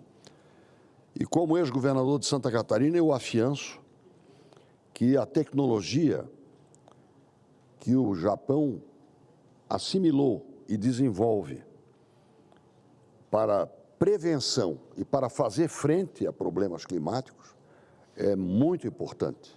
Nós, em Santa Catarina, firmamos, eu como governador ainda, convênio de cooperação com a JICA, que é a Agência de Cooperação Internacional do Japão, em 1985. Não foi o primeiro, porque o primeiro data de 1970, quando Santa Catarina iniciou o programa de fruticultura de clima temperado, para cujo desenvolvimento o Japão foi muito importante, firmando-se, então, uma situação que o italiano chama de gemelagem, ou seja, estados irmãos ou gêmeos, com a província de Aomori. Então, presto contas deste ato. Temos agora um grupo parlamentar Brasil-Japão que queremos que seja útil para o Brasil incrementar essas relações. E a segunda razão pela qual ocupo a tribuna, presidente, é um expediente que eu estou encaminhando no dia de hoje ao Itamaraty, dando consequência, senador Isalci, a um trabalho que teve a sua participação como relator, brilhante relator, que foi a CPI, que analisou a situação das vítimas e familiares do acidente da Chapecoense, ocorrido em 2016. Antes mesmo da constituição desta CPI, que veio a ser constituída no dia 11 de dezembro de 2019 e perdurou até 11 de julho de 2022, e contou com o seu relatório detalhado, crítico, embasado em fatos, documentos, legislação, jurisprudência comparada. Foi um trabalho brilhante, mas, infelizmente, não produziu o justo e razoável resultado. Então, nós estamos pedindo, presidente, a participação do Ministério das Relações Exteriores no acompanhamento de ações que se desenvolvem no exterior, particularmente nos Estados Unidos, mais exatamente em Nova York, também em Miami, na Flórida, na Colômbia e na Inglaterra. Por quê? Porque a legislação sobre seguros é uma legislação fundamental para o mundo. E é impossível que um voo oficial, patrocinado pela entidade de futebol da América Latina, da América, vinculada à FIFA, à qual está vinculada a CBF. O voo se destinava a transportar a equipe da Chapecoense para a final da Copa Sul-Americana. Este voo não tem um responsável. Procuramos de várias formas e eu creio que a legislação internacional vai ser mais eficaz, infelizmente, do que aquilo que nós conseguimos, mesmo tendo batido às portas do Ministério da Justiça. E recordo a primeira reunião quando o ministro da Justiça era o nosso querido amigo senador Sérgio Moro, que se prontificou a ajudar, no Ministério das Relações Exteriores, antes mesmo da constituição da CPI, sob a liderança do senador Nelsinho Trade, que era o presidente da Comissão de Relações Exteriores e Defesa Nacional. Posteriormente, com a instalação da CPI que foi proposta, o primeiro signatário foi o senador Jorginho Melo e o senador Isalci foi o nosso relator. Então, nós estamos pedindo que o Itamaraty acompanhe. E como representante do Brasil, se tiver que envolver a Advocacia Geral da União, Ministério da Justiça e qualquer institutos ligados à seguridade, sejam eles diretamente conduzidos pela União ou autárquicos, para que o país manifeste o nosso interesse. Eu não tenho nenhuma razão para não dizer o seguinte: se fosse um dos grandes clubes do Brasil, será que a situação estaria deserdada como esta está? É uma pergunta que eu faço. Se essa desgraça tivesse acontecido, como quase aconteceu com a seleção argentina, que com o mesmo aparelho decolou de Buenos Aires e chegou para uma partida em Belo Horizonte praticamente com combustível no final. Então, nós não podemos deixar a situação de 71 famílias, porque 71 é o número de vítimas que perderam a vida neste acidente, sem a assistência possível. Qual é a assistência possível que nós podemos dar? Que as nossas embaixadas, respaldadas pelo governo federal e por solicitação que eu gostaria que fosse do Senado Federal, que esse meu pedido não fosse individual, que a nossa representação, especialmente nesses países, Estados Unidos, Inglaterra e Colômbia, acompanhe o que ocorre e que tem como outro lado da causa, de um lado, as famílias das vítimas e do outro lado, a principal seguradora, que é a Tokyo Marine Kill, e a corretora, a Aon, tantas vezes citadas, senador Isalci, no seu relatório, tantas vezes solicitadas a participar das nossas reuniões, que designaram, inclusive, advogados aqui no Brasil para acompanhar a CPI. Agora não está mais no nosso alcance, mas essas ações que tramitam nesses países que eu mencionei, Estados Unidos, Inglaterra e Colômbia, dizem respeito a interesses legítimos de brasileiros e brasileiras que, além de sofrer a perda do seu ente querido, perderam também, do ponto de vista de perspectiva de vida, muitas oportunidades já. Esse é o apelo que eu faço com veemência para que o Itamaraty, que tem sido tão competente e tem evoluído,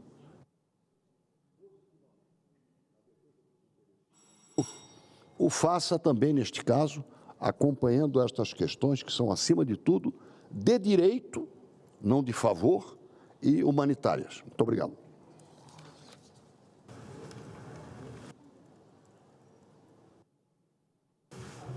Obrigado, senador Esperidião.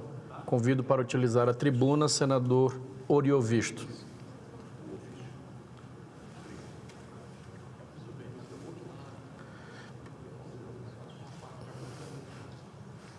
Senador Oriovisto Guimarães tem até 10 minutos para utilizar a tribuna. Muito obrigado, senhor presidente. Quero cumprimentar o senador Esperidião Amin e parabenizá-lo pelo seu pronunciamento, senador Isalci, senador astronauta Marcos Pontes, e em especial o senhor presidente que conduz a nossa sessão. Senhor presidente, eu venho aqui falar de um assunto que me parece ser extremamente importante para o nosso país. Talvez o mais importante assunto para o nosso país, e que esse Congresso não se debruça sobre ele. Não se debruça. Tudo se passa como se esse problema não existisse. Eu estou falando da dívida interna brasileira. O jornal Folha de São Paulo publicou no sábado matéria excepcionalmente didática e bem feita, relatando que no final do mês de abril, nos últimos 12 meses, abril de 2024, o nosso déficit nominal, ou seja, tudo que o Brasil não tinha dinheiro para pagar relativamente a juros da dívida e mais déficit primário, chegar a 9,41% do PIB, déficit nominal. 9,41% do PIB. Nós estamos falando de 1 trilhão e 66 bilhões de reais em 12 meses. 1 trilhão e 66 bilhões de reais em 12 meses. Desses 9,41%, 2,4% é déficit primário, senador Esperidião Amin. Déficit primário, ou seja, aquele déficit que não leva em conta os juros da dívida, que é simplesmente quanto o governo arrecadou menos o que ele gastou. Déficit, sem considerar o juro da dívida. Isso significa 274 bilhões de reais. E os juros da dívida, 7% do PIB. Ou seja, 792,3 bilhões de reais. Senhor presidente, outro dia eu ouvi um discurso do presidente Lula que me incomodou profundamente. Ele fazia um discurso a mim, fazendo mímica, ele é muito bom de discurso, a gente tem que elogiá-lo, dizendo, todo mundo fica falando da dívida, o Brasil é um país seguro, os Estados Unidos têm 110% do valor do PIB dele, o Japão tem 200%, a Itália tem 100 e poucos, e assim foi. O Brasil só deve 73,5% do PIB. Portanto, o Brasil é um país seguro para investimentos.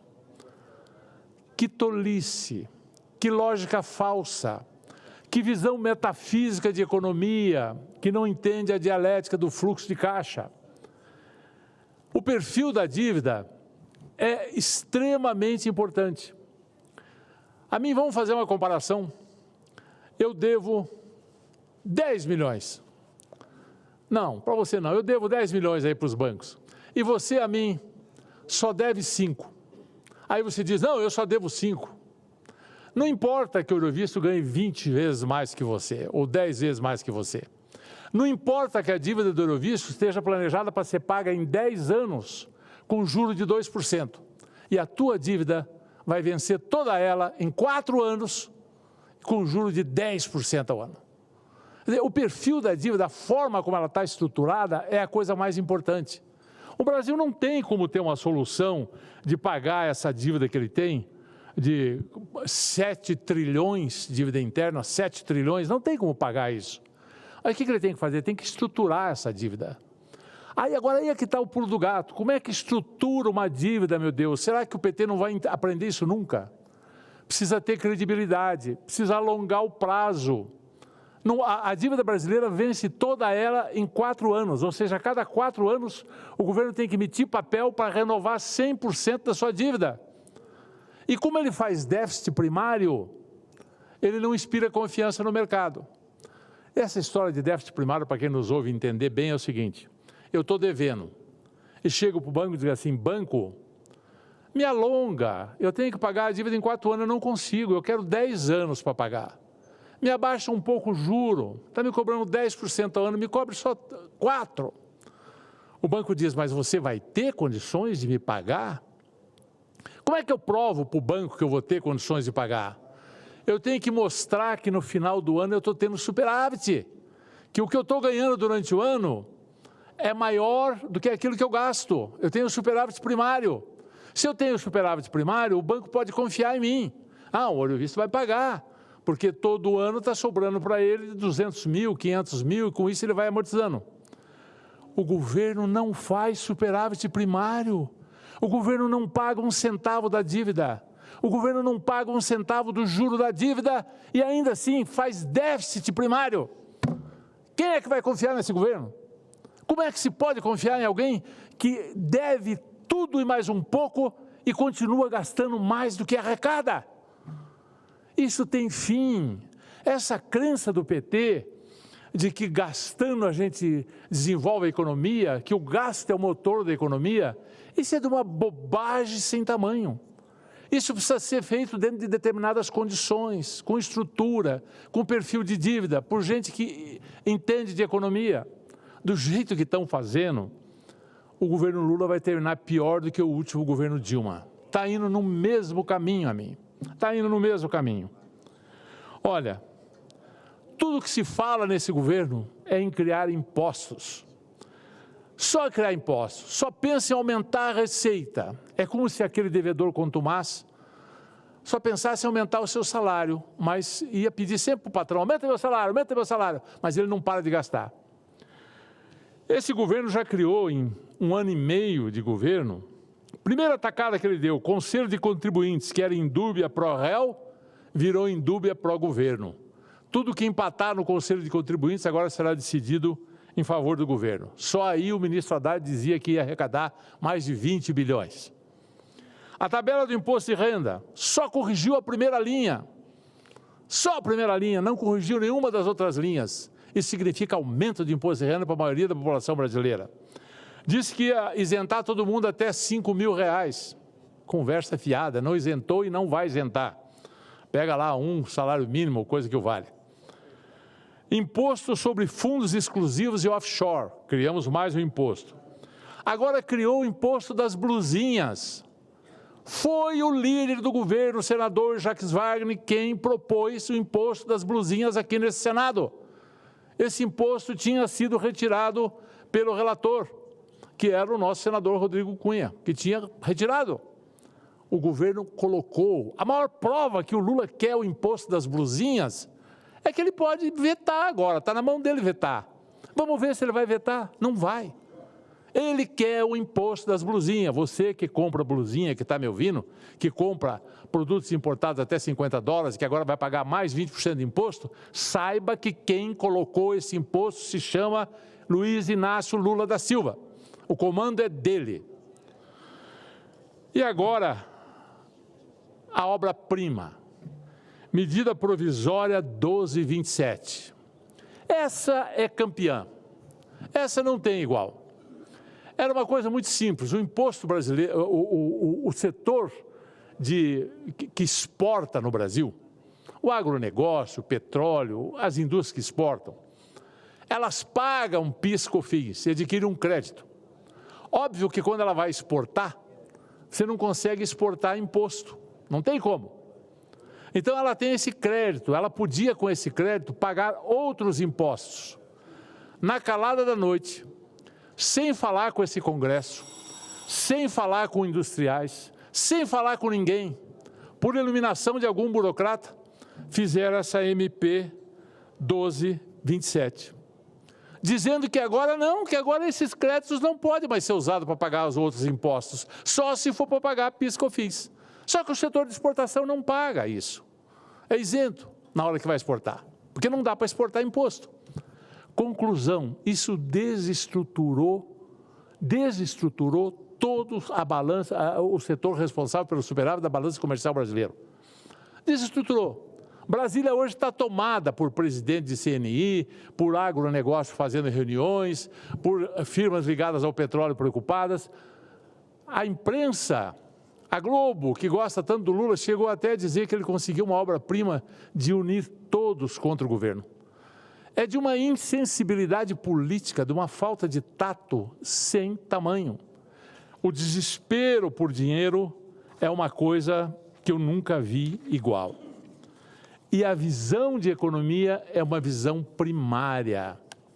Não consegue entender os mecanismos óbvios. Não se fala em cortar despesas. Não se fala em reformar a Previdência. Só a Previdência dá um déficit anual superior a 300 bilhões. Eu estou há 6 anos nesse Senado falando nisso. Ninguém dá bola para isso. Só 300 bilhões, né? Se resolvesse o problema da Previdência, e vai ter que resolver, só que não tem político com coragem para isso. O Macron se meteu a resolver isso na França. A população francesa quase que botou fogo no país. Na Grécia, o povo foi para a rua, queria incendiar novamente a Grécia. É um problema seríssimo, mas o problema seríssimo não se discute. Nós discutimos imposto das blusinhas, discutimos medidas provisórias sem pé e sem cabeça, que não fala com ninguém, e assim vai. E tem mais a mim, para te dar a palavra. Só queria te dizer o seguinte, se esse governo cometer a tolice, a última, de regulamentar a reforma tributária que aprovou, será pá de cal no governo. Simples e puramente pelo seguinte, vão criar mais um monte de impostos. IBS, imposto... o imposto de valor agregado, é o IVA, é o IBS, o Imposto sobre Bens e Serviços dos Estados, é o imposto seletivo, é aumento de ITCMD, é aumento de uma série de outros impostos. E vão dizer, mas esses impostos vai tirar os que existem. Não! Eles vão conviver, senador Marcos Pontes, por 10 anos. Então, por 10 anos, nós teremos 2 infernos tributários. O atual e o novo, criado pela nova reforma. Qual é a chance disso dar certo, meu Deus? Cadê, se não entende de economia, pelo menos, cadê alguma sensibilidade política para entender que essa coisa é inviável? Não tem. Não tem. Eu já cansei de falar. Vou continuar falando, mas vamos indo por um caminho terrível. Senador Espiridião Amin, espero que tenha ainda 2 minutos e 21 segundos, lhe concedo uma parte. Fazer um apelo a Vossa Excelência em função da importância do que o senador Oriovisto está falando. O meu à parte até vou abreviar. Primeiro, queria cumprimentá-lo pela coerência, pela didática. O senhor já foi professor, né? Muitos anos. Muitos anos. Muitos anos. Né? Muitos anos. E guardando, portanto, os recursos didáticos necessários para se fazer entender. Mas o que eu quero destacar nesta obra-prima da 1227, eu estou convencido que ela vai morrer. Entre hoje e amanhã, ela vai ser enterrada. Não sei o que vem no lugar dela. Deus te ouça. Pode ser até que venha coisa pior. Né? Como já dizia um velho profeta, não fala tanto mal de mim porque você não sabe quem vai me suceder. Aí é que vocês vão ter saudade de mim. Depois de mim virá quem bom me fará. Mas uma coisa trágica é o efeito moral que isso traz. Por quê? Porque mostra que nós estamos sujeitos a ser assaltados de repente. Ou seja, arrombaram a porta da tua casa e, o que é pior, vai ficar sem cadeado e daqui a pouco podem fazer de novo. E não tem polícia. Quer dizer, a sensação de insegurança, no mínimo, vai aumentar a taxa de juros. No mínimo, o menor efeito é esse. E os que podem tomarão mais cautelas ainda. Ou seja, além do freio de mão, vão engatar reduzida a tração nas 4 rodas para se prevenir. Por quê? Quem faz 1/6 faz 1/100. É lógico que faz 1/100. Até porque, para terminar, como o déficit é primário, daqui a 15 dias, daqui a 2 meses, vai surgir uma outra emergência. E o que esta 1227 mostra é o seguinte: diante de distúrbios no caixa da União, ela avacalhou com o fluxo de caixa de todos os que produzem, com o susto que deu. Para terminar, senhor presidente, quero agradecer a intervenção do senador Espiridião Amin e dizer que os efeitos práticos desse desgoverno econômico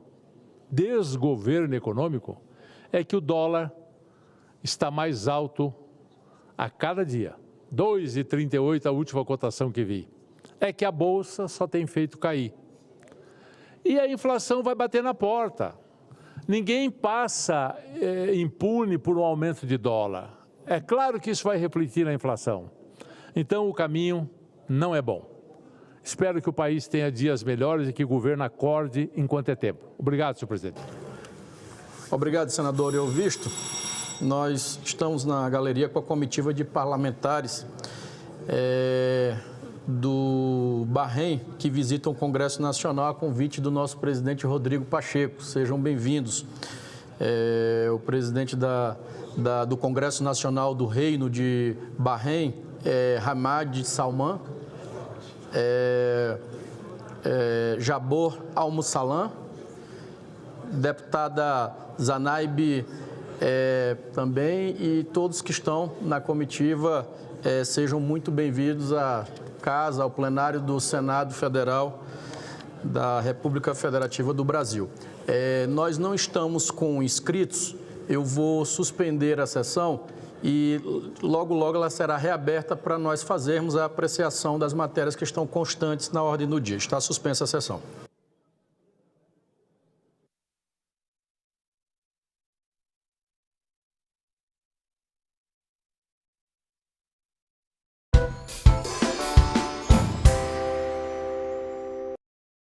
Sendo o foco disso, naquela expectativa, vou ficar rico, futebol, paixão, vai. Está aí o resultado já. E há pouco tempo, e aí vem a dupla Bebeto e Romário, que longe, esse cara aqui é uma referência sobre todos os aspectos das causas nobres também aqui no Senado. Obrigado. Causas das pessoas especiais. E quando eu digo que o senhor levantou a bola, é porque eu estava refletindo sobre o episódio que está acontecendo. Nós estamos em Copa América aí, batendo na porta. Copa América, um grande torneio aqui do nosso continente. E a gente, claro que não podemos fazer pré-julgamento nenhum. Pré-julgamento com ninguém. Aliás, eu já disse aqui e quero voltar a dizer. Quando eu assumi o Fortaleza, eu olhei nos olhos dos jogadores do clube para me apresentar. E me disseram, rapaz, não adianta fazer acordo, não. Chegar na hora da final do jogo mais importante, eles vão virar e te dar uma facada e tu vai ficar refém. Eu disse, eu não acredito como é que um cara que faz um gol, dedica muitas vezes ali, grande parte hoje, a Deus, a Jesus. O goleiro que faz aquela defesa fenomenal também. Eu não acredito que vai fazer isso. Não entra na minha cabeça isso. E o acordo que eu fiz com eles no primeiro dia foi cumprido até o final. Porque a regra da boa convivência é o respeito. Então, você respeitando, é uma coisa que essa sinergia volta. E nós estamos com um caso aqui, inclusive eu entrei com requerimento, que essa pergunta do senador Romário, eu quero me aprofundar. A CBF, no meu modo de entender, no mínimo, ela tinha que afastar enquanto tem a investigação. Sobre o caso de um jogador que, no seu local de nascimento, na sua área de relação, teve um número que aí são indícios fortes, um número de apostas absurdo. E esse jogador, como se nada tivesse acontecido, está junto com o grupo, repito, sem fazer pré-julgamento. Mas eu aprendi na vida o seguinte, o certo é certo, mesmo que ninguém faça. O errado é errado, mesmo que todos se enganem sobre ele. Então, se existe compliance nessa instituição CBF, eu acho que ela está numa prova agora, de tomar uma postura. Ah, mas o Brasil tá bem numa expectativa. Meu amigo, ética, é inegociável. A gente não pode. O futebol é um instrumento, no meu modo de entender, de lazer, de entretenimento, de uma competição saudável, e isso envolve ética. E a gente precisa ter essa responsabilidade aqui. Nós estamos com requerimento, senador Cajuru, que eu tenho certeza que o senhor vai priorizar, porque já esperamos várias semanas, que é do senhor Mansur, de um escândalo que foi divulgado... Semana que vem. Semana que vem. Eu lhe ageço, o senhor prometeu... Para ser mais preciso, dia 19. Perfeito. Porque semana que vem nós temos 2 reuniões, né? Perfeito. Terça e quarta. Porque foi uma denúncia de propina sobre essa questão de aposta esportiva, como é que isso chegou no Brasil, no Congresso Nacional. E a gente precisa ouvir e fazer algumas perguntas para o senhor Mansur, que teve a coragem de denunciar, de participar de tirar da sombra essa situação. Mas eu queria fazer aqui umas perguntas, vou ser bem rápido, porque eu sei que já está no final da sessão, mas mais uma vez lhe parabenizando o doutor Ciro Terra Pérez, doutor Fernando Martins Sesconeto, e dizer o seguinte, que o mercado de aposta esportiva, como eu falei, vem crescendo ano a ano no mundo todo, movimentando quantias vultuosas. Os maiores sites de apostas chegam a oferecer centenas de tipos de apostas na maioria dos esportes, não é só o futebol não. Atualmente se aposta em quase tudo no futebol. Número de escanteio durante a partida, qual equipe vai marcar o gol, cesta, o ponto primeiro no caso de basquete, número total de cartões amarelos, vermelhos, faltas, tiro de meta. Esse caso do jogador foi cartão amarelo, esse que eu falei há pouco. E outros vários tipos de palpites.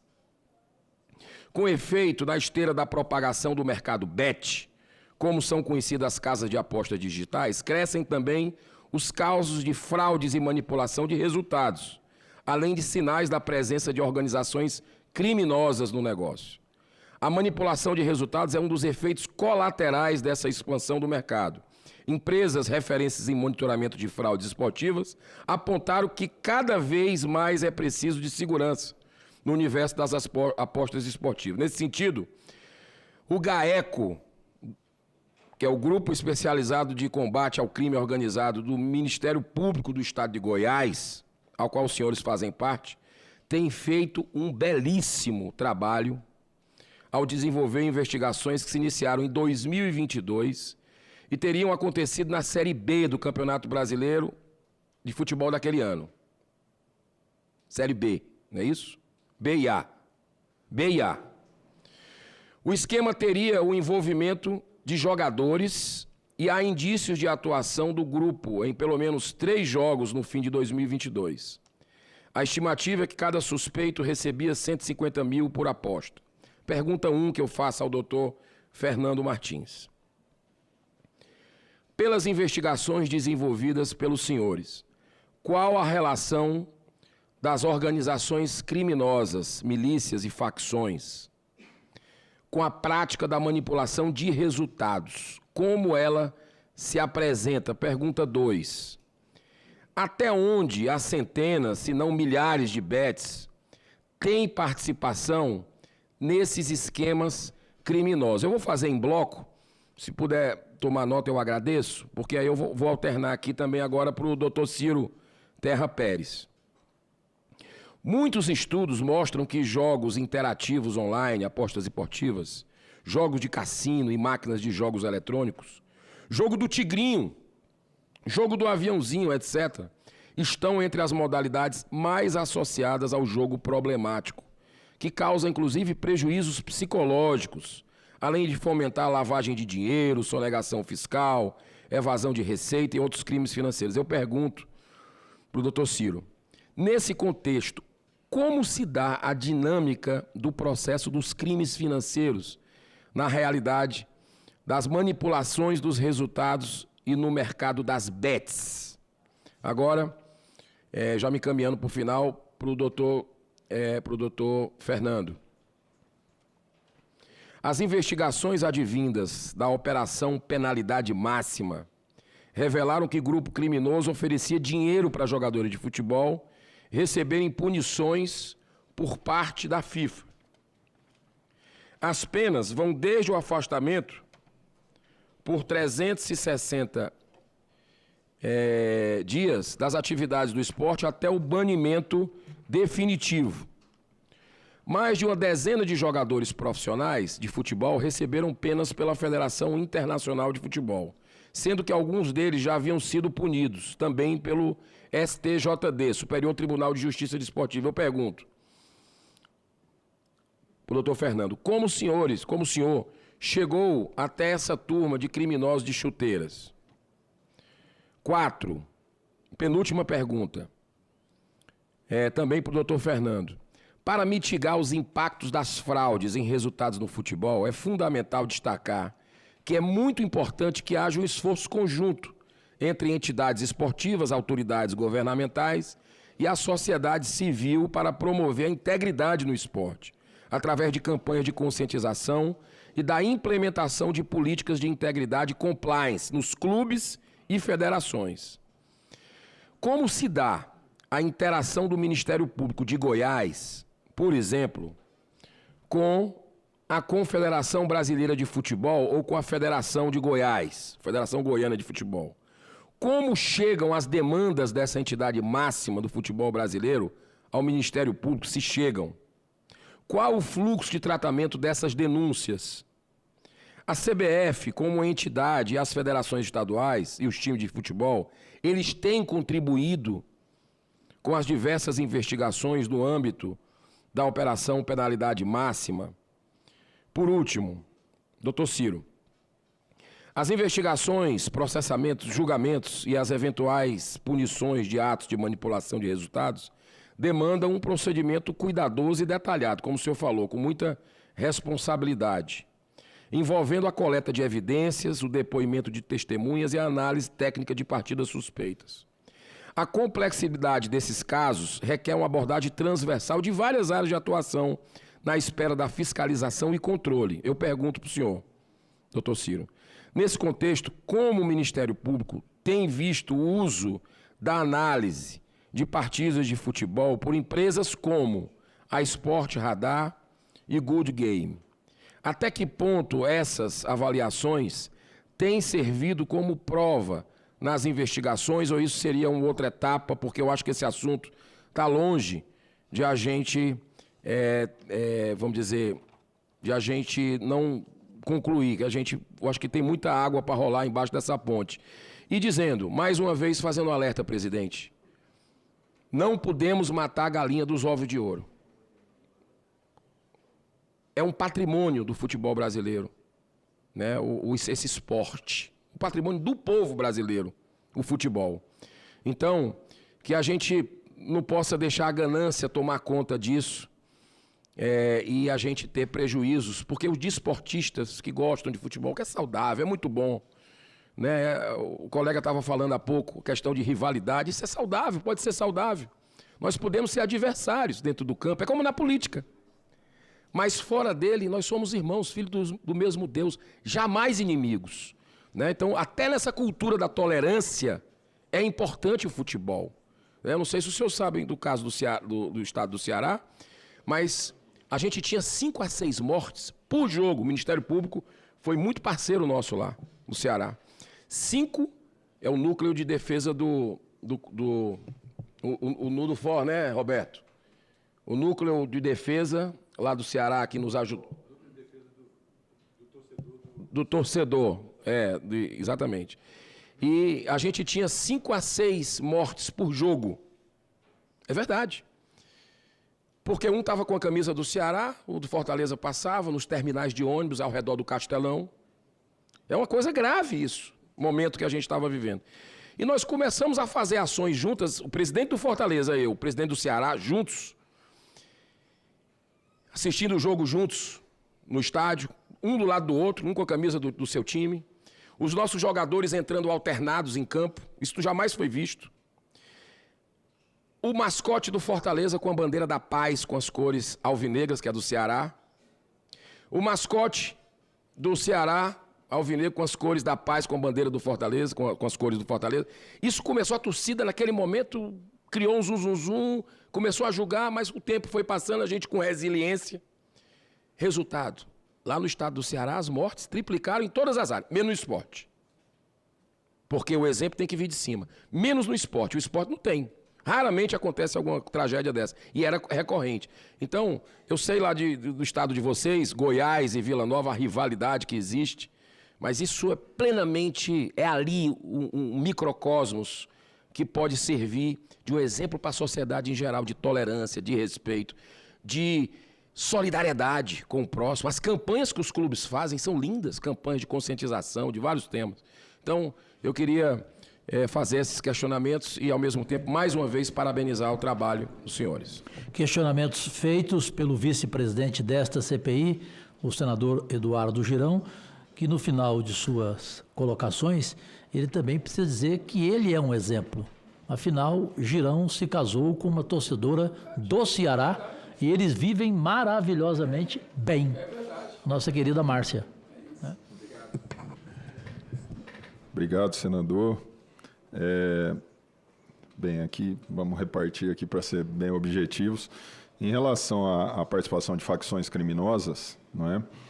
Na nossa investigação, particularmente, embora os envolvidos, claro, formaram, evidentemente, uma organização criminosa, mas uma organização para praticar esse tipo de crime. Eles não eram uma organização criminosa prévia. Então, nas nossas investigações, não detectamos, mas em diálogo com colegas de outros estados e por indícios, já temos conhecimento de que realmente as facções criminosas é mais um mercado, vamos dizer assim, em que elas querem penetrar, como estão penetrando em comércio de combustível, em insumos hospitalares, em tudo. É um câncer que quer penetrar em todo setor da sociedade. Então, eu diria para o senhor que é um risco, sim, né? Até pelas grandes somas de dinheiro envolvidas e por ser realmente conter ali um elemento, né, doutor Fernando, facilitador, que o doutor Fernando pode especificar melhor,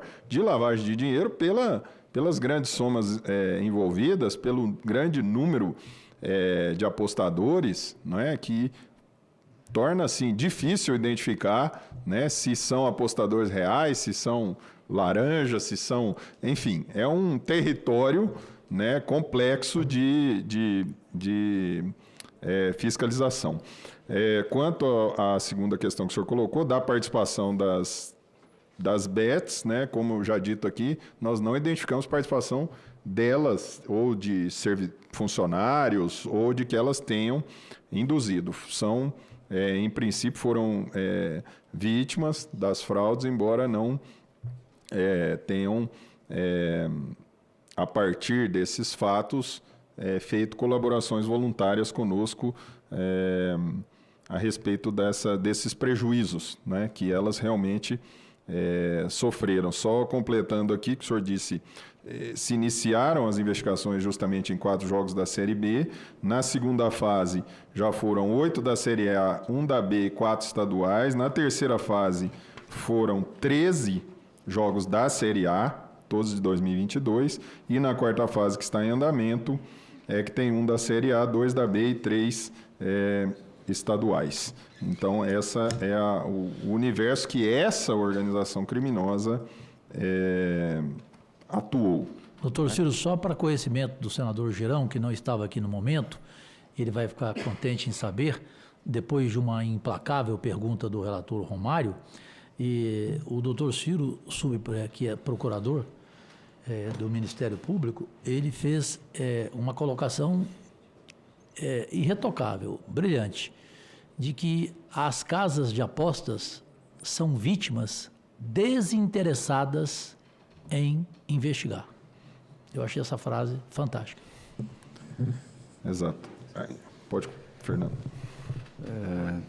Até complementando o porquê dos desinteressados, é que a gente chegou num exemplo concreto, em uma determinada rodada, de que a casa de aposta bloqueou o pagamento do prêmio para os apostadores porque tinha suspeita de fraude. Mas nada disso foi encaminhado, ao menos ao nosso conhecimento, nada disso foi encaminhado. Ou seja, ela se blindou, quanto a não ter prejuízo, mas não trouxe ao conhecimento.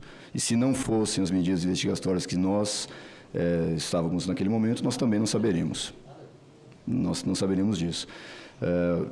O senador perguntou quanto a como chegamos, né, nos criminosos, graças novamente à iniciativa do presidente, do Vila Nova, que não só trouxe a suspeita de que um próprio jogador dele estava envolvido, mas também as outras 2 partidas envolvidas suspeitas de cometimento de pênalti. No começo, então, da investigação eram só os pênaltis, só 3 partidas da Série B, só entre aspas, né?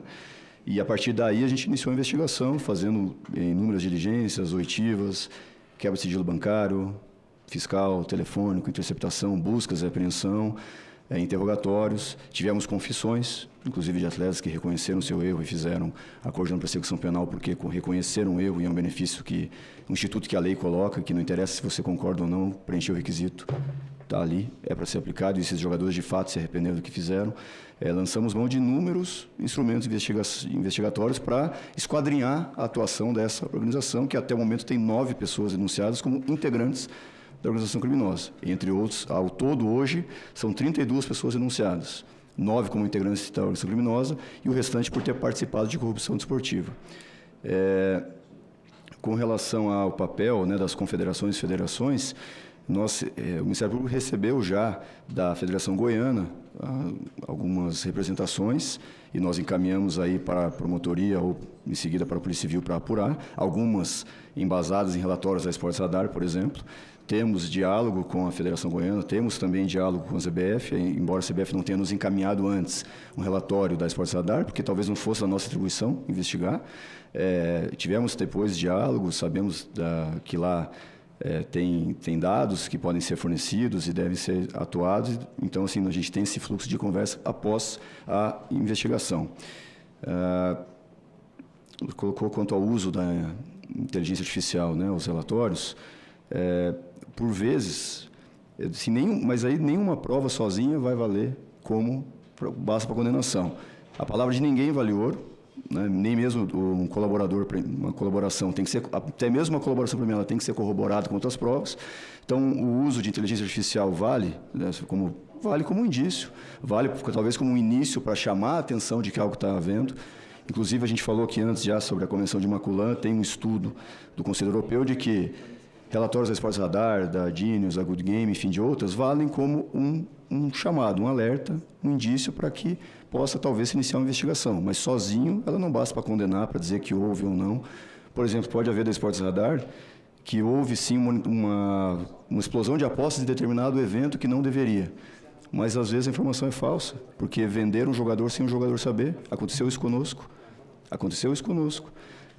Várias pessoas apostaram em determinado amarelo. Não, o jogador está certo, vai fazer. O jogador nem sonhava o que estava acontecendo. Venderam o nome dele sem saber. E se for olhar o relatório, de fato, houve um volume de apostas inexplicável. Se for, olho nu. Mas é um indício relevante, mas que tem que ser cruzado com outras provas. Sozinho não vai se sustentar. Mas a gente vê como muito necessário esse intenso monitoramento das apostas, porque serve sim como um indício relevante de que algo ali pode não estar sendo conforme, que merece um outro olhar mais apurado para a investigação. Espero que tenhamos respondido a contento. Presidente, só para finalizar, eu vou única e exclusivamente relacionado a duas bets aqui, a Betano e a Bet 365. Elas têm feito o suficiente para impedir que suas plataformas sejam utilizadas para o cometimento de crimes? Os senhores têm algum tipo de notícia sobre isso? Serviria para todas, mas eu quero só perguntar exclusivamente para essas duas. Da nossa parte, não temos conhecimento do que eles estão de fato fazendo ou não para prevenir crimes. Nós não temos esse conhecimento. Se estão agindo menos para blindar o seu patrimônio, ou enfim, o que a gente coloca é que é possível melhorarem muito essa comunicação, talvez hoje quase inexistente, para que elas mesmas, que já que detêm todo a inteligência artificial, os algoritmos, de que se houve uma aposta em determinada cidade, determinado evento, que comunique isso de pronto para as autoridades, para que possam investigar. Ou seja, elas continuam perdendo, ou melhor, foram as que mais perderam até agora, e mesmo assim não fizeram nenhuma denúncia até esse momento. Conosco não. Com vocês. Conosco. Obrigado. Senhor presidente. Obrigado, relator. Em campo e fora de campo, homem inigualável. Obrigado, ex-correito, senador Eduardo Girão. E eu gostaria também de agradecer a todos os amigos e amigas senadores, começando pela minha equipe de gabinete, com as craques, a Carol da Luz, a Luma Pascoalato e o ex-editor-chefe do Jornal Nacional, Roberto Gonçalves, meu diretor de comunicação, do gabinete do senador Romário, os super craques, o Éster, o Flávio e o meu amigo Vicente, do gabinete do senador Girão, os excelentes Chico, que já acabou com um casamento meu, mesmo assim é meu amigo. Simplesmente eu estava começando um namoro, eu no plenário do Senado Federal, e ele chega, e eu entusiasmado para namorar Romário, para casar, e ele chega e grita assim: Cajuru, seu mulherengo! O Chico e o Roberto também. Da liderança do PSB, Olga, Santi e Carlos. Gente, cuidado, não tem off com Cajuru, gente. Quero agradecer ao advogado do Senado, meu amigo pessoal, doutor Otávio, mais uma vez aqui, aos consultores do Senado, respeitosos Luciano, Tiago, Ivo e Vinícius, aos servidores competentes, exemplares dessa secretaria da comissão, que além da eficiência me ajudam também na questão visual, o Marcelo Lopes, o Henrique Cândido, o Gabriel Udelsman, e não havendo nada mais a tratar e agradecer a presença, eu só peço se cada um dos senhores Ciro Terra Pérez, Procurador-Geral da Justiça do Ministério Público de Goiás, e Fernando Martins Sesconeto, Promotor de Justiça do Ministério Público de Goiás, assim como tiver o direito de uma objetiva explanação inicial, se querem fazer o uso da mesma como explanação final, fiquem à vontade. apenas agradecer ao senador Cajuru, ao senhor, ao senador Romário, ao senador Girão, aos demais que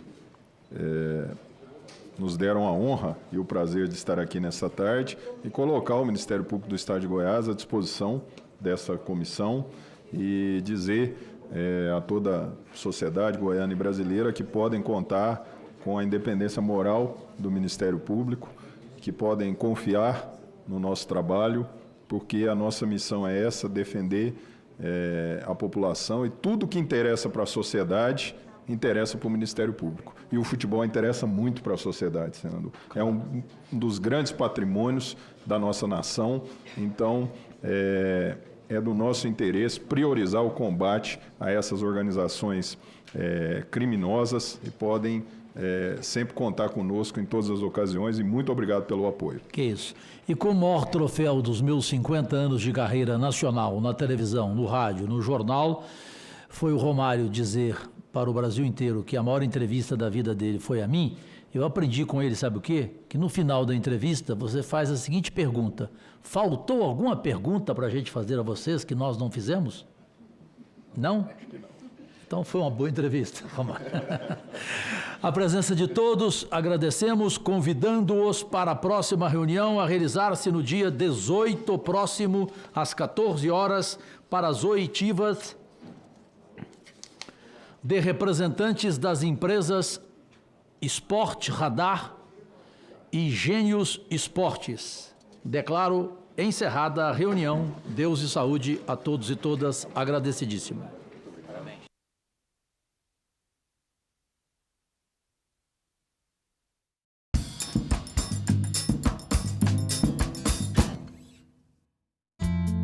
Alexandre Neri, como podemos reduzir o risco do roubo de dados pessoais na internet? Principalmente, não clique em links desconhecidos que você recebe por aplicativos de mensagem, desconfie de ligações que você recebe de números desconhecidos e não forneça seus dados, por exemplo, CPF, em qualquer situação. Agenda Econômica, hoje, 8 horas da noite, aqui na TV Senado. Um quarto dos Países Baixos fica abaixo do nível do mar. Então, para se proteger da água, eles fizeram os diques. Without dikes, 50% of our country would flood. And we are the 18th economy in the world. By fighting the water, we knew we had to plan ahead. Government, scientists, industries talking together, trying to find solutions. E o Brasil, em matéria de espaço e de recursos naturais, a história é bem outra. Nós temos toda uma tradição dos primeiros cronistas aí do século XVI e XVII, que são cronistas que estão encarregados em vender, obviamente, uma imagem edênica do Brasil. Essa imagem do Brasil, país celeiro, né? Então, celeiro de cana, celeiro de café, hoje celeiro de soja, celeiro de água, né? Os nossos grandes recursos hídricos do Brasil. É uma relação de desperdício. Eu sempre vejo na educação ambiental um papel fundamental e estratégico. Primeiro, ela tem o papel de ser uma forma de educar, não é? Bem diferenciada. Quando a gente lida com as crianças, a gente está educando. Quando a gente lida com os adultos, a gente está fazendo um processo de pós-educação. Eu acho que se nós conseguirmos um protagonismo dos tribunais de conta e implementar para valer educação ambiental, acho que daqui a 30 anos nós teremos uma geração e uma sociedade brasileira mais preparada para enfrentar os desafios do século XXI. Estou aqui hoje para dizer em nome do Tribunal de Contas da União que nós estamos trabalhando com a tese da governança. Nós temos que liderar não somente aqui no Brasil, mas no planeta, uma política de desenvolvimento sustentável.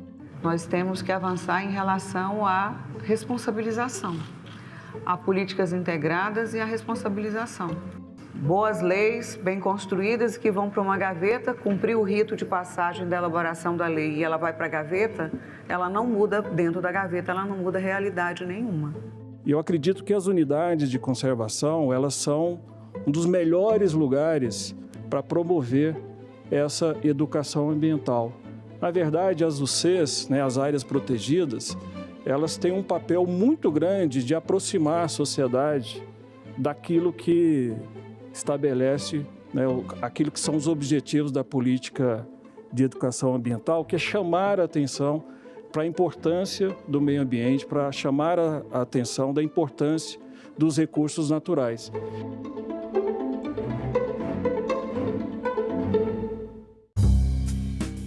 As vítimas, elas não tinham muita alternativa. O relatório aponta que Maceió é vítima do maior crime ambiental em área urbana do mundo. Hoje já está comprovado de que a responsabilidade sobre o afundamento é da atuação da Braskem. Salão Nobre, nesta quarta, 20h, aqui na TV Senado. Agora é lei. A fita com desenhos de girassóis passa a ser oficialmente o símbolo de identificação das pessoas com deficiências ocultas. As deficiências ocultas são aquelas que podem não ser percebidas de imediato, como a surdez, o autismo e as deficiências cognitivas, entre outras. O Senado votou, agora é lei.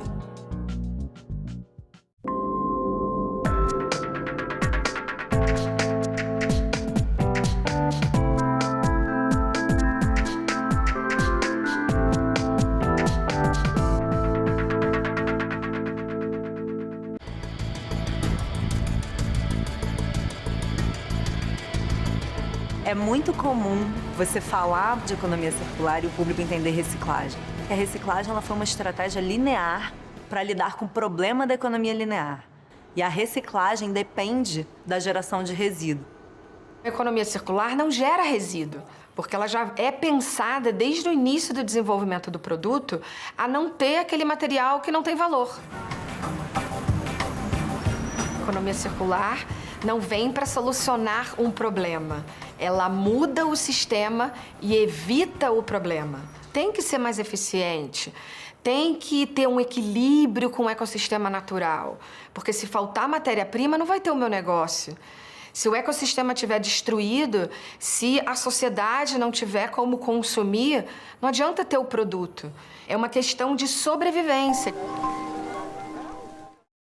Acidentes de trabalho, eles são milhares no país. Entre mortos e feridos, os invisíveis. Aquele motorista de Uber que fica 12 horas, 14 horas trabalhando ao dia, o que você acha que é a repercussão na saúde mental da pessoa?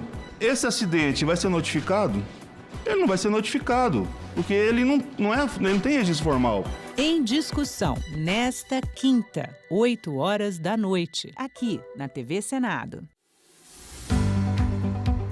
Informação, fake news, liberdade de imprensa e de expressão, censura.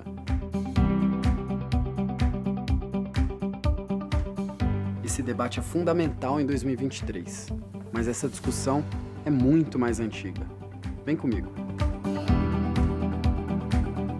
Há 200 anos, a Constituinte de 1823 já previa como direitos fundamentais a liberdade de imprensa e de publicação. O projeto de Constituição também garantia o direito à propriedade intelectual, proibia a censura e dizia que a responsabilização por abusos nesse direito seria definida em lei.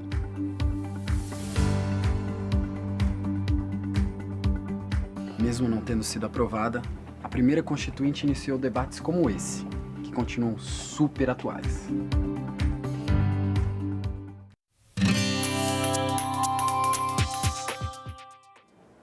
Olá, eu sou a Carla Benevides e este é o programa Argumento.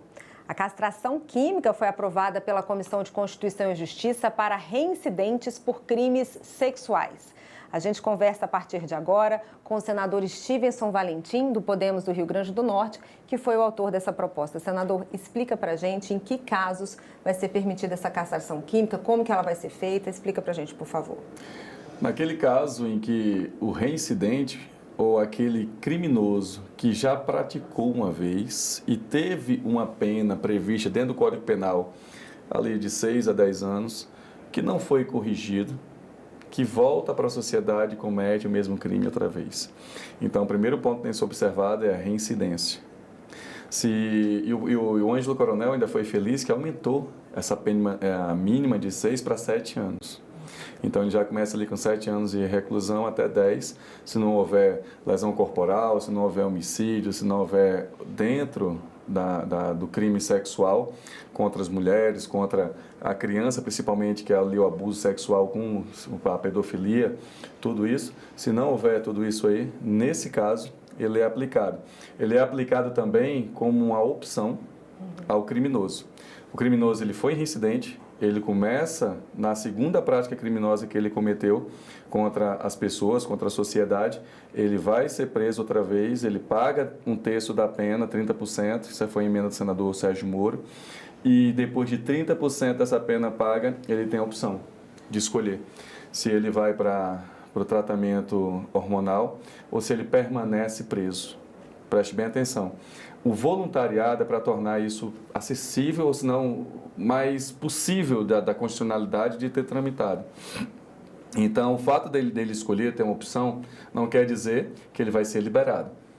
Ele vai ser, depois do tratamento químico e seguro para a sociedade, porque ele vai ter que passar o dobro da pena que ele causaria, que ele foi condenado, com um tratamento hormonal. Então, por exemplo, se foram 5 anos, ele tem que fazer 10 anos de tratamento. 10 anos, exatamente. Isso aí é o que o Senado aprovou. Pode ser que na Câmara eles alterem isso aí para mais ou para menos. E como é que é? Assim, eu não entendo o que é hormônio. A pessoa deve estar me assistindo e dizer assim, mas o que é esse tratamento hormonal? Gente, eu mesmo faço. Não para castração, mas eu faço para melhorar o desempenho. Com a idade, com o tempo, a gente vai perdendo alguns hormônios, testosterona, o masculino, e esse hormônio precisa ser reposto, porque ele deixa o meu corpo em equilíbrio e ele age no meu pensamento de várias formas. Não só na parte física, mas também no meu cérebro. Entendeu? Não sei, aquela droga que está... A droga que eu falo é o remédio, que está na moda, que a pessoa aplica na barriga, o Ozempic. É um hormônio também que age no cérebro, que deixa você ali sem vontade de comer, saciado, que influencia também na parte digestiva. Então, os hormônios servem para isso, para justamente atuar naquele libido, no pensamento. A discussão que a gente pode perceber em sociedade, primeiro sobre voluntariado, se ele não optar pela castração química, que é injetar hormônios nesse agressor sexual e deixá-lo manso, tranquilo para a sociedade, sem esse impulso, esse desejo criminoso de cometer atos libidinosos, sexo com as pessoas ou com as crianças, entendeu? Ele cai nisso aí. O tratamento também não é uma condição terminativa de liberdade, ele vai ser acompanhado, ele precisa ser acompanhado, ele vai ser monitorado também. Como resultado que a gente traz é o que já existe nos outros países. Nos outros países, apenas esse tratamento já é aplicado como alternativa de pena no Código Penal e o resultado é bem positivo. O que a gente está buscando, na verdade? É uma vingança, deixar lá o cara encarcerado, o cara preso? Porque se a gente parar para analisar, estuprador em cadeia, ele tem um tratamento bem diferenciado. Pedófilo, quando vai para uma cadeia, ele tem um tratamento diferenciado dos traficantes, do assaltante, do homicida. Ele não é respeitado. Então, ele, teoricamente, dentro da opção voluntária de escolher, ele vai querer escolher o tratamento químico. Escolhendo o tratamento químico, essa história que eu contei sobre hormônios, vai diminuir o seu libido, vai torná-lo mais pacato, sem esses impulsos sexuais que eu falo de predador sexual, tanto para crianças quanto para mulheres, que os maiores números de vítimas são crianças e mulheres. Não quer dizer que mulher também não venha a cometer violência sexual. Não quer dizer que isso...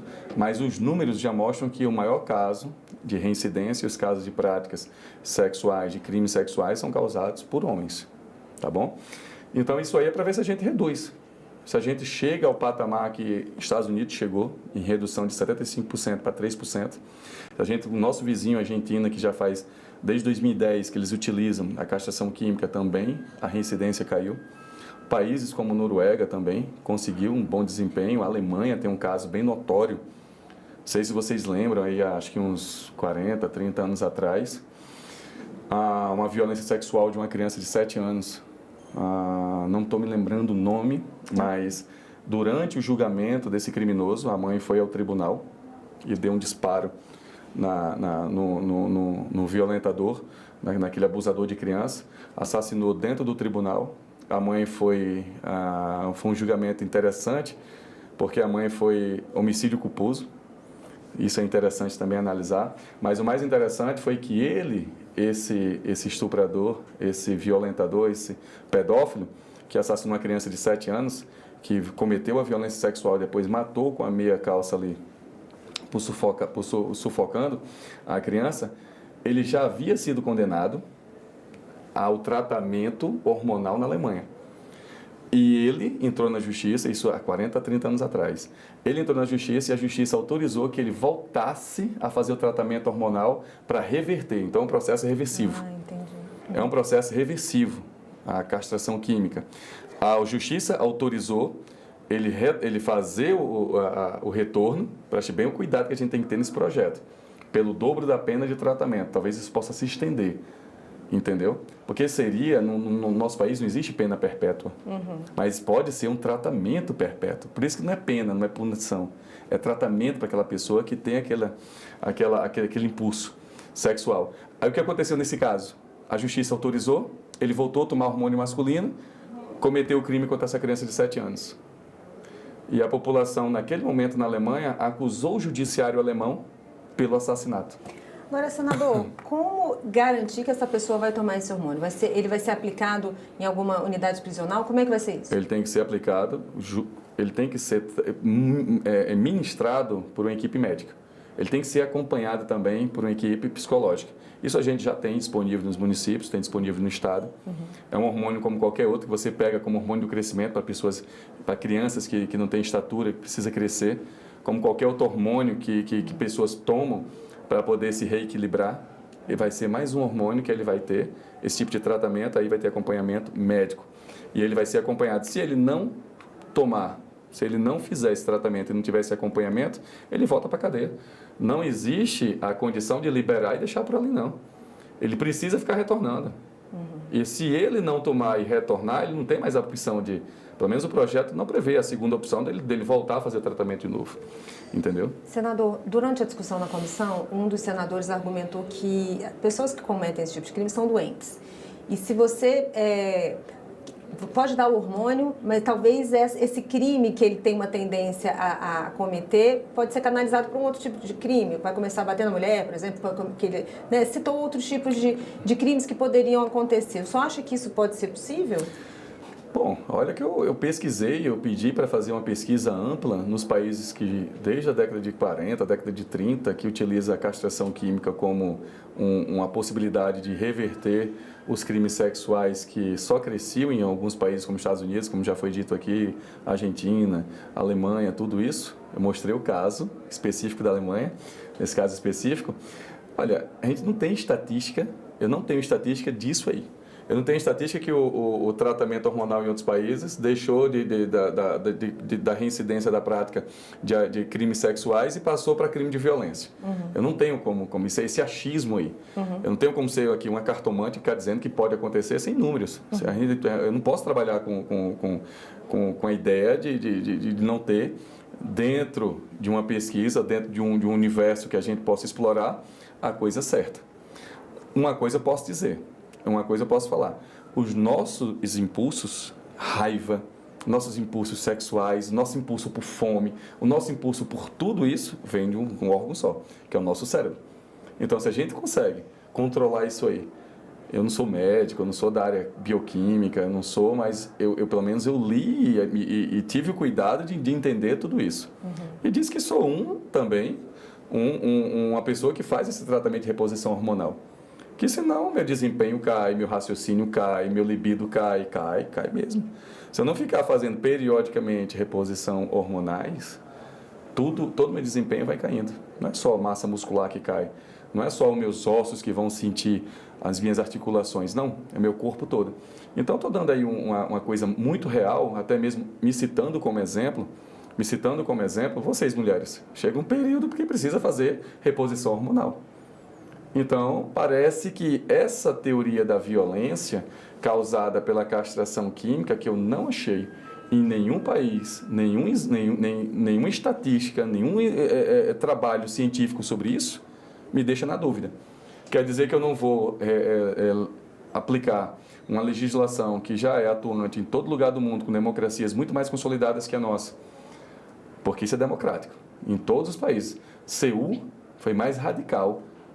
Madagascar é muito mais radical. Além de física, é obrigatório. E não tem reincidência, não. Na primeira vez, corta. Na primeira, isso aí não é reversível, no caso desses países. Então, parece que eles estão muito mais severos do que a gente. Talvez eles não tolerem essa prática criminosa, como a gente está discutindo aqui, com algum ar de tolerância. Santos, só para a gente finalizar, que o nosso tempo está acabando, o senhor espera que seja aprovado facilmente na Câmara, que daqui vai direto para a Câmara agora, né? Olha, ele foi terminativo na CCJ, ele já segue direto para a Câmara. Eu vou ficar monitorando, porque eu estou na mesa diretora, eu tenho interesse no projeto, não por ser meu, mas é um projeto que a gente traz esses modelos e exemplos que eu já disse aqui, buscando mundo afora. A gente viu que deu certo. Eu acho que não vai ser diferente do nosso país, vai ser uma possibilidade. A gente pode ampliar esse projeto não só para crimes de violência, não só para o que está já dentro do Código Penal, mas também para aquela importunação, para aquele cara que é doente, que fica dentro do ônibus, dentro do metrô, fazendo atos libidinosos, perturbando o sexo feminino, perturbando as crianças, perturbando os idosos. Essas pessoas deveriam ser submetidas também a isso. Não pela reincidência do crime, mas começou, fez uma vez, fez 2 vezes, fez 3 vezes, vai para o tratamento químico para ver se acalma, para ver se fica tranquilo e dentro da sociedade não agride mais ninguém, entendeu? Eu sei que o tipo de violência sexual não se faz só com o ato de um pênis introduzido em um orifício. Pelo contrário, se faz também com a mente, lá na pedofilia, mas isso vem de um impulso, de um desejo que é canalizado do cérebro. Esse desejo aí, essa vontade tem que ser controlada. E essas pessoas, se a gente abrir essa opção para pessoas reincidentes, para criminosos, mas a gente deveria estar estudando agora, deveria estar pensando para evoluir em legislação, para aquelas pessoas que se reconhecem que é doente, que entende que é doente, que sabe que quer fazer esse tratamento para não causar mal à sociedade. Entendeu? Então, estou falando aí para pedófilo que está me assistindo, estou falando para estuprador, para esses assediadores, para essas pessoas que têm esse comportamento doentio, deveria ser voluntário para fazer esse tipo de tratamento. Senador, muito obrigada pelos seus esclarecimentos e volte sempre. Obrigado. E eu agradeço a você também que nos assistiu. Se você quiser rever esse programa, é só acessar o nosso site, senado.leg.br/TV, ou o nosso canal no YouTube. Continue assistindo a TV Senado e até o próximo argumento.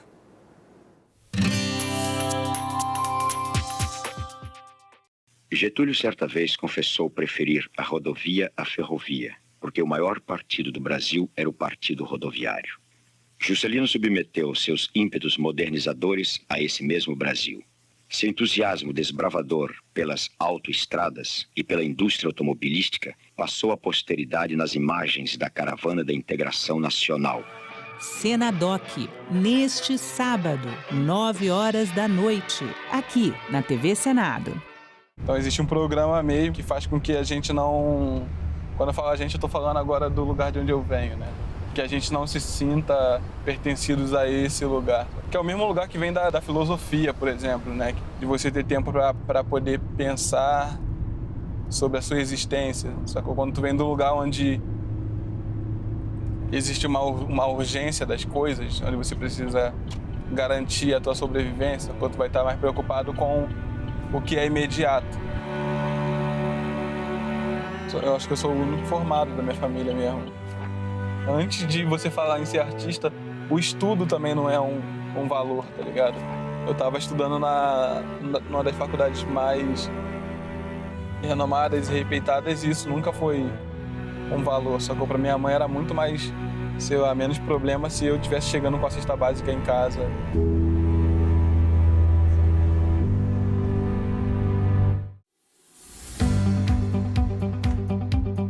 O direito ao trabalho, a consolidação das leis trabalhistas e a carteira de trabalho são conquistas importantes do nosso povo. Mas há 200 anos era tudo muito diferente. O Brasil ainda não tinha leis que regulamentassem o trabalho. E a Constituinte de 1823 foi o primeiro momento em que esse tema foi debatido. Seu anteprojeto faz menção ao direito ao trabalho livre e remunerado, regulamenta profissões ligadas ao Estado e trata até dos direitos autorais de inventores e escritores.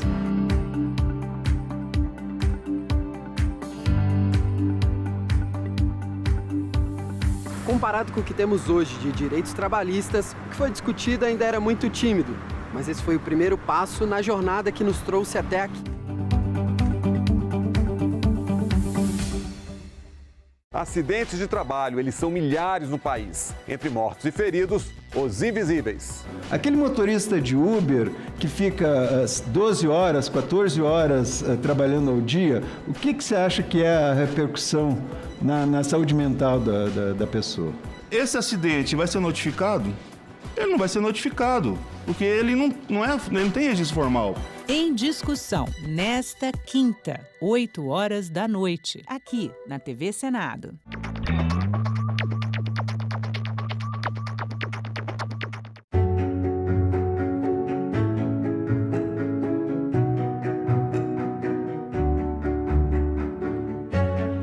Poucas mulheres se aventuravam na carreira política, não era considerado de bom tom. A luta da mulher não é apenas um princípio, é uma questão social. Temos os mesmos direitos, devemos também ocupar os mesmos espaços.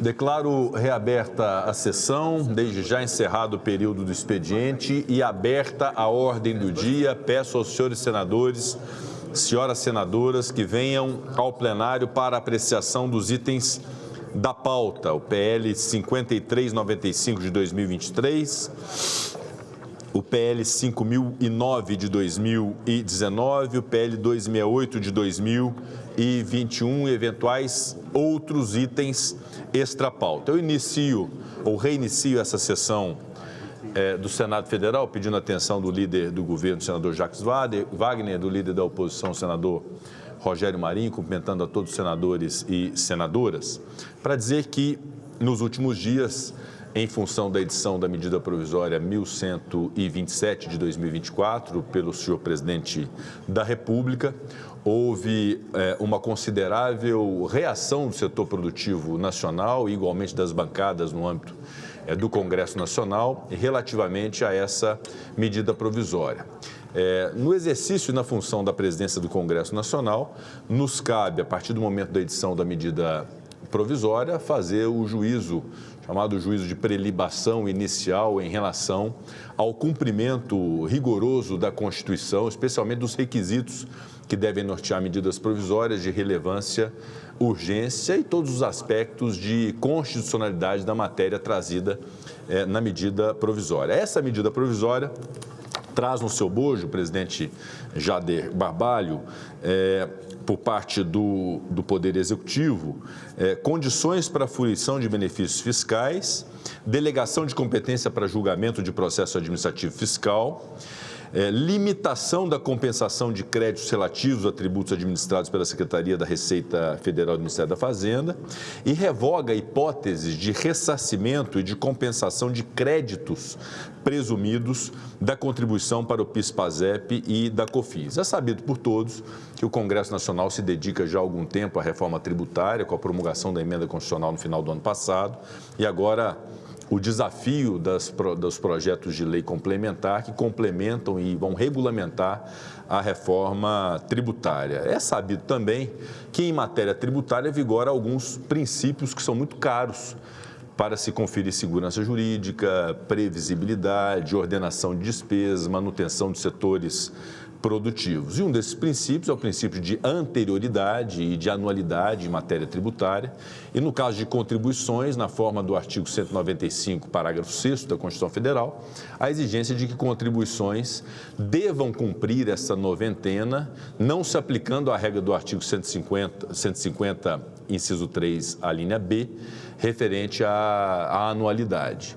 Portanto, o que se observa em parte dessa medida provisória e na parte substancial dela, que há uma inovação com a alteração de regras tributárias que geram um enorme impacto ao setor produtivo nacional, sem que haja a observância dessa regra constitucional da noventena, na aplicação, sobretudo, dessas compensações do PIS e do COFINS. Dessa forma, com base nessa observância muito básica, muito óbvia até por parte do Congresso Nacional e com absoluto respeito à prerrogativa do Poder Executivo, de Sua Excelência o Presidente da República na edição de medidas provisórias, o que se observa em relação a essa medida provisória, no que toca à parte das compensações de PIS e COFINS, de ressarcimento de regras relativas a isso, é o descumprimento dessa regra do artigo 195,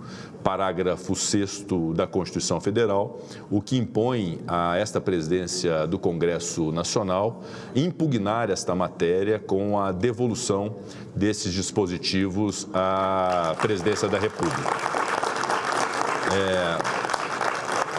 Outros aspectos da medida provisória, sobretudo os artigos 1º, incisos 1 e 2, o artigo 2º, o artigo 3º, o artigo 4º, evidentemente são regras de conformidade, é absolutamente legítimo, quero dizer aqui, senador Isalci Lucas, senador Rogério Marinho, deputado Alceu e deputado Pedro Lupion, que não há dúvida alguma da legitimidade e até do quão recomendável é que o Poder Executivo e a Receita Federal criem regras de transparência, de regularidade, de exigência para a fruição de regimes especiais, de regimes fiscais e de compensações de crédito. Evidentemente, toda essa transparência se impõe mesmo e essa parte da medida provisória não é absolutamente afetada por nenhum vício de inconstitucionalidade que imponha a sua devolução, que são essas regras de conformidade para se exigir a aplicação e uso de benefícios fiscais. Mas os dispositivos do artigo 1º, incisos 3 e 4, e todo o artigo 5º e todo o artigo 6º que dizem respeito ao PIS e COFINS, as regras de ressarcimento e as regras de compensação, de fato, existe esse vício de constitucionalidade que impõe essa decisão por parte da presidência do Congresso Nacional. E o faço cumprindo o dever constitucional, como chefe do Poder Legislativo, de tomar essa decisão e reitero nosso absoluto respeito ao Poder Executivo, porque essa relação de harmonia e de respeito e de independência entre os poderes é absolutamente salutar. E é a Constituição Federal que nos confere essa engrenagem de solução para esse tipo de impasse, como esse que surgiu com essa medida provisória. De modo que considero ser uma decisão não só, sob o ponto de vista constitucional, adequada e correta, mas também sob o ponto de vista político, da afirmação do Poder Legislativo de cumprir o seu mistério, de poder garantir o cumprimento da Constituição e, de certo modo, tranquilizadora também para os setores produtivos nacionais, todos eles que são afetados por uma regra que mude da noite para o dia matéria tributária, que possam ter a segurança de que, se alguma regra tiver que ser modificada, o será dentro de previsibilidade, dentro de prazo, com observância desses critérios. E invoco também na decisão um precedente do Supremo Tribunal Federal. É muito importante que se diga desse precedente do Supremo Tribunal Federal na ADI 7181, da lavra do excelentíssimo ministro Dias Toffoli, que refere-se justamente a isso. A alteração de regras que importem impacto de natureza tributária, elas naturalmente têm que observar também a noventena. Não é só a criação da contribuição, mas qualquer observância de regra, como é o caso que aconteceu de imediatamente após a vigência da medida provisória, não se poder fazer as compensações que vinham acontecendo desde 2013, numa regra absolutamente assimilada pelo setor produtivo nacional. Portanto, essa decisão da presidência do Congresso Nacional, encaminharei a publicação e a comunicação ao senhor presidente da República dessa decisão tomada, e quero aqui fazer um agradecimento ao líder do governo no Senado Federal, o senador Jacques Wagner, que a todo instante, desde o momento da celeuma criada, buscou ser construtivo na solução desse problema, ainda que não o agrade, isso é natural, mas naturalmente respeita essa solução como uma solução que reputo absolutamente adequada sobre todos os aspectos, inclusive sobre o aspecto da constitucionalidade. Portanto, fica comunicado o plenário dessa decisão e os trâmites da publicação dessa decisão serão tomados ainda hoje para que haja a tão esperada segurança jurídica e previsibilidade nessa matéria para o nosso país. E óbvio que o setor produtivo deve compreender esse tipo de situação como uma situação absolutamente natural. Essas coisas acontecem no ambiente político e não há nenhum tipo de adversidade entre o legislativo e o executivo, até para tranquilizar o setor produtivo para que continue a investir, a acreditar no Brasil, a gerar emprego, gerar renda, porque é tudo isso que nós desejamos para o nosso país. Então fica registrado ao plenário a decisão da presidência do Congresso Nacional, cujo conhecimento será dado formalmente a todos os senhores e todas as senhoras. Senador Rogério Marinho. Presidente. Senhor presidente, é importante, logo após a fala de Vossa Excelência, primeiro dizer a Vossa Excelência que todos nós comungamos do mesmo sentimento, de que há essa necessidade da independência entre os poderes e da observância da legislação, da Constituição. E eu quero, a princípio, saudar a decisão de Vossa Excelência, dizer que ela, de fato, nos representa nesse momento. Então, parabéns pela decisão que Vossa Excelência tomou. Tanto a questão da previsibilidade como da segurança jurídica, mas, sobretudo, e aí eu gostaria de deixar claro aqui, o fato de que existe um ditado popular, senhor presidente, dito que o acertado não sai caro. Nós já tivemos, ao longo do último ano, um processo que vem se arrastando, nós estamos já no mês de junho, né, que foi justamente a questão da desoneração de alguns setores da economia, bem como a questão da diminuição da alíquota previdenciária dos municípios.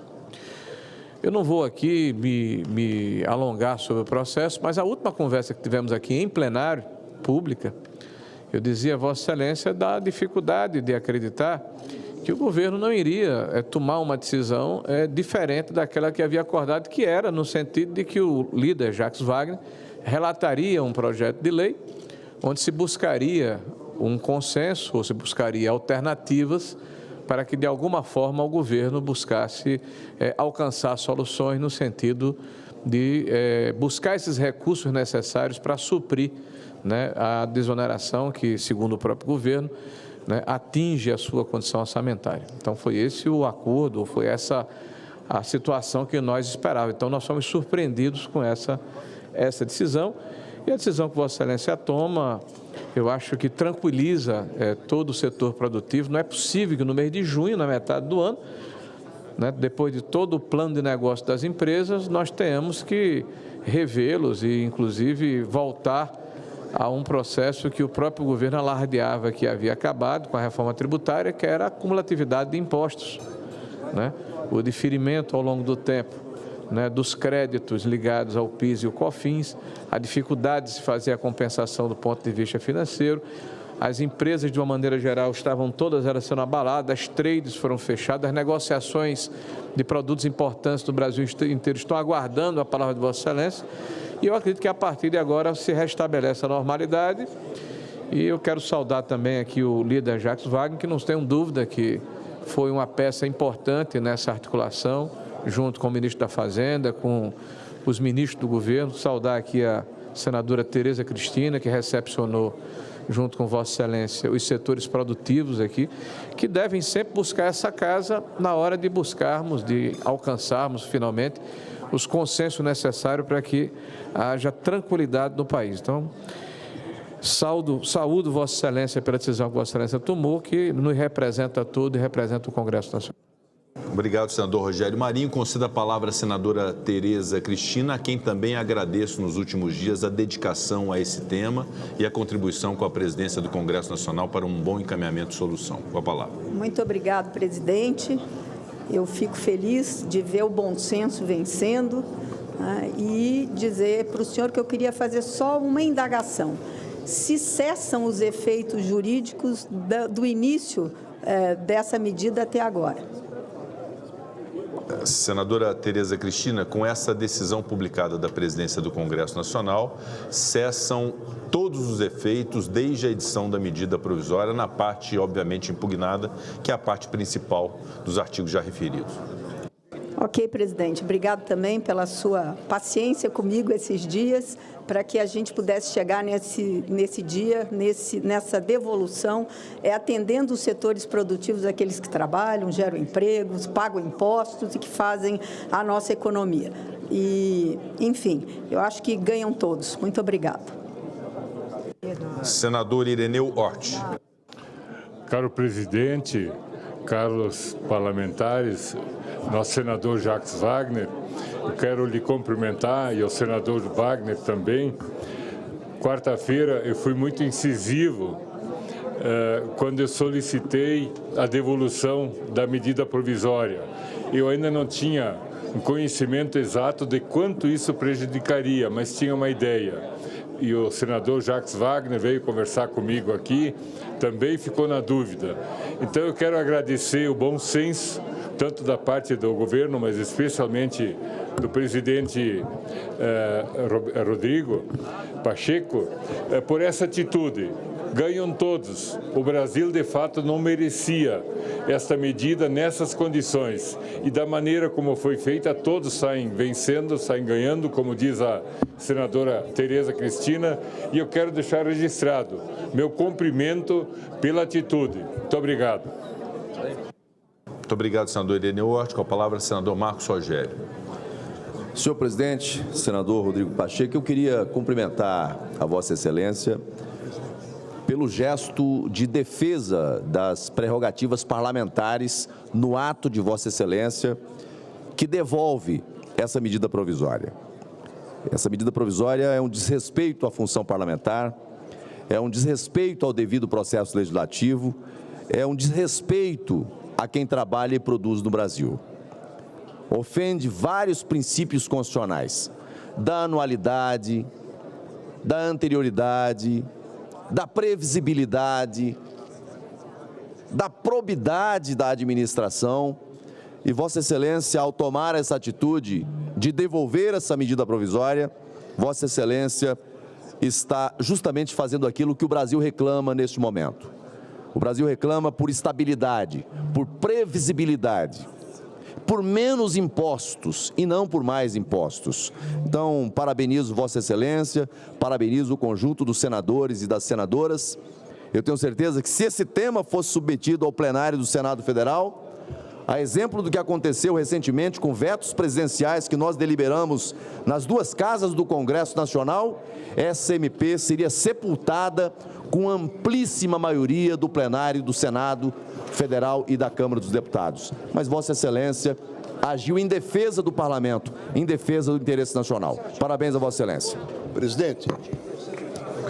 Senador Esperidião Amin, na sequência, senadora astronauta Marcos Pontes. Só porque o senador Esperidião Amin já está de pé. Senador. Serei muito breve, presidente. Só quero me associar às palavras proferidas pela nossa líder, Tereza Cristina, e confirmar o que dizia o nosso preclaro amigo, senador Marcos Rogério. E homenagear a forma como Vossa Excelência deu a decisão e proclamou-a aqui perante o plenário. Há um velho provérbio mineiro que diz que governar é não assustar. Nós já vivemos muitos sustos na vida. Não é preciso que quem nos governa, de vez em quando, nos dê um susto. E esta medida provisória, há uma semana exatamente, nos assustou. Porque o que dirá este agente que Vossa Excelência, a quem Vossa Excelência endereçou um apelo, volte, continue investindo, continue acreditando?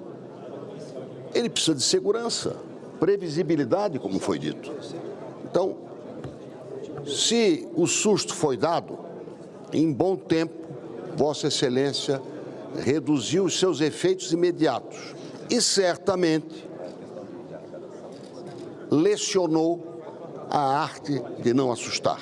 Muito obrigado. Obrigado, senador Espírito Amin. Com a palavra, a senadora astronauta Marcos Pontes. Presidente, só um comentário curto, simples, como tem que ser nessas horas, do meu ponto de vista. Só para parabenizá-lo pela atitude, pela decisão que favorece aqueles que produzem no país, favorecem o Brasil como um todo, né? Parabéns, e isso que a gente tem que ter aqui. Obrigado. Muito obrigado, senador astronauta Marcos Pontes. Senador Exalci Lucas. Presidente, só uma informação, o artigo 3º continua. O artigo 3º. O artigo 3º se mantém. Pois é, olha só, presidente.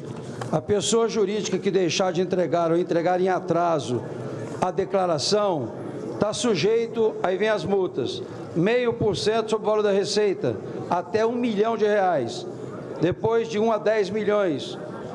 Só para dizer que os contadores é que fazem essas declarações acessórias. Então, quando edita uma medida provisória, da forma como foi editado, aí devolve parcialmente isso, gera uma confusão imensa, e quem vai fazer a declaração não é a empresa, é o contador, e que normalmente responde pelas multas. Então, essas coisas têm que ficar muito claras, e é evidente, né, o governo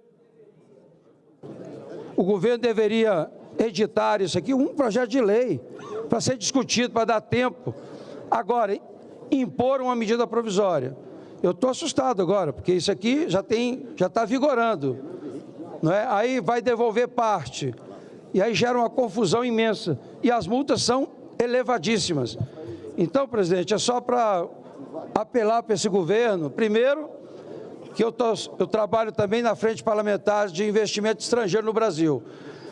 Como alguém vai investir nesse país com medidas provisórias como essa, que no meio do caminho, não é, edita uma mudança completa com relação à questão tributária, sem respeitar absolutamente nada? Congratulo a Vossa Excelência pela devolução, mas, de fato, esse tipo de medida provisória teria que ser projeto de lei, né? A gente faz um apelo aí ao líder do governo, o ideal era devolver e eles mandaram um projeto de lei. Mas isso gera consequências que depois, né, nós vamos ter que discutir aqui. Mas parabéns, Vossa Excelência, pela devolução. Mas, de qualquer forma, ficou claro que este governo não respeita, não é, a questão tributária, anualidade, não respeita realmente a noventena quando tributa, taxas. Então, a gente precisa estar muito atento, porque essa posição do governo traz insegurança jurídica para todos os investidores. Muito obrigado, senador Exalci. Apenas um esclarecimento a Vossa Excelência em relação a esse tema.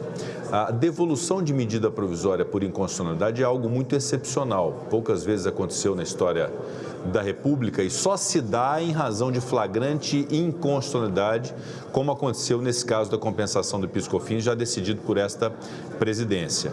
Essa questão que Vossa Excelência se refere, desse dispositivo, são os dispositivos de conformidade em relação à declaração, que é aquilo que disse no meu pronunciamento. Essa questão é uma questão de mérito, não há vício de constitucionalidade no seu manejo por medida provisória, é uma questão de mérito, vigorará até a decisão desse parlamento em ratificar ou não, em convalidar essa medida provisória ou não como lei. Mas, de fato, não havia elementos à presidência, nesse caso, para poder haver uma devolução, porque é uma questão de mérito, que Vossa Excelência eventualmente pode estar correto na sua abordagem, mas, repito, é uma questão de mérito que não comportaria a devolução, porque não há inconstitucionalidade manifesta nesse momento. E aí cabe, então, agora à comissão mista e ao colegiado decidir a respeito desse mérito. Presidente, com relação à comissão mista, voltou por parte da Câmara a disposição de indicar? Não? A comissão mista é uma obrigação constitucional, todas as edições de medida provisória impõem a comissão mista. Da parte do Senado, nós indicamos sempre todos os membros. Então, depende da Câmara dos Deputados fazer a indicação dos membros dessa comissão mista de medida provisória. Senador Randolfo Rodrigues. Presidente, as decisões de Vossa Excelência, todas elas devem ser saudadas, sobretudo quando está no uso das atribuições de presidência do Congresso Nacional, sejam as decisões que agradam, e eu já compartilhei decisões de Vossa Excelência no governo anterior, em vários momentos de devolução de várias medidas provisórias que cumprimentei, seja decisões que podem não contentar ao governo. Então, eu saúdo, em primeiro lugar, o uso de vossas atribuições na presidência do Congresso Nacional, em qualquer circunstância.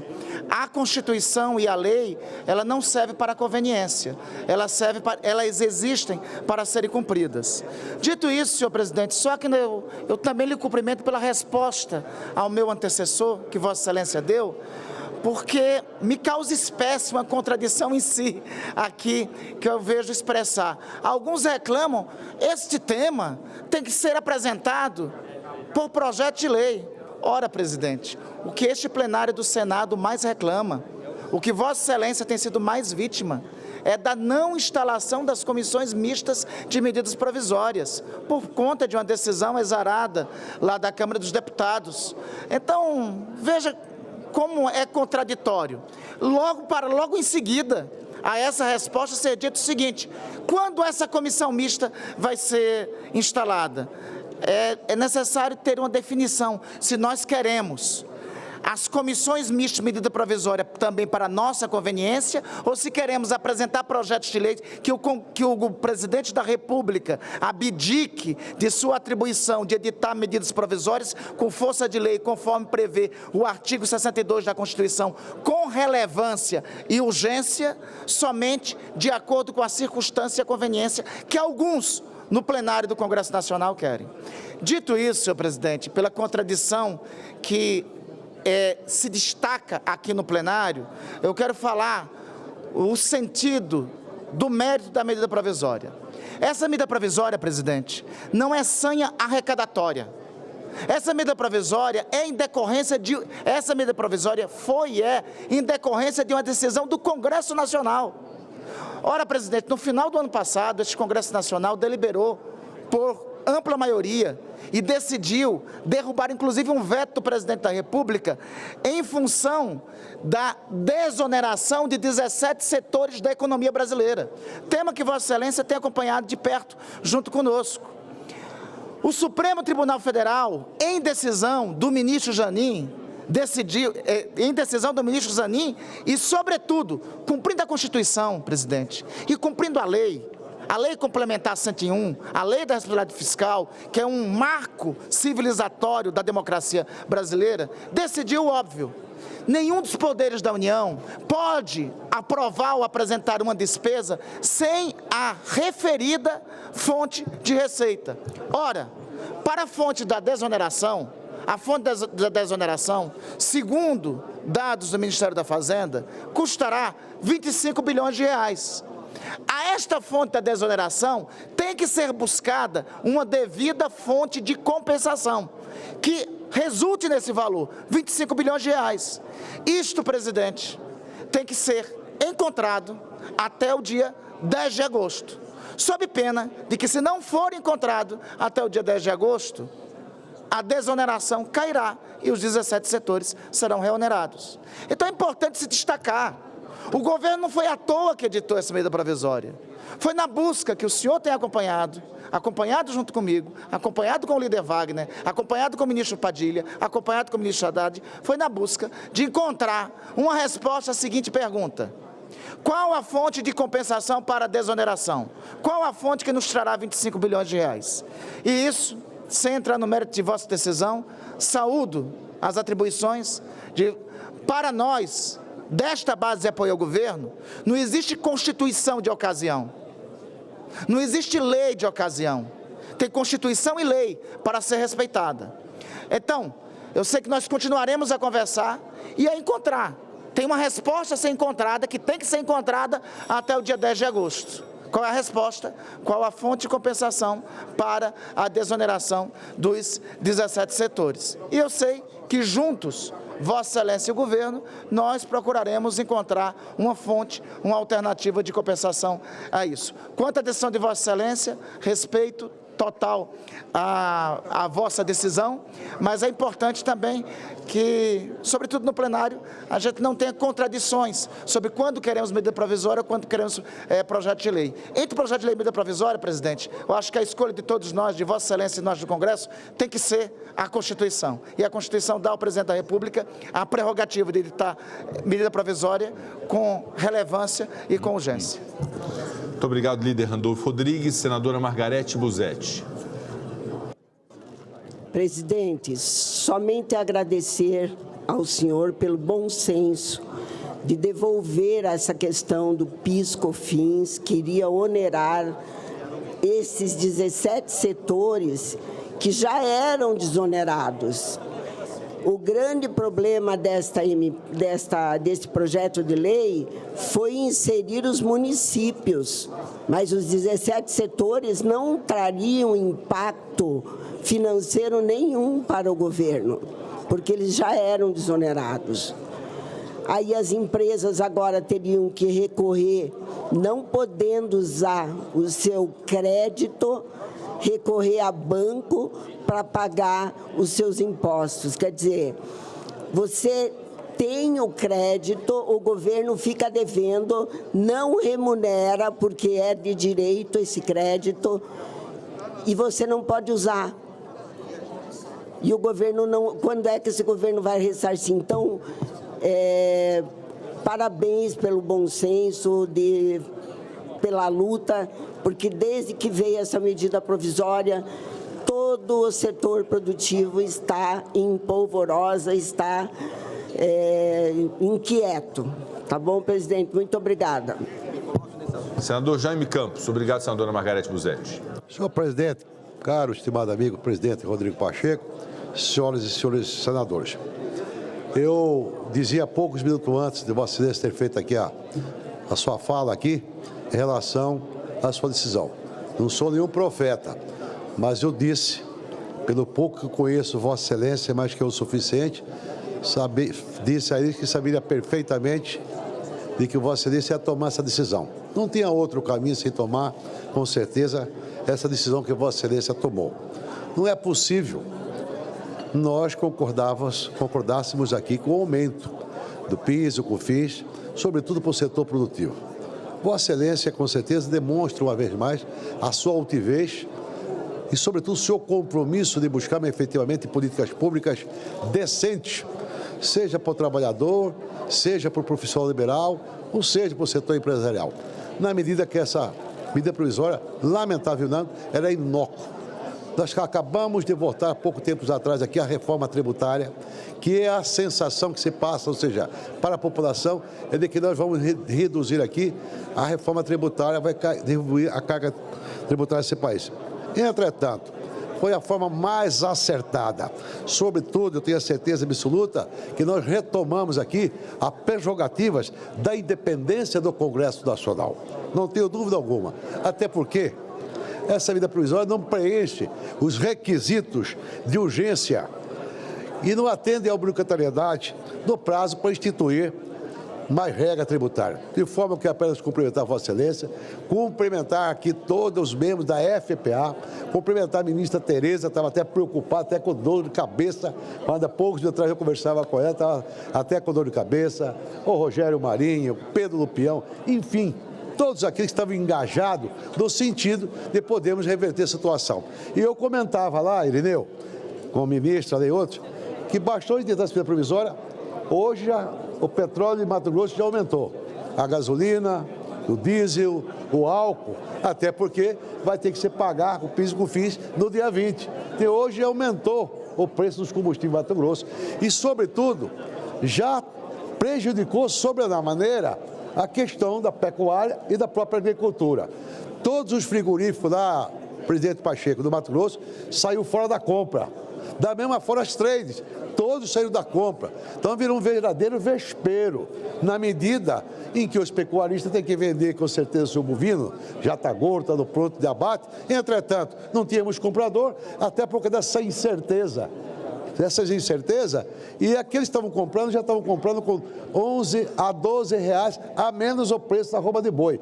Imagina o prejuízo que ia causar para o setor rural do nosso estado e do nosso país. De forma, eu quero aqui, de forma muito humilde, cumprimentar Vossa Excelência. Uma vez mais, demonstra não só a sua capacidade, mas, sobretudo, a sua altivez e, acima de tudo, o seu compromisso com a sociedade brasileira. Particularmente aqui, eu tenho a certeza absoluta que o senhor hoje, com certeza, consagrou-se com um dos melhores presidentes que esta casa teve nos últimos anos. Parabéns, senador Rodrigo. Muito obrigado, senador Jaime Campos. Senador Flávio Arnes.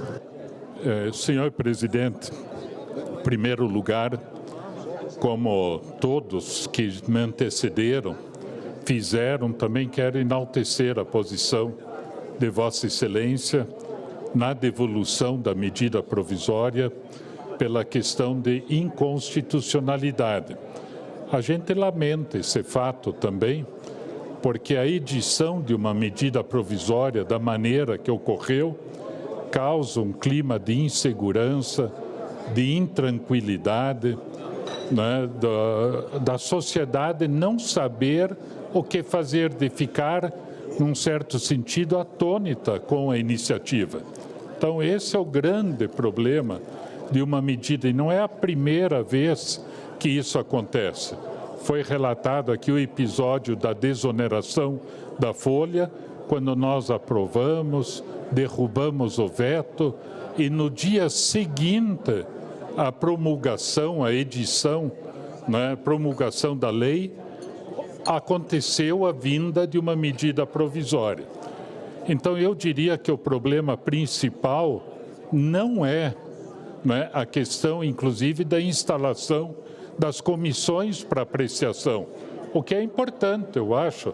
Se debateu tanto, Câmara e Senado se sentarem e analisarem.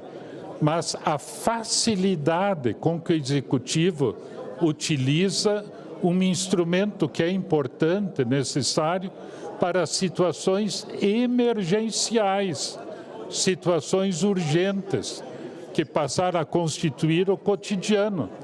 Tudo hoje em dia é medida provisória.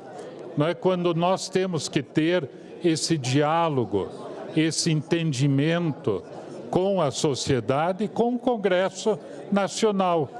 A medida provisória, nesse sentido, é um instrumento que faz com que o outro lado, ou um dos lados, não faça aquele esforço para chegar a um consenso, a uma convergência.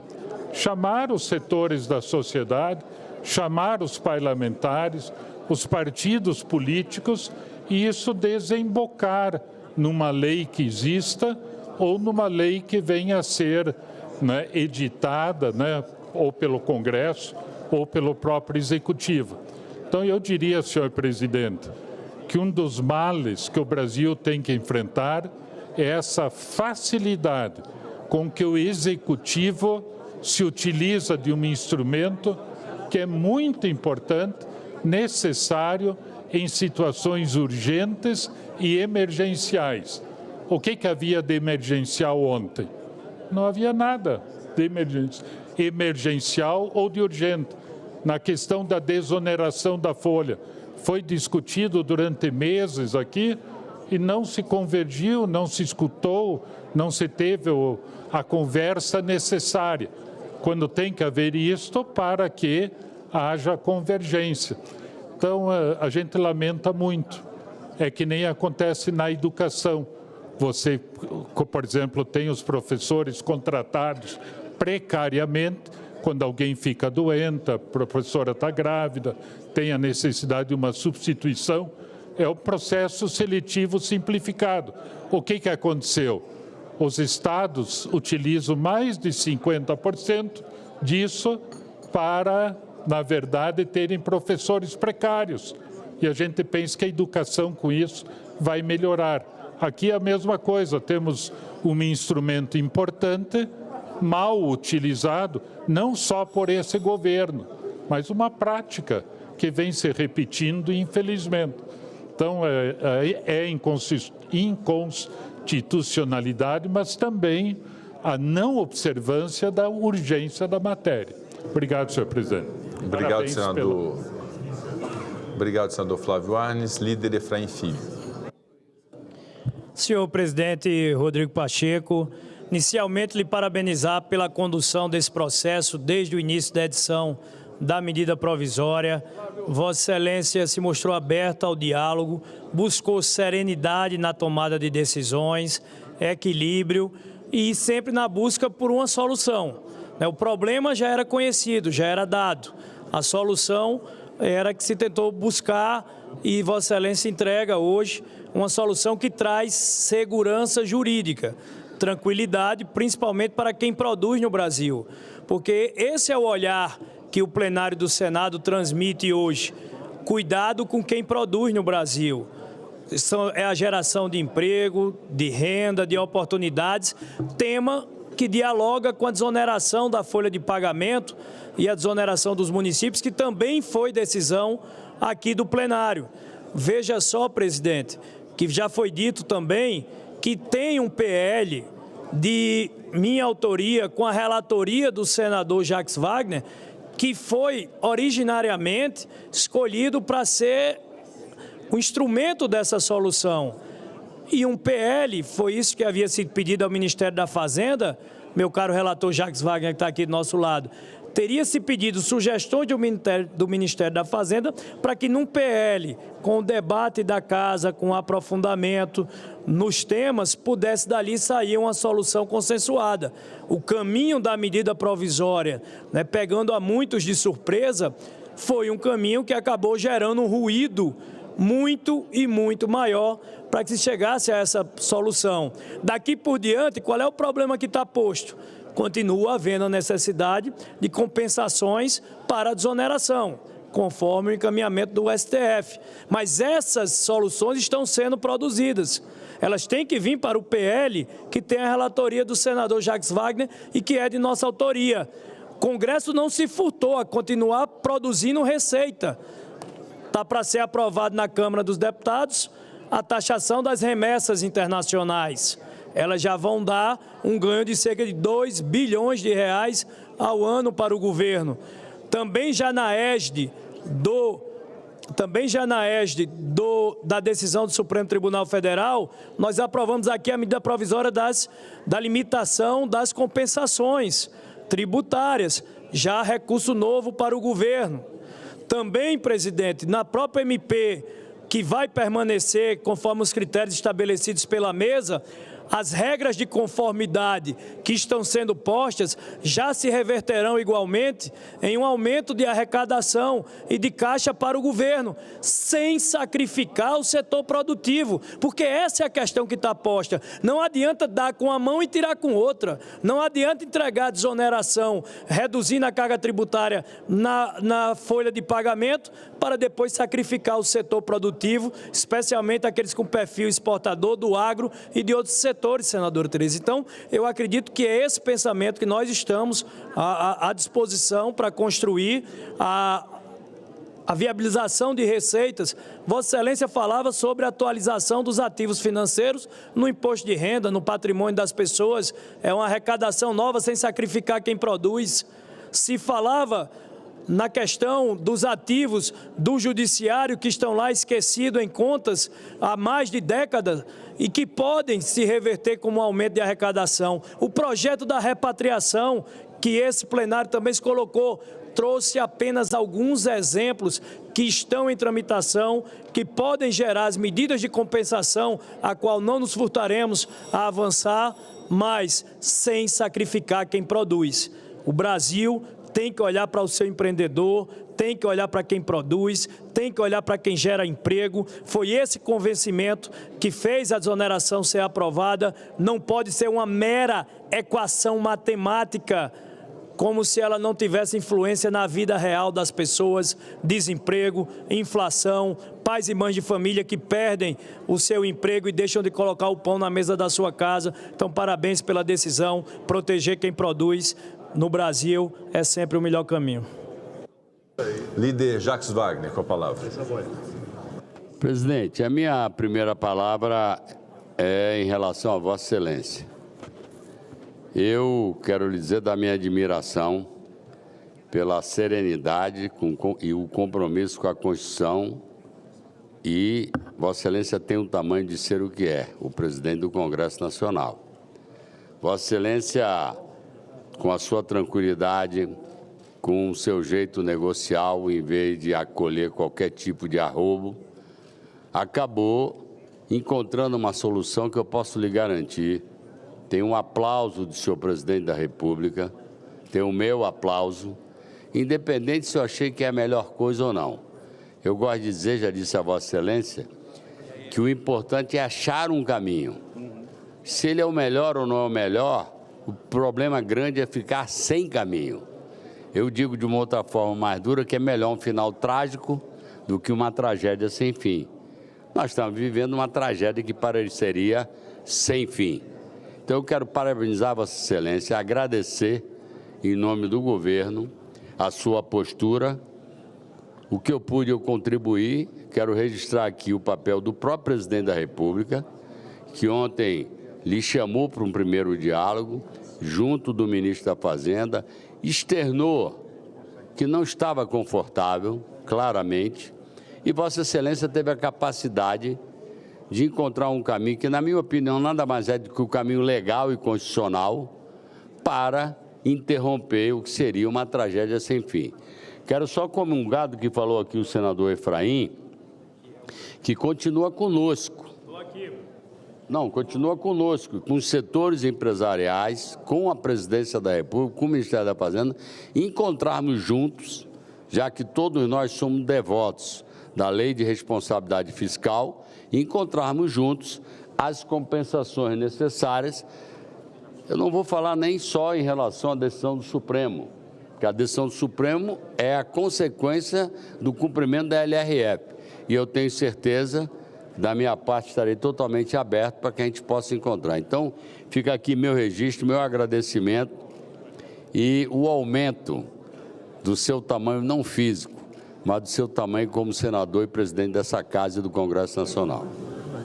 Muito obrigado, Dede Jacques Wagner. E a partir da manifestação de Vossa Excelência, que realmente eu agradeço e fico bastante lisonjeado, de fato nós temos que ter a compreensão, e a fala também do senador Randolfo Rodrigues nesse sentido, a compreensão do nosso papel e do nosso compromisso em relação a um tema que optamos nesse Congresso Nacional para o Brasil e que é de nossa responsabilidade resolver, que é o tema da desoneração da folha de pagamento de 17 setores, prorrogada até 2027, e a desoneração da folha com a redução de alíquota de municípios até 156 mil habitantes. Um projeto de autoria do Senado, do senador Efraim Filho, relatado pelo senador Ângelo Coronel. Houve toda uma celeuma em torno desse projeto, inclusive com edição de medida provisória, depois com judicialização desse tema. E houve, então, ao final, um acordo entre legislativo e executivo em torno da desoneração, que importa na reoneração a partir de 2025 e com a manutenção em 2024 da desoneração dos 17 setores da redução de alíquota dos municípios. Mas, para isso, o Congresso Nacional precisa contribuir com o Poder Executivo e com o Ministério da Fazenda para se encontrar a compensação financeira e orçamentária para essa desoneração. Isso é algo realmente que agora, sob a relatoria de Vossa Excelência, o projeto que materializa esse acordo entre Executivo, Legislativo, municípios, 17 setores, nós precisamos encontrar essa fonte de compensação. São muitas as ideias colocadas, são muitas as iniciativas postas e, de fato, o que acontece hoje, não se permitindo o que foi uma ideia inicial do Ministério da Fazenda, pelo menos à guisa de medida provisória, também, ao mesmo tempo, nos importa uma responsabilidade, dentro da linha, repito, do senador Randolfo Rodrigues, uma responsabilidade de encontrarmos a compensação que, nesse instante, pela judicialização feita, é uma obrigação imposta, inclusive, pela decisão do ministro do Supremo Tribunal Federal, Cristiano Zanin. Então, não nos esqueçamos dessa nossa obrigação, desse nosso compromisso, e eu quero, a partir da reunião de líderes de quinta-feira, tratar de maneira prioritária desse tema, considerando que temos vários projetos colocados como possibilidades de fontes sustentáveis, legítimas de arrecadação para fazer frente à desoneração da folha de pagamento, que no final das contas fez um bem enorme para os municípios brasileiros. São todos os prefeitos e prefeitas do Brasil muito agradecidos ao Congresso Nacional e ao Poder Executivo pelo acordo que foi celebrado para garantir isso em 2024. E os 17 setores com alta empregabilidade também têm um alento nesse ano de 2024. Mas, repito, insisto, para finalizar, nós temos que ter o compromisso de encontrar a fonte de compensação. Esse é um papel do Congresso Nacional. Senador Rogério Carvalho. Eu quero, presidente, cumprimentar Vossa Excelência. Nosso sistema de governo é um sistema de governo que as pessoas entendem muito pouco. A sociedade, de uma maneira geral, compreende que a gente não consegue aprovar determinadas ou encaminhar determinadas medidas importantes e relevantes, como, por exemplo, a desoneração, ou mesmo a oneração, ou mesmo o equilíbrio fiscal, se não houver uma confluência dos poderes, do Poder Executivo, do Legislativo, principalmente, e quando em vez do Judiciário. E eu acho que essa fala de Vossa Excelência demonstra uma maturidade muito grande, que traz para nós também parte dessa responsabilidade de encontrarmos uma equação fiscal que dê ao país a estabilidade que ele precisa para poder cumprir a sua tarefa, que é atender melhor a sua população, que é funcionar melhor e dar segurança para quem investe e para quem quer empreender no nosso país. Então, eu queria cumprimentar Vossa Excelência por essas palavras sábias que Vossa Excelência proferiu aqui nesta sessão. Muito obrigado. Muito obrigado, senador Rogério Carvalho. Senador Marcos Pontes. Obrigado, presidente. Só para um comentário rápido, eu tenho ouvido bastante, com razão aqui, da necessidade de compensação, da desoneração, e sem dúvida nenhuma isso é importante, nós compartilhamos toda essa preocupação. Mas o que eu gostaria de colocar, talvez não seja a maneira mais ortodoxa de compensar a desoneração, mas eu acho que pelo menos seria a maneira mais lógica, do ponto de vista de todo mundo que paga imposto, é que ao invés de buscar um aumento de tributos ou de outras coisas, que o governo também reduzisse os seus custos como uma maneira de compensação dessa desoneração. Acho que seria muito importante isso aí, mais lógico de se fazer. Obrigado. Senador Irajá.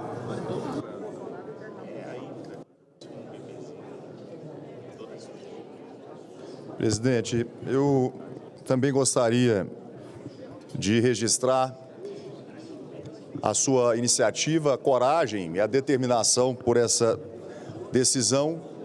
Na minha modesta opinião, uma medida provisória que foi editada e publicada pelo Executivo de uma forma assodada, porque não foi discutida no âmbito do Congresso Nacional, onde pegou todos praticamente de calça curta, que é a expressão que nós mais usamos no interior do país, e que aí criou esse grande imbróglio.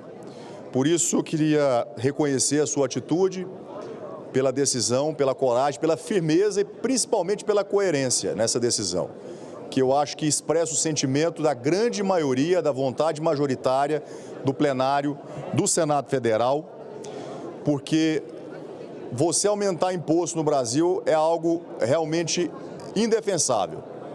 Se nós buscarmos os dados oficiais da Receita Federal, presidente, das arrecadações só no primeiro trimestre, nós tivemos um salto na arrecadação de 581 bilhões de reais no primeiro trimestre de 2023, para um incremento de mais de 77 bilhões de reais na arrecadação da União.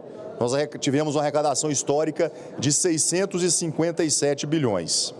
Se nós pegarmos só o último mês de abril, senhor presidente, foi um aumento real de quase 9% na arrecadação, comparativamente ao ano de 2023, um incremento de 12 bilhões de reais. Então, a gente muitas vezes se depara, senhor presidente, com a reflexão do que realmente nós queremos do país, porque foram tantas matérias discutidas e aprovadas aqui no Senado Federal e também na Câmara dos Deputados, aumento do voto, aprovação do voto de qualidade do CARF, o resgate na arrecadação do DPVAT, Votamos aqui recentemente, essa matéria ainda está sendo discutida na Câmara Federal, mas também a taxação dos importados até $50. Então, a gente não sabe até onde essa agenda, sedenta pela arrecadação, ela vai parar.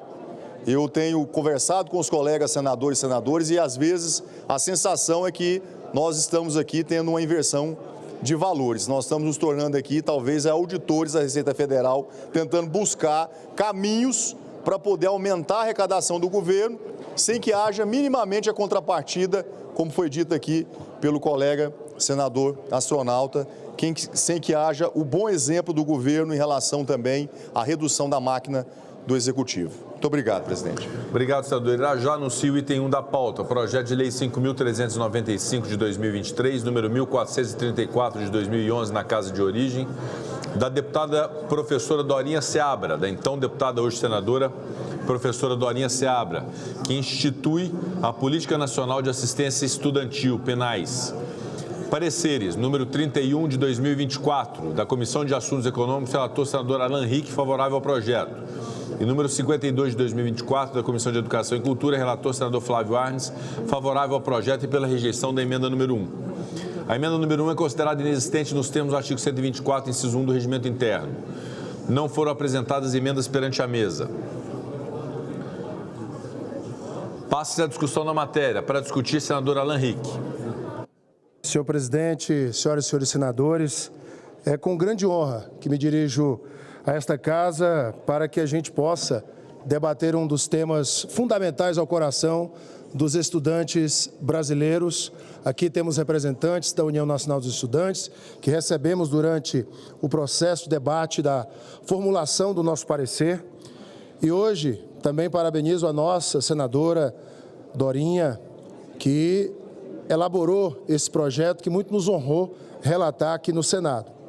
O projeto tem como objetivo fundamental, senhor presidente, garantir e ampliar as condições para a permanência dos nossos estudantes na educação superior, profissional, científica e tecnológica, assegurando a conclusão de seus respectivos cursos. O PENAES, conforme estabelecido em seu artigo 1º, visa democratizar e garantir as condições de permanência dos nossos estudantes na educação pública federal, reduzindo significativamente as taxas de retenção e de evasão. Este é um passo crucial para garantir que mais estudantes possam não apenas ingressar, mas concluir seus estudos, enfrentando e superando os desafios financeiros que muitas vezes impedem a continuidade acadêmica. O artigo 3º do referido projeto define o custeio e o direcionamento dos recursos para as instituições participantes, enquanto o artigo 4º discrimina os programas e ações incluídos no PENAES, tais como o Programa de Assistência Estudantil, o PAI, o Programa de Bolsa Permanência, o PBP, e muitos outros voltados para alimentação, moradia, transporte, acessibilidade, saúde mental, entre outros aspectos essenciais para o bem-estar e sucesso dos nossos estudantes. Senhoras senadoras, senhores senadores, é importante destacar que este projeto não cria novas despesas para a União, mas sim consolida e dá maior segurança jurídica a programas já existentes, como o atual PENAES e o programa Bolsa Permanência. A aprovação deste projeto não implica em renúncia de receitas ou aumento de despesas, mas reforça o compromisso do Estado brasileiro com a educação de qualidade e acessível. Vivemos um momento em que, apesar dos avanços no acesso à educação superior, muitos estudantes ainda enfrentam as dificuldades para custear a sua permanência no ensino superior. Os altos custos do transporte, da alimentação, da moradia e materiais de estudos são barreiras significativas, especialmente para aqueles oriundos de famílias de baixa renda. Esta realidade é refletida nos números alarmantes, nos índices de evasão escolar. Segundo o mapa do ensino superior no Brasil de 2023, 55,5% dos alunos que ingressaram na faculdade no Brasil desistem antes de se formar, com taxas de evasão ainda mais elevadas nas universidades privadas. A questão financeira é uma constante nas avaliações sobre as causas das desistências. Por isso, o debate sobre a importância dos programas de assistência estudantil é muito urgente. Em audiência pública realizada por esta Casa, representantes dos alunos, professores, universidades públicas defenderam de forma unânime a regulamentação por lei do Plano Nacional de Assistência Estudantil, destacando que sua inclusão na lei transformará a assistência estudantil de um simples benefício em um direito. A presidente da Associação Nacional dos Dirigentes das Instituições Federais de Ensino Superior, Márcia Abraão Moura, ressaltou que 70% dos estudantes das universidades públicas federais possuem renda familiar abaixo de 1,5 salário por pessoa, reforçando a necessidade de apoio para a permanência escolar. Além disso, a política abrange 10 programas que abordam aspectos essenciais para o desempenho acadêmico e a conclusão do curso, melhorando assim as condições de ensino e de aprendizagem. Senhoras e senhores senadores, precisamos enfrentar esse desafio da evasão escolar e trabalhar para garantir que os nossos estudantes permaneçam em sala de aula, adquiram uma formação de qualidade e possam contribuir para o desenvolvimento do nosso país. A aprovação do projeto de lei 5395 de 2023 é um passo decisivo nesta direção. Por tudo isso, peço o apoio de todos os colegas senadores e senadoras para a aprovação desta matéria de grande e fundamental importância para o nosso país. Viva os estudantes do Brasil! A matéria continua em discussão. Para discutir, senador Flávio Arnes. Senhor presidente, eu quero também, da minha parte, parabenizar a senadora professora Dorinha, autora desse projeto de lei enquanto deputada federal e que agora está sendo apreciado pelo Senado Federal. O senador Alan Rick já se referiu também à relatoria. Tive a honra de relatar o projeto na Comissão de Educação e quero enfatizar que é essencial para a vida dos estudantes.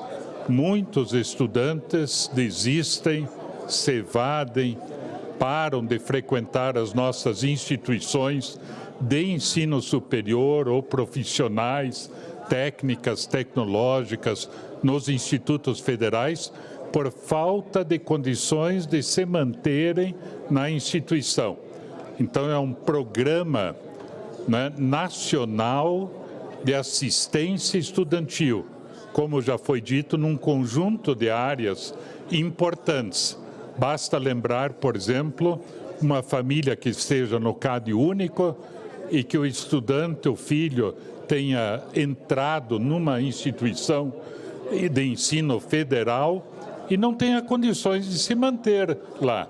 Então, essa é a alternativa que tem que, assim, não só ser implantada, aprovada pelo Senado, pelo plenário no dia de hoje, mas a gente ter uma política pública cada vez mais aprimorada para que o sucesso do aluno, também através da assistência, possa acontecer e não haja esse desperdício de recursos, que quando uma estudante se evade por falta de condições, reprova, não tem condições, é uma vaga que está deixando de ser ocupada, um profissional que não está se formando. Então a gente pede o apoio, enaltece o trabalho da professora Dorinha como autora do projeto, também o trabalho da Câmara dos Deputados, a deputada Socorro, Alice Portugal, que fez o trabalho também na Câmara dos Deputados, parabéns, né? E todo o conjunto de senadores que lá na Comissão de Educação e Cultura o projeto foi aprovado por unanimidade. Obrigado, senhor presidente. Para discutir, conceda a palavra ao senador Rodrigo Cunha, na sequência, a senadora Janaína Farias. Senhor presidente, primeiramente para destacar o projeto meritório a autora, senadora professora Dorinha, foi muito feliz em propor a Política Nacional de Assistência Estudantil. Nosso colega Alan Henrique também enriqueceu demais esse projeto, que aqui eu quero destacar, sim, algo que a gente sempre fala, a dificuldade do estudante chegar no ensino superior, mas algo que não é falado é justamente a dificuldade desse estudante permanecer no ensino superior. E esse projeto, ele traz não apenas a questão de destinar recursos, mas cria uma política pública necessária e importante, e aqui eu quero destacar 3 pontos que traz uma grande dificuldade para o estudante e que, inclusive, cria um limbo, porque nem o Estado se responsabiliza e nem o município se responsabiliza, como, por exemplo, o transporte. Então, muitas cidades do interior fazem, por liberalidade, o transporte para aquele estudante se locomover para um município próximo onde tem um ensino superior. Então, está disponível em todas as cidades, mas normalmente em cada região há um Instituto Federal, há uma universidade, e esses alunos ou desembolsam recurso ou ficam à mercê dos prefeitos, que não têm a obrigação de assim fazer. Então, a partir do momento que se cria uma diretriz, se caminha uma possibilidade para que essa situação do transporte seja resolvida, eu tenho certeza que nós estamos dando um grande passo, um grande estímulo para que os alunos permaneçam no ensino superior. E aqui eu quero destacar também a parte da alimentação, principalmente no que se refere aos institutos federais, em que é uma pauta constante de todos os diretores e reitores dos institutos federais, é a dificuldade de se ter refeitórios, se ter uma alimentação para aprender o aluno durante o período de ensino, e com certeza esse projeto ajuda nesse direcionamento. Como também inova aqui a falar de um assunto que sempre foi tratado como tabu, mas que felizmente agora está tendo prioridade, que é a questão de se ter uma preocupação com a saúde mental. Então, aqui, nesse projeto, eu pude observar esta preocupação, tanto em um ambiente saudável e harmônico entre professores e alunos, como também nessa falta de instrumentos para que os alunos possam estudar em pé de igualdade com os demais alunos que têm acesso a uma alimentação, a um transporte. Esta outra parte da saúde mental vem num bom momento. Então, eu quero parabenizar a senadora, a professora Dorinha, por propor esse projeto, e ao nosso colega Alan Henrique pelo excelente relatório.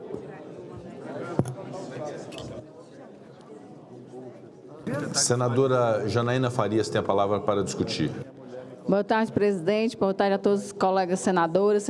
Parabenizar a autora, senadora Dorinha, pelo esse projeto importante para os estudantes do ensino técnico dos institutos federais, como também para as universidades. Queria aqui cumprimentar, que está aqui, veio acompanhar a votação, que é o Alexandre Brasil, que é o secretário de Ensino Superior do Ministério da Educação, representando o ministro Camilo. Tem aqui a Manuela, que está aqui, representando aqui a UNE.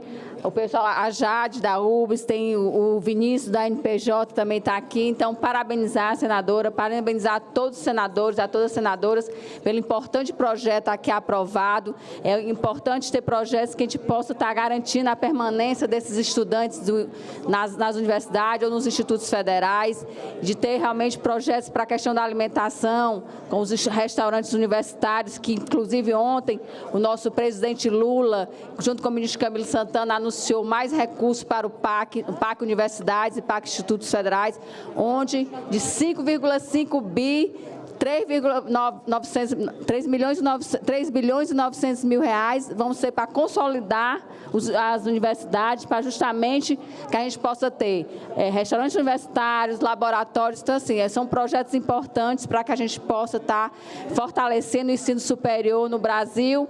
E, na oportunidade aqui, queria repetir aqui que o Enem está aberto até o dia 14, que a gente possa estar aqui mobilizando os estudantes para que eles possam futuramente ter acesso ao penais. Então, assim, parabéns, presidente, parabéns a todos os colegas senadores e senadoras. Parabéns, senadora. Para discutir, senadora Tereza Leitão. Obrigada, senhor presidente. Eu começo saudando a autora do projeto, senadora Dorinha Seabra, ainda como deputada. todos os relatores, na Câmara, a deputada Alice Portugal, aqui no Senado, o senador Alan Hick, o senador Flávio Arnes, todo o movimento estudantil que acompanhou a votação desde as comissões até agora. Esse é um projeto que se espera há muito tempo, porque ele tem um alcance muito importante. A sua forma de funcionamento será de uma maneira articulada, será implementado de forma articulada com as atividades de ensino, pesquisa e extensão das instituições federais de ensino superior e das instituições da Rede Federal de Educação. Portanto, articulando a formação geral com a formação profissional. E outro ponto importante é que esse programa, ele vai se articular com vários programas e ações que já existem. A gente vai ter o PENAS como um fio condutor de tudo aquilo que é preciso para que o estudante se mantenha na universidade, se mantenha no curso superior. Cito rapidamente quais são os programas que serão abrangidos pelo PENAS. Programa de assistência estudantil, programa de bolsa permanência, programa de alimentação saudável na educação superior, programa estudantil de moradia, programa de apoio ao transporte do estudante, programa incluir de acessibilidade na educação, programa de permanência parental na educação, programa de acolhimento nas bibliotecas, programa de atenção à saúde mental dos estudantes, programa Milton Santos de acesso ao ensino superior, benefício permanência na educação superior, além de serviços oferecidos pelas próprias instituições. Então, é um projeto de longo alcance. Eu parabenizo toda a tramitação exitosa, desejando que a sua implementação seja breve, seja ágil e contemple todos os nossos estudantes brasileiros e brasileiras. Muito obrigada, senhor presidente. Para discutir, a autora do projeto, professora Dorinha Seabra. Na sequência, o senador Chico Rodrigues. Senhor presidente, colegas, senhores senadores e senadoras, eu gostaria de, primeiro, agradecer à deputada Alice Portugal, que foi a relatora na Câmara, num processo de construção democrática desse projeto que institui a Política Nacional de Assistência Estudantil. Esse projeto nasceu em 2011, com a vontade e a determinação de criar uma política pública permanente, que não sofra solução de continuidade e que possa, junto com uma política de fortalecimento do acesso ao ensino superior, aos institutos federais, à pós-graduação e também a política de cotas, de atendimento. Meu estado é um estado que tem uma universidade que foi inovadora em relação à política para a área indígena e quilombolas e cota racial. Mas o nosso principal desafio é a permanência e o sucesso.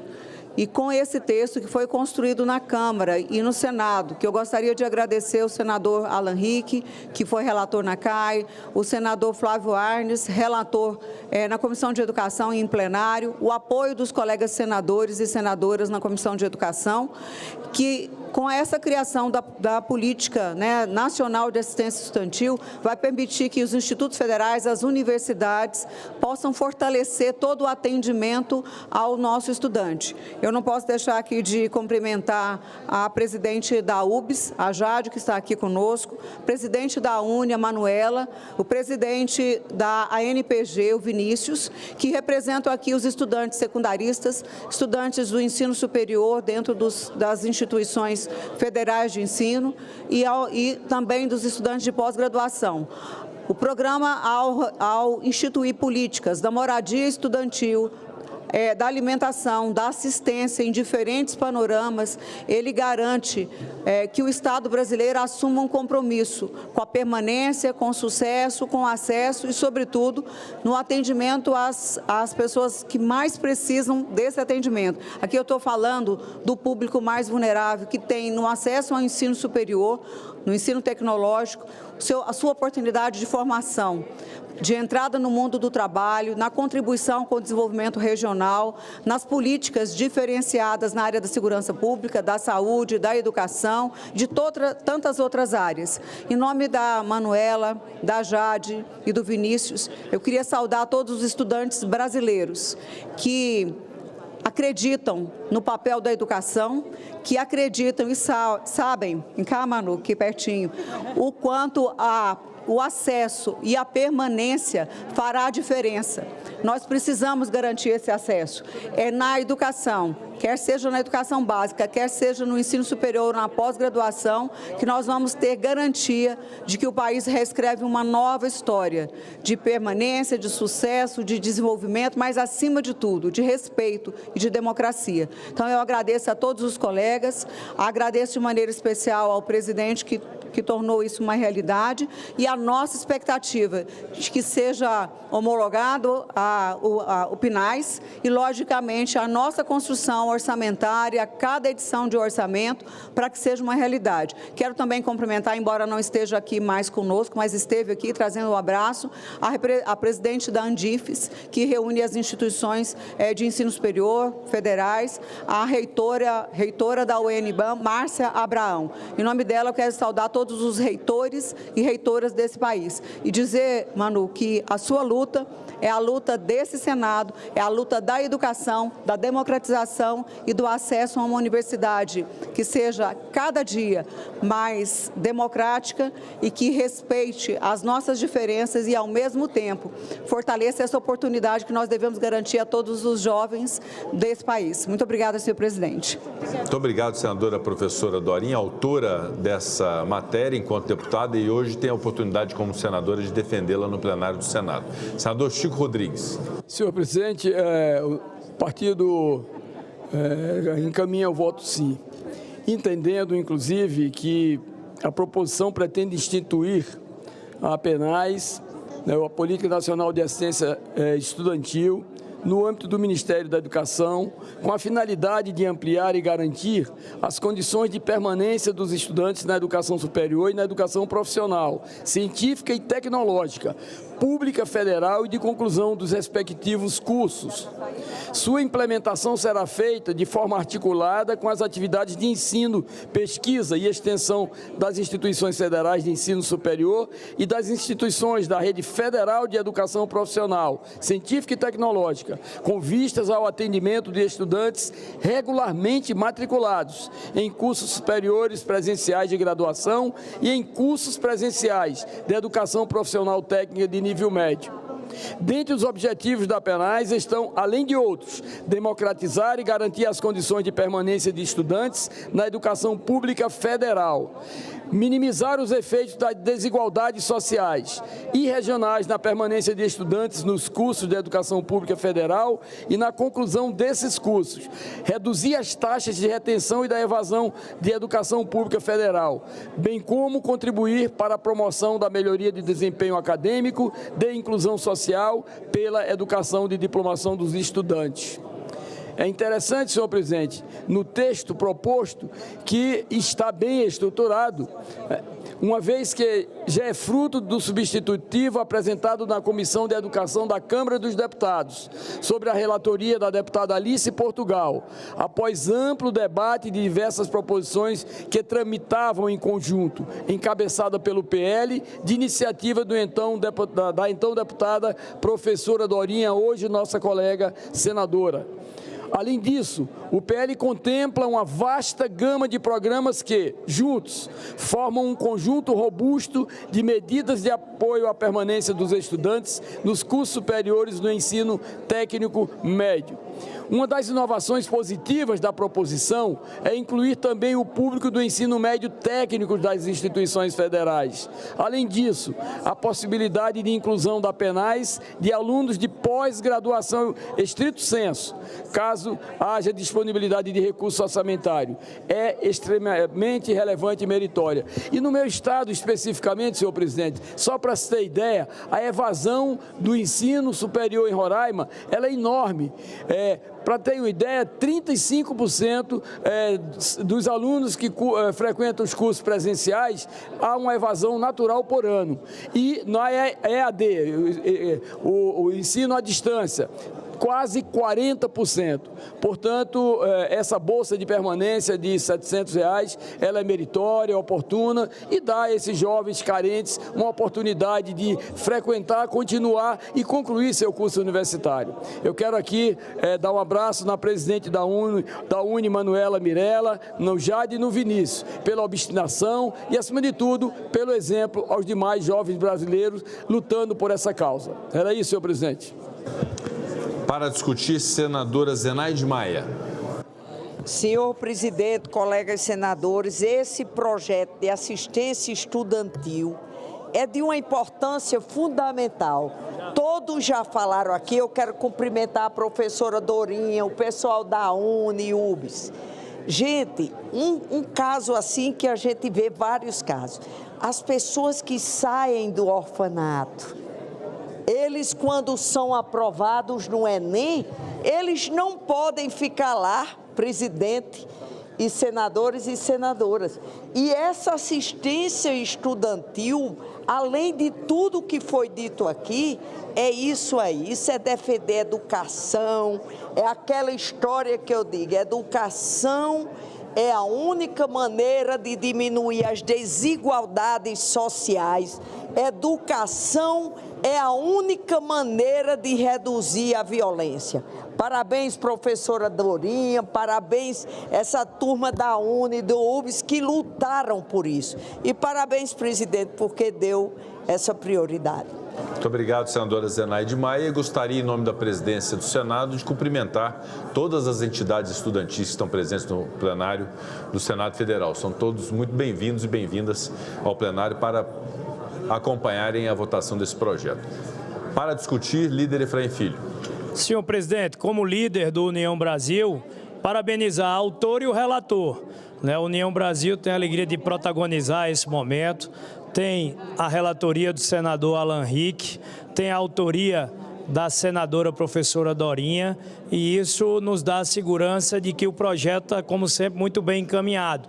A professora Dorinha tem esse talento, ela tem o conhecimento técnico profundo dos temas da educação e tem a sensibilidade política para que possa fazer um texto que tenha condição de ir ao alcance e ao encontro daquilo que as entidades estudantis, a nova geração brasileira demanda.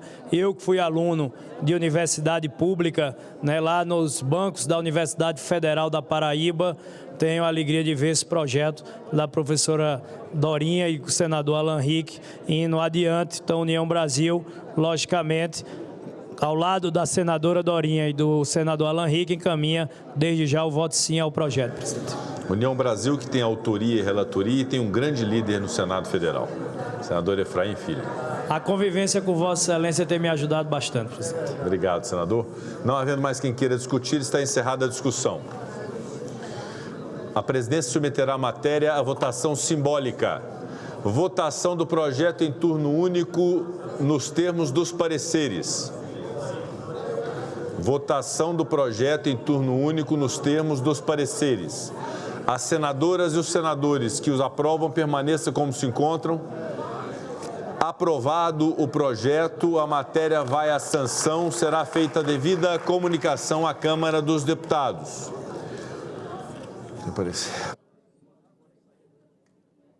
Cumprimento uma vez mais as entidades estudantis que estão presentes no plenário do Senado Federal, nas galerias do Senado, com o seguinte cartaz da Uni: quem entrou quer ficar, penais como lei já.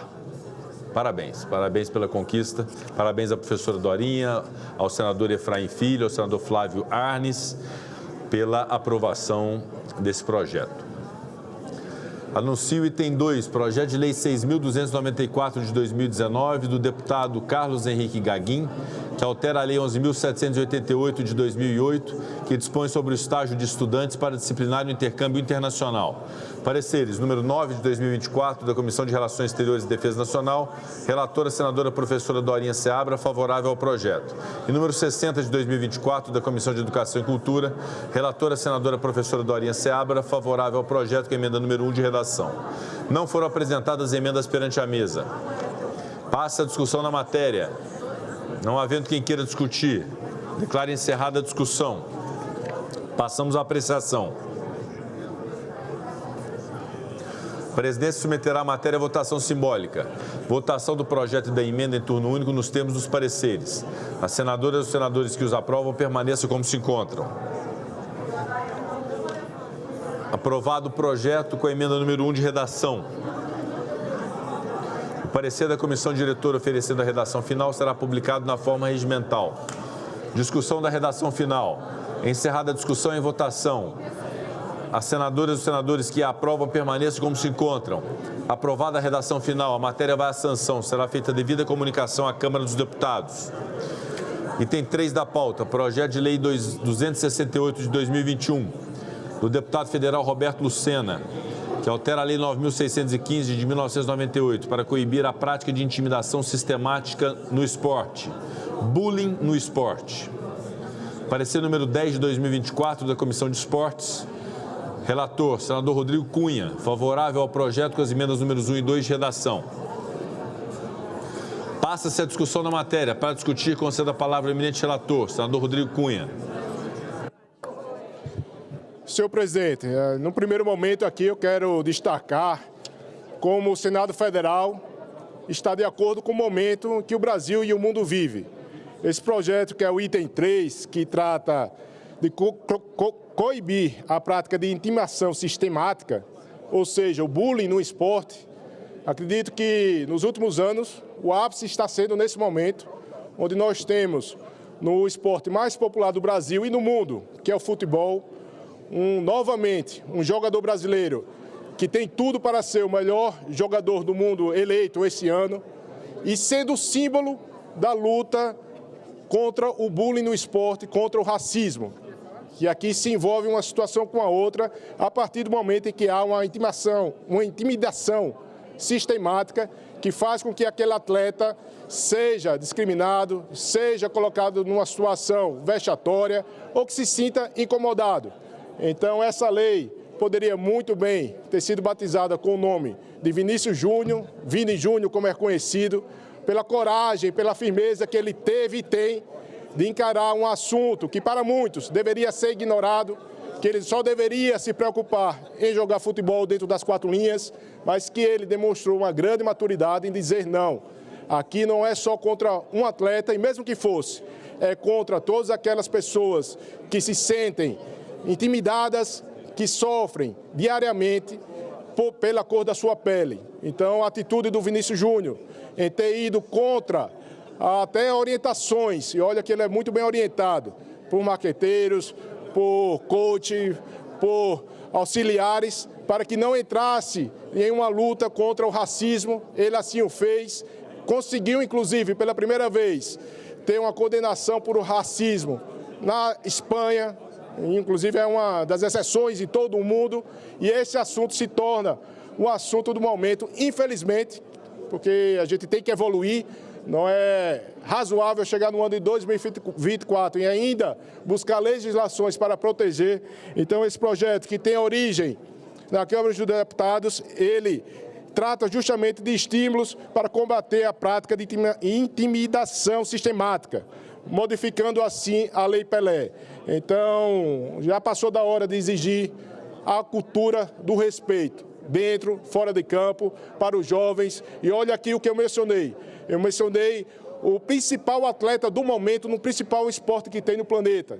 Ele sofre racismo, ele sofre bullying sistemático. Imaginem os senhores, aqueles outros que não têm o mesmo destaque. Então, quantas pessoas são desestimuladas ao saberem que vão se expor para defender uma cor de um time, para lutar pelo seu esporte, por aquilo que acredita, e sabendo que ao se expor vai ser julgada pela cor ou por qualquer outra situação que alguém queira diminuí-lo.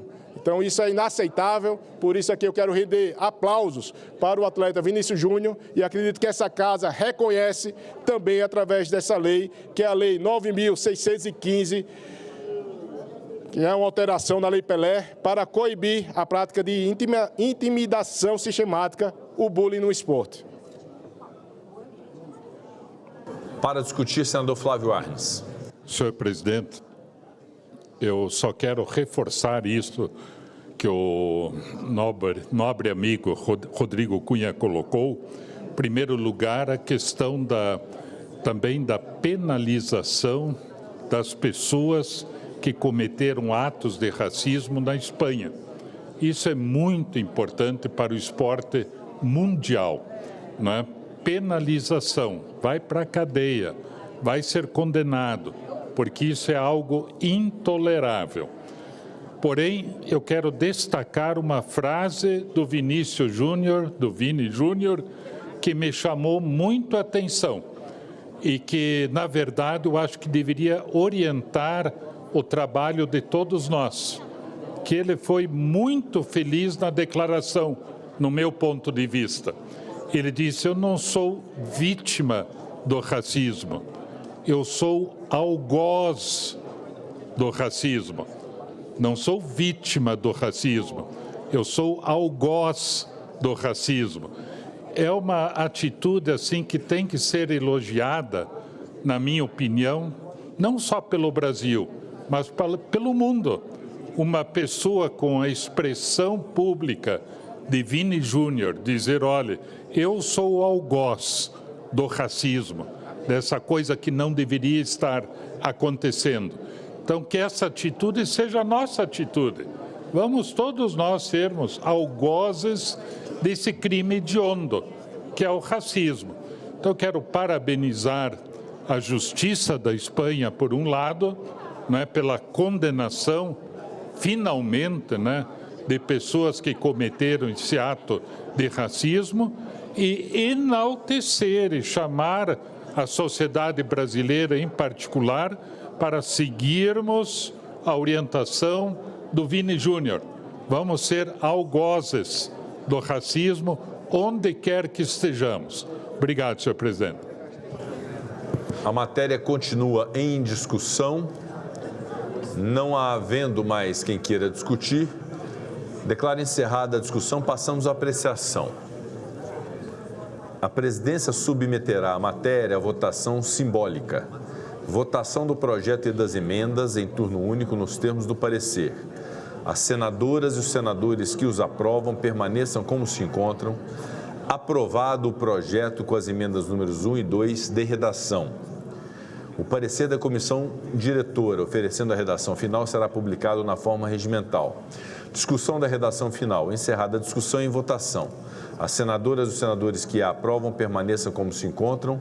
Aprovada a redação final, a matéria vai à sanção. Será feita devida comunicação à Câmara dos Deputados.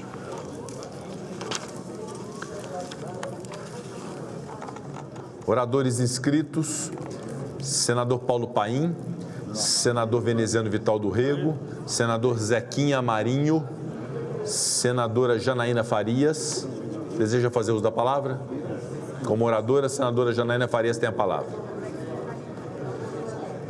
Na sequência da senadora Janaína Farias, será o senador Zequinha Marinho.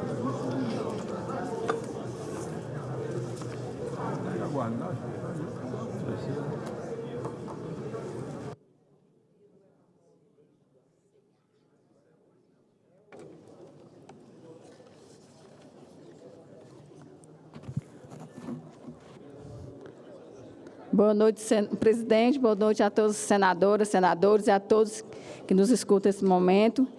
Queria aqui, hoje, falar de um assunto não muito agradável, mas, infelizmente, é a realidade que nós estamos vivendo hoje com relação à violência contra a nossa querida Maria da Penha, né, a nossa ativista lá do Ceará.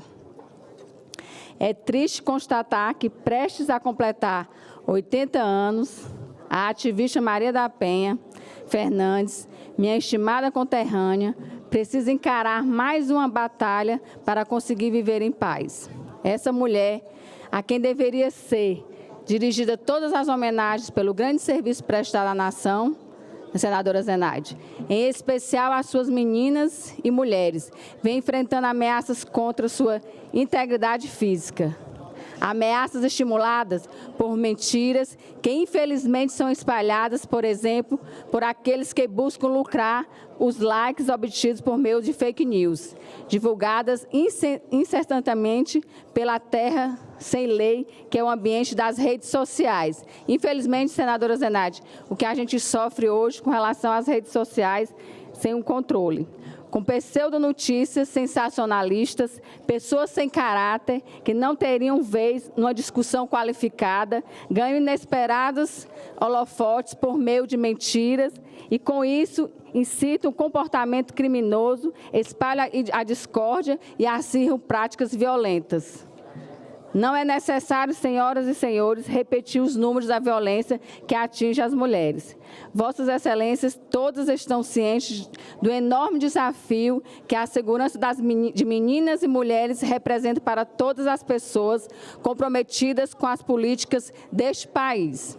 Sabem que a violência praticada dentro de casa ganhou visibilidade política e amplo espaço ao debate político. E, nesse contexto, há quem possa negar a importância das leis que protegem as mulheres, leis que ganham força justamente a partir da aprovação da Lei Maria da Penha, presidente. Essa lei que é absolutamente importante e ela nasceu de uma história triste e trágica, representada por uma senhora numa cadeira de rodas. Uma história documentada e registrada de maneira tão minuciosa que só mesmo a absoluta má-fé poderia negar sua veracidade, senadora Jussara. E a protagonista dessa história é uma menina cearense, uma menina que, ao contrário de tantas outras, teve uma infância tranquila, pôde frequentar a escola, terminou o ensino médio, tornou-se farmacêutica bioquímica pela Universidade Federal do Ceará e conseguiu fazer um mestrado na Universidade de São Paulo, senador Cid Gomes. Como tantas outras, casou e teve 3 filhas. Morava na número 116, na rua Fausto Cabral, no bairro Papicu, em Fortaleza. Lá ela tocava a vida, trabalhava, criava as suas 3 filhas, Viviane, de 6 anos, Cláudia, de 4 anos, e a pequena Fabíola, com 2 aninhos. E tentava equilibrar um relacionamento conjugal que se desgastava em virtude do comportamento violento do marido. Há 41 anos, ela foi acordada por um estampido. Suas sensações naquele momento eram conflitantes. Ela sentia um líquido quente borbulhando em suas costas, mas não sentia as pernas. No Hospital Geral de Fortaleza, um grupo de cirurgiões trabalhou durante 5 horas para salvar sua vida. Quando recuperou a consciência, ela ficou sabendo que um tiro de escopeta calibre 20 tinha destruído a 3ª e a 4ª vértebra de sua coluna torácica, na altura da base de coração, e que dificilmente ela voltaria a andar. O inquérito policial foi concluído no ano seguinte. A denúncia do Ministério Público contra seu marido foi aceita pela Justiça 2 anos depois. O primeiro julgamento pelo Tribunal de Júri ocorreu após 8 anos. O júri, composto por 5 homens e 2 mulheres, concluiu que o ex-marido tentou matá-la por motivo torpe, com um disparo de arma de fogo enquanto ela dormia. Ainda assim, vejam, senhoras e senhores, o réu continuou em liberdade, aguardando recurso. 13 anos depois do crime, um novo tribunal de júri, composto por 4 homens e 3 mulheres, confirmou a sentença. Novos recursos foram interpostos, desta vez à 3ª instância. O homicida frustrado permaneceu livre e impune até outubro de 2002, 19 anos depois do crime, quando finalmente foi preso. Quanto tempo ele ficou na cadeia? Pouco mais de 1 ano. Depois disso, progrediu para o regime semiaberto e logo em seguida obteve liberdade condicional. A esse homem violento foram garantidas todas as oportunidades de defesa. Nenhuma instância judicial pôs em questão a veracidade da denúncia. Ele atirou para matar. Ao fim de uma jornada de mais de 40 anos de sofrimento, Maria da Penha reuniu força para buscar justiça, não só para ela própria, mas para todas que com ela sofriam vendo seus agressores serem castigados com medidas simbólicas como um mero pagamento de cestas básicas. Em fórum internacional, Maria da Penha conseguiu o reconhecimento de que o próprio Estado brasileiro falhou com ela e falhava com as mulheres ao dispor de uma lei própria que as protegesse. E, como resultado, hoje, ao contrário daquela época, nós, mulheres, podemos dizer que temos finalmente uma lei que nos protege. Hoje, graças à Lei Maria da Penha, nós, meninas e mulheres brasileiras, podemos contar com a lei número 11.340 de 2006, que essa casa também aqui aprovou. É triste verificar que, após tantas lutas, Maria da Penha precisou ser incluída no programa de proteção aos defensores de direitos humanos por constatar que, como resultado de mentiras espalhadas pelas redes sociais, e ela se encontra em situação de risco. Apoiado pelo governo do Estado, o governador Elmano, e pela presidência, pelo Ministério das Mulheres.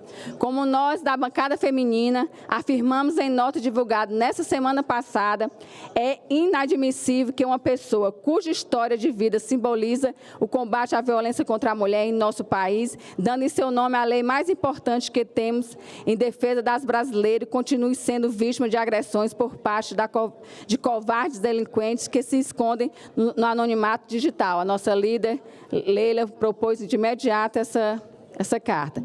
Vejam bem, 4 décadas depois de escapar da morte, Maria da Penha está novamente sob risco, com quase 80 anos.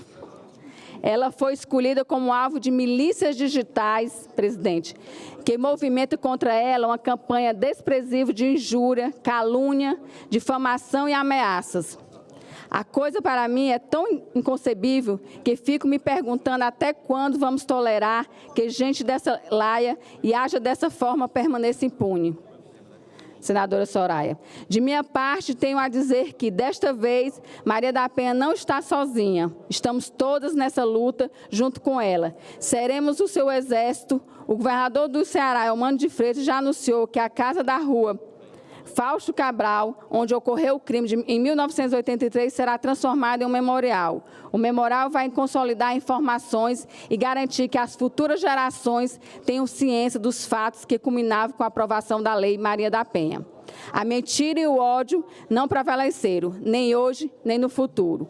Por fim, informo a essa casa que estou encaminhando nesta tarde o ofício ao senhor Procurador-Geral da República, Paulo Gonet, expondo esses fatos e solicitando a instauração de investigação relacionada à possível disseminação de discurso de ódio contra as mulheres por parte do canal Brasil Paralelo, responsável pela produção e distribuição deste suposto documentário que insufla o ódio contra as mulheres.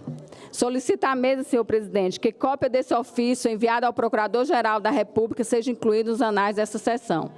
Queria aqui, realmente, a gente fica indignada pela história de você ver as milícias digitais atacando uma senhora de quase 80 anos que lutou tanto, né, depois de uma grande tragédia que deixou ela numa cadeira de rodas. Então, a gente fica aqui indignada, mas, mais uma vez, agradecer e parabenizar a bancada feminina, porque de imediato se solidarizou com a nossa querida Maria da Penha. Obrigada, presidente.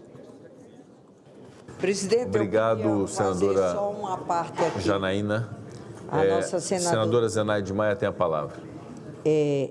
Agredir Maria da Penha, quando a gente pensa que perde a capacidade de se indignar, aí a gente vê uma mulher corajosa que mostrou a importância da denúncia sobre a violência. Então, a gente tem que ter todo esse apoio a Maria da Penha. Aí fica, isso são criminosos, gente. Se for só ameaça digital, mas são criminosos, ameaçando uma mulher que é um exemplo, gente, não só para o Brasil, mas para o mundo. Uma mulher que lutou por uma lei que é uma das mais modernas e que a gente vem aperfeiçoando, e agora essa mulher está ameaçada. Mas já está com segurança, né, Janaína? Já está na proteção. O governo do Estado já colocou. E tem que pegar quem está ameaçando, porque quem está ameaçando Maria da Penha está ameaçando todas as mulheres brasileiras, eu não tenho dúvida disso. E agora, além de feminicídio seguido, nós temos a autora da lei sendo massacrada com ameaças, precisando de segurança 24 horas. A única coisa que a gente quer é viver, gente. Aqui ninguém está pedindo privilégio, a gente está pedindo justiça para mais de 50% da população desse país. Pelo canal Brasil Paralelo, você acredita? Aí depois da conversa com ele... Senadora Jussara concluiu?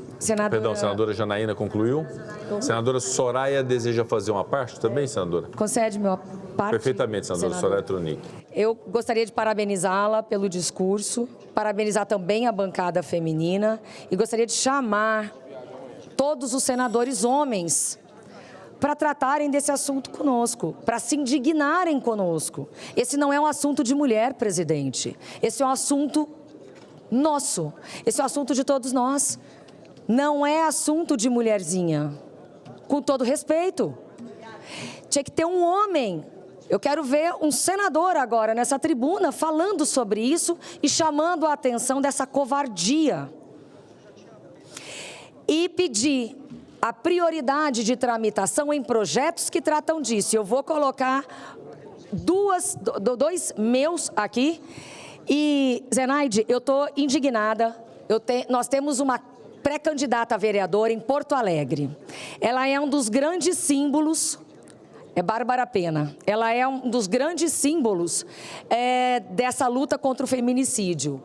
Há cerca de 10 anos, o companheiro dela ateou fogo nela. Ela...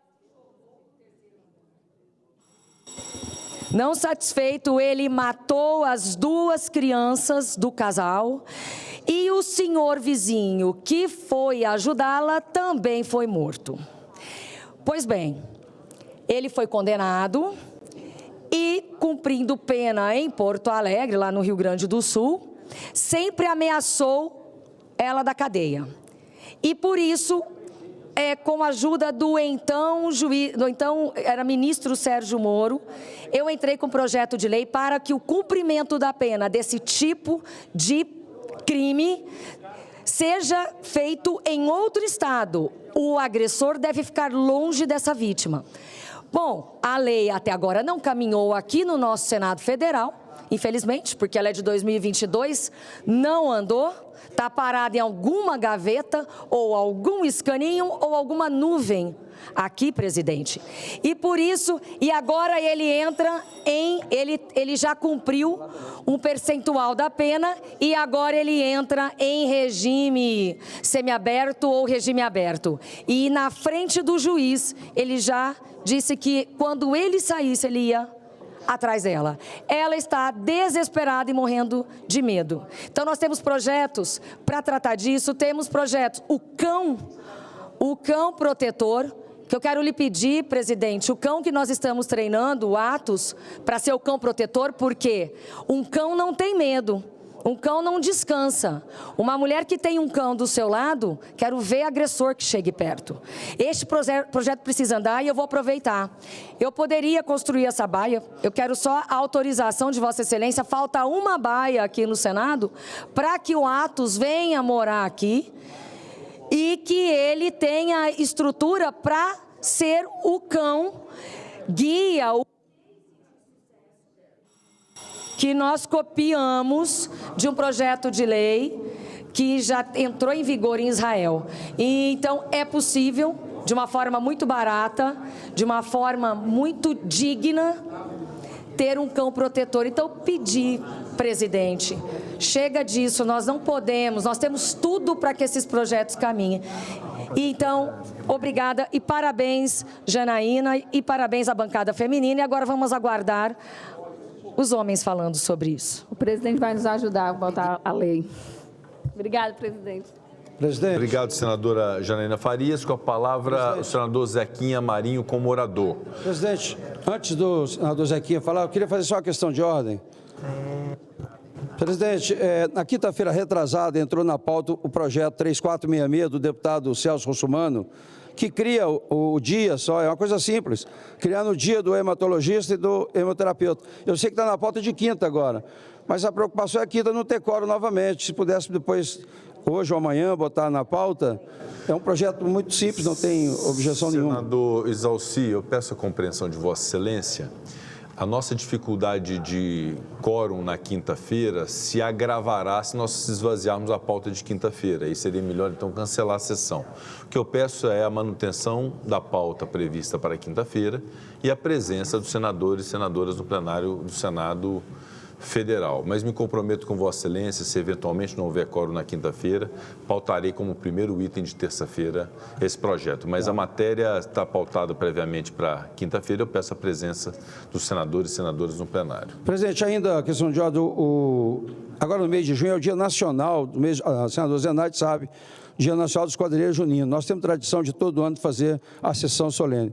Tem o requerimento 1129, que é exatamente a sessão solene do Dia do Quadrilheiro Junino. Se Vossa Excelência puder também pautar. Perfeitamente. Vamos pautar na data de hoje para apreciação do plenário, senador Exauci. Com a palavra, senador Zequinha Marinho. Muito obrigado, presidente. Eu requeiro, nos termos do artigo 222 do Regimento Interno do Senado Federal, a inserção em ata de voto de aplausos à Sociedade Bíblica do Brasil, nossa querida SBB, pelos 76 anos da instituição, que completa nesta quinta-feira, 11 de junho nesta terça-feira, 11 de junho de 2024. Com a missão de promover a difusão da Bíblia e sua mensagem como instrumento de transformação e desenvolvimento integral do ser humano, a Sociedade Bíblica do Brasil, a SBB, completa 76 anos de uma trajetória comprometida em traduzir, produzir e distribuir a Bíblia Sagrada, um verdadeiro manual para a vida que promove o desenvolvimento espiritual, cultural e social do ser humano. A SBB foi fundada por líderes cristãos em 1948, no Rio de Janeiro, orientada pelo lema "Dar a Bíblia à Pátria". Naquele momento, a instituição assumia atividades relacionadas à tradução, produção e distribuição da Bíblia em todo o território nacional e depois para países diversos. A entidade faz parte das Sociedades Bíblicas Unidas, uma aliança mundial nascida ainda no século XIX, que tem como finalidade facilitar a difusão do texto sagrado. Quero aqui aproveitar para cumprimentar e parabenizar toda a diretoria nacional da SBB, assim como lá no meu estado do Pará, a secretaria da SBB lá, liderada pelo pastor Adriano Casanova e todos os seus colegas desse maravilhoso ministério. Portanto, meus parabéns aqui pelo Senado Federal, à Sociedade Bíblica do Brasil, pelo grande trabalho que faz, não só de caráter cultural e espiritual, mas também social, porque lá em nosso estado realiza missões sociais importantes, principalmente nas comunidades ribeirinhas e ligadas à Ilha do Marajó, ao arquipélago do Marajó e assim por diante. Mas ainda, presidente, utilizando desse expediente, eu gostaria de informar que a Comissão de Direitos Humanos e Legislação Participativa aqui do Senado Federal realizou no dia 6 de junho, agora, quinta-feira passada de 2024, a partir das 9, 10 horas da manhã, na cidade de Melgaço, a diligência externa sobre os crimes denunciados, os crimes sexuais cometidos contra crianças e adolescentes no arquipélago do Marajó, lá em nosso estado do Pará. Esteve conosco, colaborando, a quem eu quero aqui agradecer, a deputada federal Silva Wayampi, lá do estado do Amapá, nossa vizinha ali do arquipélago do Marajó, o deputado federal delegado Caveira, que é lá do nosso estado, o prefeito da cidade de Melgaço, Tica Viegas, que não só participou presencialmente, mas também nos ajudou concedendo toda a estrutura que a gente precisava para poder realizar aquele trabalho, que foi um trabalho longo, um tanto cansativo, mas a prefeitura, pelos seus secretários e o prefeito foram muito gentis conosco. Gratidão a eles todos. O vereador Hermógenes de Melo, representando a presidência da Câmara do município de Breves. O vereador Carlinhos Diniz, representando a presidência da Câmara da cidade de Melgaço. E aí, algumas entidades ali presentes, como a irmã Henriqueta, que representou o Instituto Dom Ascona, a missionária espanhola Josefa Iglesias, da Casa de Acolhimento Ágape da Cruz, o pastor Elvis Ribeiro, da Missão Humanitária das Assembleias de Deus, Ministério da Igreja Mãe, em Belém, o senhor Paulo Ângelo Nogueira, promotor de justiça da cidade de Melgaço, ainda o pároco local, o padre Marcelo, o pastor Jonias Guedes e a missionária Luciene Ribeiro. Foi um trabalho pesado, mas interessante, realizado naquele arquipélago. Como já dissemos, o objetivo ali era conversar com depoentes, ouvi-los, para que a partir daquele momento pudéssemos estruturar um trabalho a fim de que a gente possa pouco a pouco ir tirando do Marajó aquela chaga que são os crimes de assédio, de estupros, de abusos sexuais, principalmente contra crianças e adolescentes. Alguns depoimentos interessantes que nós ouvimos naquela ocasião, do senhor Ângelo Menezes, ex-conselheiro tutelar da cidade do município de Anajás. Anajás, um grande município no coração do arquipélago do Marajó, onde tem acontecido diversos fatos que chamam a atenção não só daquela região, mas de todo o estado e do Brasil. A senhora Marinete Ladeira, avó da garotinha Elisa Rodrigues, lá em Anajás, que perdeu a sua neta, desaparecida assim instantaneamente. Essa criança certamente foi conduzida por alguém e não se sabe o porquê. Ela ainda chora muito a perca da sua netinha. A senhora Aldenira Machado, mãe do Enzo, um garoto de Breves, de 14 anos, que também foi raptado naquela cidade há não muito tempo. E a irmã Henriqueta, do Instituto Dom Ascona, trouxe uma reflexão muito importante sobre a situação, não só das questões relacionadas a esse assunto, mas principalmente ligadas às questões sociais, como a questão da extrema pobreza ou da miséria que envolve as famílias, e isso as torna muito vulneráveis a essa violência que, lamentavelmente, ainda graça aquela região do arquipélago do Marajó. A missionária, como já disse, Maria Josefa Iglesias, que é missionária espanhola, que dirige uma casa de acolhimento chamada Ágape da Cruz, no município de Portel, onde tem tantas crianças, 20 e tantas crianças que são acolhidas após a violência, e esses acontecimentos todos, ela recolhe e sustenta essas crianças, protegendo-as dos seus agressores e sustentando. Isso é um trabalho extremamente importante naquela região. Recebemos muitos depoimentos em vídeo, como o da Ana Francisca, adotada pela Maria da Conceição, abusada dos 9 aos 13 anos, essa criança, lá na cidade de Melgaço. Maria da Conceição, avó da Charlene, criança abusada também na cidade de Melgaço. Maria Ferreira, caso de 25 crianças adotadas pela Justiça. Ela tem a guarda dessas crianças e trabalha por elas lá em Portel também. Peter Avelar, que é de Cachoeira do Arari, que também colaborou com o depoimento através de vídeo. Outros depoimentos presenciais que tivemos ali foi através do Fernando Soares, conselheiro tutelar de Breves, que ali pôde expor os acontecimentos ligados a essa área na cidade de Breves. Luciane Ribeiro, da Missão Humanitária, que com a experiência vivida no arquipélago, acolhe crianças, cuida da criança, alimenta, protege, não é? Conhecendo profundamente as causas que levam a esses fatos. A Maria Ferreira, que já citamos aqui, tem a guarda dessas crianças. Paulo Nogueira, promotor de justiça de Melgaço, que fez o seu relato e deu a sua interpretação daquele cenário que é tão penoso. Assim como também o Alan Robert, conselheiro tutelar da cidade de Melgaço, que fez o seu relato.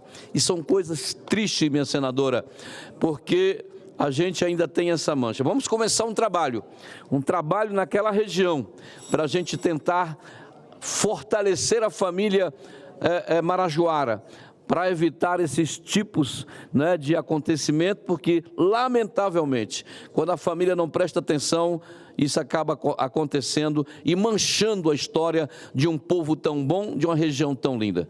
Eu ouço Vossa Excelência.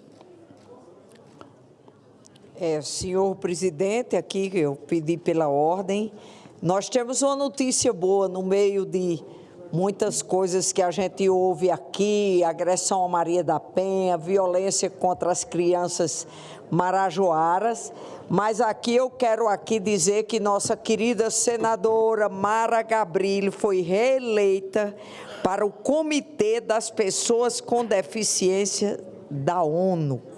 Senadora brasileira que integrou o grupo de 2019 a 2022 e foi reeleita para um novo mandato de perita independente do Comitê das Convenções das Nações Unidas sobre os Direitos das Pessoas com Deficiência.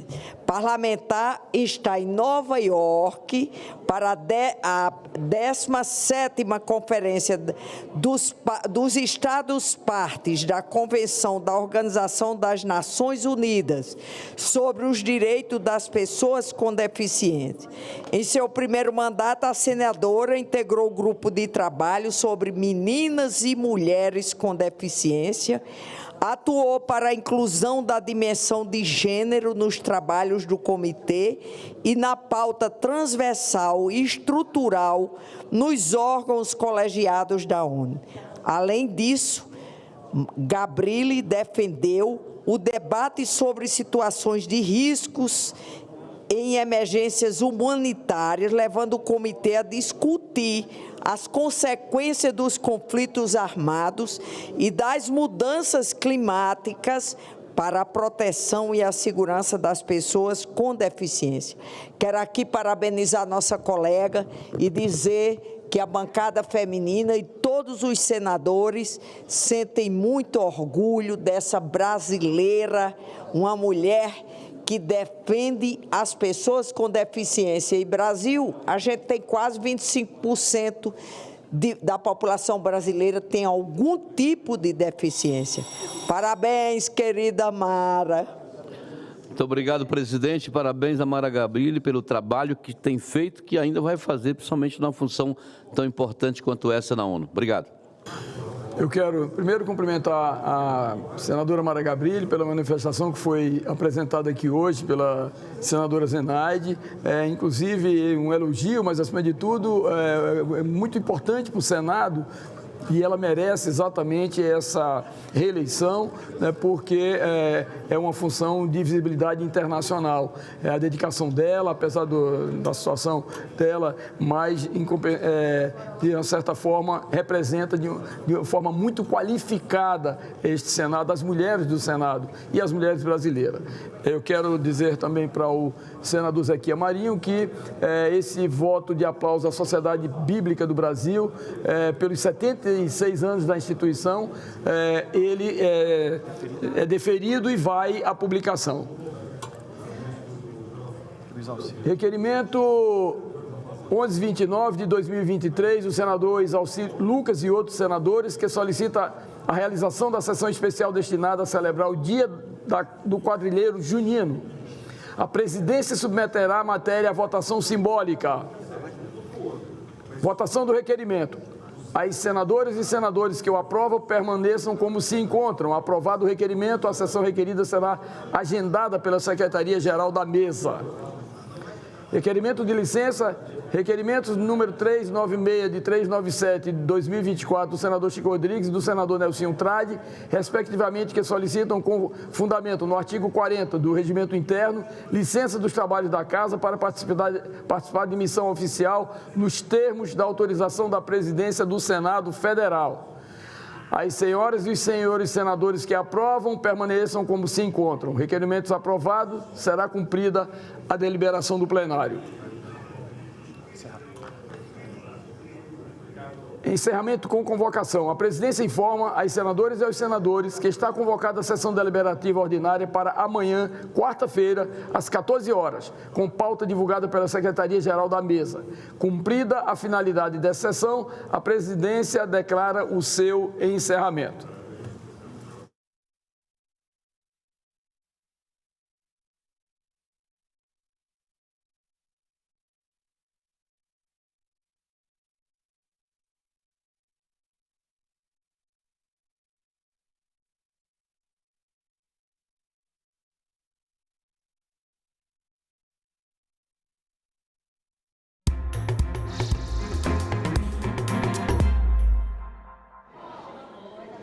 Olá, boa noite. O presidente do Senado, Rodrigo Pacheco, decidiu devolver ao governo parte da medida provisória que alterava as regras de uso dos créditos de contribuição do PIS, PASEP e COFINS. Entre outras mudanças, a MP determinava que os créditos só poderiam ser usados para abater o pagamento do próprio PIS, COFINS. A medida provocou a reação do setor produtivo do país, do agronegócio às indústrias e ao comércio. As confederações da agricultura e da indústria superavam as perdas em 2,8 bilhões de reais por mês, que, segundo as confederações, seriam repassados ao consumidor. Para o governo, a MP seria uma forma de compensar a perda de receita com a desoneração da folha de pagamento de 17 setores da economia. Nesta terça-feira, representantes das confederações vieram ao Congresso conversar com o presidente do Senado, Rodrigo Pacheco, que decidiu, então, devolver a medida provisória ao governo. O principal motivo, segundo Rodrigo Pacheco, foi o texto não respeitar a regra da noventena ou anterioridade, que é uma regra que fixa o prazo necessário para medidas que alteram regras tributárias. E o plenário do Senado aprovou o projeto de lei que cria a Política Nacional de Assistência Estudantil. Essa política, o objetivo dela é garantir a permanência dos estudantes nas instituições de ensino superior, profissional, científica ou tecnológica. Uma das iniciativas é a criação da Bolsa Permanência, de pelo menos R$ 700, destinadas a estudantes de nível superior que não ganhem bolsas de outras instituições do governo. Já os estudantes matriculados em cursos de educação profissional técnica de nível médio devem receber bolsa de até R$ 300.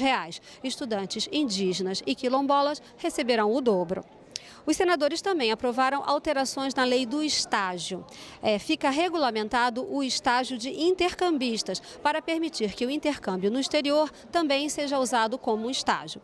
E os senadores também aprovaram a proposta que combate o bullying no esporte. O texto inclui na Lei Pelé o combate à prática de intimidação sistemática e estabelece a adoção de medidas para conscientizar, prevenir e combater o bullying, como políticas claras de tolerância zero. Essas foram as principais notícias desta terça-feira. Você acompanha outras informações na internet e daqui a pouco, às 19h30, no nosso jornal Senado Notícias. Boa noite a todos.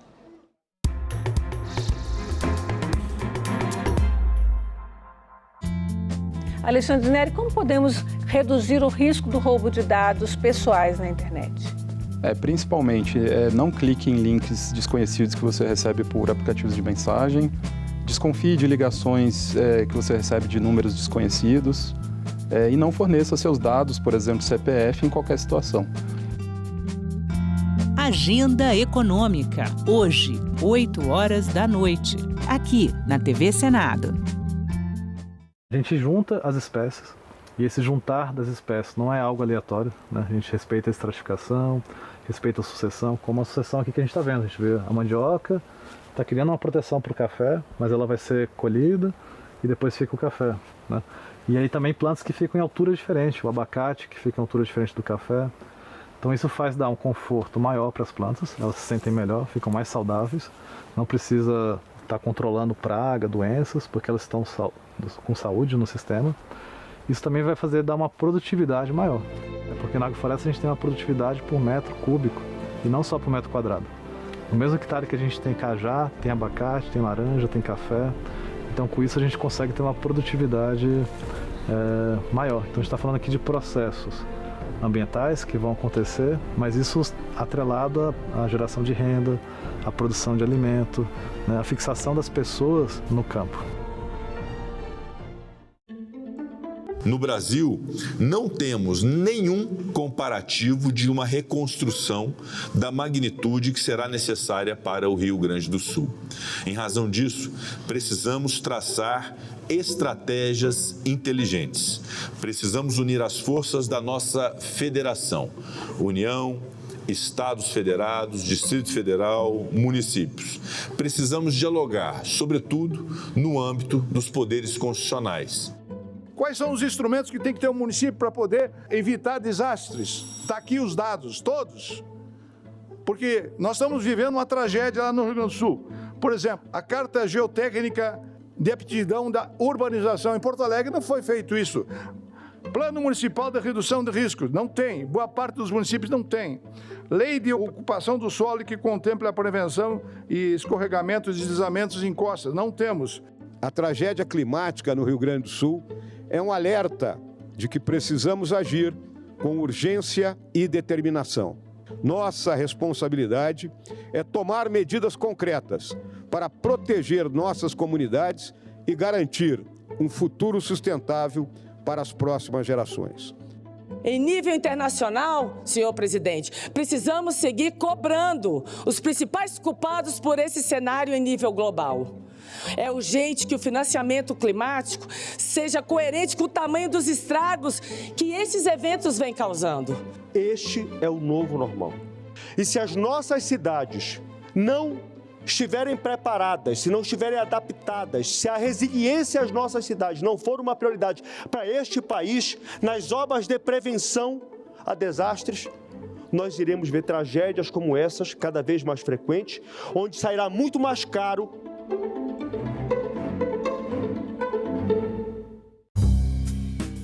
As vítimas, elas não tinham muita alternativa. O relatório aponta que Maceió é vítima do maior crime ambiental em área urbana do mundo.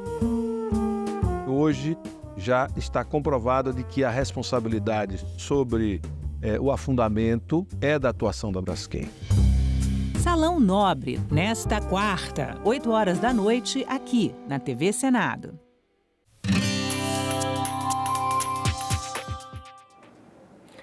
Olá, eu sou a Carla Benevides e nesta edição do programa Argumento nós vamos falar sobre um projeto de resolução que cria o Diploma Empresa Ideal.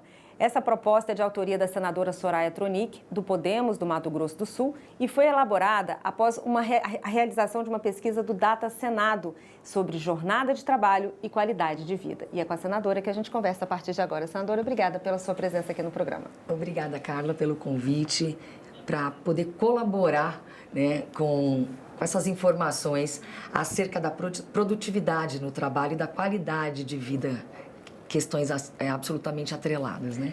Senadora, a gente tem hoje no Brasil um índice de 30% da população que trabalha que tem síndrome de burnout. Essa pesquisa fala exatamente sobre qualidade de vida, jornada de trabalho. De que forma ela pode melhorar a saúde mental das pessoas que estão no mercado de trabalho? Carla, há muito tempo, desde que nós nos conhecemos por gente, a gente tem essa mesma forma de trabalhar, 5 vezes por semana, o sábado e o domingo. Mas com o avanço da tecnologia, inclusive, que permite um trabalho remoto, nós podemos mudar essa lógica. É uma questão também de conscientização. O que importa é o homem e a questão econômica Lógico que não pode ficar de fora. O que nós estamos propondo e analisando é a possibilidade de diminuição do trabalho presencial. Há algumas campanhas de trabalho de 4 dias apenas. Não é exatamente isso. Nós estamos tratando aqui do ser humano e de uma possibilidade de ter, inclusive, um trabalho híbrido para que as famílias estejam mais unidas, para que as pessoas tenham condições de ter mais um dia de atividade física, e isso tudo vai proporcionar a diminuição desses índices de burnout que são cada vez mais impressionantes. Por quê? Porque as pessoas estão cansadas. A jornada de trabalho presencial também tem aquele período que a pessoa está se locomovendo para o ambiente de trabalho. Muitas delas chegam a pegar, no mínimo, aí 2 horas de trânsito. Na pesquisa aqui, 24% diz que demora mais de 3 horas para se deslocar do trabalho para casa para o trabalho. Então, isso também colabora com o burnout, né? Então, é importante que a gente consiga ver de uma forma holística toda essa situação. E a ideia é que não diminuam a produtividade da empresa. E a proposta é para agraciar empresas públicas e privadas que trabalhem nessa esteira, na esteira da qualidade de vida do trabalhador, sem diminuir, obviamente, o salário, mas também sem diminuir a produtividade. Acredito que se mantivermos a produtividade, né, já é um grande ganho nessa diminuição do trabalho presencial, que tem também reflexos positivos em outros aspectos, como é o caso de meio ambiente, tudo que a gente ainda vai tocar aqui no nosso bate-papo. Senadora, o seu projeto, então, projeto de resolução, ele prevê a criação desse diploma empresa ideal. Além da redução da jornada de trabalho, quais seriam os outros critérios para essa empresa conseguir esse diploma? Olha, baseada na pesquisa do Data Senado, nós desenvolvemos esse projeto de resolução e trouxemos aqui o que seria para nós, né, uma empresa ideal para se trabalhar. Então, nós elencamos esses critérios que acredito que vai trazer muitas surpresas, porque a gente nem imagina que já estão trabalhando em cima disso.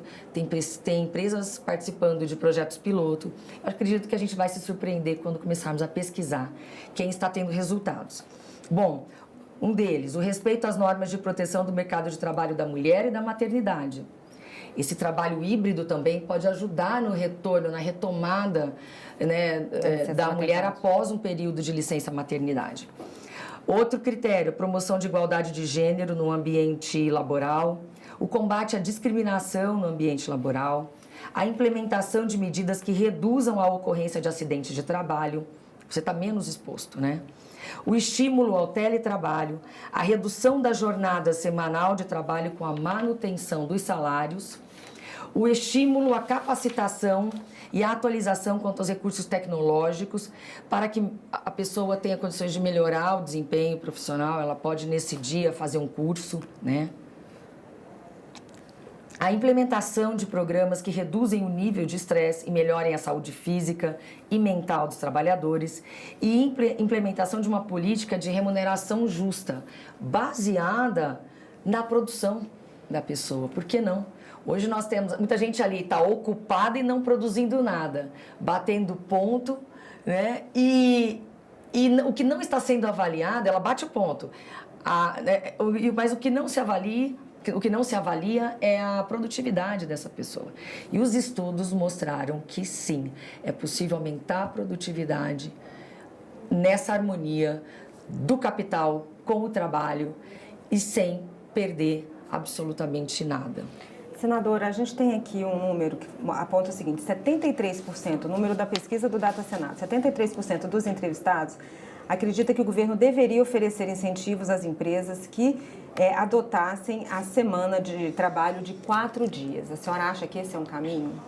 Olha, incentivar é o que nós estamos fazendo aqui, né? O poder público incentivando e também pesquisando, porque nós podemos ter uma mudança de comportamento muito significativa e foi a própria pandemia que nos provou isso.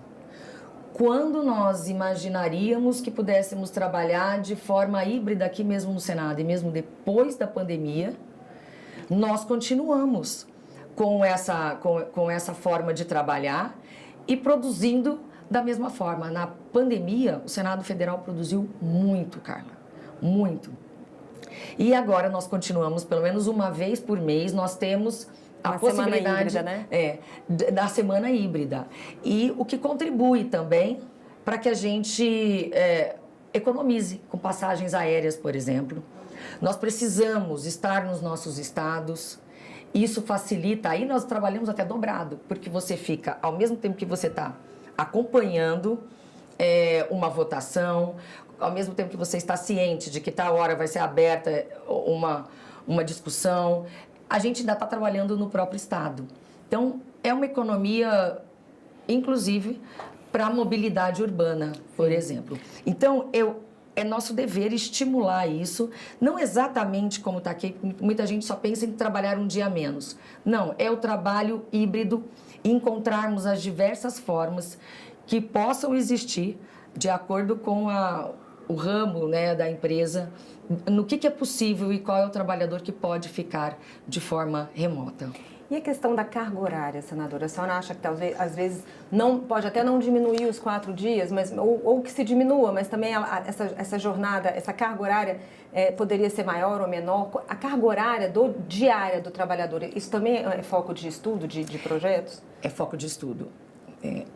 Para algumas empresas, por exemplo, lojas que vendem fisicamente.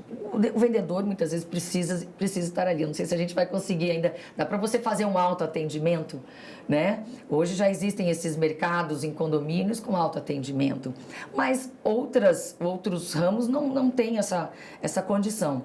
Mas, sim, vai depender de cada ramo de negócio, mas testar, fazer essa pesquisa é importante, sim, para todos nós.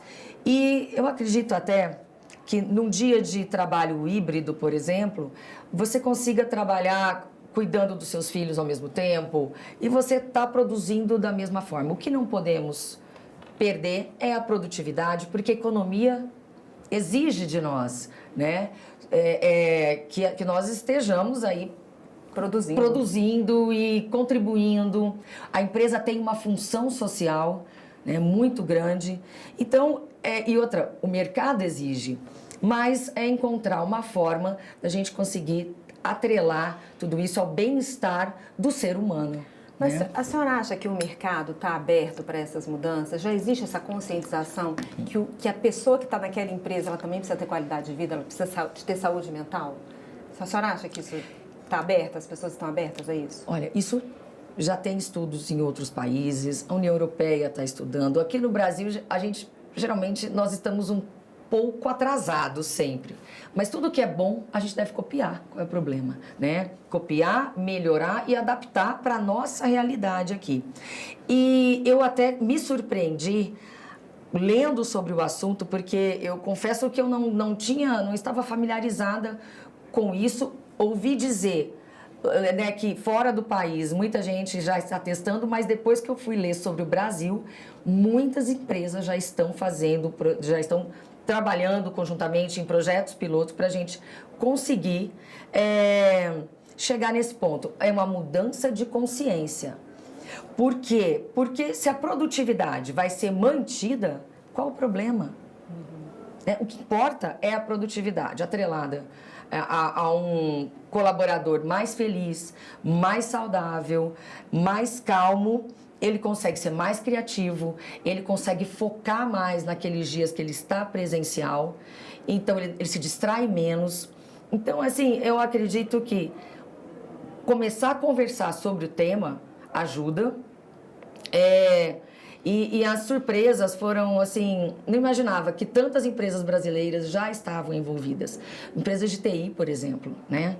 Que há pessoas que empregam brasileiros nos Estados Unidos, por exemplo. E a pessoa trabalha remotamente daqui. Eu posso trazer para a minha empresa que está no interior do país um profissional que está já vamos supor, num centro como São Paulo, por exemplo, onde as oportunidades são muitas, às vezes eu não consigo levar inovações para o interior. E tendo um colaborador de fora, ele me ajuda a trazer as mudanças necessárias para essa região, enfim. Então, é algo que nos traz muita esperança. Tá certo, senadora. Muito obrigada pela sua presença e pelos seus esclarecimentos. Obrigada, Carla. Disponha sempre. E eu agradeço a você também que nos assistiu. Se você quiser rever esse programa, é só entrar no nosso site, senado.leg.br/TV, ou acessar o nosso canal no YouTube. Obrigada pela sua audiência e até o próximo argumento.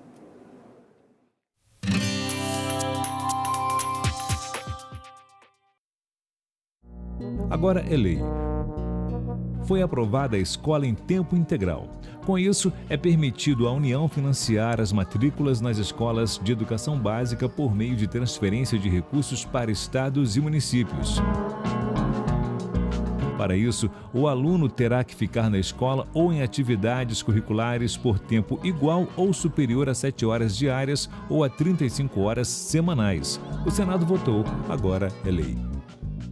Acidentes de trabalho, eles são milhares no país. Entre mortos e feridos, os invisíveis. Aquele motorista de Uber que fica às 12 horas, 14 horas trabalhando ao dia, o que você acha que é a repercussão na saúde mental da pessoa?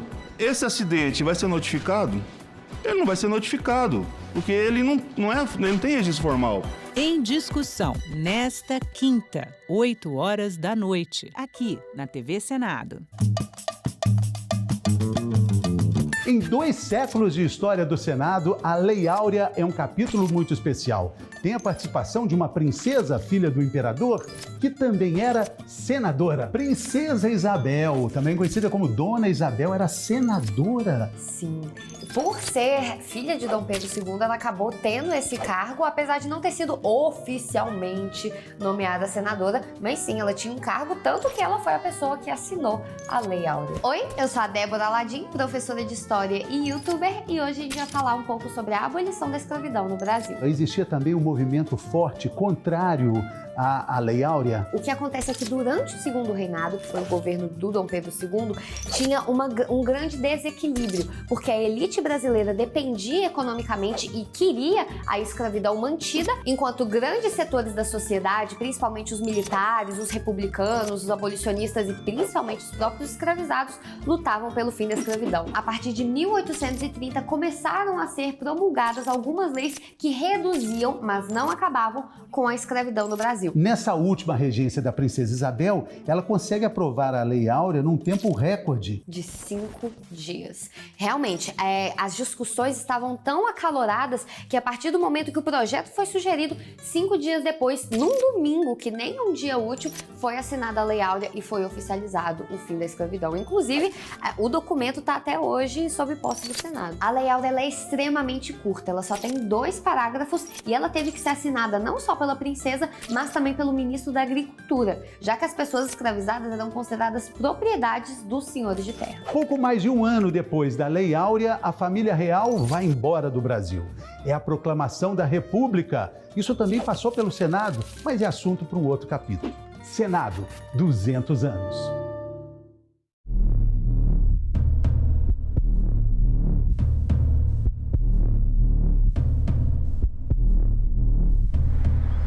Em março de 2024, o Senado brasileiro faz 200 anos. Então vale perguntar, afinal, qual é a importância do Senado na história do Brasil e no dia a dia dos brasileiros? Para saber essa resposta, a gente precisa entender o que acontece aqui, dentro dessa famosa abóbada.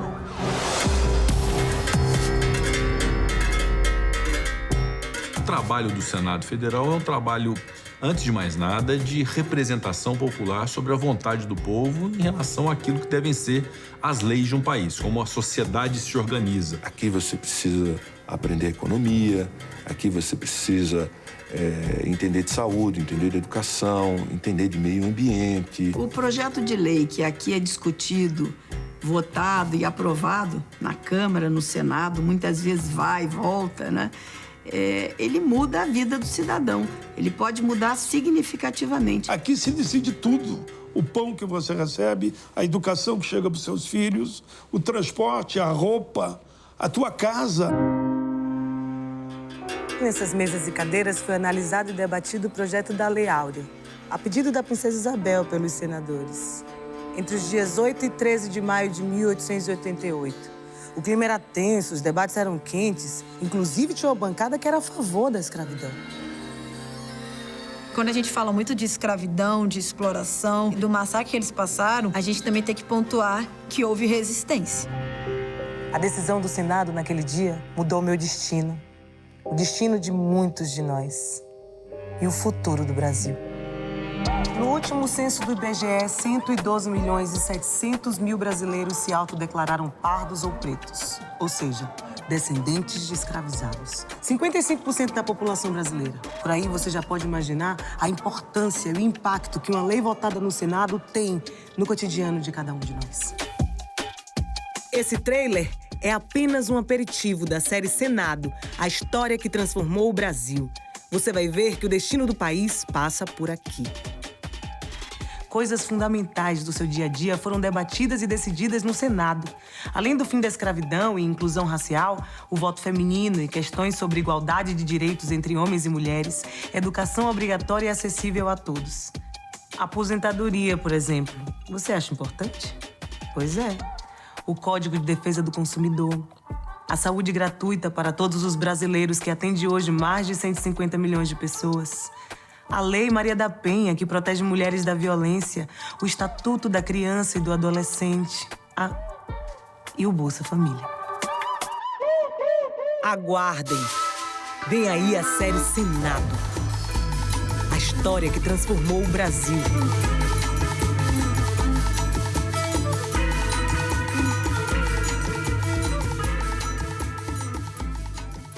No Rio Grande do Sul, milhares de animais vítimas das enchentes continuam em abrigos e precisam de um lar.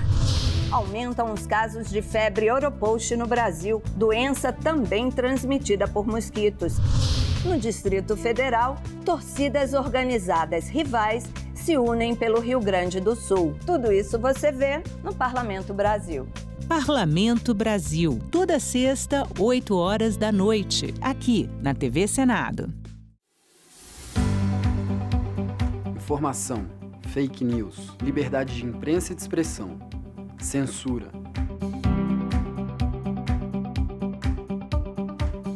Esse debate é fundamental em 2023, mas essa discussão é muito mais antiga. Vem comigo. Há 200 anos, a Constituinte de 1823 já previa como direitos fundamentais a liberdade de imprensa e de publicação. O projeto de Constituição também garantia o direito à propriedade intelectual, proibia a censura e dizia que a responsabilização por abusos nesse direito seria definida em lei.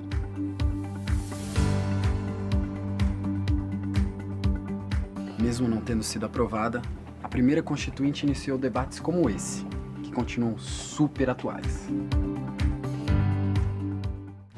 Uma notícia falsa pode vir de quem a gente menos espera, no grupo da família ou nas nossas redes sociais. Mas como saber se uma informação é verdadeira? Agora, as informações sobre o Senado podem ser checadas pelo WhatsApp. Envie texto, link, foto, captura de tela ou vídeo de qualquer notícia duvidosa sobre o Senado Federal. Nossa equipe vai analisar o material e responder se a informação é falsa, verdadeira ou imprecisa. Ficou na dúvida? Senado verifica.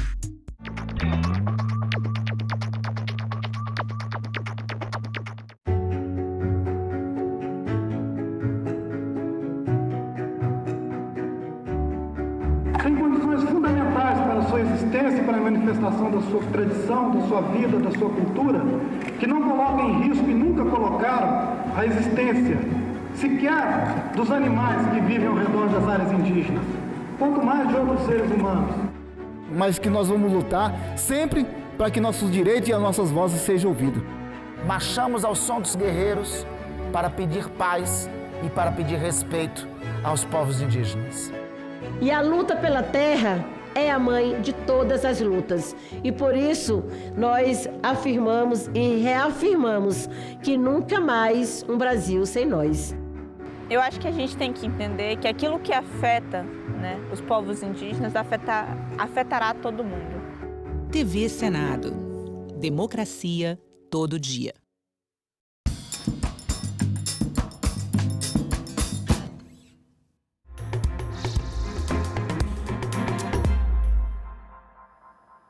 Boa noite. Hoje é terça-feira, 11 de junho, e o Senado Notícias está no ar.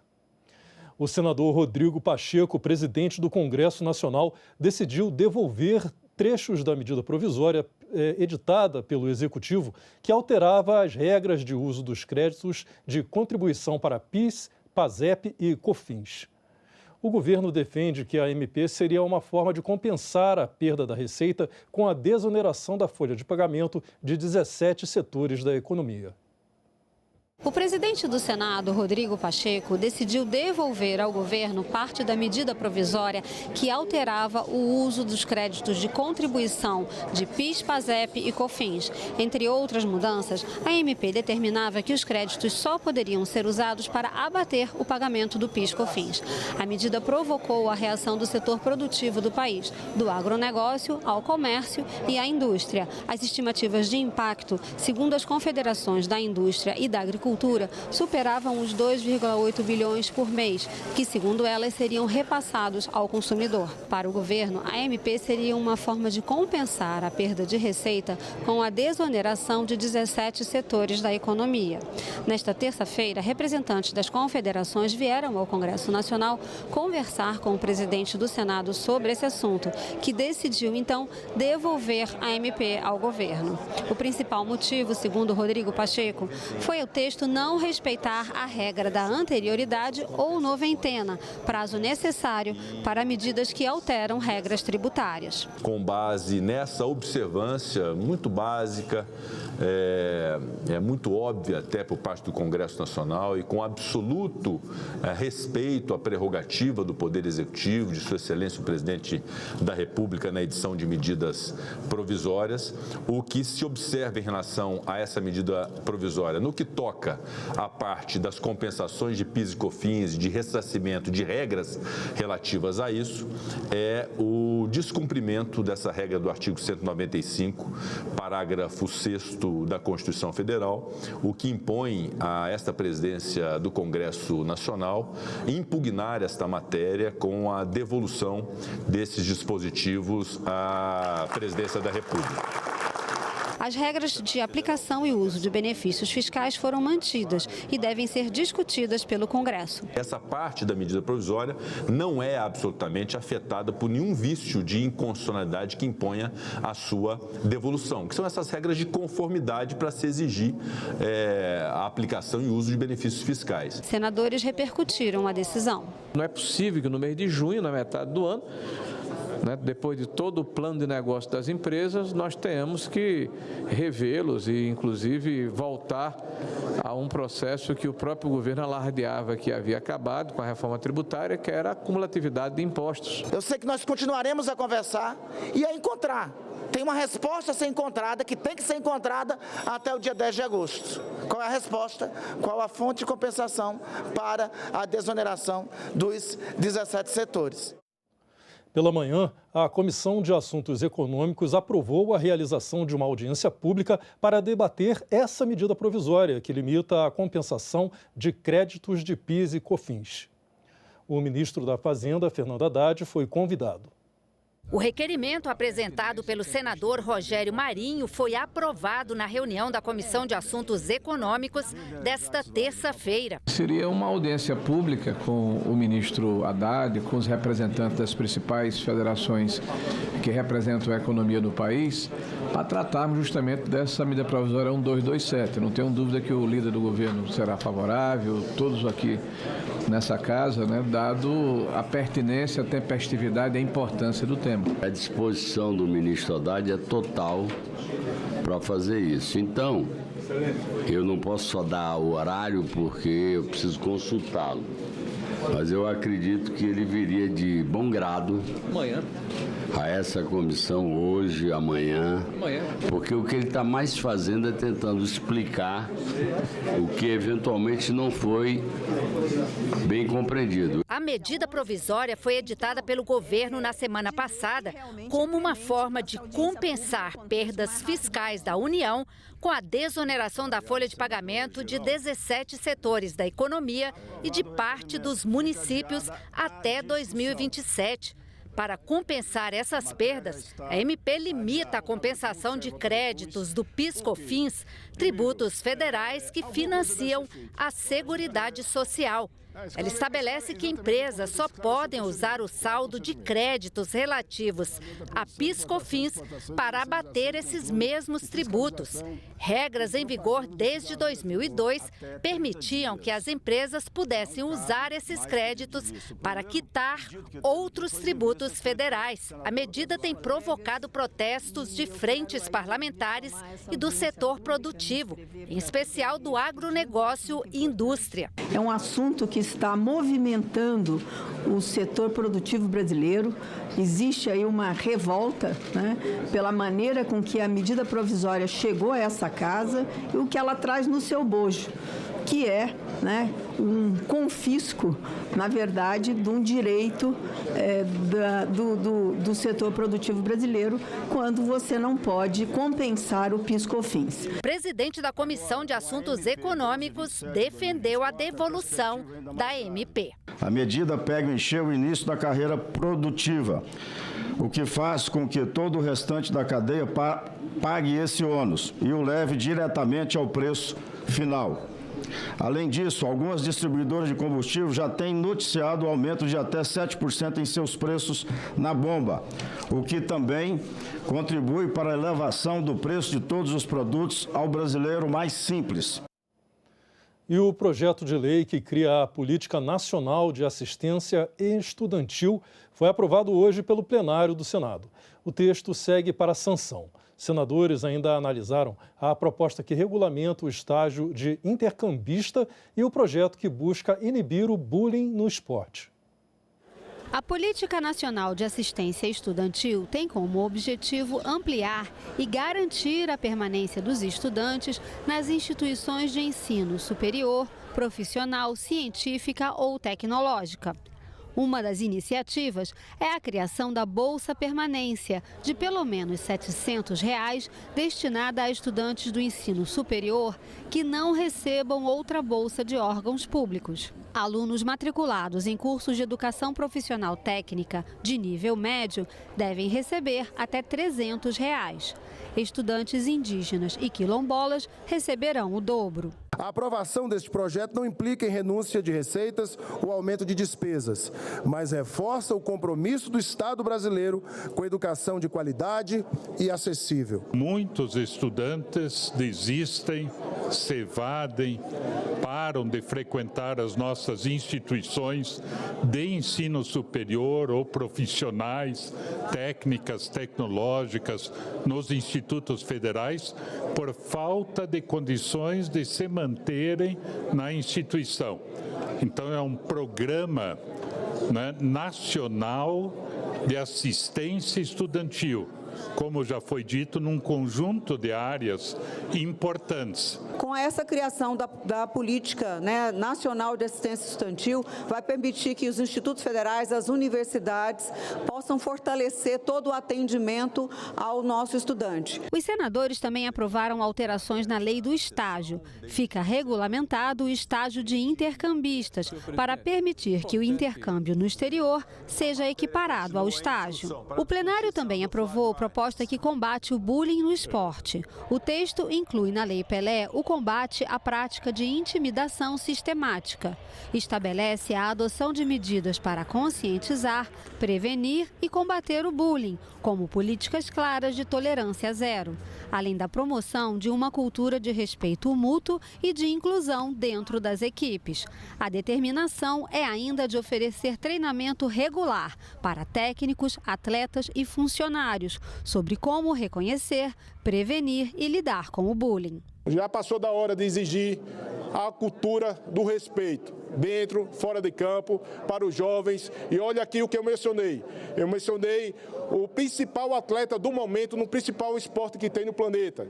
Ele sofre racismo, ele sofre bullying sistemático. Imaginem os senhores, aqueles outros que não têm o mesmo destaque. Propina de R$500 mil, lances comprados. Integrantes do Ministério Público de Goiás, responsáveis pela Operação Penalidade Máxima, que investiga fraudes em partidas de futebol, falaram hoje à CPI dos jogos e apostas esportivas como testemunhas. Eles detalharam as investigações feitas no Estado e apontaram soluções para coibir as tentativas de manipulação nos campeonatos de futebol. O procurador-geral do Ministério Público de Goiás, Ciro Pérez, foi o primeiro a falar à CPI na condição de testemunha. Em maio do ano passado, ele entregou documentos à CPI das apostas esportivas realizada pela Câmara dos Deputados. Os documentos tratavam da investigação sobre fraudes em partidas de futebol em Goiás, envolvendo apostadores e atletas, que foram alvos da Operação Penalidade Máxima, deflagrada pelo Ministério Público do Estado. A partir dessas denúncias, o Ministério Público de Goiás, através das suas estruturas de investigação e de inteligência, passou a atuar nessas apurações e continua atuando, porque não terminamos ainda as apurações, no sentido de identificar, processar e punir todos aqueles que atentam contra esse grande patrimônio do povo brasileiro, que é o futebol. O promotor Fernando Sesconeto também falou como testemunha. Ele comandou a Operação Penalidade Máxima e detalhou o andamento das investigações, iniciada por denúncia do presidente do time goiano, Vila Nova. E ele já o fez, trazendo informações relevantes de possíveis jogadores envolvidos, valores envolvidos nas ofertas espúrias de R$150 mil para cometer pênalti na última rodada da Série B de 2022.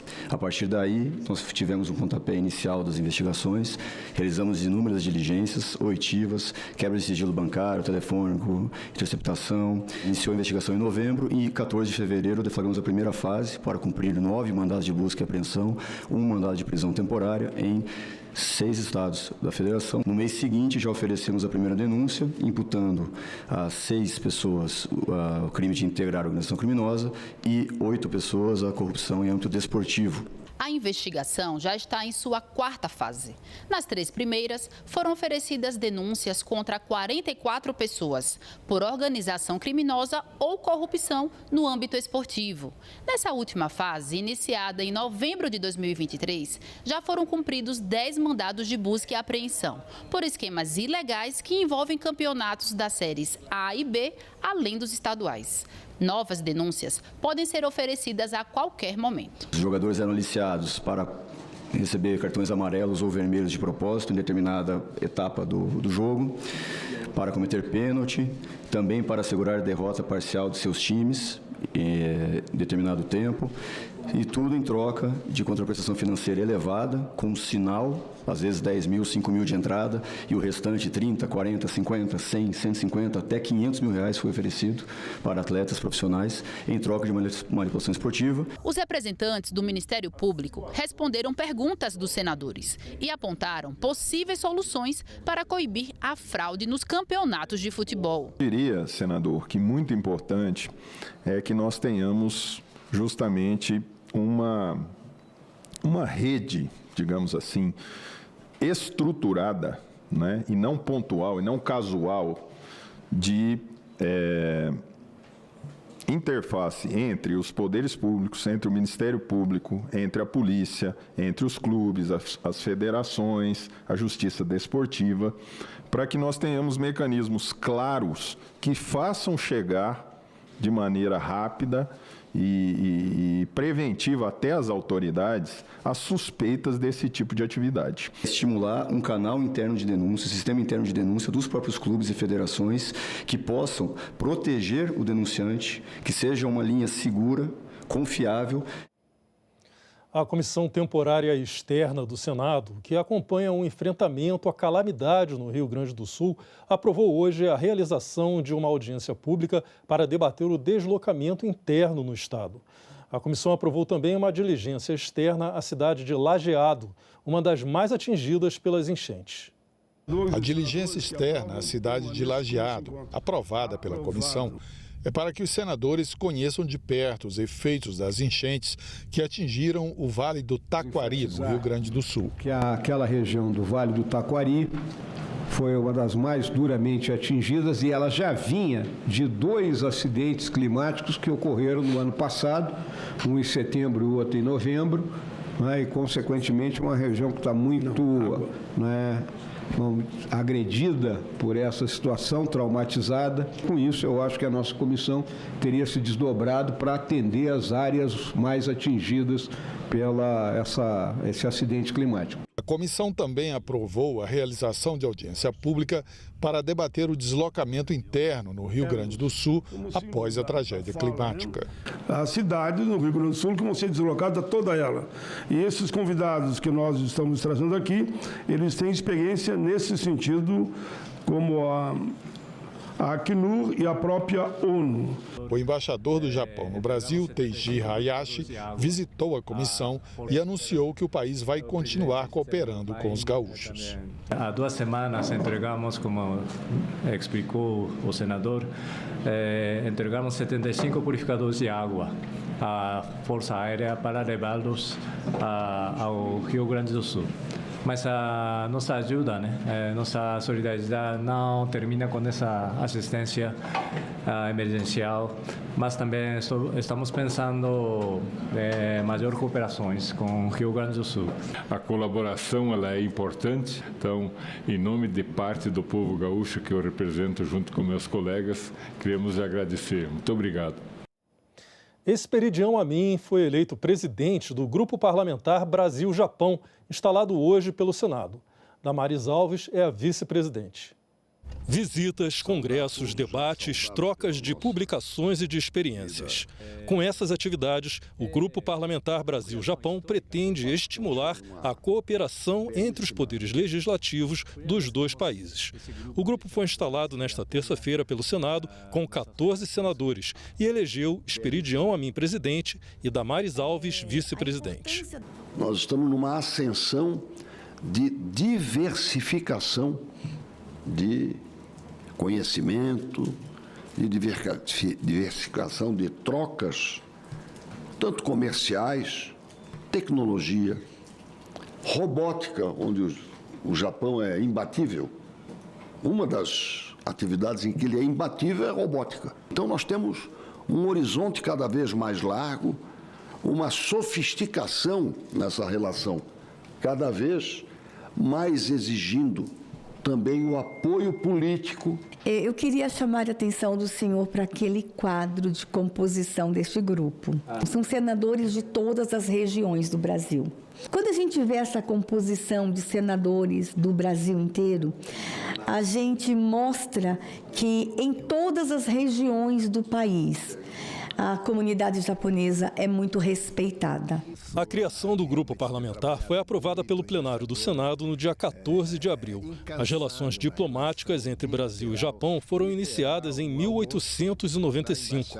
Desde 2014, os 2 países mantêm parceria estratégica e global. Em 2021, o comércio entre eles totalizou 10,6 bilhões de dólares. O embaixador do Japão no Brasil, Teiji Hayashi, participou da instalação do grupo parlamentar. Japão e Brasil já aproveita uma longa história de cooperação e amizade. No ano que vem vamos a celebrar 130 anos das relações diplomáticas Brasil-Japão. E como todo mundo sabe que também temos uma importante comunidade Nikkei, nipo-brasileira, aqui no Brasil, que conta como 2,7 milhões de descendentes. A Comissão de Assuntos Econômicos aprovou um projeto que muda a contagem do prazo da licença maternidade e do salário maternidade em caso de internação da mãe do recém-nascido. Os benefícios passam a ser contados a partir da alta hospitalar. O projeto apresentado pelo senador Fabiano Contarato inclui na CLT uma decisão do Supremo Tribunal Federal de 2020, já regulamentada pelo Poder Executivo.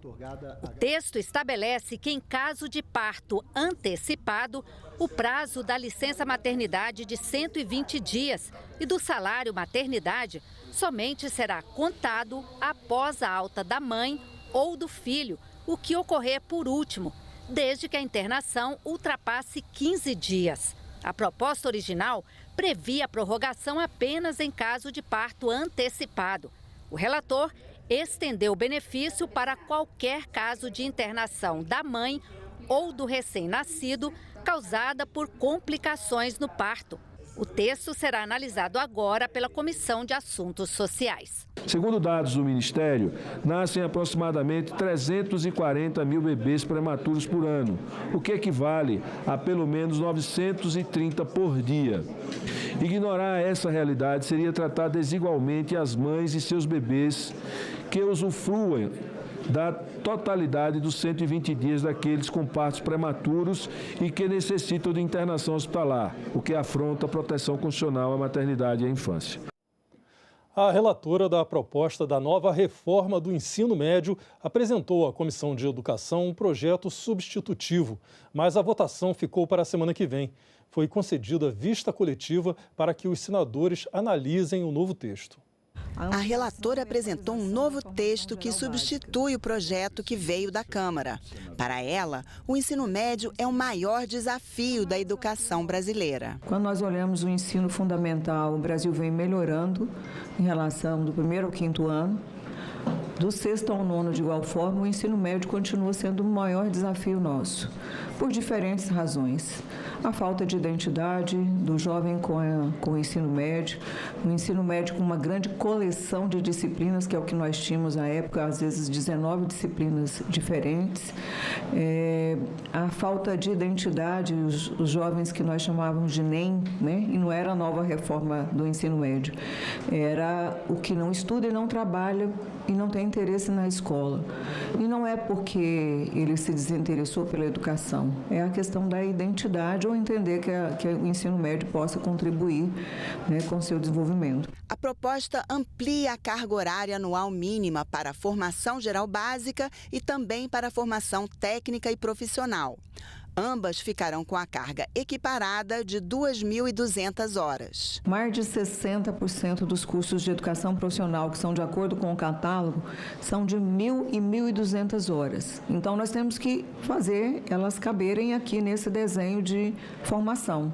E, ao mesmo tempo, não reforçar o ensino dual de que quem quer seguir para a universidade, para o ensino superior, não faz a educação profissional. Essa medida visa garantir para todos os estudantes que eles tenham acesso aos mesmos conhecimentos básicos e essenciais, combatendo desigualdades educacionais e ampliando as oportunidades de formação e acesso ao ensino superior, especialmente para os estudantes de baixa renda, que optam pela formação técnica e profissional. O texto assegura às comunidades indígenas o direito de usar suas línguas maternas e inclui o espanhol como língua estrangeira obrigatória, medida elogiada pelos senadores. Além da língua inglesa, o espanhol também como obrigatório, fortalecendo inclusive a integração latino-americana e ampliando assim a oportunidade dos estudantes. Vários estudantes colocaram da dificuldade da oportunidade de trabalho, são estados fronteiriços com países que falam a língua espanhola